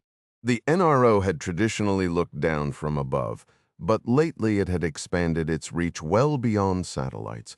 The most promising new angle came from tailored ground intercepts handled by the Mission Operations Directorate. Mode kept tabs on select ground-based communications, operating loosely under an intelligence-sharing pact with the Moroccan government. These kinds of agreements were standard fare in the intelligence world, though for the host nation, it was a bit of a double-edged sword. The Moroccans understood that U.S. signals intelligence was top tier in a shadowy field, and in what essentially functioned as a high-tech protection racket, they allowed American operatives to sweep through their mobile and fiber-optic networks. The trade-off was that any intel hinting at a threat to the regime would be passed along. For the most part, the Americans honored the agreement's intent, but they still zeroed in on what served their own interests first. And if anyone ever raised a fuss about the arrangement, like Claude Rains in Casablanca, the Moroccans could just play the part of the shocked innocent. Madden tore through those intercepts like a freight train on digital rails. Cell phone chatter was scooped up from targeted zones across the city and sifted for trigger words and phrases. Many of them, translated from Russian open-source camera feeds, were combed for any glimpse of Gunther Klaus's face. The system also flagged Russians, especially the recent GRU arrivals whose photos were already in the database. Beyond that, Madden was programmed to catch eye and head movements in footage that hinted someone might be running counter-surveillance. Even Russians with no reference photos could be singled out through raw ethnic profiling. Slavic features stood out like a sore thumb in Tangier. The NSA took a more aggressive route. It woke up dormant Trojan malware planted in 3 Moroccan telecom providers that weren't part of the formal agreement, and certainly without the government's blessing. Combined, these tactics let the NSA listen in on calls and texts, and also pinpoint the exact locations of 96% of the active phones in a city of over 1 million residents, all of it funneled straight into Maiden. The data came in a flood, and the AI powerhouse housed in that Loudoun County warehouse absorbed every byte. Rows of servers hummed away without complaint, though they guzzled more electricity than the entire city of Toledo. The real question was never whether Madden would track down Gunther Klaus. It was just a matter of how fast. As it happened, the answer came quicker than anyone expected. 81 minutes and 12 seconds, to be precise, from the moment the new search kicked off to the instant it locked onto a solid match. An alarm blared at the main workstation with the kind of programmer humor that never gets old. It sounded like a submarine dive klaxon. Craterly was sitting right in the hot seat. "We've got a hit!" he called out, facial recognition on Klaus' highest confidence level. Katie and Kyle rushed over, each taking a spot behind Craterly's broad shoulders. They all stared at a 5-second loop of footage. "That looks a lot like the photo of Klaus you sent me in Bodrum," Katie said. "Oh, that's him," Kyle agreed without hesitation. Madden's facial recognition is way more precise than our own eyes. But hold on, what's this? The longer clip of Gunther Klaus was far more puzzling than the brief glimpse that confirmed his identity. He was perched on a donkey, one of 4 led by a weathered old Moroccan guide. The small caravan shuffled into view, and then Klaus deliberately lowered his hood, took off his sunglasses, and locked eyes with the camera from about 50 feet away. "Where is this?" Katie asked. Craterly, already working a second screen for geolocation, answered, He was in front of the American Legation Museum in Tangier. Happened around 9 hours ago, which would have been early morning over there. The American Legation Museum? Katie repeated, a note of disbelief creeping into her voice. What in the world is that? Kyle, clearly thinking the same thing, fired off a search. Looks like a tiny museum tucked inside the old Medina. He paused, scrolling, then added, turns out it's U.S. soil, gifted back in the 1800s. To Katie, it clicked instantly. Sovereign U.S. government property. There's no better spot in the city for security cameras that someone back home would actually be watching. Cute, Craterly said, dryly. But what's the point of Klaus just showing us his face? Katie leaned in, squinting at the footage. What's that near his leg? The rest of the team followed her gaze. Zoom and enhance. Kyle blurted out, half joking. The image flickered, fuzzy at first, then sharpened as the algorithms worked their magic. A piece of cardboard, about the size of a standard envelope, rested against the ribcage of an old mule. Scrawled across it in black marker were the words, Alt, today, Cobb, Alt.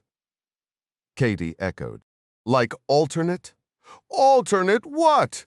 Craterly muttered, scratching his chin. Hold on, Kyle cut in, a spark of recognition in his voice.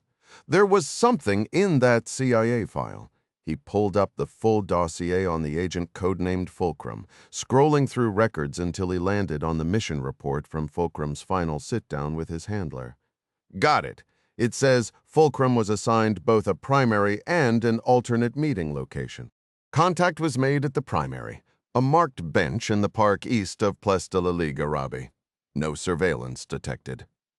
So there's a backup spot, Katie said, her mind racing. Does it say where? Kyle, whose reading speed had always bordered on superhuman, tore through the rest of the file. Nope, not a word. Then his handler would know we track him down. True. And Kobub, Craterly pressed. Katie shrugged. Best guess is close of business. Business hours? Kyle scoffed.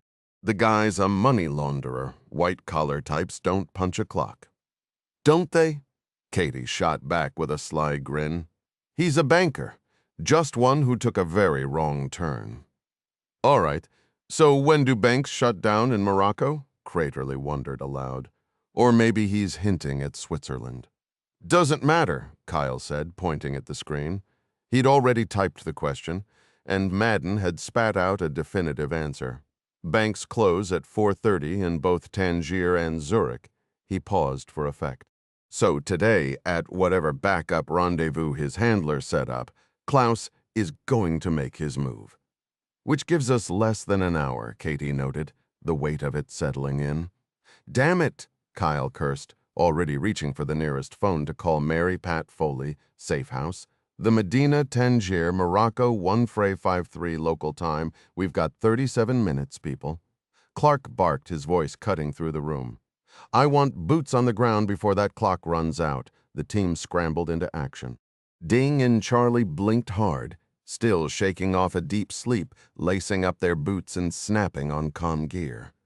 The mics clipped discreetly inside their collars, earpieces practically invisible. Everyone tucked their preferred sidearm under loose clothing. Within moments, they were huddled around the master map spread across the dining table, a patchwork of surveillance shots from CC6, printed on a portable printer and taped together. Clark slammed his finger down on ground zero, a sprawling public plaza fronting the city's main beach. La Corniche, he announced. Wide open, nearly a mile long. Concealment's going to be a bitch. Did the message say exactly where? Ding asked. No, Wu replied, who'd been in direct contact with ODNI. Since it was a backup meet, they assumed a high-threat environment. They wanted big, open spaces with no fixed point. Makes it harder for the other side to watch without blowing their cover. But it also makes it tougher for our team to link up and vanish after the handoff. That's the battlefield we've got. Like it or not, Clark cut in, his tone brooking no argument. It's a 10-minute walk from here. We move in our pre-assigned pairs. Charlie, you relocate the van here for extraction. The plan was simple.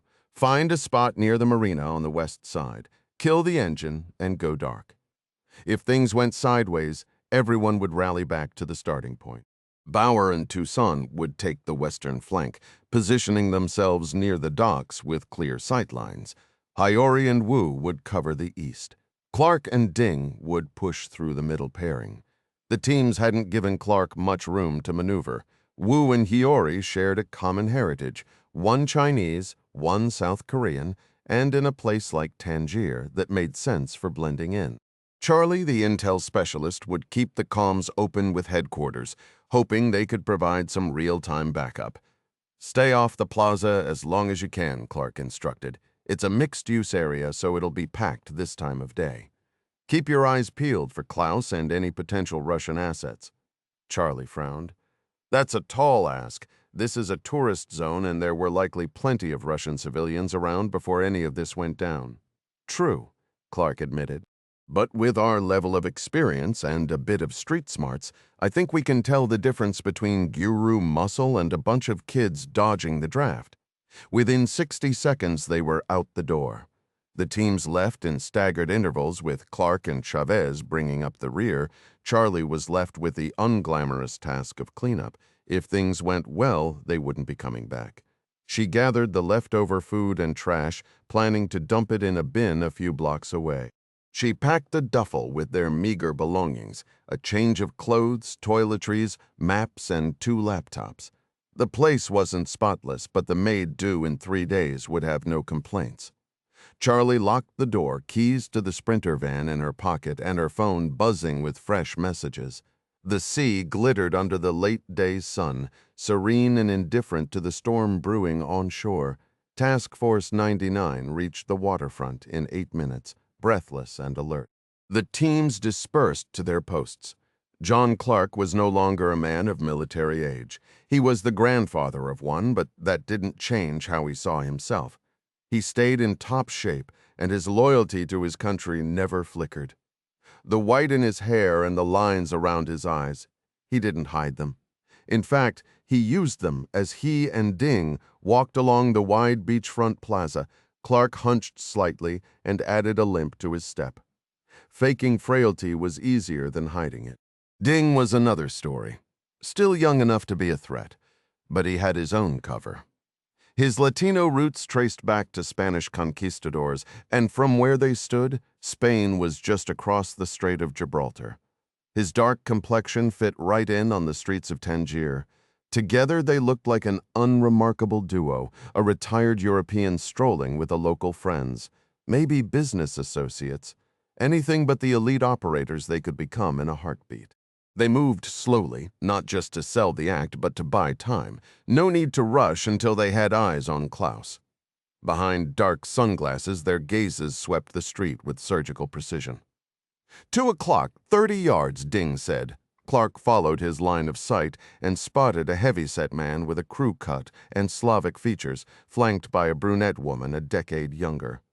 Looks Russian, but that's an odd pair for the GRU. My guess a fugitive expat and his girlfriend for hire. Yeah, I can see that. The comm crackled. 3 is in position, Toussaint reported. Copy that. What about 2? 2's on station, Wu replied. No visual on Fulcrum yet, but we've spotted 2 guys who look like they stepped right off a GRU recruitment poster. Copy. Keep it cool and scan for escape routes. 0's heading toward the marina, though that might have been a misstep. It's wide open over there. Wu and Toussaint confirmed. 0 referred to Charlie, a call sign that had sparked plenty of jokes before the op even kicked off. From the second they'd rolled onto the boulevard, Clark had been sizing up the terrain. Studying surveillance footage before a mission was standard practice, but he'd learned long ago that no battle space ever looked the same once you were standing in it.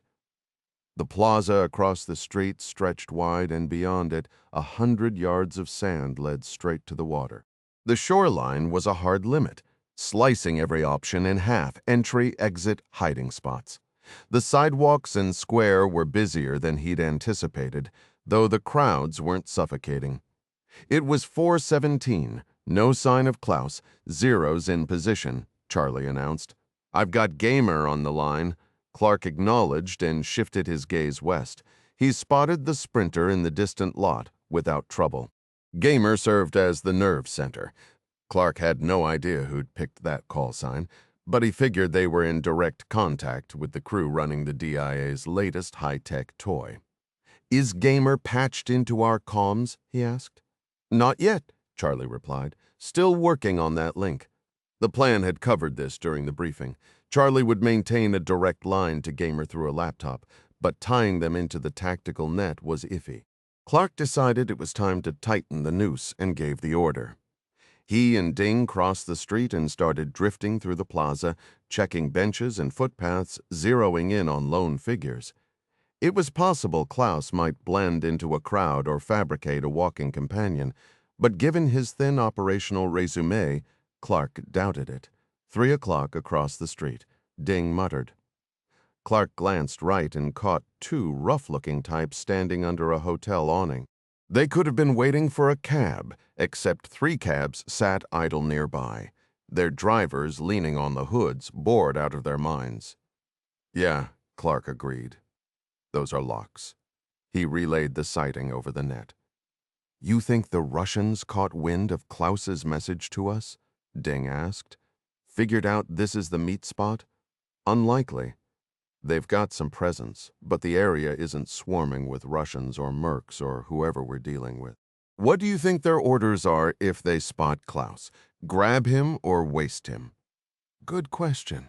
I suspect we'll find out in the next few minutes." It was 4:28. DIA Headquarters, Joint Base Anacostia Bowling, Washington, D.C., 1028 local time. 8, Katie said. 8 so far, Kyle corrected. They were staring at a split-screen display showing 4 separate feeds, according to Kyle, the most relevant cameras MADN could tap into around the boardwalk. Across those disjointed views, 8 individuals were being tracked as threats, each tagged with a red diamond. The friendlies were marked too, blue circles carrying each element's mission call sign. Katie easily picked out John Clark and Ding Chavez in the clearest feed. They were labeled Blue 1. "We need a fuller picture," Kyle prompted. "Tide?" queried Moose from the adjacent workstation. "No better time Tide," Katie asked. "What's that?" "It's a new system we've been building." "Stands for Tactical Information Display Enhanced. We brought in a few DevGru guys a few months back to help design it. It's modeled on the tactical situation displays used in fighter jets. Years ago, tactical aviation hit a wall where the volume of data available to pilots started outpacing their ability to process it. Classic information overload, a fire hose of intel that turned into nothing but static. The pressure to distill the chaos into one clear, digestible view, a master snapshot of the battlefield that could automatically sort the critical from the trivial, was immense. And Tide pulls that off in the field? That's the goal. It's built for urban sprawl, spots where the sheer volume of data turns the larger picture into pure noise. Surveillance cams, aerial drones, cell pings, tapped intel streams, it's a flood that can swamp you in seconds. The wall of raw feeds flickered off the main display, and the central monitor buzzed to life with a refreshed layout. Katie's eyes locked onto a crisp satellite image of La Corniche and the surrounding blocks. Roughly a square mile of Tangier rendered in razor-sharp clarity. Blue markers for Task Force 99 dotted the waterfront, while 8 red diamonds hovered along the main drags like a tightening noose. "That's a serious number of bad guys," Katie muttered. "And that's just the ones Madden has tagged for sure. Odds are there's more lurking out of sight." A knot twisted in her stomach.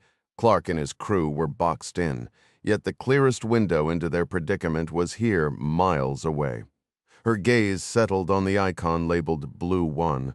Less than a day ago, she'd been chatting with John Clark back at Incirlik. Now he was 1,000 miles off, right back in the thick of it.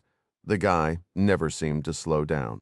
He was a ghost story in the Spec Ops world, sure, but witnessing him operate on a live screen from across the globe felt almost unreal. 2 fresh red diamonds blinked into view on the western edge. More threats confirmed by Maiden. New hostiles near the marina, Kyle called out. 50 yards north of the sprinter. Can we push this feed down to Clark's team? No chance. Tide is still in the experimental phase. No way to transmit the output to the field. Then find one. Katie shot back. Before Kyle could argue, a new marker popped up. A lone figure on the eastern boardwalk got tagged with a pulsing green ring. He moved briskly 30 paces, trailing 2 flagged threats on the east side. Is that Fulcrum? Katie asked. Kyle checked a side monitor. It's just a maybe right now. That's why the tag's blinking. We've got somatic data only. No facial lock yet. Somatic? His movement, the gait, build, posture. We pulled old footage of Klaus from a corporate seminar to feed the comparison. You can ID someone just by how they walk. You'd be shocked how spot-on it is. But the face will seal it. He's stepping into camera 4's view any second. The man materialized on the lower right screen. The blinking ring went steady. "That's him!" Katie exclaimed. "Yeah!" And he's clueless about the guys ahead of him. He's about to stroll right past them. We've got to reach Clark. He needs the heads up now.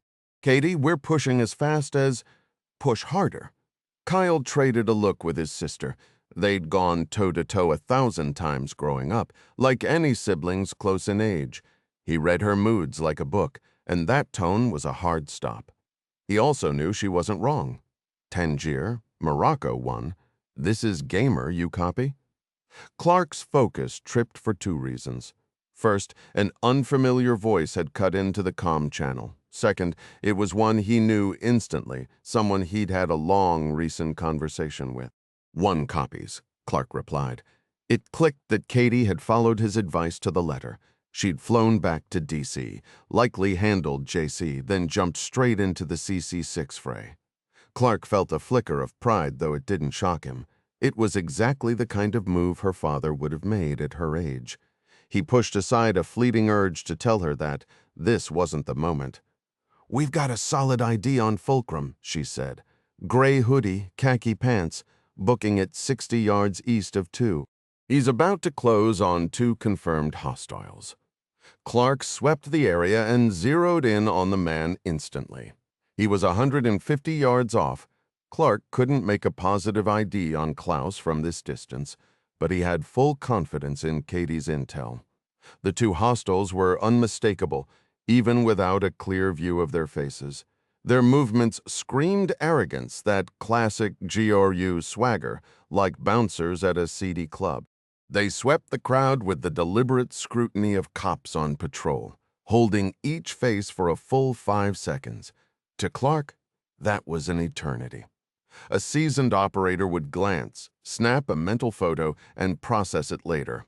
But pros didn't always win the day. Sometimes, dumb luck stacked the deck.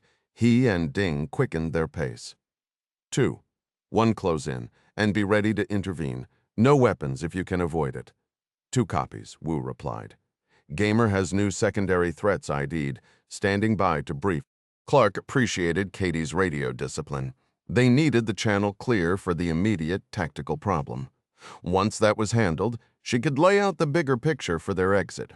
He spotted Wu and Hiyori angling to intercept Fulcrum. It was a delicate calculus. Move too slow and they'd miss him, move too fast and they'd blow their cover. There was a slim chance the Russians wouldn't peg Klaus, still bundled in his hoodie and shades, but betting on enemy incompetence was a sucker's game. La Corniche's standout feature was a row of tall glass monuments lining the broad walkway. Clark locked onto the farthest one as Klaus slipped behind it. He was moving briskly, unaware he was closing in on the 2 Russians Wu had flagged as textbook recruits. Clark keyed the mic. 2, can you get there in time? Going to be tight, Wu replied. Klaus was just steps behind the poster boys. Then, at the last moment, he veered left, choosing to loop around the opposite side of the glass pillar. A towering structure that looked like a 20-foot elevator shaft. That path would put him right beside the GRU men when they hit the far side. At that point, recognition was inevitable. Clark and Chavez were 50 yards out when they saw Wu and Hiyori break into a trot toward the Russians. They'd read the geometry just like Clark and had clearly ditched any pretense of blending in.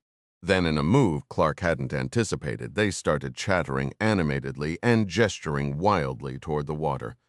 "What the hell are they doing?" Ding muttered. Clark was about to admit he had no clue when Hiyori shifted the whole dynamic. He reached into his pocket, pulled something out, and pointed it squarely at the Russians. The two GRU goons froze on the spot. 52. La Corniche, Tanger, Morocco, 1641 local time. "You take picture, please," Hiyori said, his English heavily mangled. He held out his iPhone to the approaching Russians, flashing a friendly grin. His posture was utterly unthreatening, even as his eyes quietly scanned for weapons. Wu fell in step without missing a beat, rattling off something in rapid-fire Mandarin. Hiyori, who caught none of it, shot back a reply in Korean, which, as it happened, was a less than flattering remark about the two men's personal hygiene. Wu, clueless about Korean, had no idea what his partner had said. But the gibberish exchange drove home one key point. They were improvising in perfect sync, and it might just buy the seconds they desperately needed. Wu flicked a glance at Klaus. The Swiss was 10 steps away, rooted in place behind the massive glass sculpture. The commotion had snagged his attention. That was the second layer of their ruse. Not only were they distracting the Russians, but they'd also flagged Klaus. If he had even a shred of tradecraft instincts, he'd recognize the two Asian men as friendlies orchestrating a diversion. "No, no," growled the bigger of the two brutes. "Niet. No photos, not even one." Hiyori practically shoved his camera into the Russian's face, and the big man swatted it away with a heavy hand. The two smiling tourists looked visibly deflated, their moment ruined. As the pair began to shuffle off, with Klaus just steps away to the left, Hiyori pulled a move that caught everyone off guard. He aimed his phone at the Russians, mimicking a photo op. Later, Clark would reflect on it as one of the most cleverly instinctive street maneuvers he'd ever witnessed.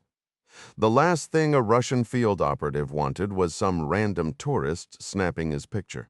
The larger man lunged forward and clamped down on Hiyori's wrist with an iron grip, exactly as Hiyori had anticipated. Having already planted his feet low and wide, he twisted with blinding speed, locking the Russian into an arm bar and driving him to his knees. The shock on the man's face vanished as Hiyori's knee slammed into his skull. Meanwhile, Wu struck the second man with a brutal kick, buckling one knee, then sent him crashing to the ground with a hip toss and finished with a crushing elbow to the temple. Wu swiftly patted both men down, pulling a holstered weapon from each. Clark and Ding sprinted up, arriving in seconds. The scene hadn't erupted into gunfire, but their cover was blown. Onlookers gaped, and a woman was already dialing, almost certainly the cops. Clark zeroed in on Klaus, approaching him with steady confidence. Klaus had pushed his sunglasses up, his sharp features exposed, as if removing them might make sense of the chaos. "Glad we caught you in time, Mr. Klaus," Clark said. "You're coming with us now." Klaus's face flickered with hesitation, but there was no room for doubt. Clark pressed, "In 24 hours, you'll be either in a safe house in the States or rotting in a Russian prison. You've got 5 seconds to decide." Clark figured his words barely mattered. His American accent against the groans of the men sprawled on the pavement was enough to tip the scales. "Let's move," Klaus barked. "1 gamer, 2 hostiles straight ahead. Cut right at the next street. 1 copies," Clark replied. Clark and Ding moved swiftly, flanking Klaus between them, scanning every face and hand with sharp eyes. Wu and Hiyori trailed 20 steps behind, guarding the rear. The planned escape route was a dead end.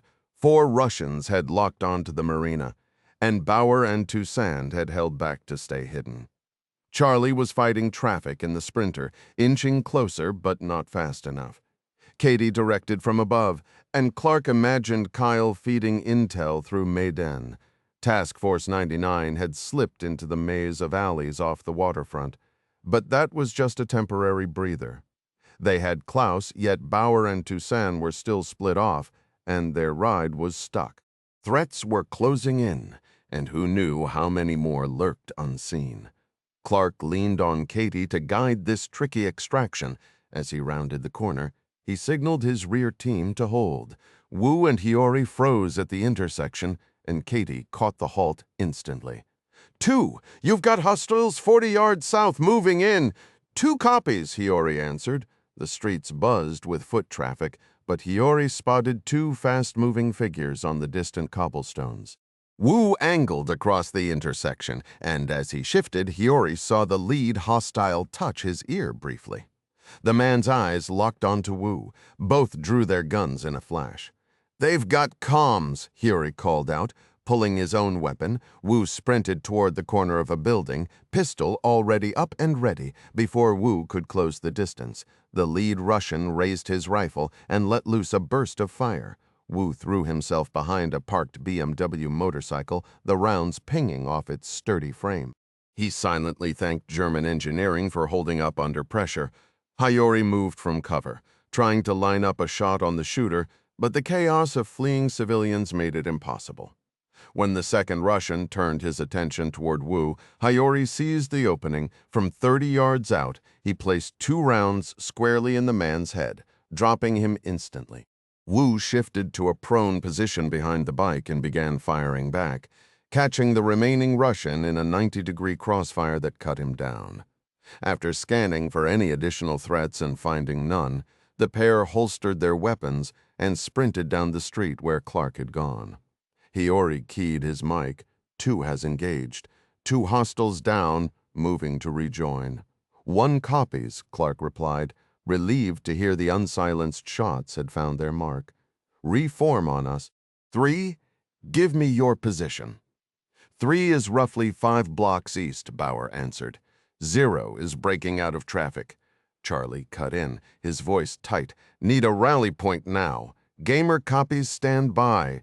Silence hung over the Tangier channel as everyone waited for Katie to make the call.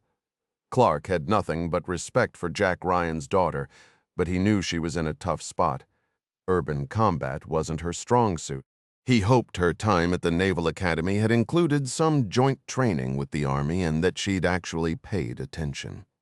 The rules of fighting in a city were unforgiving. Distinguishing combatants from innocent bystanders in crowded streets demanded restraint, while the endless cover and hiding spots gave the advantage to whoever was on defense.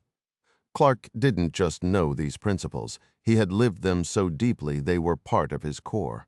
But Katie, could she handle it? He glanced back and saw Wu and Hiyori had rejoined the formation. The mood on the sidewalk had shifted, a tense mix of fear and nosiness settling over the crowd.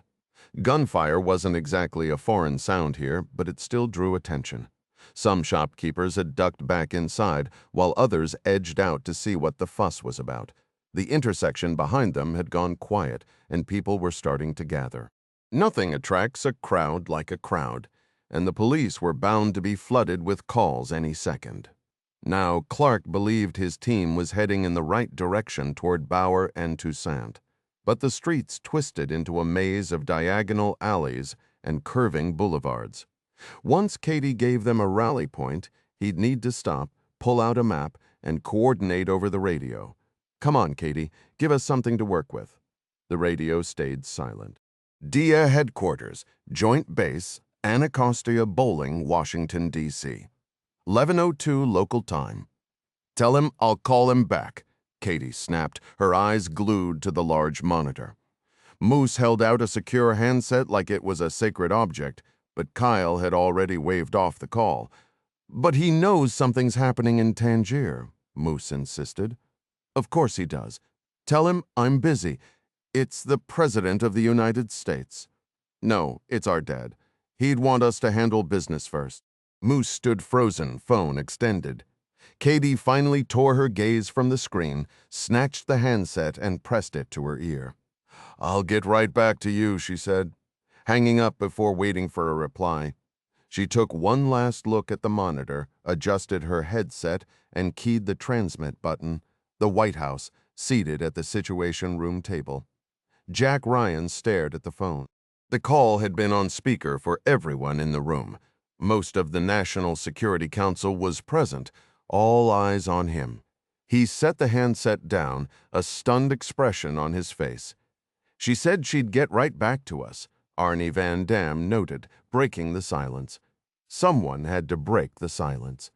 "That girl's got a stubborn side, no doubt," Ryan finally said. Mary Pat just smirked. "Can't imagine where she picked that up." Any other day, Ryan might have cracked a smile, but not now. Every pair of eyes locked back on the screen. There, with a slight delay, they saw a mirrored version of the map Katie and Kyle were using to direct the operation.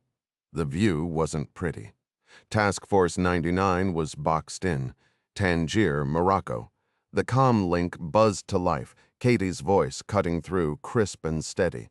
"New rally point Foxtrot. Area's clear of hostiles right now, but you've got multiple bogeys between you and the rally point. Suggest you swing south, take the next left." "One copies," Clark answered, hustling Klaus alongside Ding toward the corner. During their downtime at the safe house, Clark had scouted 7 different escape routes. Foxtrot was Nation Square, about a third of a mile west. He fired off orders without missing a beat. 3. Get to Foxtrot and lock it down. 3 copies. 0. What's your ETA? Charlie came back quick. I can hit Fox in 6 mics. Clark rounded the corner. But they hadn't even covered half the block before Katie's voice returned. 1. New threat just popped up. 3 individuals on the left side of the next cross street. Suggest you change course. Change course? To where? A beat of silence. Then there's a grocery store immediately to your left. It's got a service alley out back, so there's bound to be a door. Clark spotted the store, veered left and slipped inside. Klaus looked rattled but kept moving, following every instruction. The place was small, 4 aisles of worn tile and flaking paint. Shelves ran floor to ceiling with packaged goods, while bins overflowed with produce and spices. The air hung thick with saffron and cinnamon. A young woman behind the far counter tapped away at her phone, completely oblivious to the 5 strangers who'd just walked in. Clark led them down the center aisle, keeping out of the cashier's sightline. No customers in sight, thankfully. Halfway to the back, he glanced over his shoulder and caught 2 figures rushing past on the street. Katie's call had been spot on. They were in the clear for now. But how long would that last?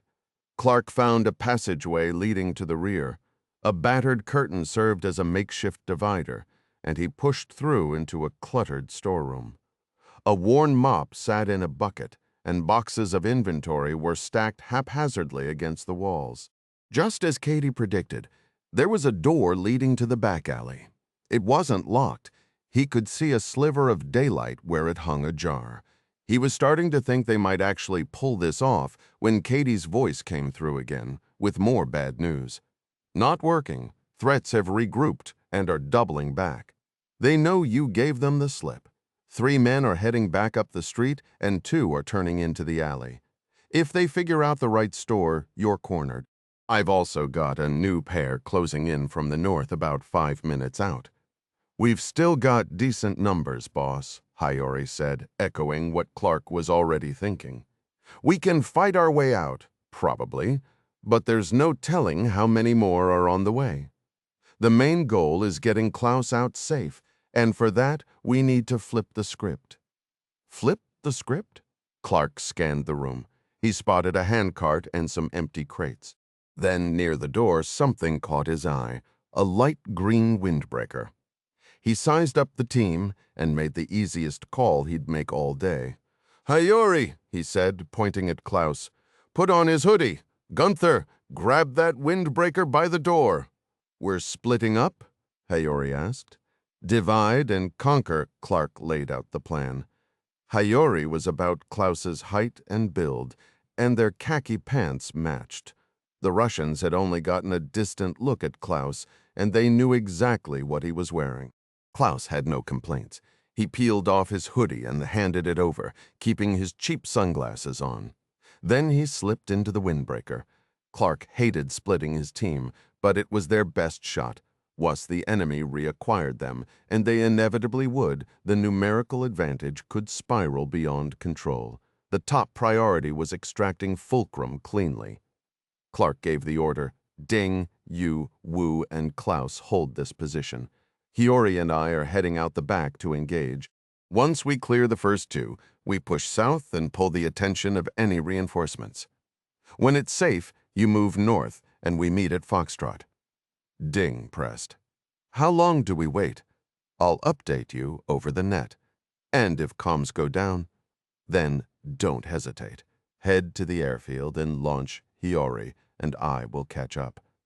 Clark could see the unease in Ding's expression, a silent protest he kept to himself. "Over the radio," Clark asked. "Gamer, what's the alley look like?"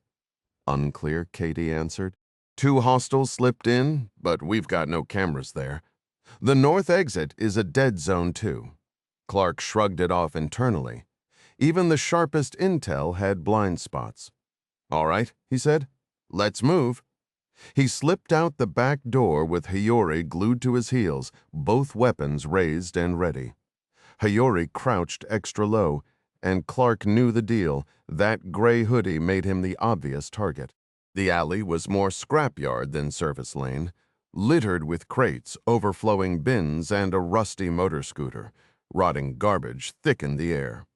Clark hugged the right wall, ducking behind a compact dumpster for cover. Two men advanced, guns trained forward, methodically checking each back entrance. They were still 3 doors away. A quick hand signal put Hiyori into a support stance on his left. Once set, Clark rose with purpose. On the battlefield, everyone dies eventually. But the real edge belongs to those who've already made peace with it. Clark had settled that score years ago. The guy on the right hadn't, spotting Clark. He hesitated, stealing a glance at a busted fridge, maybe sizing it up as cover. That split second cost him. Clark fired twice, the round slamming home and spinning the man. Though he stayed upright, staggering, he squeezed off 2 wild shots that went nowhere. Clark's next round ended it, the man's head snapping back in a burst of red. The second guy made the same mistake, diving for a parked sedan. Hiyori's 2 shots dropped him mid-stride. They rushed forward, confirmed both were down, and pushed on to the alley's edge, pausing to regroup. Footsteps shuffled behind them, Ding and the crew slipping out of the grocery store heading the opposite way. "Gamer, this is 1, we're exiting south. Give me a picture. 2 inbounds, 100 yards to your left, closing fast." Another group dead ahead, double that distance. Clark turned to Hiyori. "We need them to get a good look at you. Then we cut right and drag them on a wild chase. 5 minutes of wrong turns. Then we loop back toward Foxtrot." "Got it, boss!" They burst into the street like the devil was on their heels, the surest way to grab the Russians' attention. Clark caught the movement on his left. One man pointing, the other barking into his radio, likely calling in their position. They sprinted down a crowded sidewalk, stealth thrown to the wind, that forced the pursuers to pick up the pace, which made tracking them easier for CC6. Katie kept feeding updates, but soon they hit another dead zone in her coverage. Clark veered up a winding road, then cut right into a warren of squat apartment blocks. The layout was a chaotic mess, streets and alleys tangled like they'd been drawn centuries ago. 5 minutes in, no hostiles in sight, but he was also completely turned around. Clark paused to check the map on his phone when a sudden burst of gunfire erupted from his right. He dove behind a low stone barrier, grit and chips of rock stinging his cheeks as he hit the ground hard, his shoulder taking the brunt of the impact. Glancing back, he saw Hiyori down, his face slick with blood and his movements sluggish. Clark rose just enough to spot a lone shooter and fired off 3 quick rounds, dropping him. Almost immediately, he caught a second man pressed against a wall, fumbling to reload. 2 more shots rang out, both striking center mass, and the guy folded like a cheap lawn chair with no other obvious threats. Clark ducked back into cover, swapped his magazine, and crawled over to Hiyori. "All right, Lee. What are we working with?" Hiyori was struggling to pull himself together, his face a red mess. Caught a few rounds. He was wearing light body armor, and Clark tugged the hoodie aside to reveal two torn holes in the shirt and plate carrier beneath.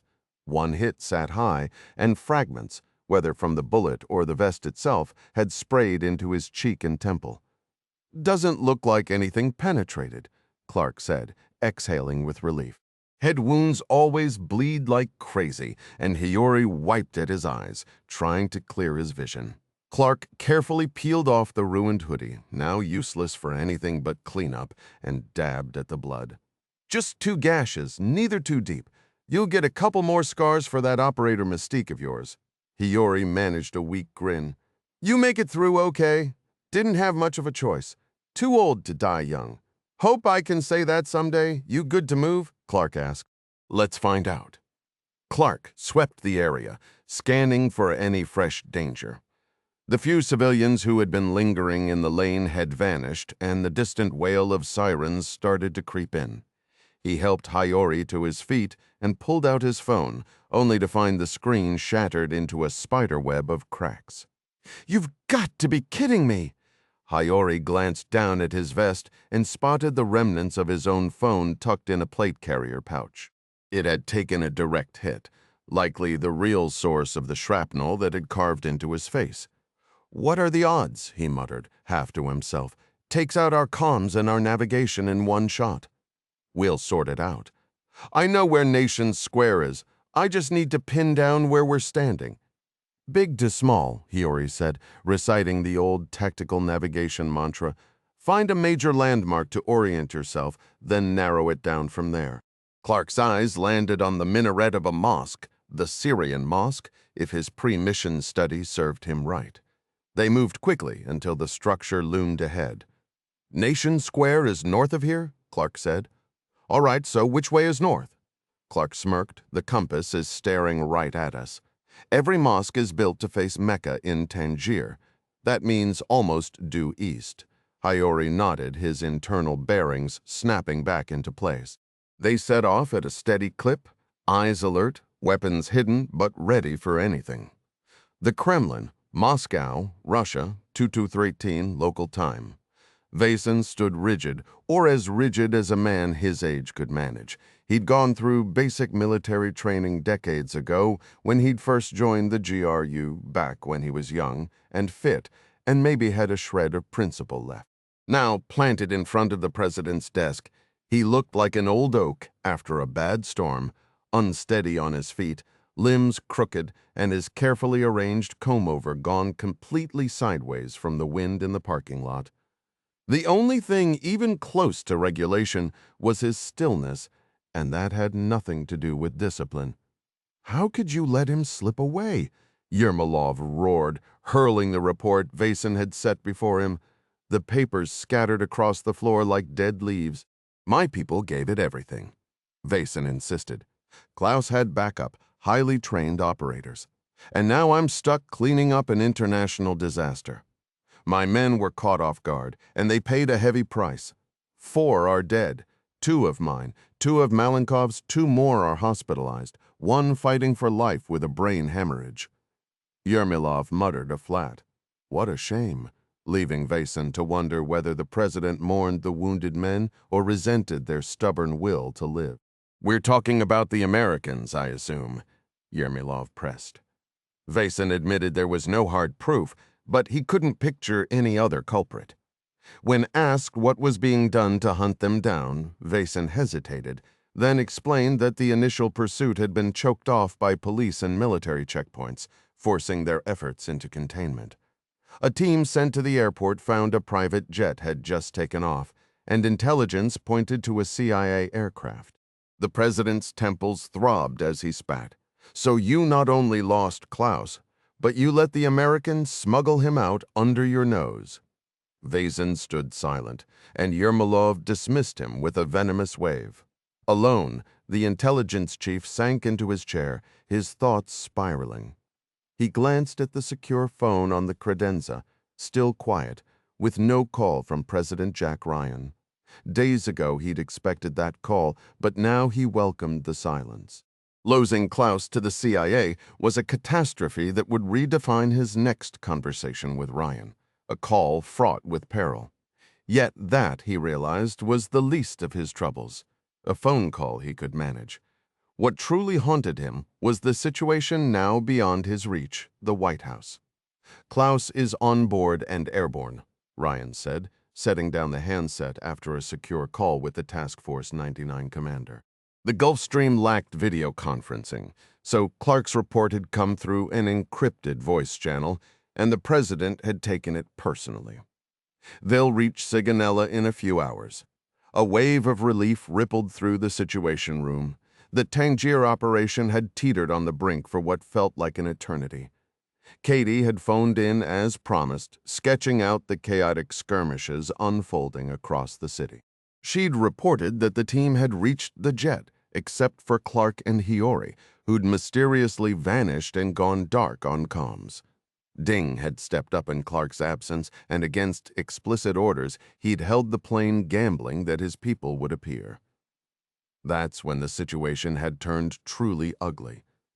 Foggy Bottom got an earful from a furious Moroccan foreign minister who accused the American team, allowed in as a diplomatic courtesy, of sparking a running gunfight in the old Medina.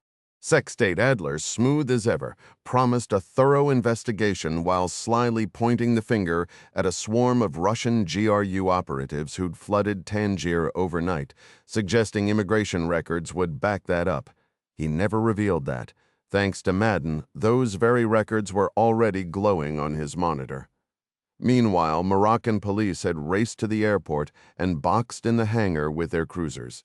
Inside, Captain Hooper assured Chavez that if the blockade cleared, he'd have the jet rolling in under 2 minutes, even joking that he could manage a taxiway takeoff, if pushed, though the tower wouldn't be amused. Once the Gulf Stream was climbing, a sharp turn north would place them over Spanish airspace in under 5 minutes. Ding had tucked that option away as a fallback, but he was adamant there would be no departure without Clark and Hiyori. The standoff dragged on for close to 2 hours, a tense waiting game that kept everyone on edge.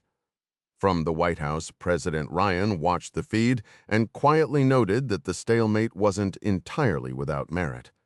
The Moroccan police, whether they realized it or not, were inadvertently shielding the jet from a bolder GRU presence, and the delay was buying precious time to unravel the mystery of the missing operatives.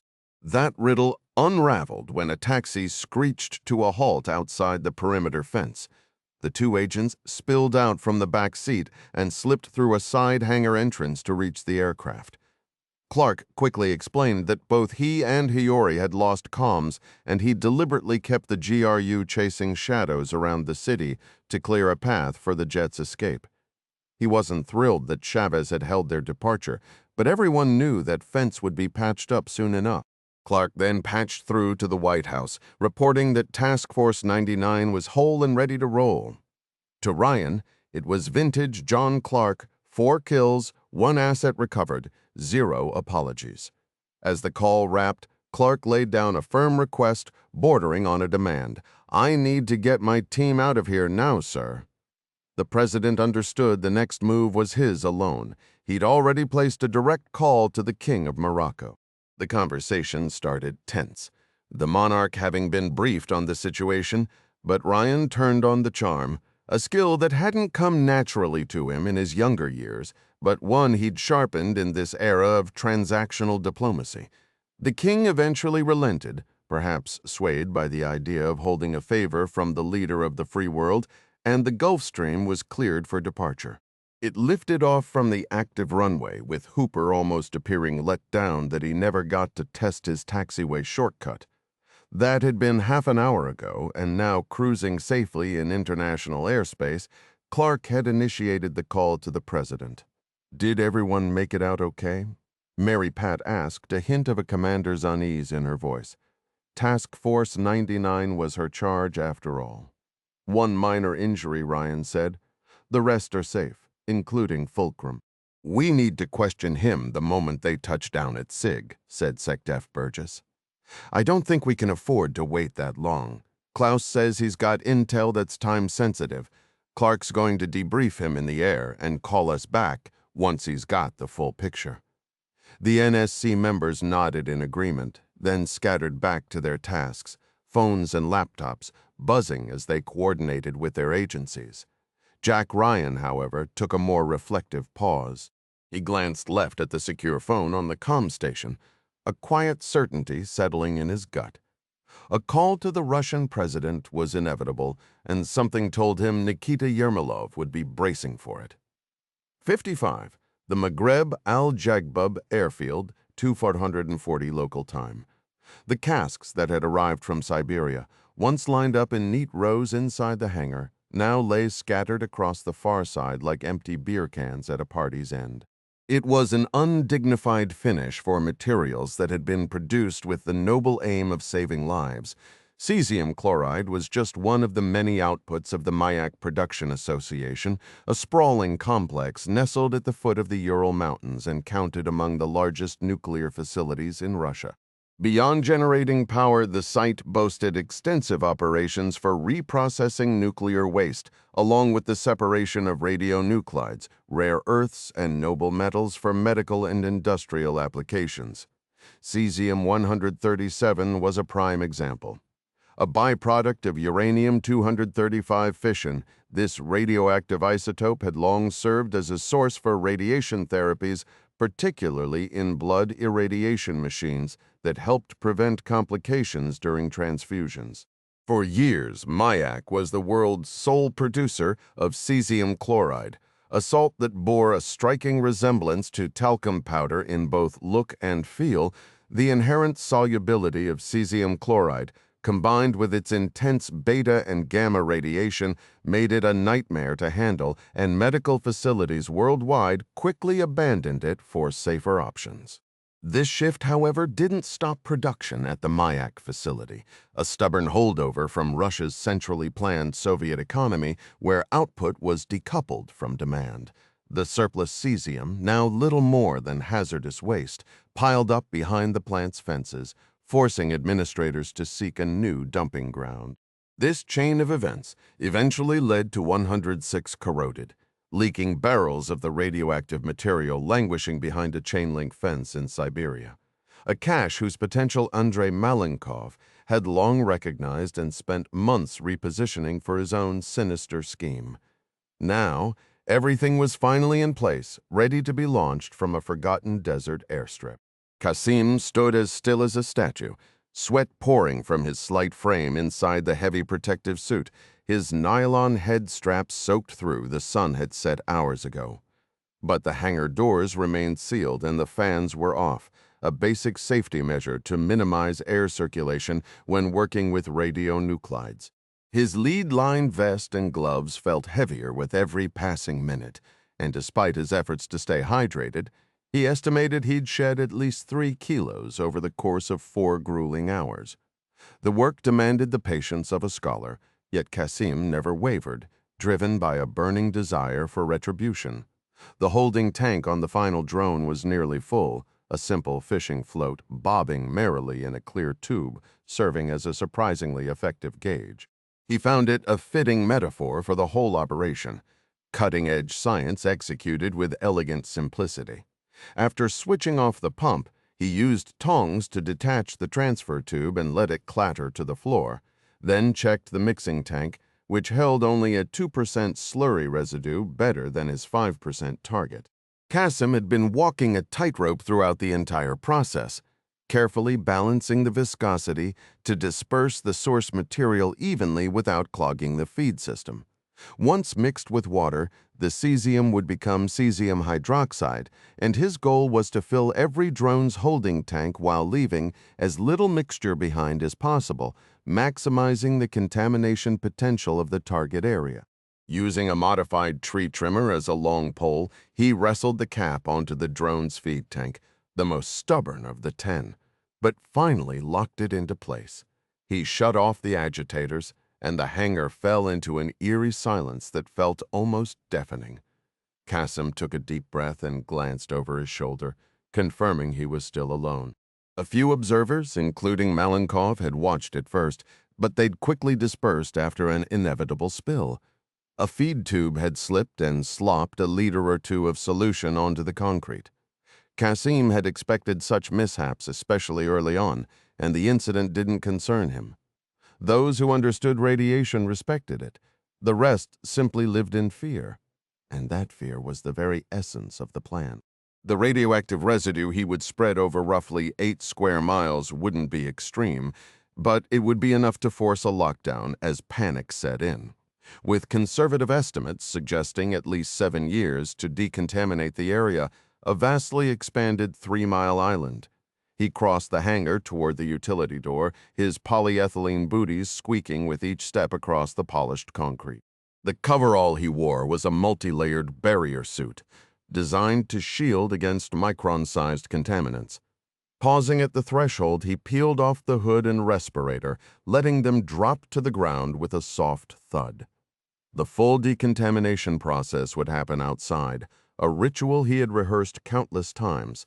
Kasim's hand hovered over the door handle, then hesitated.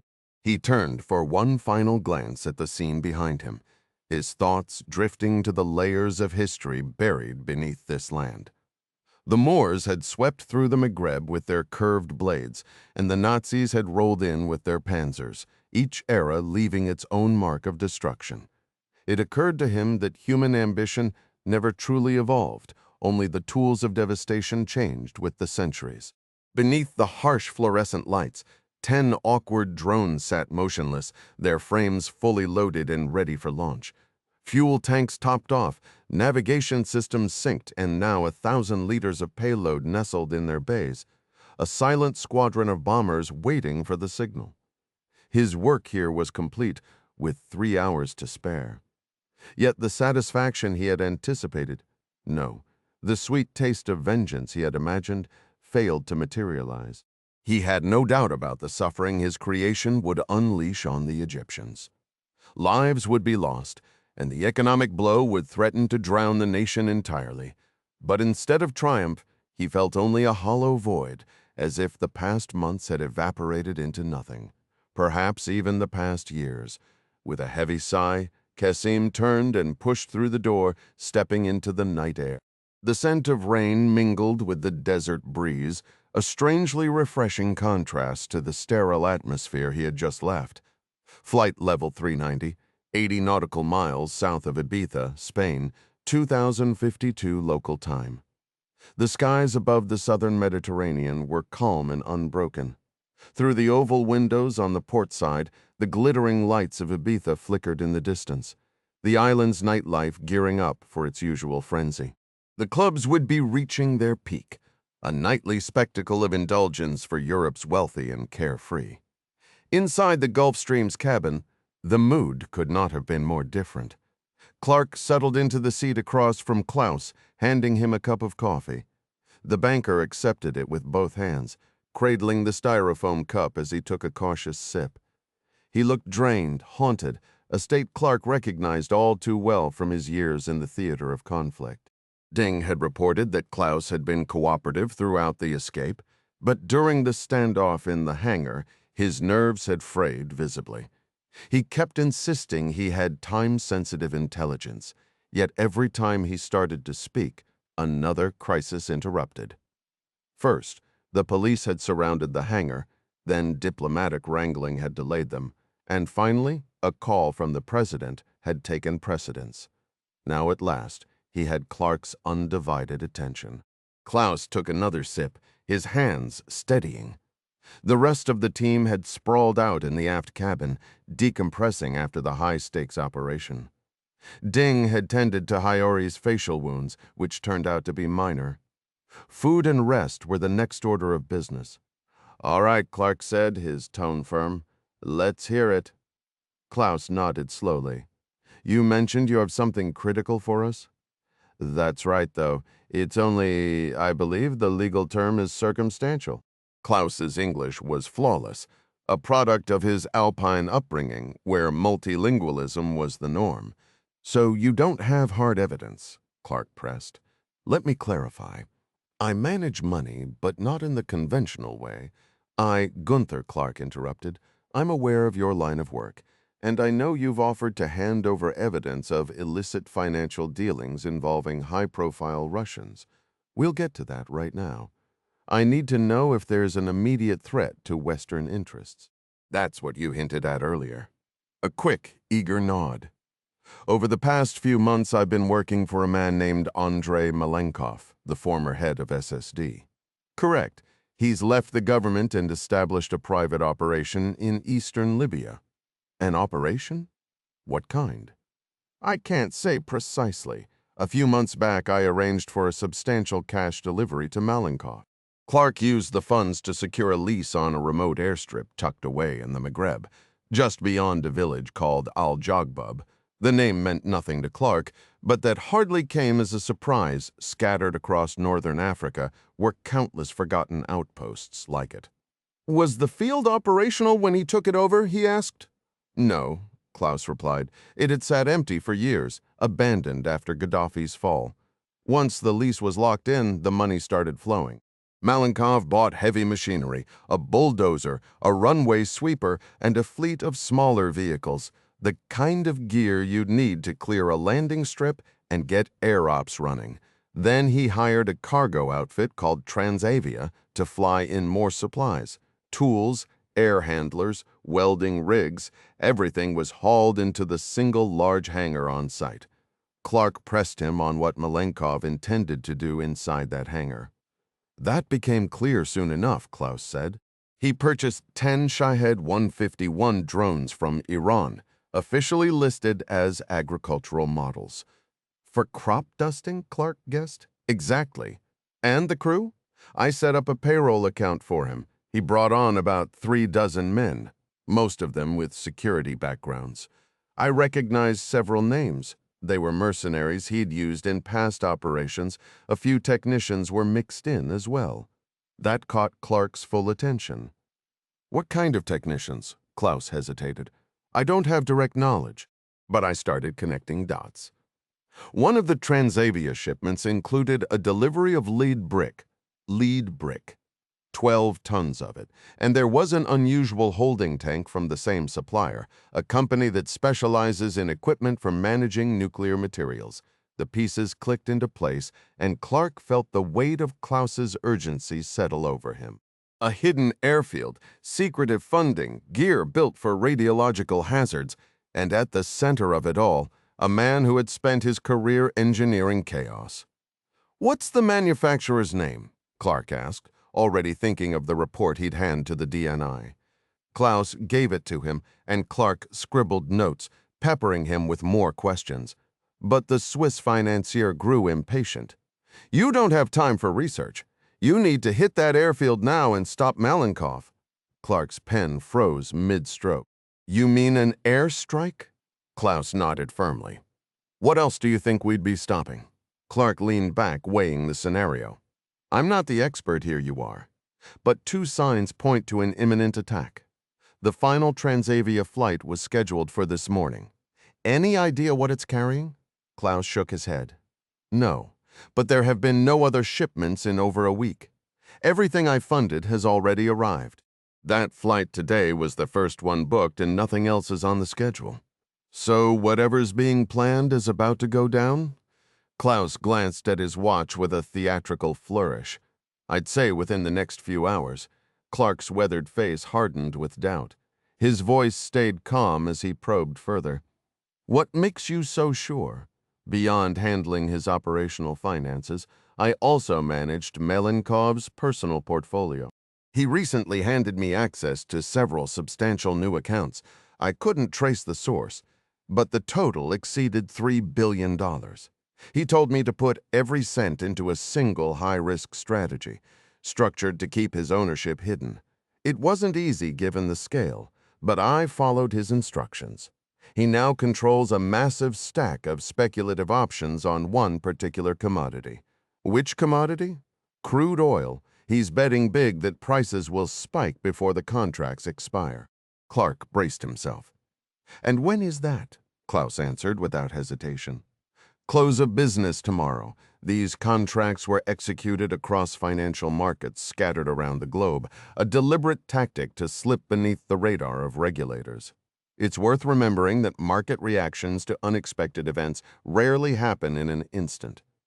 Trends take time to build momentum, but the end game, as far as I can see, is unmistakable. Andrei Malenkov stands to walk away extraordinarily wealthy, but only if his plan unfolds early tomorrow morning. 57. Situation Room. The White House, Washington, D.C., 1606, local time. Clark passed Klaus's intel along to the White House, which then routed the critical details to the DoD, CIA, and Cybercell 6. The problems surfaced immediately. "We can't get live imagery of this site anytime soon," Mary Pat said, glancing at a message from the NRO. "They're digging through archived footage, and everything Klaus is telling us about the airfield at Al-Yagbab lines up.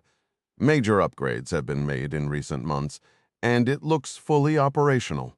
We've got 2 captures of a transport on the tarmac, likely one of those Transavia flights. That's fine and dandy," the SecDef said, "but we still have zero idea what was actually delivered to that hangar.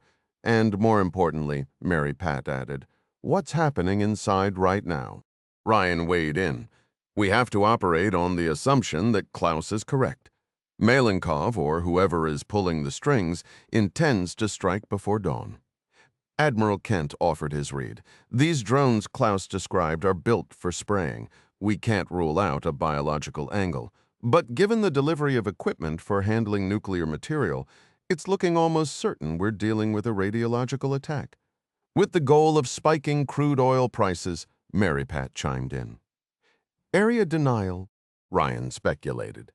Nods circled the room. The idea of drones executing autonomous attacks wasn't new. It had been hammered home when Ukraine launched truck-borne swarms to devastate Russia's strategic bomber fleet. Ryan had once ordered a deep review of vulnerabilities to such a threat, a kind of predictive analysis the intel community calls a left-of-bang assessment. Large-scale radiological strikes had been on that list, but they'd sunk to the bottom, the logistics seeming too tangled to pull off. Now it was unfolding in real time, and the fallout could be staggering. Aerial dispersal of a radioactive isotope could make a target zone uninhabitable for years, maybe decades. Oil fields, Arnie Van Dam speculated. "That's the obvious guess," Burgess replied. "The Middle East has no shortage of potential targets." "It can't be just oil fields," Ryan pushed back. 10 drones can't blanket a massive area, and taking out a few square miles of wells wouldn't trigger a crisis.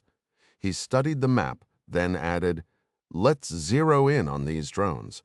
What's their range? If we draw a max distance circle around that airfield, the target might jump out at us." "On it," said Kent. A regional map flashed onto the central monitor. As Ryan scanned it, he muttered aloud, "How did we miss this?" The SecDef, clearly wrestling with the same regret, said, "The Libya conflict has gone quiet. It's a corner of the world we haven't been tracking closely. NRO confirmed no scheduled satellite passes until tomorrow morning. The nearest available predator would need 6 hours to reach the area." "Too slow," Ryan said. "Agreed," Mary Pat echoed.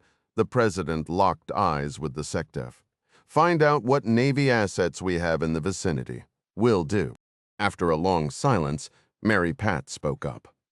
"What about Clark?" Ryan looked at her, puzzled. "Clark? He's already airborne. Maybe a couple of hours out. He understands this situation better than anyone." "Are you suggesting we have his Gulfstream do a flyover-like reconnaissance?" "That's one option," Mary Pat said. "Our target is an airfield, though. So you're suggesting we send him in to stir things up?" Burgess cut in. "Klaus made it clear there are dozens of mercs guarding that compound. He'd be flying straight into a hornet's nest, and possibly a radioactive one at that. What I'm suggesting is that he's our closest option. At minimum, he should do a flyby. Clark can size things up from the air. In the meantime, we might come up with a better play, but right now, Task Force 99 is the fastest way to get eyes on that field, and if they buzz the place, it sends a message too, puts Malenkov on alert that his little operation isn't as secret as he thinks." Van Dam chimed in.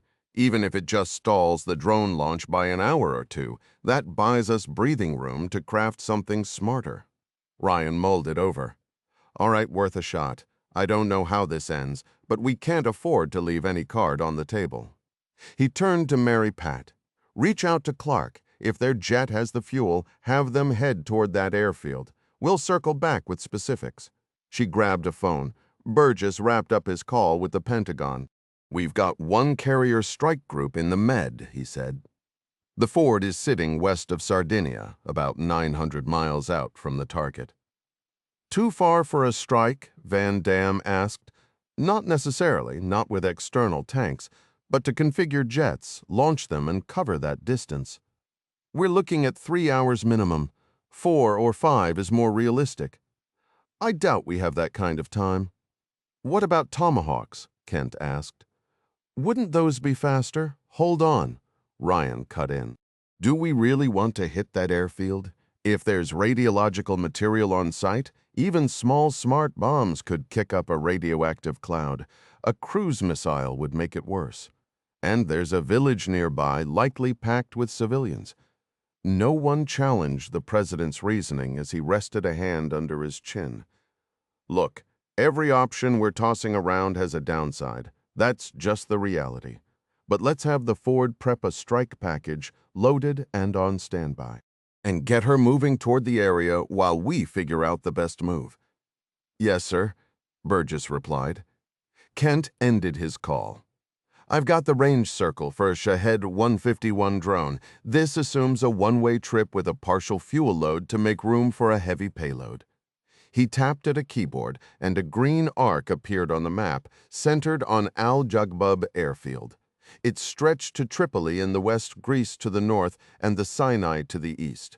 Not many oil fields inside that ring, Kent noted. Libya's production has ticked up since the civil war settled, but in the global market, it's a minor player. Egypt pumps even less. And either way, whatever those 10 drones are carrying, they couldn't knock out enough infrastructure to make a real dent. It's not an oil field, Mary Pat said. No, it's not, Ryan agreed, catching on at the same moment. The target is a choke point. He rose abruptly and jabbed a finger at the waterway along the Sinai's western edge. The Suez Canal, Van Dam said. Last numbers I saw, Mary Pat added, roughly 10% of seaborne oil and LNG moves through that canal. Most of it heads to Europe. A sudden, prolonged shutdown, it'd be like tossing a flare into a fireworks factory. You'd only need to contaminate a few square miles, and it fits Malenkov's investment scheme perfectly. It's a rare thing when the National Security Council, mid-crisis in the Situation Room, reaches full consensus. This was one of those moments, almost. The lone holdout was Jack Ryan. I agree, up to a point. The canal is almost certainly the target. But Mary Pat prompted. The president tilted his head, as if hunting for an angle no one else had considered. Cui bono? He asked. The Latin phrase that so often surfaced in criminal cases, cui bono, who benefits, was already on Mary Pat's mind. She was the first to speak. Malenkov's an obvious piece, but that can't be the whole picture. No one launches something this massive just to juice an investment portfolio. Ryan nodded.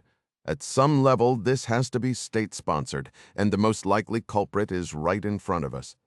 Russia's economy is barely holding on, Mary Pat continued, and collapsing oil prices have been gutting them. If the canal goes dark for a decade or more, that's $1 trillion swing in revenue. Europe would have nowhere to turn but back to Moscow for crude and gas. And with Arctic shipping lanes opening up, their grip on global trade would tighten overnight. It's hard to see how this doesn't put them on top. Maybe we've been played? Adler offered. What if Malenkov never left SSD? Or he could be running something brand new, Ryan countered. A division we haven't mapped yet, one designed to push chaos to another level entirely. All of that is possible, Mary Pat said, but it's also guesswork. If this is some new GRU offshoot that's willing to go nuclear, we can't prove it in the next 60 minutes. What we can do is stop the attack. Maybe we can do both, the president cut in. He fixed his gaze on Burgess. Tell me, do the Russians have any naval presence in the region? The room went quiet. Burgess blinked. You mean the Eastern Med? Why would that matter? Just answer the question. Flight level 410, 10 nautical miles south of Valletta, Malta, 2336 local time. So what exactly are we supposed to do when we touch down? Ding asked. Clark shrugged. That's still being worked out. The Gulfstream's cabin felt cramped for a strategy session, and after laying out everything Klaus had shared, plus the vague directive from Washington to head toward the strip outside Al-Jagbab, it felt even tighter. For now, call it a recon pass. Our orders are to eyeball the place. There are night vision goggles on the flight deck, and the dark should give us cover. Something nasty might be cooking in that hangar. The upside? This is a skeleton operation in the middle of nowhere. Worst case, they're assembling a radiological device, but there's no radar coverage or anti-air to worry about. Charlie raised an eyebrow. Forgive my skepticism, but I have a feeling we'll get tapped for more than just looking. That thought's crossed my mind, too, Clark admitted. If it comes to that, we're still a fighting unit. We've got an hour to get ready. If we're talking about actual engagement, Hiyori said, that's going to be tricky. Clark had already hit that wall and couldn't see around it. Yeah, most of our hardware is locked in the cargo bay, which we can't get to mid-flight in this bird, Ding added. Hiyori glanced toward Klaus, seated in the back. How many mercenaries did you say Malenkov brought on? I can't give you an exact number. Since some were technicians, I'd estimate 24, maybe a few more. That's a serious force, and we'll be outgunned until we can break into that hold.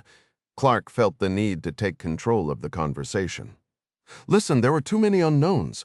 We might end up facing a bigger group with real combat experience, or we might fly over that strip and call it a night. We have roughly an hour to plan for the worst. If we have to go in hot, I want your input on how we do it. Szczesniak stepped out from the cockpit and leaned close to Clark, muttering something before heading back. Clark turned to the team. The crew just got a weather update. Satellite radar shows storms building south of the airfield. The system is tracking north, and there's real doubt about whether we can reach it before conditions fall apart. A little predictable chatter followed about weather gods and rain gear, but the levity didn't last long. Clark's warning had landed. His team quietly shifted into mental preparation, each member handling it their own way. Clark made his way to the cockpit and squeezed into the tiny observer's seat behind the pilots. How bad is this weather, really? He asked. Could be a real problem, Hooper said.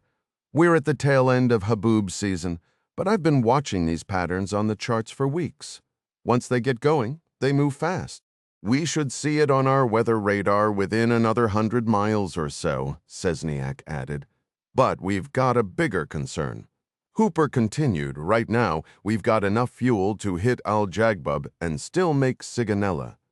But if we drop to low altitude to scout the area, that burns more fuel, and our reserves vanish. Had I known about this side trip, we could have topped off in Tangier. Clark kept his focus on the mission. The only way to get a proper look, weather permitting, is to go low. Any other options? We could make a quick pit stop after Al-Jagbab, a fast fuel and go Tobruk, or maybe Cairo. Tobruk might need some diplomatic smooth talking, but we've got plenty of pull back in Washington. That we do. Appreciate the intel. Clark headed back to the cabin, relieved they were flying with an agency crew. These pilots were mission-focused, quick to adapt and problem-solve.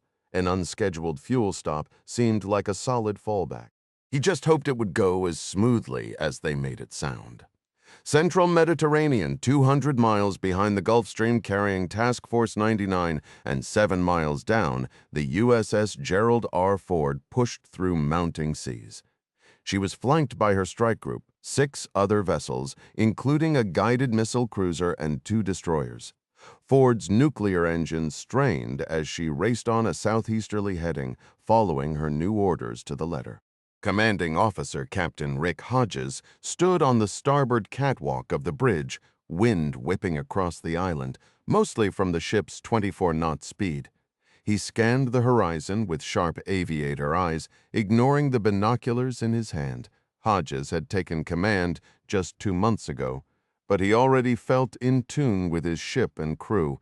It was no easy task, running one of the most formidable warships on the planet.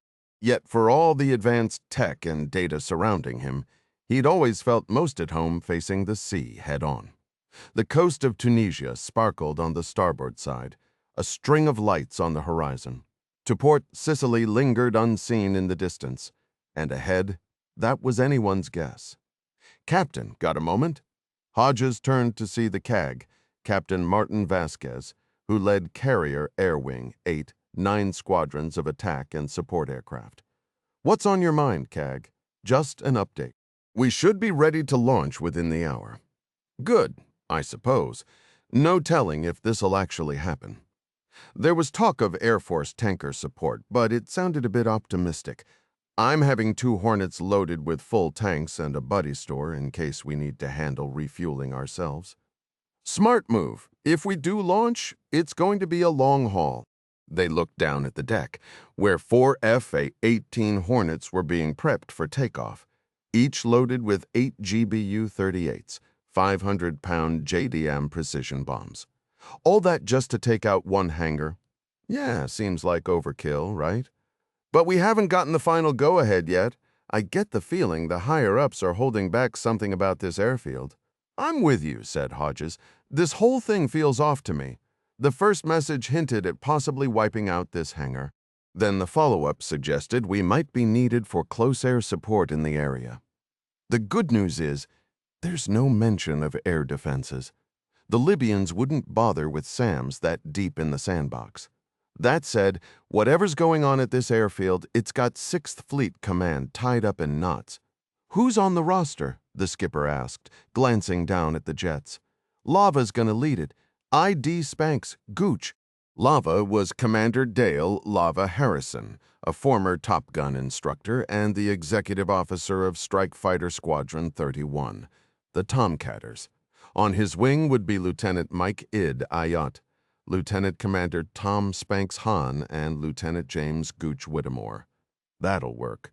The way this thing popped up, and as sketchy as it sounds, I wanted my best on the job. Hodges nodded thoughtfully, then slapped the CAG on his shoulder. "Buy you a coffee? I think you better. Sounds like it might be a long night." Situation Room, the White House, Washington, D.C., 1741 local time. "Yermolov has agreed to a call," Mary Pat said. "Connection in 5 minutes." 5 minutes, Ryan commented.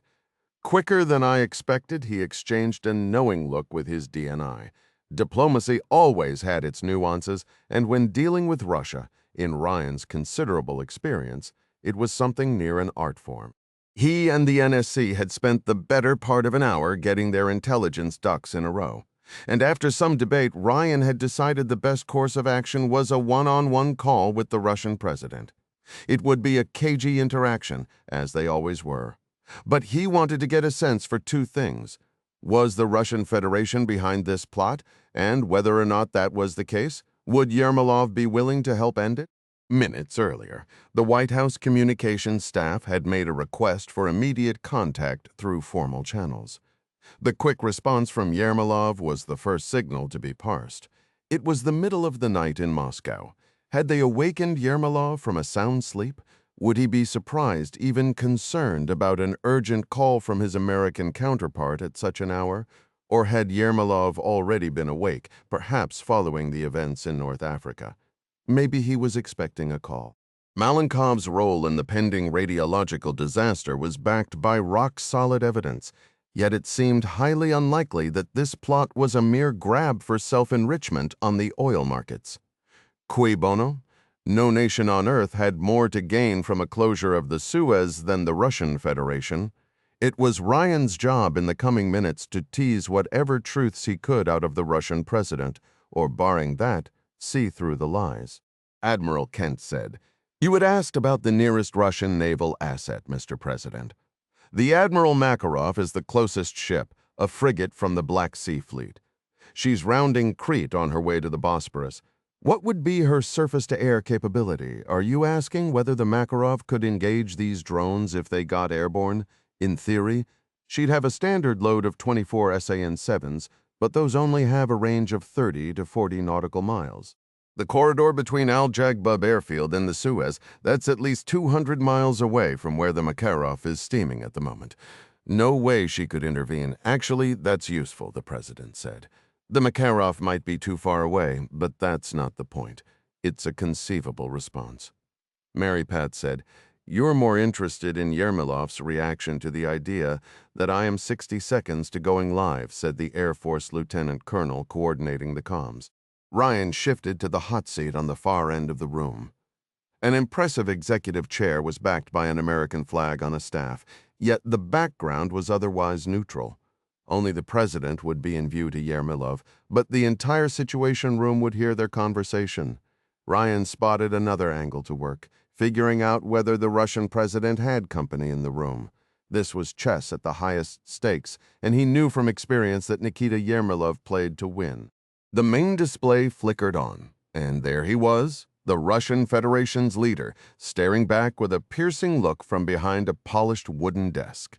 It wasn't his usual Kremlin office, but Yermolov still had a flag draped behind him. The classic setup. Ryan noticed no stubble, no messy hair, no signs of a rushed dress. That settled the first round immediately. This wasn't a guy yanked out of bed at some ungodly hour. "Sorry if I woke you, mister." President Ryan opened, but something's come up that poses a real threat to both our nation's security. "I was asleep.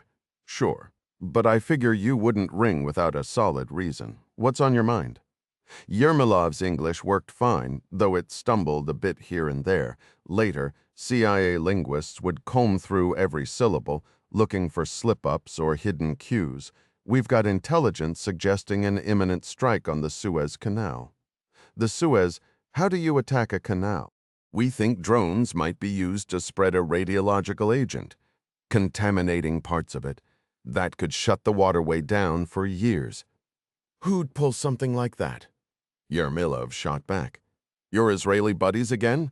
I've heard they're eyeing their own canal project as a shortcut between the seas." Ryan didn't catch any hesitation, but the reply felt a little too rehearsed. He pushed forward. "The guy calling the shots is Andrei Malenkov." "Malenkov? How'd you come up with that?"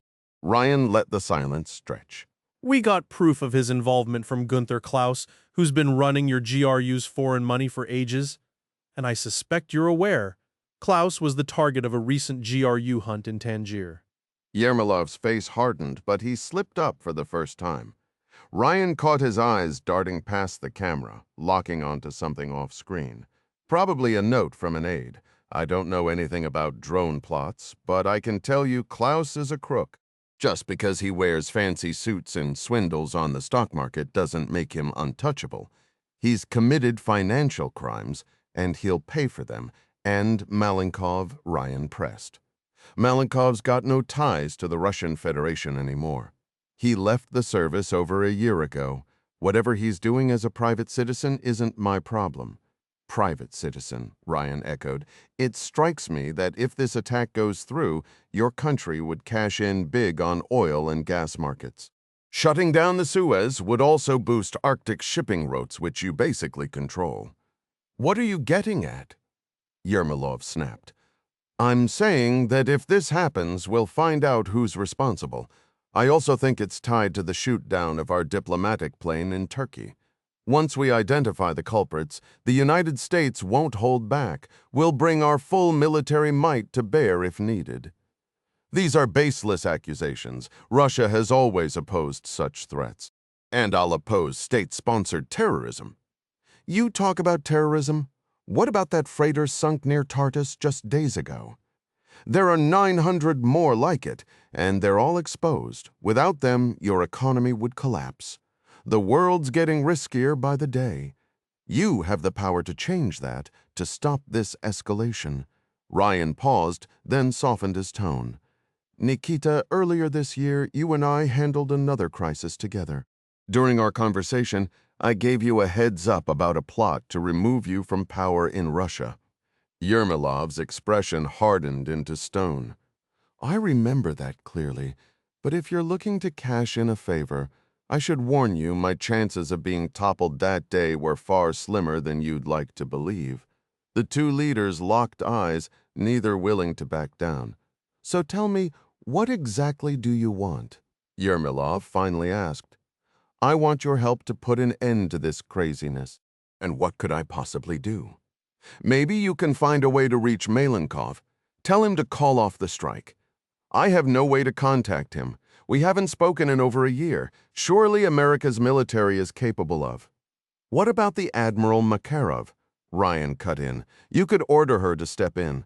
He studied Yermolov closely, but the man's face gave nothing away. Yet the lightning-fast reply said it all. There are no Russian naval vessels anywhere near the Suez. Funny that you'd know that. Yermolov brushed off the jab.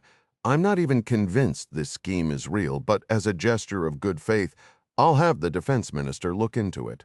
You'd better move fast, Nikita, because time is running out. Ryan gave a subtle signal, tapping his index finger once on the table, and the Air Force lieutenant colonel cut the feed. The president glanced down the conference table at the assembled NSC. Well, Mary Pat said. That didn't go well, Van Damme chimed in. He's holding back. That bit about the Israeli canal. True, sure, but it was a rehearsed deflection. I agree, Yermolov's pulling the strings. Admiral Kent added. It's one thing to shoot yourself in the foot, but he's using a damn elephant gun. Maybe, Ryan conceded. But at the very least he knows he's being watched, when I said the guilty parties would be held accountable. I meant every word. 60. The Maghreb, 16 miles east of Al-Jagbub Airfield, 0046 local time. That storm front is 20 miles out and closing fast, Hooper said. We'll get a solid view of the airfield, but within the hour, this weather is going to roll over us. From the observer's seat, Clark spotted a wall of red on the radar screen. He glanced out the side window and said, I don't see any lightning. Not that kind of storm, but trust me, we don't want to get caught in it. Clark didn't push back. There, Hooper said, pointing ahead. Clark leaned in and saw it dead ahead against the pitch-black desert, a scattered cluster of a dozen large floodlights. There was little else, no runway lights or rotating beacon like most airfields would have. You guys swap out, said Hooper. Minutes earlier, Clark had made the request and Hooper had agreed. Sesniak climbed out of the co-pilot's seat and Clark slid in, pulling on a pair of night vision goggles. Hooper would handle the flying with his own NVGs while Clark, with the sharpest tactical eye on board, would focus on reconnaissance. I'm taking her down to 1,000 feet, Hooper announced. They were already nearly there, having made a fuel-saving idle descent to reach this point. 10 miles out, Hooper said. Where do you want me? Left of the runway. I need a clear look at that hangar. Hooper banked the jet accordingly. Clark picked up the runway easily through the optics, and the hangar came into sharper focus. The NVGs were sharp, and from a mile away he could tell the hangar's twin doors were shut. He spotted one aircraft parked beside it, the unmistakable outline of an Il-76 transport. The perimeter fence was visible too, and Clark counted a half-dozen vehicles scattered around the hangar. As they reached the approach end of the runway, he started to make out people at least a dozen along the fence and a few milling near the hangar. How's the runway looking? Clark asked. Clear as far as I can tell. Hooper replied. Usable? A pause. Unfortunately, yeah, but like I said, that storm's about to hit. If we touch down, we might be grounded for hours before we can get back in the air. What about a Shahed drone? Could one of those handle a storm like this? No way. Those winds would fling it into the ground like a paper kite. Boss, are you thinking what I'm thinking? Ding's voice came from behind. Clark turned to see him standing in the doorway near the observer's seat. This is one of the scenarios we mapped out, Clark said. With the drones stuck in the hangar, we can shut this whole operation down just by taking control of the airfield." Hooper cut in. "Mr. Clark, decisions made, Captain. Turn her around and land sooner is better." "Ding! Give the team a 3-minute heads-up standard briefing for an immediate strike on the hangar." "On it." As Ding moved to address the crew, a sharp crack on the starboard side snapped everyone's attention. Clark glanced right and spotted a small hole in the rear side window with a spiderweb of cracks spreading around it. A bullet hole. Since they were flying low, pressurization wasn't a concern, but the real problem was obvious. Ding muttered, "I think we just lost the element of surprise." "Honestly," Clark said, "I never counted on having it in the first place." Hooper swung the Gulfstream into a tight reversing turn and lined up with the runway. Cesniak slid back into the right seat, but Clark kept his night vision goggles on. What he saw in the low-light view didn't sit well. Muzzle flashes from semi-automatic fire blinked on both sides of the runway. They'd need to stop fast to get to the exterior cargo door, located aft and on the port side, to grab their heavier weapons. But stopping on the runway would leave them wide open to a brutal crossfire. The jet slammed down hard and Hooper jammed the brakes. As they decelerated, Clark heard the dull thuds of bullets hitting the fuselage. Slowing down only made them an easier target. The exposed strip of tarmac felt like a kill zone. As they passed 100 knots, Clark shouted, "There! That berm, steer for it." On the right side of the runway sat a pile of sand about the length of a semi-truck and half as tall, likely left over from when the runway was swept clean. "There's no taxiway," Hooper protested. "That puts us in the dirt. It's that or we're dead. Do it." The nose of the jet veered right. 80 knots, Cesniak called out. The sand mound loomed larger, bigger than Clark had initially judged, and for a split second he thought they'd plow straight into it. The Gulfstream left the runway, and the nose wheel buckled. A massive jolt sent Clark's head smacking into the ceiling. The world outside vanished as the windscreen got buried under flying chunks of dirt. Then everything spun to a halt and the jet went eerily quiet. The dirt cloud gave way to swirls of smoke and dust. "Hit it!" Clark yelled. "Everyone out!" The pilot's hands moved fast, flipping switches to kill the engines. Bullets clattered against the fuselage. Clark tried to get his bearings on where they'd stopped, but the front windscreen was completely obscured. He tore off the NVGs. The tactical optics in the cargo hold would be far better for a firefight. "You two been to the range lately?" he asked the pilots. "We both did our requals last month," Cesniak replied. "Good, watch us. Do exactly what we do, and keep your heads down." Clark turned and saw the side entry door wide open, the cabin empty. His team was already outside. He sprinted through the door and hit the ground like he'd landed on a beach. He ran around the wing toward the cargo hold, sand kicking up with every step. His eyes scanned the scene. Heavy fire was coming from the right, near the hangar. The V-shaped berm sat on the opposite side of the jet. If they could grab their gear and make it to the far side, they'd have solid cover from most angles. The Gulfstream was a mess, the nose gear was gone, and the right wing was buried in the dirt. The engines coughed out thick smoke, the sharp bite of jet fuel hanging heavy in the air. "Here you go," Ding yelled over the racket, shoving an assault rifle and plate carrier into Clark's hands. "Rally on the starboard side," Clark shouted, snapping the vest into place. "Copy that." Most of the team had already pushed toward the far side of the fuselage. As Clark reached into the cargo bay for optics, a muffled grunt spun him around.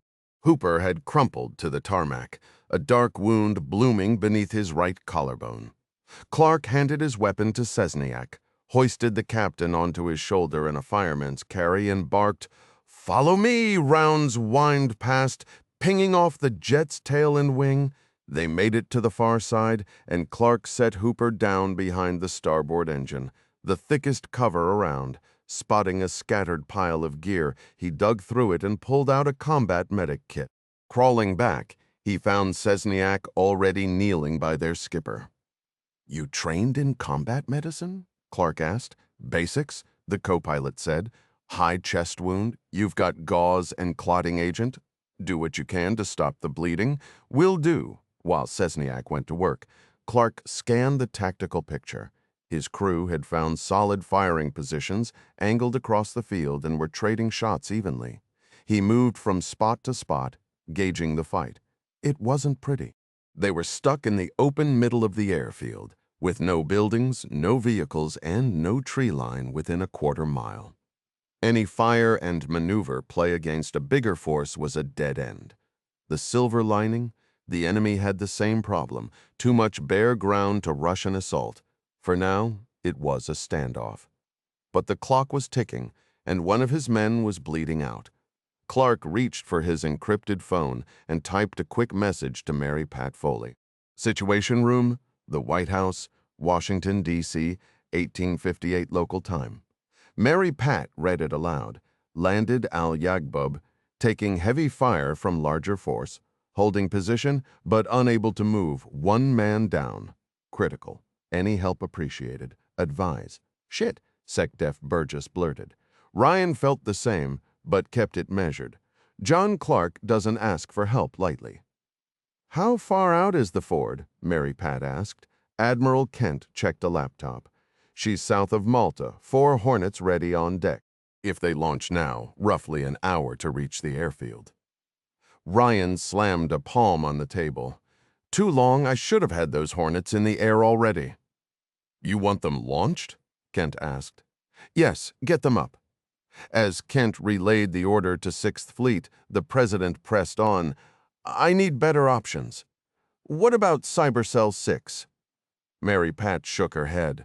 They're blind without data. This airfield is a digital wilderness. There's one other possibility, Burgess said, though it's a silver bullet. A what? Van Dam asked. A one-of-a-kind weapon. Burgess turned to Kent once the Ford order was sent. You and I talked about the Zumwalt. Where is she?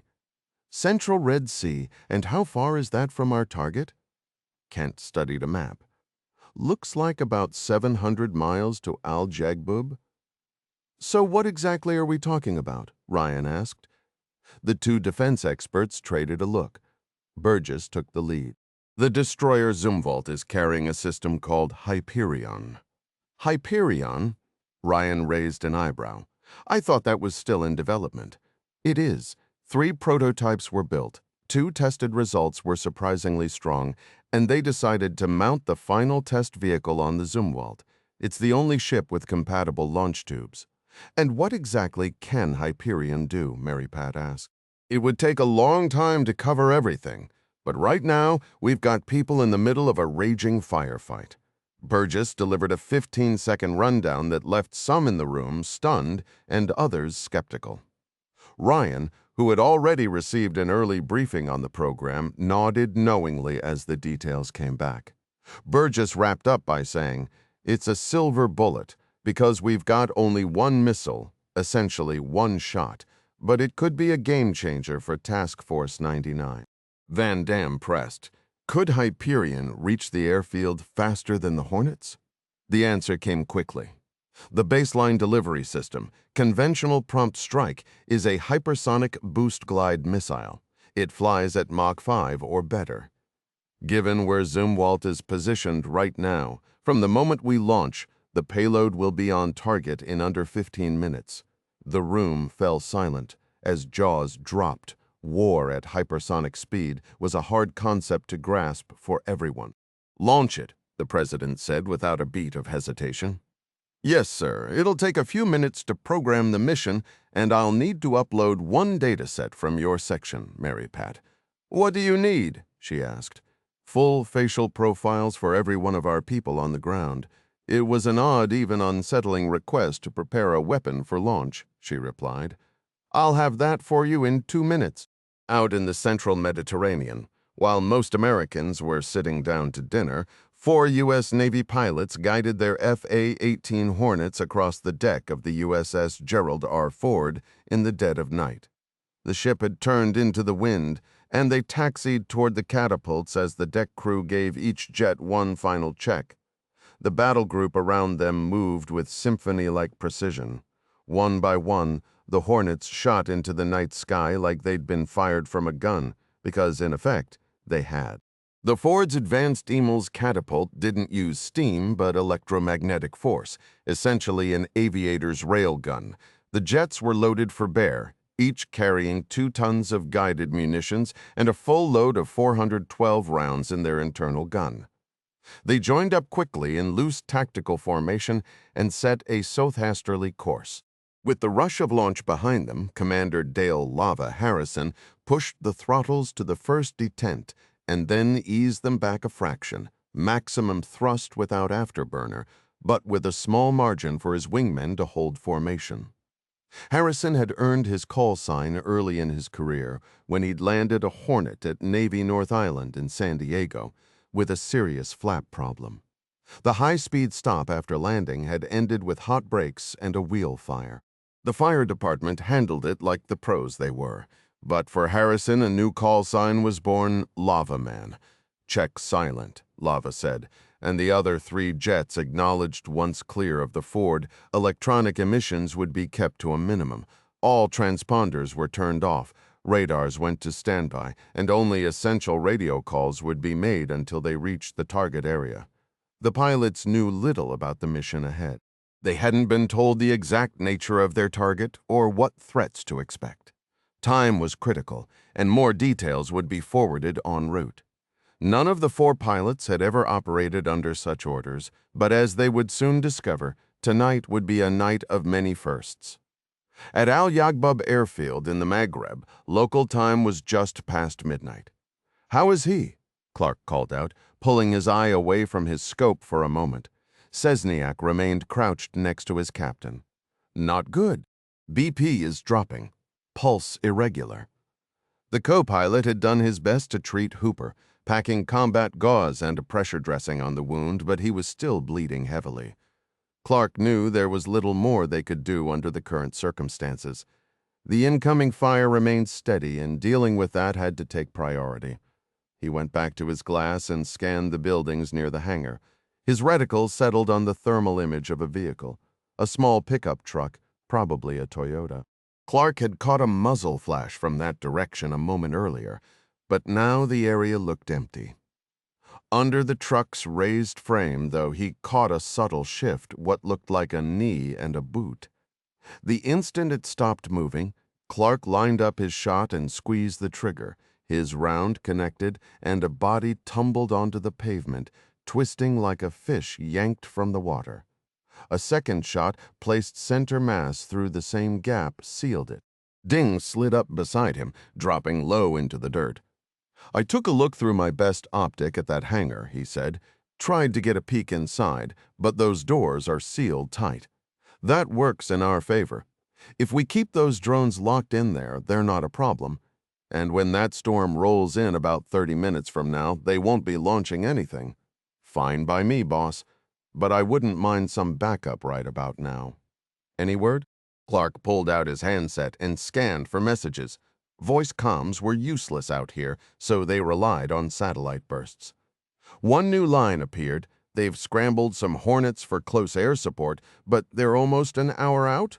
An hour? That's useless. And once the storm hits, they'll be grounded anyway."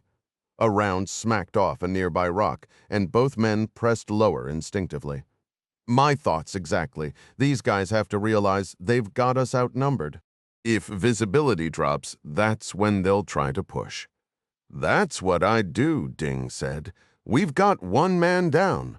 What do you think we've given them in return?" "3, confirmed on my end," Ding said, his voice carrying that quiet sniper certainty. "Their cover's not much better than ours. I'd bet the others have dropped at least half a dozen more." "I've got 2 probables," Clark said. "Silver lining is, it's a fair fight.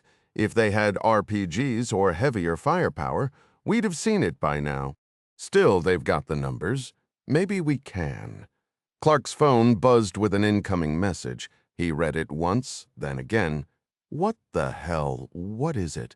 Ding asked. "You ever hear of something called Hyperion?" "No, what is that? No clue, but we're about to find out." Clark studied Ding, noticing the camo ball cap he'd started wearing. Snipers always had their little rituals, and this was a new one. A bandana was tied around his neck, probably a safeguard against the dust storm that was barreling toward them. "Take off the cap," Clark said, and spread the word. "No bandanas, and keep your nods up." "What? Why?" Clark shot him a look that said he didn't know either. He angled the phone so Ding could see the screen. "Remove all face coverings?" "That's a little unsettling, boss." "Yeah, which is why we should probably do it." Ding flipped his night vision goggles up, pulled off the cap and bandana, and hustled back to his position as gunfire rattled through the dark. Cutting through moonlit waters of the western Red Sea, the USS Zumwalt cut an imposing figure. Her bow was sharp as a blade, her hull sleek and angular, with none of the usual clutter that marked most warships, no bulging radar domes or protruding antennas. Her weaponry was tucked away below deck, giving her the silhouette of a surfaced submarine rather than a traditional destroyer. Unlike the Ford, which always had a fleet of escorts around it, the Zumwalt ran solo. That was a product of her rocky past. She was the lead ship of a new destroyer class, but the program stalled when the main gun system hit technical snags. Congress killed further orders, yet decided the 3 completed vessels could be retrofitted with a fresh arsenal, one that represented the latest in naval combat technology. The Zumwalt returned to dry dock at the Huntington Ingalls Pascagoula shipyard for a massive overhaul. One of her advanced gun systems was taken out, and in its place, 4 oversized missile tubes were fitted. Each tube was built to hold 3 of the Navy's most intimidating new weapons, conventional prompt strike. The goal of CPS was nothing short of revolutionary, delivering a conventional strike anywhere on the planet within 60 minutes. The delivery system was an intermediate-range hypersonic missile, capable of launching from either a surface ship or a submarine, with the Zumwalt serving as the operational test bed. But technology never sits still. After the initial CPS deployment armed with conventional high-explosive warheads, a new concept began to take shape. The payload was developed in absolute secrecy by DARPA, the Pentagon's go-to crew for pushing the limits of modern warfare. They tackled a long-standing gap, a fast-response, high-speed sensor suite that could deliver both critical intel and precision strikes on high-value targets. And so Hyperion was born. It happened in an instant. A burst of fire erupted from one of the newly installed 87-inch missile tubes on the Zumwalt's foredeck, turning night into day as the massive rocket motor hurled Hyperion into the sky. The ship was bathed in the flickering glow of its exhaust. The missile climbed almost vertically, its smoke trail glowing under a waning half-moon. It blew through 10,000 feet in just seconds, then began to level off. Still accelerating, Hyperion tore past Mach 2, then Mach 3. Approaching 60,000 feet, far above any commercial traffic, it hit the top of its flight path and kept building speed, eventually surpassing Mach 5. The guidance system stayed locked on a small airstrip in eastern Libya. Streaking over Egypt like a rocket on rails, the missile's skin endured temperatures exceeding 2,000 degrees Fahrenheit. With 200 miles to go and fuel running low, the motor began its shutdown sequence. The nose tilted downward, slowly at first. Falling at 5 times the speed of sound, even with no power, Hyperion screamed toward the Earth with the force of a freight train. That's the usual kill mechanism for hypersonic weapons. Raw speed turning a conventional warhead into something far more devastating. But Hyperion was built different. While the baseline CPS system carried a high explosive payload, Hyperion had something else in mind.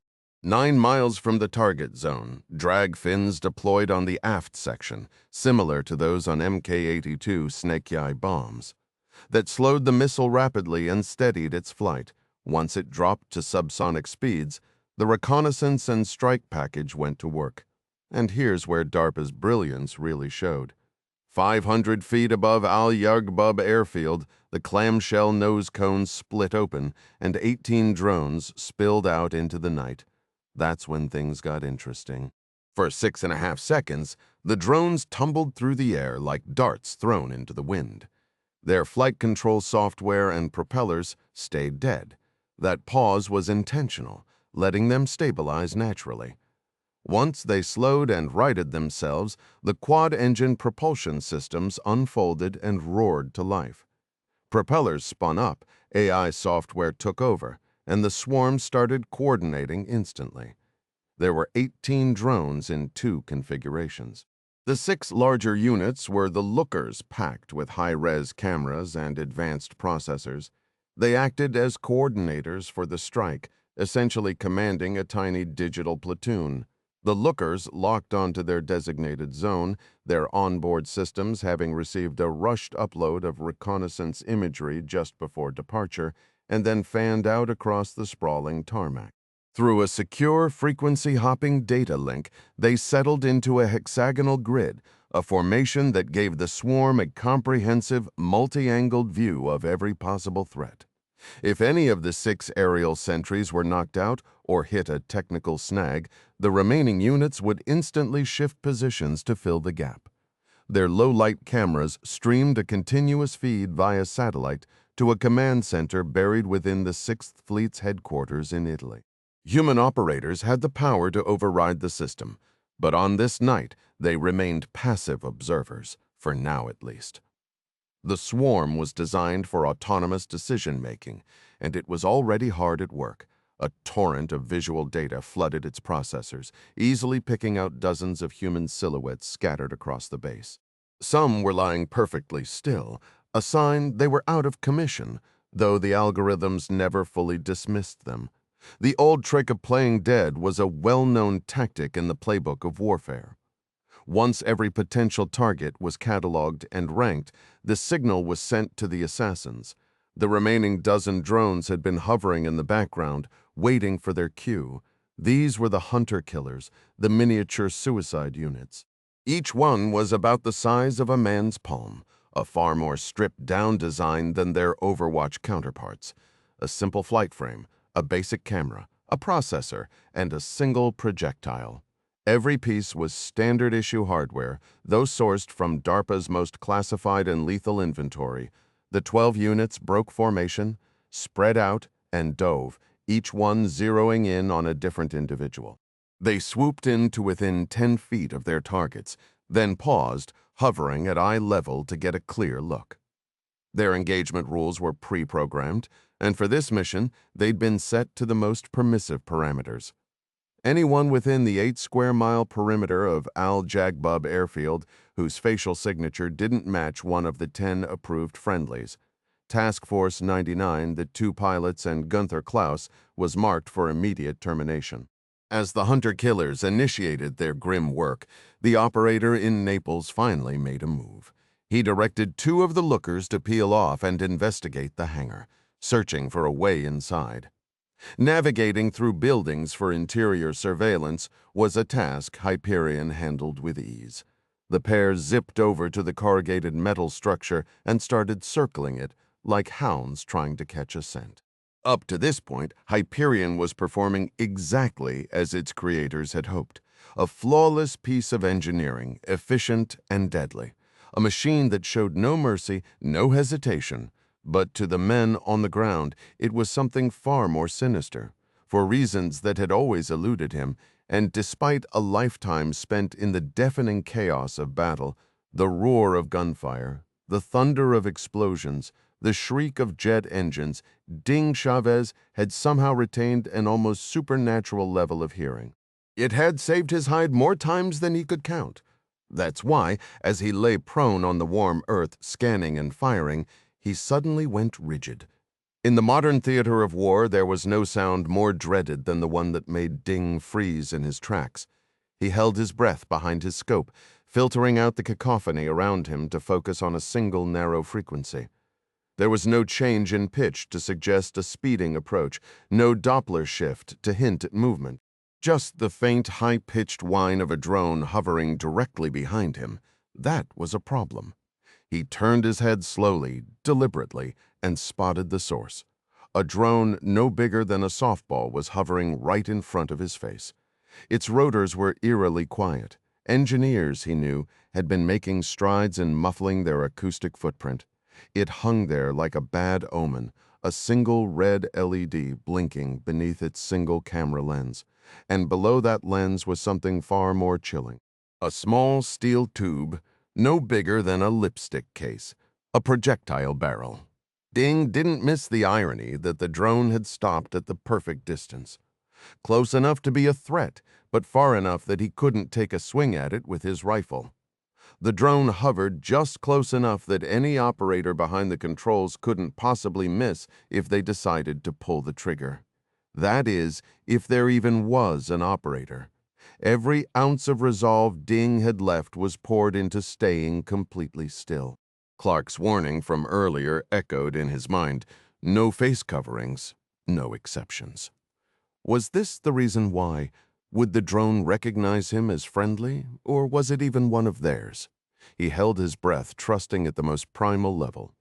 The small aircraft hung there for what felt like an eternity, its red light pulsing steadily like a heartbeat. Then, without warning, it pivoted sharply. Its engines whirred to life, and it vanished into the pitch-black sky. Ding let out a long exhale, only then realizing he hadn't been breathing at all. Clark had seen the whole thing unfold from his position. He crawled low over to Ding and whispered, "One of them came by to check me out, too." The two men cautiously peered over the edge of the berm and spotted a cluster of the deadly little machines swooping down toward the ground. "How many do you think there are?" Ding asked. "Hopefully enough," Clark replied. The gunfire started to taper off, and somewhere in the distance a man screamed before being abruptly silenced. Hayori called out from his spot near the Gulf Stream. "Are you all seeing this?" Everyone was. Fingers froze on triggers as a figure in the distance tried to run, but was quickly brought down. Ding muttered with a strange sense of detachment. This is some seriously scary Terminator-level stuff. Clark usually flinched at Ding's blunt way of putting things, but this time he couldn't argue. "Yeah, it really is. I'm just glad these things are on our side." The whole ordeal wrapped up in under a minute, and all incoming fire had ceased. Still, Clark wasn't ready to let his guard down. "Keep your eyes sharp," he ordered. "We need to clear that hangar, but there could still be trouble out there." After 5 long, silent minutes of careful watching, he decided it was time to move. He told Cesniak to stay behind with Hooper, whose condition hadn't improved at all. Clark also noticed that Charlie had taken a hit just above her right elbow. She'd rolled up her sleeve and stuffed gauze underneath as a makeshift bandage. "You good?" Clark asked. "I'm as happy as a clam, boss, just a piece of shrapnel, but the bleeding has stopped. I can still move and shoot." Clark took her word for it. The team advanced from behind the berm in a spread formation, fully alert and ready for anything. Klaus tagged along at the rear, looking visibly out of his element. They came across the first bodies near the hangar, some of which they'd taken down themselves. But the drone's work was unmistakable. A single clean shot to the head, executed with cold mechanical precision. The 5th body they found was sprawled on the tarmac behind a utility wall, a neat hole in the forehead. Clark recognized the face from the briefing photos. He motioned Klaus over. "Is this Andrei Malenkov?" Klaus, who clearly had never seen combat up close, recoiled at the sight. He confirmed it was Malenkov. "Too bad we couldn't have gotten to him sooner," Ding remarked. Clark crouched down and examined Malenkov more closely, patting his pockets until he found a phone. He tapped the screen, and when it lit up, he held it up to Malenkov's face, which was mostly intact. The phone unlocked and Clark scrolled through the call log. "Anything useful?" Ding asked. "Not sure yet." Clark snapped a photo of the screen with his own phone, pocketed both devices, and stood up. They moved on to the next body a few feet away. The man was small and wiry, with Middle Eastern features. "Do you recognize this guy?" Clark asked Klaus. The banker shook his head. "Never seen him before," Ding chimed in. "Doesn't look like an operator. Because he's short and scrawny like you?" Wu shot back. No, because he doesn't have the calluses, scars, and the crooked nose you've earned over the years. Wu pointed out a small wafer clipped to the man's shirt pocket. That's a film badge dosimeter. I'd bet my last dollar he was brought in to handle the radioactive material. Klaus suddenly spoke up. Now, I remember Malenkov mentioned that one of his technicians was a physicist. I think his name was Kasim, a Druze. Clark didn't have time to dwell on it. Hayori, keeping watch, cut through the silence. Squirters. Clark pivoted, rifle snapping to his shoulder, barrel tracking his line of sight. Two figures were sprinting toward the far fence, moving like panicked jackrabbits. They were unarmed, more scared than dangerous. In an ideal situation, Clark would have sent someone to round them up for a chat. But this wasn't an ideal situation. Let him run, just the hired help heading for the hills. The team regrouped and moved to the massive hangar doors. They were sealed shut, and a sudden gust made the metal panels tremble. Above them, two drones, bigger than the ones that had been tearing up the enemy, hovered in patient silence. Clark had a hunch they were waiting for the doors to slide open. How bizarre is that? He fought the urge to wave at the cameras. Ding voiced what everyone was thinking. Think? The doors are rigged? Clark studied them. Doubt it. If there's radioactive material in there, it doesn't need that kind of security. Hayori chimed in. A Geiger counter would be nice right about now. Clark flicked his fingers toward the doors. Two team members stepped up, grabbed the handles, and heaved. The doors groaned apart, metal wheels screeching in protest. Everyone leaned in like they were cracking open a treasure vault. What they found was a letdown. An aircraft tug, workbenches, industrial shelving, crates, gas cans, industrial fans. But no Shahed drones. Ding cursed under his breath. We missed it. The grumbling died when Hayori's voice cut through. Boss, possible threat. Weapons came up, fingers hovering off triggers. Everyone dropped low or ducked behind the doors. Posit? Clark asked, kneeling. The Ilyushin saw a strobe from the cockpit like a flashlight sweeping. Ding trained his scope on the aircraft, about 100 yards out. It looked untouched, unlike the bullet-riddled Gulfstream. Got movement inside, Ding reported. Doesn't look hostile. Probably the crew hiding out. Another gust of wind whipped dust through the hangar. Yeah, they're likely just laying low, Clark said. Or he started giving orders. As the team fanned out, Clark glanced up into the rafters. The two drones were circling lazily, cameras rotating to stream the feed. He had a solid guess who was watching.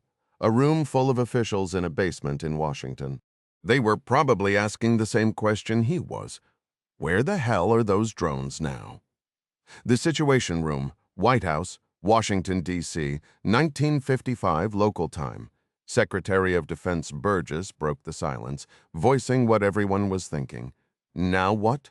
The drone feed showed the hangar's concrete pad, empty except for oil stains. Mary Pat tried to piece it together. Klaus said the launch was imminent, and it makes sense for night. But I thought we had a few more hours. Ryan offered. Maybe the storm pushed the timetable up, Van Dam added. Or they figured out we grabbed Klaus from Tangier. Mary Pat sighed. Either way, we're too late. The drones are gone. Van Dam pressed. Is there any way to stop them? It hinges on just how much of a lead those drones have. The president's tone sharpened, cutting through the room. Pull up the big map, he ordered. I want every possible route from Al-Yagbub to the Suez Canal, and I need a timeline for how fast those things can cover that ground. Admiral Kent got to work, and a glowing line traced across the screen, linking Al-Yagbub straight to Port Said at the canal's western mouth. That's roughly 450 nautical miles as the crow flies, Kent noted. But that path would keep the package over Egyptian soil the whole way. A smarter play would be to head north first, slip out over the Mediterranean, then bank right. That keeps them in international airspace until the very end.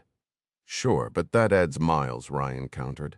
And the time factor, Kent tapped his laptop. The Shahed 151 tops out around 160 knots. Ryan did the quick math in his head. So we're looking at 3 to 4 hours from launch, whenever that actually was. Van Damme piped up. What about the Egyptians? They've got F-16s. Their air defense radar could pick these up and scramble interceptors. Burgess shook his head. Don't bet on it. Cairo is where their leadership and the bulk of their defenses sit, and those radars are pointed the other way toward Israel. There's a real chance they won't even see this coming unless we flag it for them. Plus, it's the dead of night there, and the Egyptians don't keep fighters on round-the-clock alert. Ryan's mind shifted to the payload. We can't forget what these drones are hauling. If we shoot them down with missiles, the explosions will spray radioactive vapor everywhere. If they're cruising near the coast, that's a nightmare. Those shorelines are packed with towns and villages. Burgess added a grim layer. And if we clue the Egyptians in, they might just veto any attempt to bring these things down, including ours. Mary Pat pushed back, even if it means shutting down the canal they own and profit from. The president stepped in, his voice firm. These are all fair points, but we can't predict Cairo's reaction, and diplomacy is a luxury we don't have. We control what we can, stop the strike and beg for forgiveness later. But we do everything possible to avoid bringing them down over populated areas. Open water is the safest bet. Ryan locked eyes with Kent. Where exactly are our F-18s? Kent signaled the lieutenant colonel on comms, and a fresh icon popped onto the map. The Hornets were hovering north of Benghazi, practically brushing Libyan airspace. They can run a tail chase, Kent said, but we don't have a precise fix on the drones. The good news is the F-18s are significantly faster. If they push hard, they can catch up and lock on with their onboard radar. Then do it, Ryan said, convinced it was the best move available. Tell the Hornets to drop their close air support mission. I want them chasing these drones at max speed. The order went out, but Kent raised a hand. There's a hitch. Ryan shot him a look that bordered on exhaustion. Those jets are loaded for air-to-ground, no AMRAAMs, no Sidewinders. Their only air-to-air option is the internal gun. Ryan's brow furrowed. But that could work, right? Kent nodded slowly. Sure, they've got a full load of 20-millimeter rounds, but they'd have to get dangerously close, and that eats up precious time. Burgess jumped in. There are 4 more Hornets sitting on the Ford as backup. Same configuration, but we could swap out the bombs and load them up with a full rack of AMRAAMs and Sidewinders. The president closed his eyes, pinching the bridge of his nose as the weight of the moment settled. Midway? He murmured. Admiral Kent gave a knowing nod. World War II, the Battle of Midway. The Japanese carrier admirals dithered over how to arm their planes for the second strike, and that fatal hesitation left them exposed. It was the moment the entire Pacific War tipped. We have to commit to our strongest play, Ryan said. If those drones haven't gotten too far ahead, the Hornets in the air are our best shot at taking them down.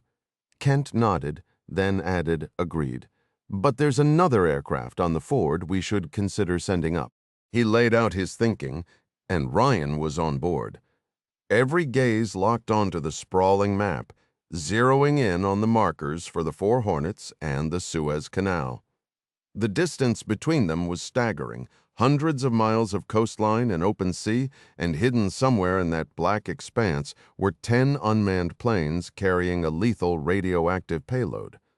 Al Jargbub Airfield loomed as the only reference point.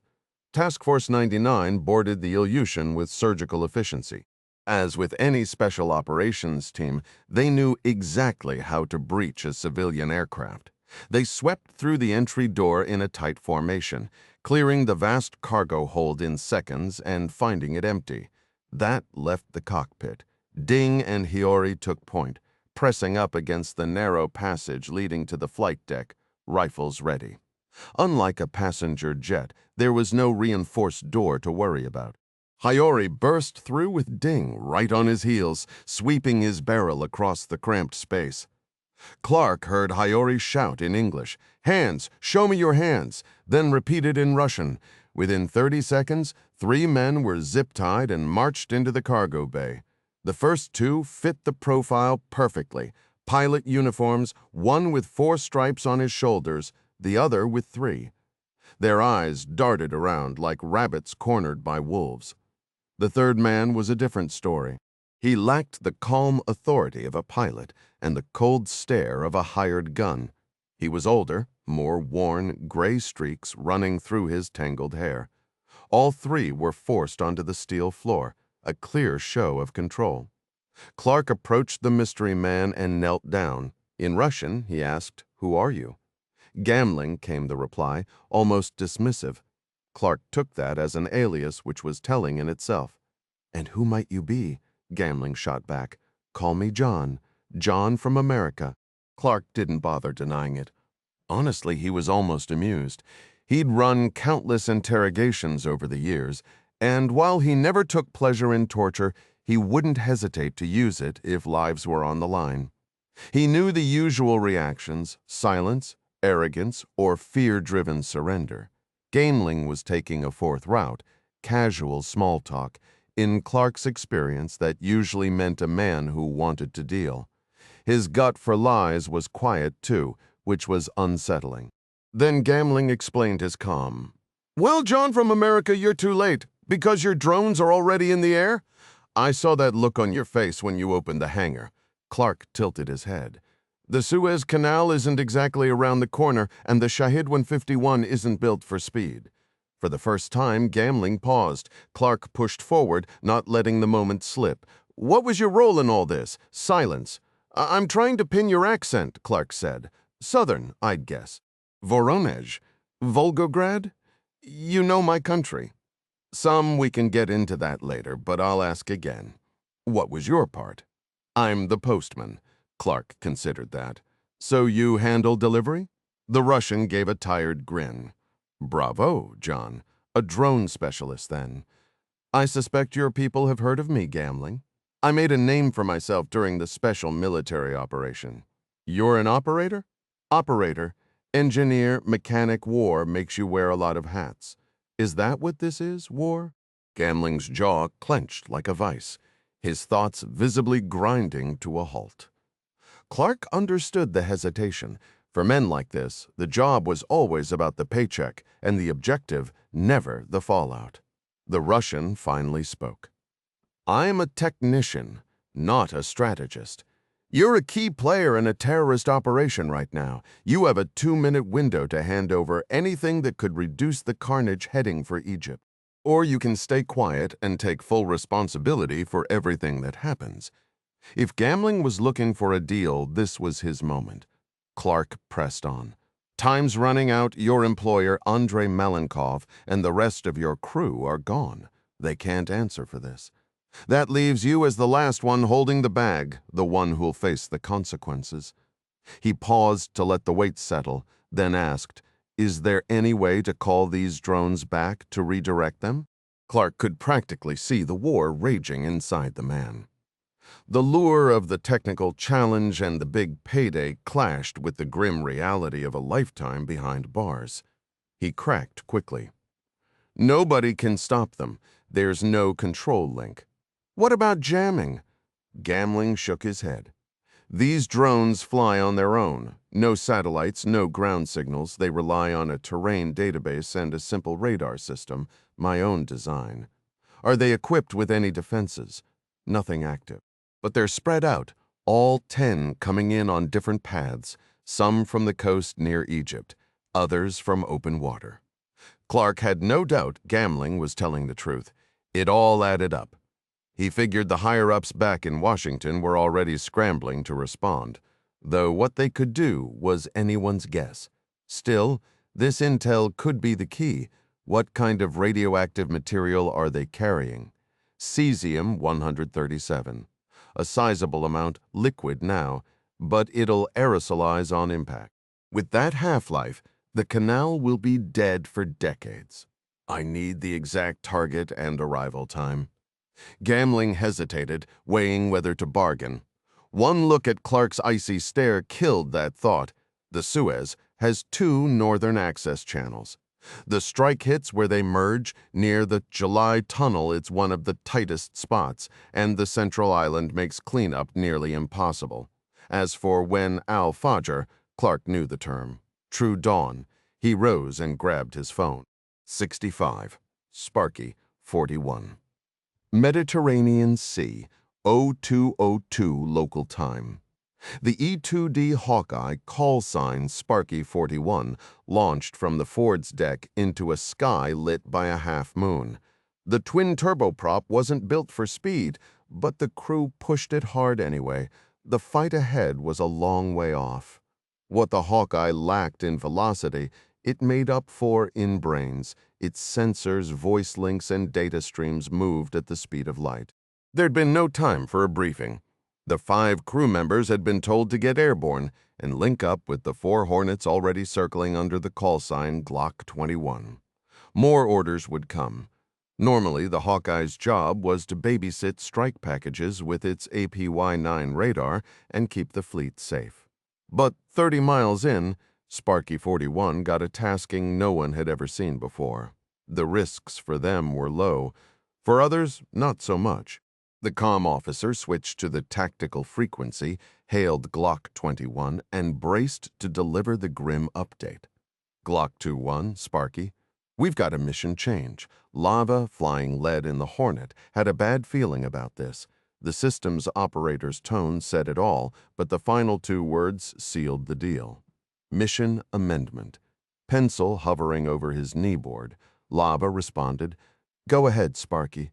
The mission operator's voice was flat, leaning on the frequency-hopping radio for secure comms.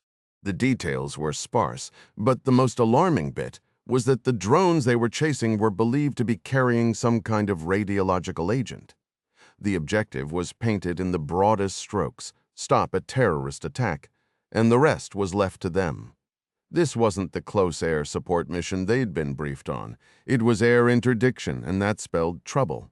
They'd be hunting fresh targets with the wrong gear, loaded with bombs instead of missiles. And depending on where those targets were, the Hornets might not even have enough fuel to make it back to the Ford. After a beat to let the new orders sink in, Spanks broke the silence. 2123, go 23. Shoot down 10 drones? How are we supposed to pull that off? We're rigged for air to ground. Missions change. All 4 of us have plenty in the gun. Sure, but that means getting in close. If those things are hauling radiological liquid, this could get ugly fast. We'll sort it out. Lava then cut in. Break, Sparky, Glock 21. Go ahead for Sparky 21. Any word on how far out those Shaheeds are? Negative 21. Message says proceed at best speed and locate. Looks like the ball's in your court. Lava reached for a sarcastic comeback, but nothing surfaced. The mission operator was just the messenger after all. 21 copies. Can you give me coordinates for, I guess, the canal entrance? After a brief pause, the operator relayed a lat-long pairing. Lava punched it into his nav computer and bumped the waypoint to the top of the list. Okay, Glock flight. 086 degrees, 390 miles. Glancing down, he saw nothing but open water. We're over the deep blue, and these bombs are just dead weight. Let's jettison all JDAMs. Once the bags are dry, we'll drop those too. 2, 3, concurs. Speed is life. Lava tilted a wing to get a better view below. Off to his left, a cluster of glowing yellow lights flickered on the horizon, and the faint outline of the Libyan coast sat to the right. Otherwise, the sea was a black void. It wasn't a thorough sweep, but he was fairly confident there were no cruise ships underneath them. Everyone flipped their switches and initiated the jettison. From 6 miles up, 32 500-pound smart bombs tumbled off their pylons like aerodynamic rocks plunging into the night. Unguided and unarmed, they hit the water over a minute later with nothing but a splash. No boom, no fireworks, just a silent sink into miles of briny deep. Next came the external fuel tanks. Each jet carried 2, and by now they were empty, since external fuel was always burned first. Those 480-gallon tanks, often called drop tanks, were rarely let go, only for two solid reasons: to lighten up for a safe carrier landing or out of sheer necessity in combat. Tonight it was the latter. This wouldn't be dogfighting in the classic sense, but shooting down drones had become a routine gig, especially on med cruises. As far as hostile aircraft went, drones were easy pickings, dumb targets that rarely maneuvered. And the best part? They didn't shoot back. It wasn't the glamorous, high-stakes aerial duel of fighter jets, but it kept civilians on the ground safe. Tonight that mattered more than ever. The four pilots punched off their externals within seconds of each other. 8 oversized tanks, each as long as a compact car, wobbled and vanished into the darkness. With that, the Hornets were as stripped down and ready as they'd ever be. With their missile bays empty and radar-guided ordnance long gone, the only thing left in each jet's arsenal was the tried-and-true internal 20mm Vulcan cannon, loaded with 412 rounds. Tonight, it was all about old-school flying. No fancy high-tech seek and destroy, just 4 pilots strapped in for a showdown at a radioactive corral. Glock 21s pushing it up, Lava shouted, slamming the throttles to the first detent before kicking in the afterburners. His wingmen followed suit, and 8 GE F414 engines erupted with 40-foot flames, turning a patch of night sky south of Crete into broad daylight. The Glock 21 flight tore through Mach 1 and kept climbing, radars sweeping and eyes peeled as they hunted for their prey. In the White House Situation Room, the clock read 2049 local time when Clark's burst message came through. Task Force 99 had managed to grab one of Malenkov's technicians, and Clark had squeezed some useful intel out of him. Nobody bothered to ask how. "This is gold," Burgess said, leaning over the table. "We've got the canal target and the strike window." Ryan was quick to question the timing. "Hold on. True dawn isn't exactly sunrise, is it?" Kent nodded. "Right. In that part of the world, Alfarge means first light, not the actual sun popping up. It's when the morning prayer call happens, so we're looking at a 40-minute window, give or take." The president did the time zone math and frowned. "That's going to be tight."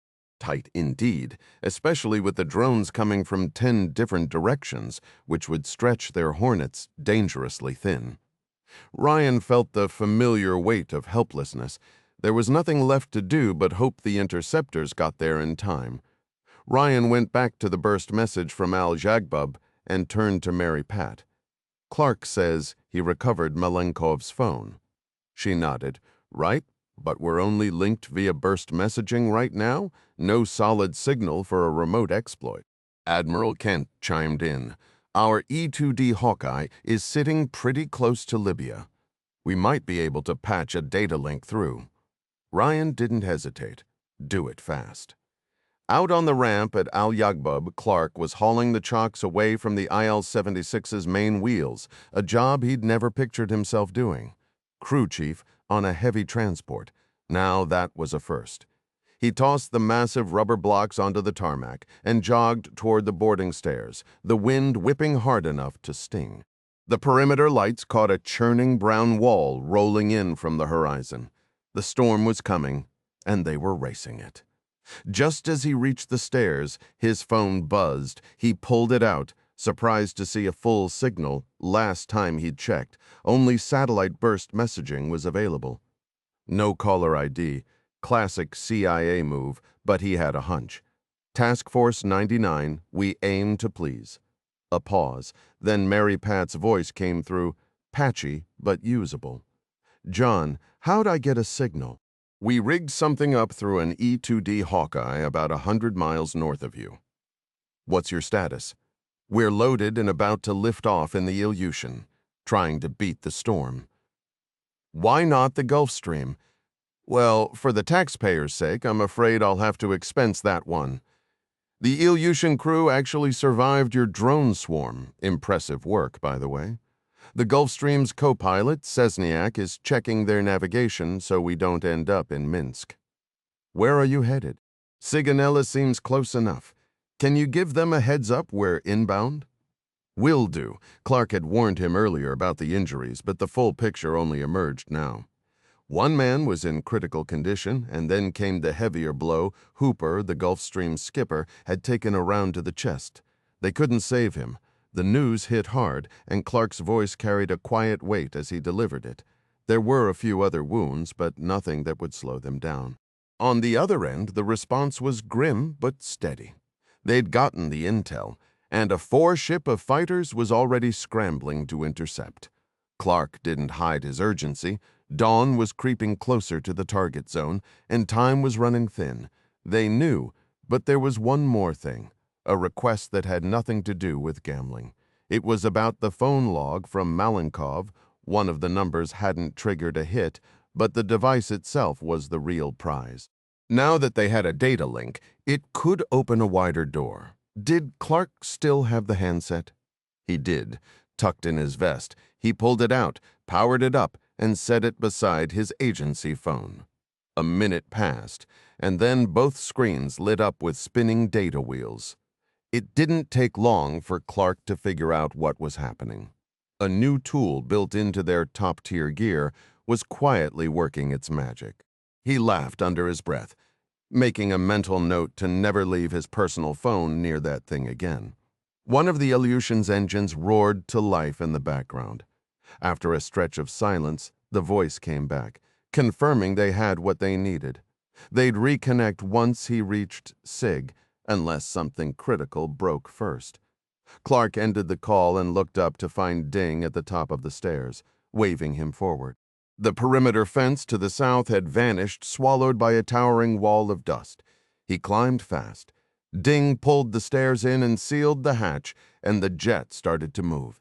The airframe shuddered under the gusts, and the low thrum of the final engine spooling up vibrated through the floor. Clark strapped into a webbed seat as the familiar push of acceleration set in. The big bird lifted off, bucking and swaying like a ride at a county fair. Ding glanced back into the cavernous cargo bay and asked if he'd ever flown in one of these before. An Il-76? Yeah, once a long time back. He remembered the cold at altitude, the heaters barely doing a thing. Ding shrugged. Cold never really got to him. Clark admitted it used to be the same for him, but lately he felt it more. Ding opened his mouth, a smirk already forming, but Clark cut him off before the joke landed. Ding just grinned, leaned back, and shut his eyes. 65 nautical miles northwest of Port Said. The night was picture perfect. A bright half moon hanging high, a soft pre-dawn glow spreading across the horizon. No dust storms here, just smooth air and clear visibility. But there was no time to enjoy any of it. 2-1. 2-3 has a contact at 12:30, low 45 miles. Angels 5 heading east. The reply came back instantly. 2 bogies now on the scope, 5 miles apart, both at 10 o'clock, same heading and altitude. The Hornet's data link was feeding a shared picture across the flight, and within a minute, 8 of the 10 targets were up on Lava's display. The geometry was a nightmare. Targets spread wide, 60 miles from the northernmost to the southernmost, and the last 2 were likely even farther out. I suggest we split into singletons. Lava had been mulling over that very idea during the blistering sprint eastward. In the fighter community, the idea of going into a fight without a wingman at your side, that sacred bond of mutual support, was practically heresy. But with no long-range missiles hanging off the rails, dividing up was the only real play if they wanted to cover all those scattered targets before they could reach the canal entrance. 2-1 copies? There's no other way. Divide and conquer. The Hawkeye had drifted farther behind, but its crew was still tuned into the conversation. Gluck 2-1, Sparky, you're cleared in hot. CAG reiterates targets must be engaged feet wet. 2-1 copies, drop 'em in the drink only. A quick glance at his map told Lava this wasn't going to be a walk in the park. 2-1 shows the most advanced drone 20 miles from the coastline. Checkmaster arm on standard sort, everybody takes 2, engage the target closest to shore first. The others chimed in with their acknowledgments. Lava glanced back and watched Spanx and Gooch peel off to the south. Each jet would take on a pair of drones. Sorting targets was second nature at this point, whether by radar or eyeball using right and left, high and low as the natural dividers. It kept 2 jets from chasing the same bogey in the heat of the moment. Gooch, holding the right side of the formation, would handle the 2 rightmost drones. Spanx, next in line on the right, would take the next 2 inward. The same logic applied on the left flank. That accounted for 8 of the 10 targets, assuming they could get there in time. Then they'd have to hunt down the last 2 Shaheds. The whole fight was moving at the speed of sound, and Lava banked north to engage his assigned hostiles. As he turned, his radar dropped its lock on the southern package. Mids would pick up the slack, painting a God's eye picture on his tactical display. Still, it felt awkward trying to manage a battle when half the action was happening behind you. He also had one eye on Gooch, solid stick, but still a nugget on his first cruise. As Lava nosed over and started building speed downhill, a new and unpleasant thought crossed his mind. It earned a radio call. 2-1 flight. All we've got is guns, which means we're getting up close and personal. Remember, these hostiles are loaded with some kind of radiological agent. Strongly suggest a high-angle pass to avoid getting fragged by the glowing vapor. 2-3 copies, Spanx replied.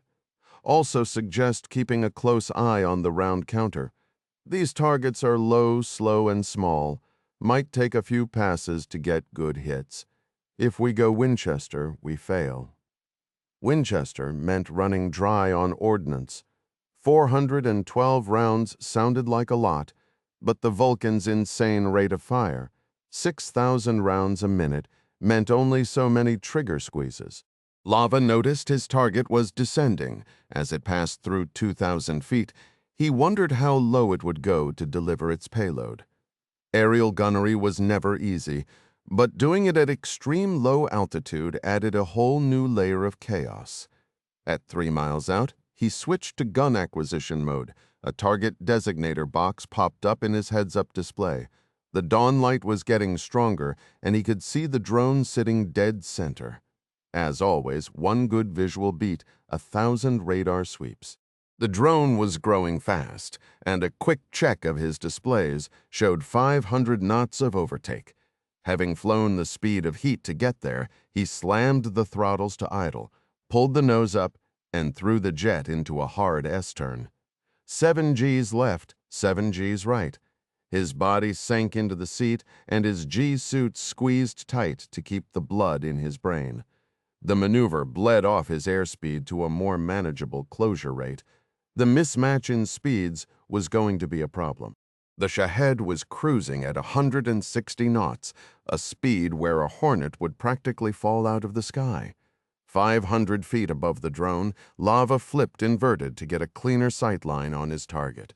The Shahed appeared smaller than expected, and he figured it was a model he hadn't encountered before. Straight wings, a V-tail, and a single pusher prop. No room for hesitation. He rolled into a 20-degree dive, aiming dead center at the UAV. His radar quickly computed a lead solution for strafing the sluggish aircraft. Lava closed the gap and opened fire. The Vulcan Gatling gun rattled the Hornet from nose to tail, and the instant he released the trigger, he yanked the stick hard to break away. He had zero interest in getting caught in a nuclear blast. Rolling right, he scanned the sky only to see the drone still chugging along. Damn it, he spat under his breath. A second look revealed he'd caused some real harm. The right wingtip was shattered, and some kind of fluid was pouring from the fuselage. But it kept flying, still zeroing in on its objective. He kicked the rudder pedals, irritated at himself for botching the first attempt. He ran the entire sequence again, holding the trigger a bit longer this time. The Shahed erupted in a burst of wreckage. The radio crackled to life as he peeled away. 2-2 splashed the northernmost bogey. Moving to second target. 2-1, splash 1. And the pattern continued. All 4 Hornets notched their first kills and pushed toward the next targets. Then came even better news. 2122. I've got 2 more contacts northeast, from my position bearing 040, 20 miles. Lava glanced at his tactical display and spotted the new threats, low and slow, just like the others. Nice work, ID'd. Glock flight, let's wrap this up. Lava punched the afterburners again to regain speed. His second target sat 16 miles ahead. Just as he was starting to feel confident about the mission, a deeply unsettling sight came into view. The coastline loomed clearly in the distance. His jet chimed a low-fuel warning. "Yeah, tell me something I don't already know," he shot back at the synthetic voice. Lava intercepted his second Shahed and took it down without much trouble, applying what he'd picked up from the first engagement. The rest of the flight did the same, except for one. Gooch went after the southernmost Shahed with too much aggression.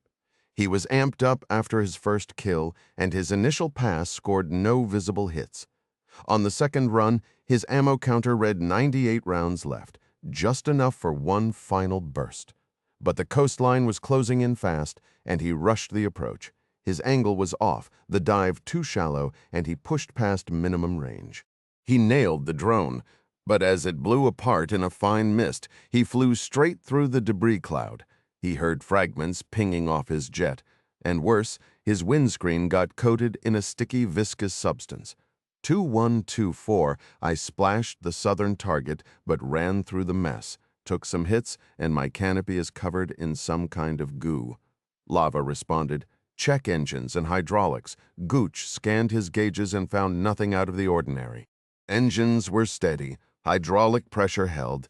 Then he glanced at his wings and noticed damage to the leading edges on both sides. "Instruments look good, but I've got wing damage on both sides. Jet seems stable." After downing his second Shahed, Spanky pulled up alongside Gooch. He did a quick battle damage assessment, sliding in tight beneath his wingman's jet for a closer look. 2423. I see minor damage, and you've got fuel leaking from your belly. We need to get you down now. 2-4 copies.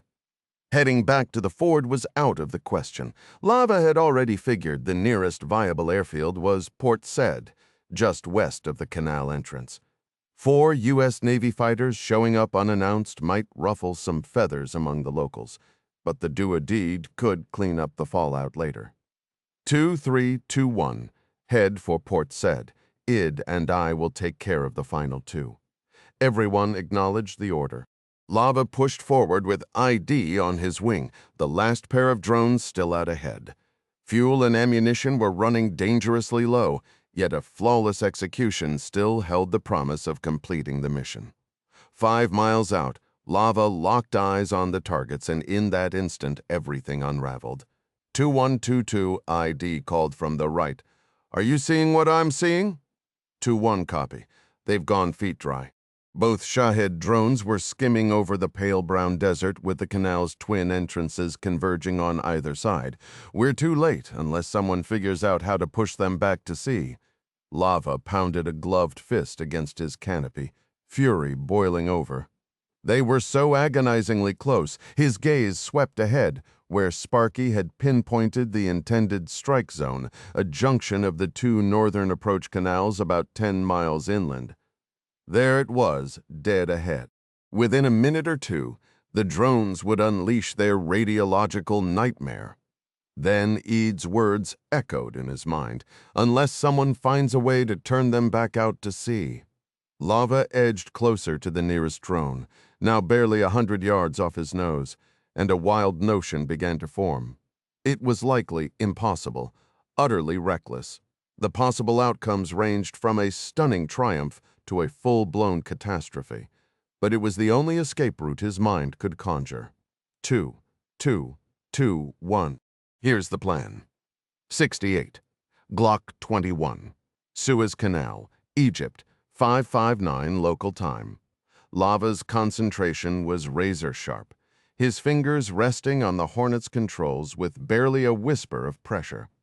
From this angle, the Shahed loomed far larger. It sat less than 10 feet from his wingtip.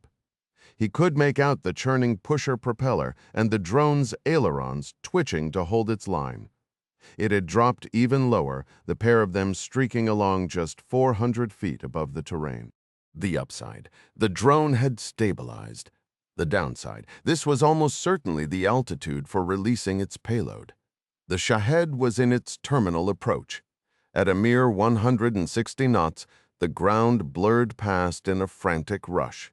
The Hornet felt sluggish, its controls unresponsive at such low speed. He inched closer, coming up from slightly beneath, until his left wingtip slipped under the Shahed's right. From there, he spotted a chilling detail. A spray bar ran the full length of the wing. At any second, radioactive liquid could start spraying into the air, right beside his cockpit. He didn't dare glance back, but he knew Id was moving into position on the last remaining Shahed, roughly 2 miles behind. Since the whole harebrained scheme was his brainchild, Lava would take the lead. He was relieved his jet wasn't carrying AM-9 Sidewinders. The FA-18's wingtip station, a solid 6-foot steel rail built into the wing, was designed for heavy munitions under intense G-forces. Right now, though, it sat conveniently bare. The Shahed's wingtip was a flimsy contrast, thin, just 2 feet from front to back, maybe 4 inches thick, with metal skin stripped down to save weight. A dollar store trinket against his $80 million war machine. As they say, when push comes to shove, he muttered, skipping the radio. He nudged his left wing upward with delicate precision, and for the first time the 2 aircraft touched. He braced for the Shahed's wing to snap off instantly, sending the drone tumbling down. It held, for now. He applied more pressure, gently lifting the drone's right wing with his wingtip rail. A foot, then 2 aerodynamics kicked in, and the drone responded like any aircraft would, banking softly to the left. He could see its flight controls fighting back, the right aileron's trailing edge tilting upward as the computer tried to correct course. Lava wasn't about to let that happen. 2-1? 2-2. Any luck with that? Lava asked, his voice barely above a whisper. So far, so good, Lava replied, his focus razor-sharp. The maneuver was so delicate that he didn't dare keep the mic keyed for more than a split second. All right, 2-2 is locked in. In his mind's eye, Lava could see the same risky dance unfolding behind him. He maintained constant contact between the 2 wings, convinced that steady communication was the key to preventing a catastrophic failure. He wasn't too worried about the Hornet. It outweighed the Shahed by a factor of 10 and was built to handle the brutal stresses of aerial combat. It was like trying to steer a rowboat with a battleship, but somehow it was working. After a 90-degree turn, Lava caught a glimpse of water on his left periphery. If he could level out and point the drone back toward the open sea, they'd be over open water in no time. A sudden jolt of rough air dropped the Hornet's left wing. Lava couldn't react fast enough, and the 2 wingtips separated before slamming back together with a jarring thud. He held his breath, steadying his hands, bracing for the Shahed to spiral out of control. It didn't. The underside of its wing was dented, and the aileron looked worse for wear, but it was still airborne. He reestablished contact and forced the drone back into its turn. Sweat trickled down his spine, and his neck ached from craning to the left. As he approached a 180-degree turn from his original heading, he glanced forward and saw nothing but endless blue water ahead. He was about to level off when the drone suddenly whipped in the opposite direction. Damn it! He knew exactly what had gone wrong. He'd overshot the 180 mark, and now the Shahed's quickest path to its target was a left-hand turn away from him. Lava cursed again, pushing the stick forward as negative G's lifted him against his shoulder straps. He slid underneath to the opposite side and fired off a quick radio call in the transition. Id, don't go past a 180. This thing just reversed on me. Two copies. You're losing a dogfight to a drone. Lava actually cracked a smile at that. He climbed carefully to the Shahid's left side and repeated the same maneuver from the opposite wing. This time, he stopped the turn at 160 degrees off the original course. He held that position for another 3 minutes, locked in a bizarre aerial standoff, the drone trying to turn into him, the Hornet blocking its path. Lava glanced over his shoulder and estimated the beach was about 6 miles behind. That should be far enough. His gun was already hot. He pushed over and threw the Hornet into aggressive S-turns to gain altitude and get behind the Shahed. The drone began a lazy turn back toward shore, but Lava wasn't having it. He rolled in, lined up his sights, and dumped his remaining rounds into the lightly armored target. The Shahed exploded into pieces right in front of him, and he pulled clear. 2-1 splash number 9, he craned his neck to find Aidid, spotting him about a mile west, lining up his own shot. He watched the final Shahed blow apart, its wreckage tumbling toward the sea in a haze of vapor. 2-2, splash number 10, and I'm running on fumes. 2-1 copies bingo. They rejoined formation, and Lava immediately set a course for Port Said Airport, about 26 miles away. Both jets were dangerously low on fuel. Sparky, Glock 2-1. Lava called out. Go ahead, 2-1. We've splashed all 10, no other bogeys on radar. We're diverting to Port Said and would appreciate a heads up to the local authorities. ETA 6 minutes if we don't flame out first. Sparky acknowledged and promised to relay the message. Lava flew a maximum range profile, climbing slightly before settling into an idle descent toward the runway. The sky was crystal clear, unlimited visibility, not a cloud in sight. In worse weather, they'd likely have been punching out over the water. They never contacted Egyptian air traffic control. And frankly, they couldn't have even if they'd wanted to, since they had no idea what frequencies to use. Port Said wasn't in their plans when they'd launched hours earlier. But sometimes you just have to improvise. The sun was just peeking over the horizon as they lined up with the runway. Lava visually cleared the entire strip for traffic. ID touched down first and took the midfield turnoff, with Lava right on his tail, making the same left turn up ahead. He spotted Glock 23 and 24 parked on a remote stretch of concrete. I'd taxied clear and shut down next to the number 3 jet, but Lava didn't get that far. The moment he cleared the runway, his engines started spooling down. He knew exactly why. Fuel starvation. His gauges were sitting at absolute 0, and he'd been mere seconds from pulling the ejection handle. He parked his jet right there on the taxiway, climbed down the ladder, and walked over to join Spanx and ID. A couple of Egyptian kids were staring from outside the perimeter fence, and Lava figured they wouldn't be the last. Suddenly, exhaustion hit him like a wall. He'd been up all night, running on pure adrenaline, and now the crash had finally arrived. His wingmen were probably feeling it too. Looks like we cut it a little close on the gas, Spanx said, nodding toward Lava's stranded jet. You're telling me, but hey, we got the job done, brother. That we did, ID agreed. Where's Gooch? Lava asked. His number 3 pointed to the jet, sitting alone on the far side of the ramp. Lava squinted and saw Gooch fumbling around under a closed canopy. What the heck is he doing? Spanx shrugged.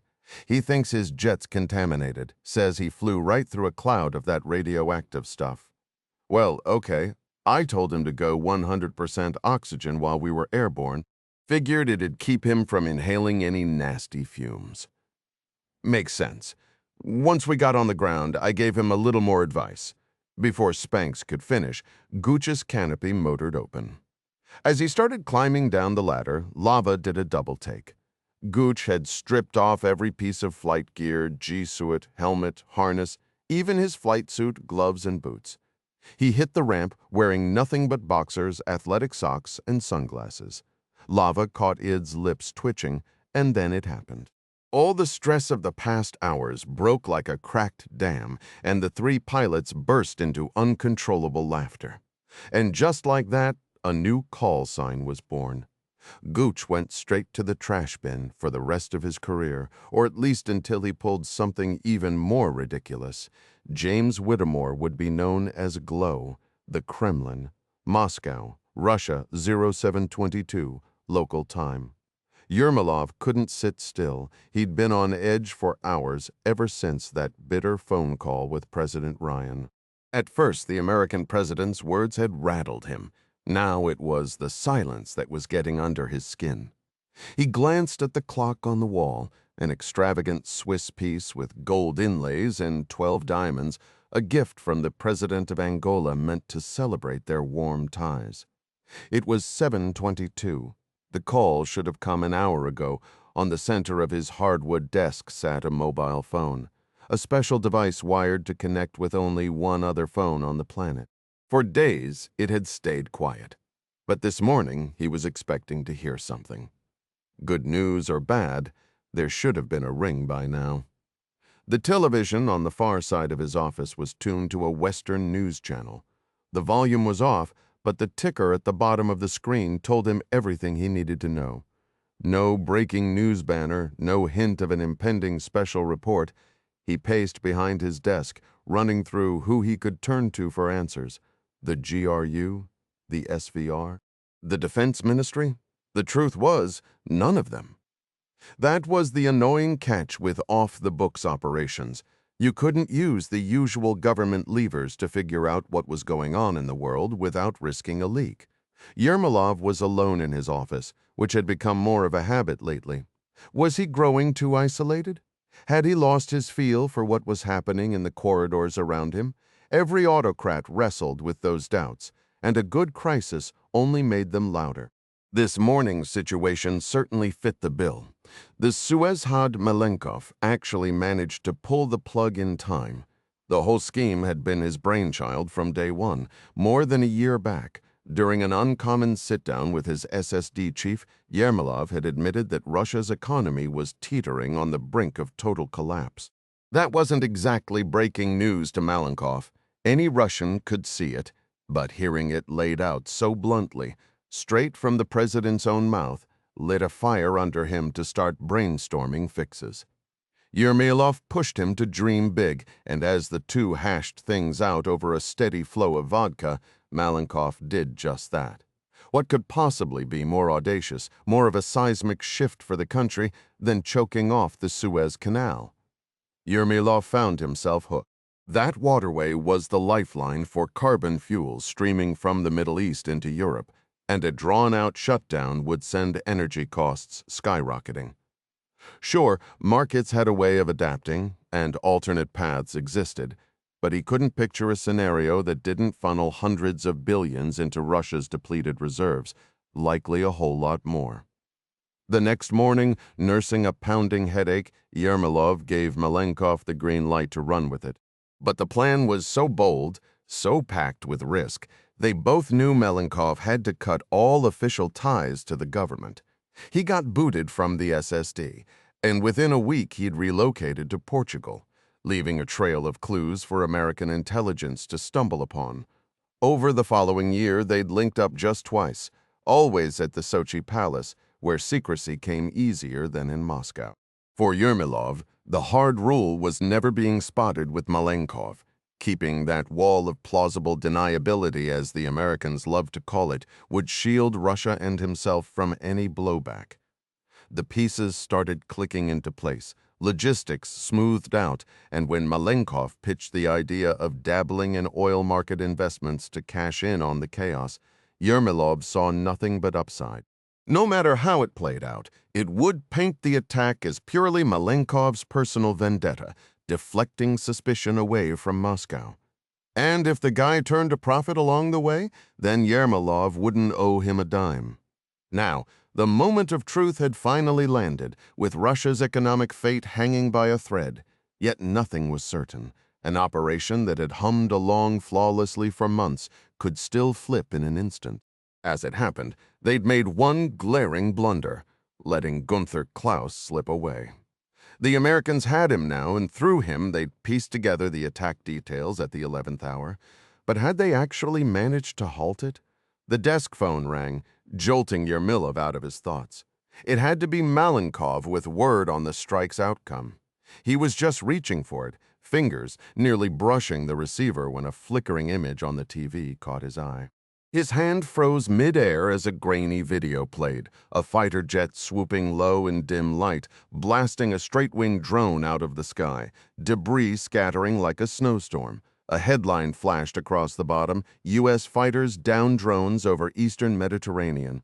A secondary caption noted the footage came from an Egyptian fisherman.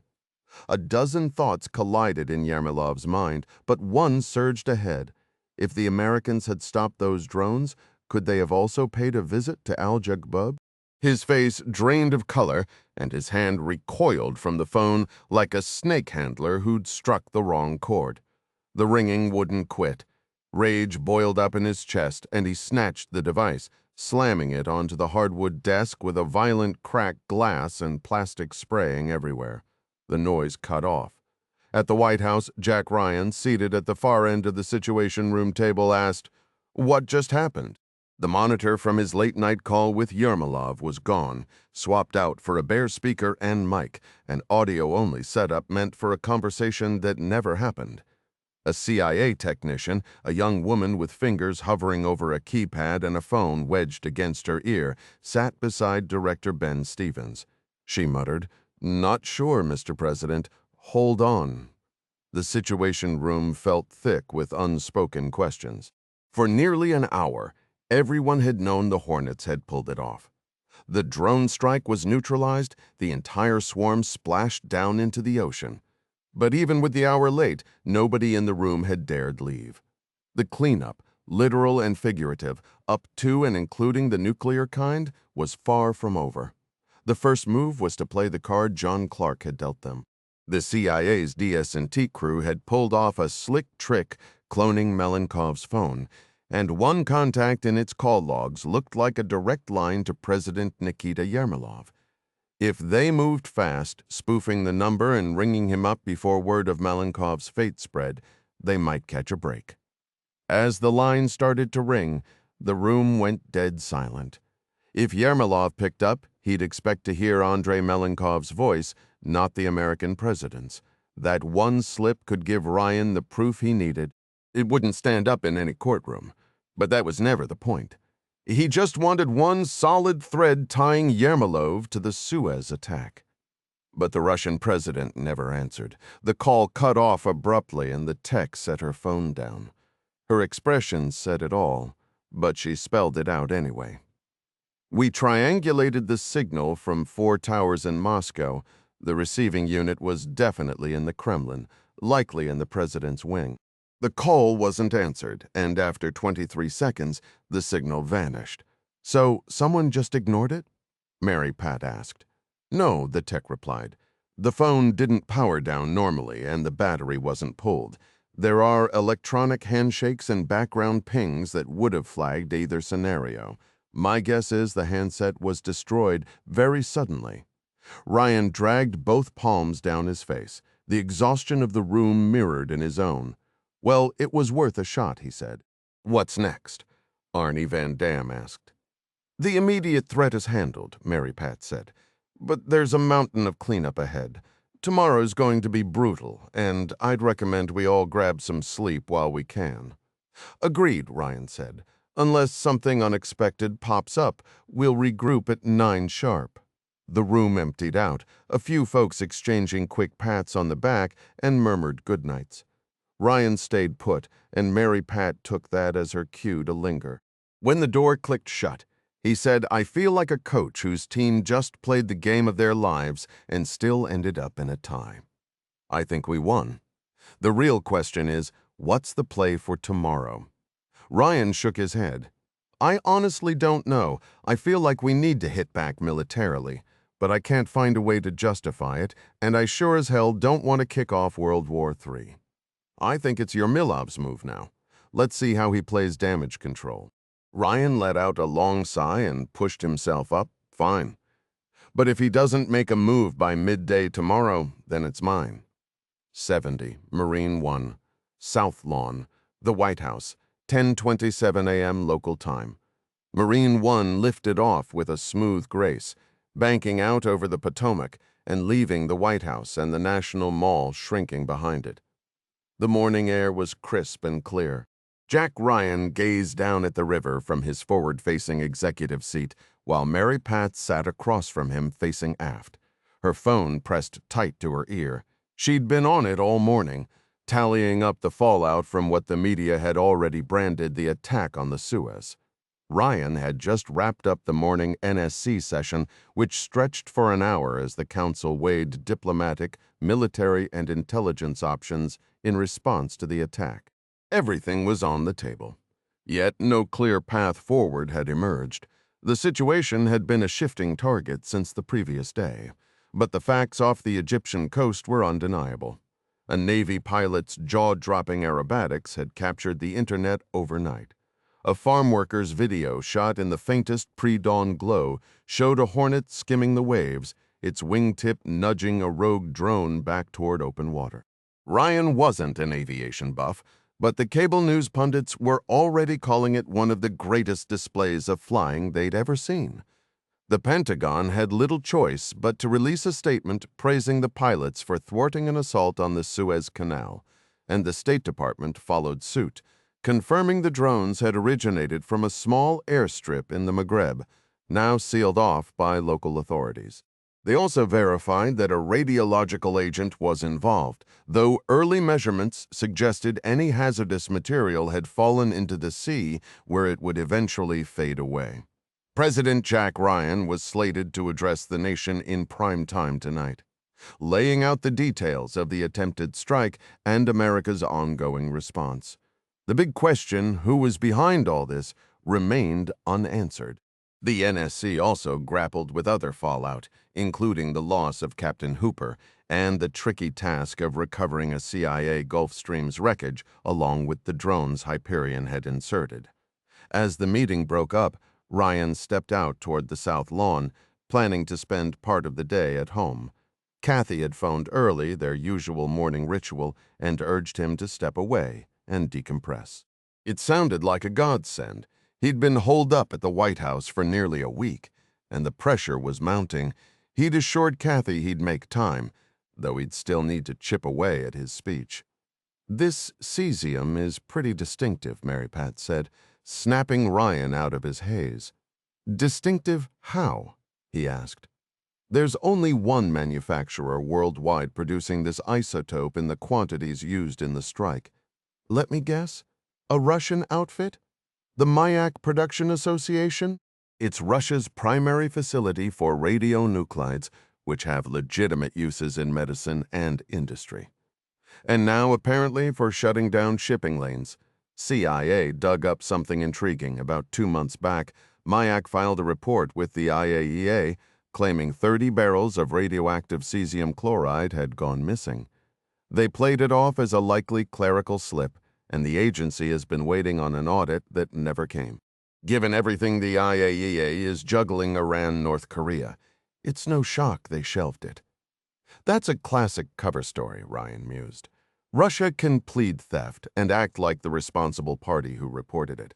That's my read. We're tracking anything that fits this pattern.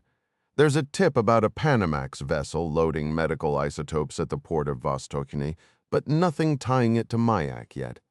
You'll keep tabs on it? Absolutely. What else? Yermilov is making a show of supporting the cleanup, flying a radiological decontamination unit into Al-Jagbub. I'd wager a couple of GRU officers are embedded there too, maybe to handle some other loose ends, like retrieving a few bodies. No doubt about that. He's also sent a pair of Russian Navy frigates into the eastern Mediterranean with orders to sample the water and check for radiation hotspots. How thoughtful of the president, Ryan shot back, his tone dripping with sarcasm. Mary Pat frowned. "Sorry," he said quickly. "I get it, Jack, but for what it's worth, our own analysts think the currents off the Egyptian coast will break up the contamination quickly. We'll keep eyes on the shoreline for the next few months, and there's likely to be a temporary halt on fishing. Beyond that, the risk seems pretty minimal. Give the credit to those 4 pilots for that. They deserve some medals. What's the status on the jets? The Hornets are still docked at Port Said. One has moderate contamination, but the Navy is handling the cleanup.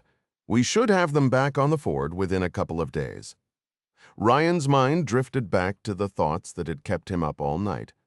Yermolov has to know by now that Malenkov is gone. Hard to see how he wouldn't. So there it is. He's got his fall guy. Mary Pat stayed quiet. Ryan turned to the window, watching Andrews Air Force Base drift past in the distance. Sometimes it feels like I'm trying to hold together a world that's falling apart.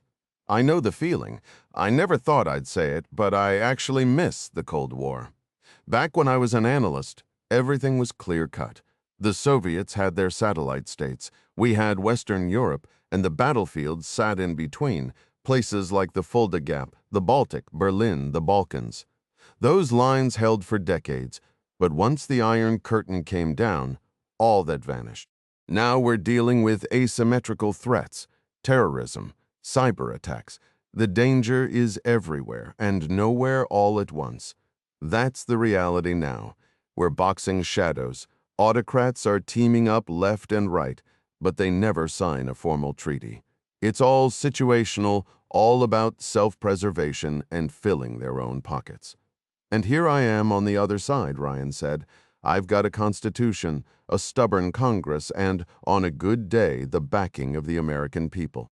Well, she said thoughtfully, so far, that's been enough. He stared into his empty coffee cup.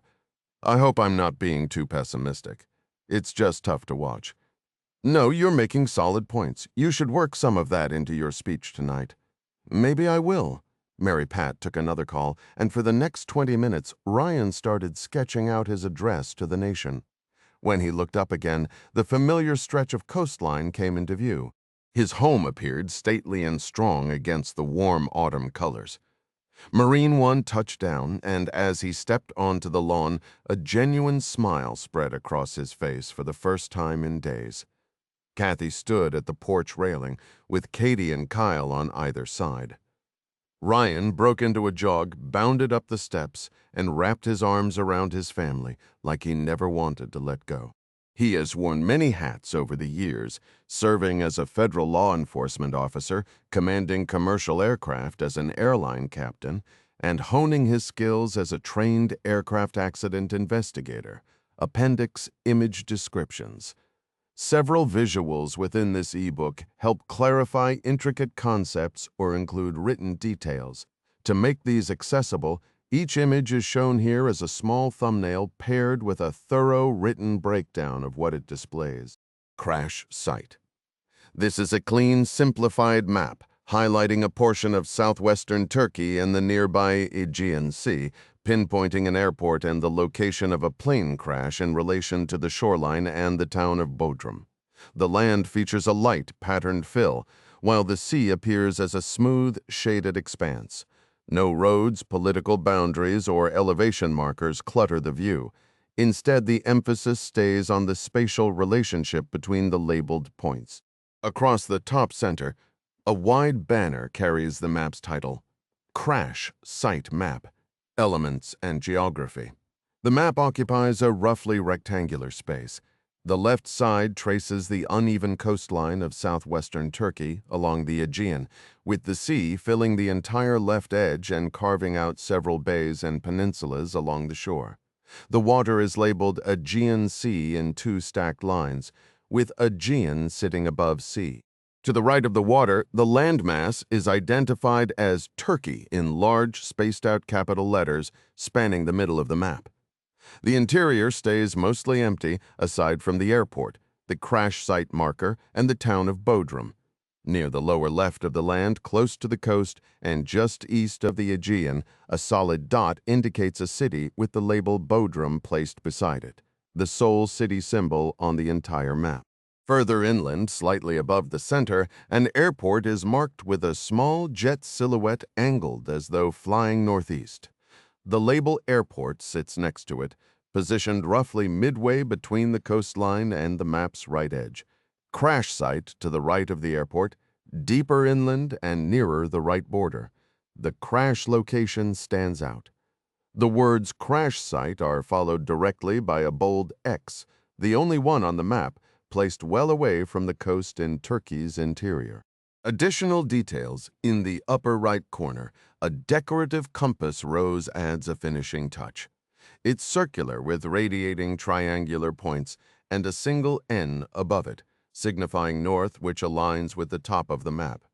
A thin rectangular border frames everything, and in the lower right corner, tucked inside the frame but outside the main geographic area, a small copyright line reads 0-2026, Jeffrey L. Ward, back to image in Chapter 1. Escape from Tartus. This is a straightforward, stylized map of the eastern Mediterranean, showing a dotted route stretching across the sea from the Syrian coast to southwestern Turkey.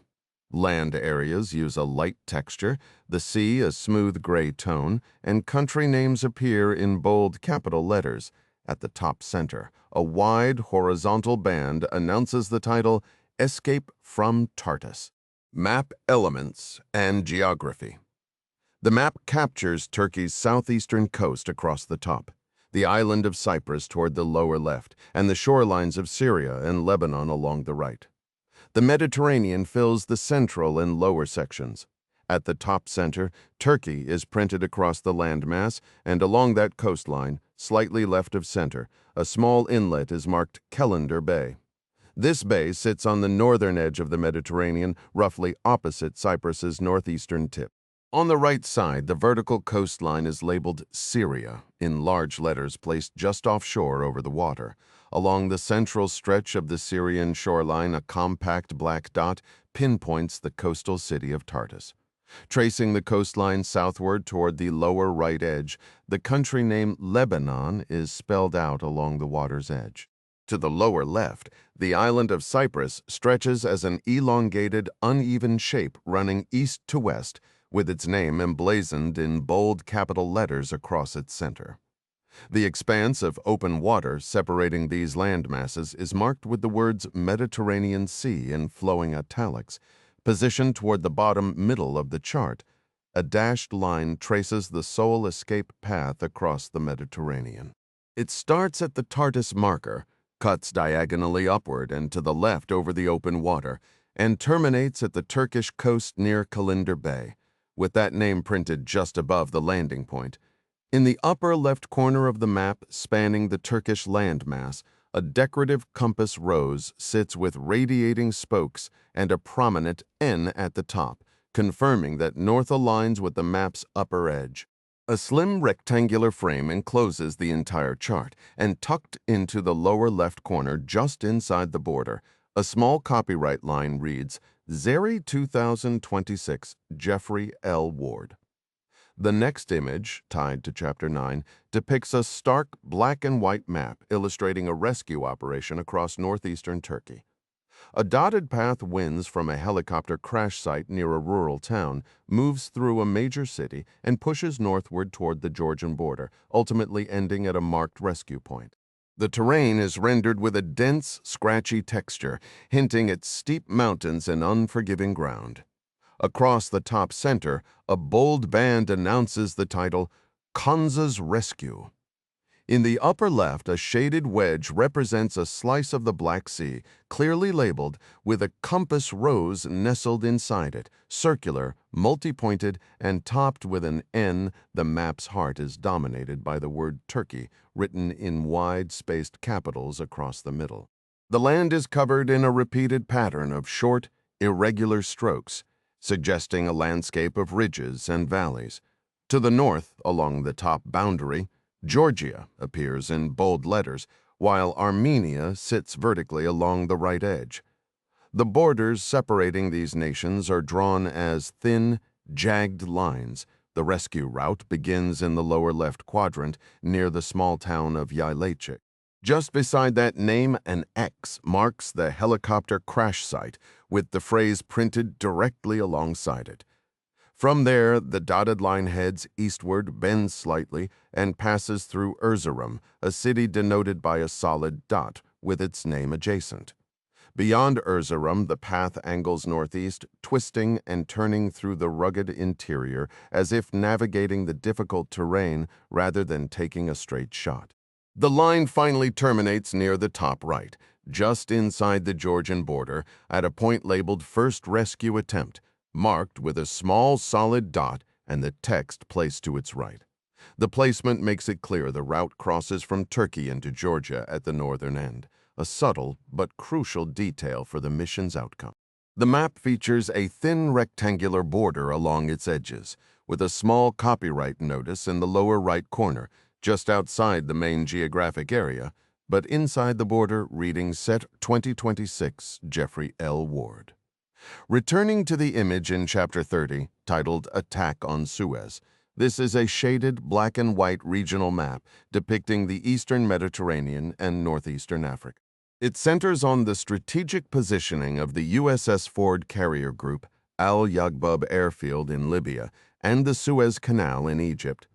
The design is clean and straightforward, with minimal topographic detail, highlighting key countries, islands, and cities tied to the military operation.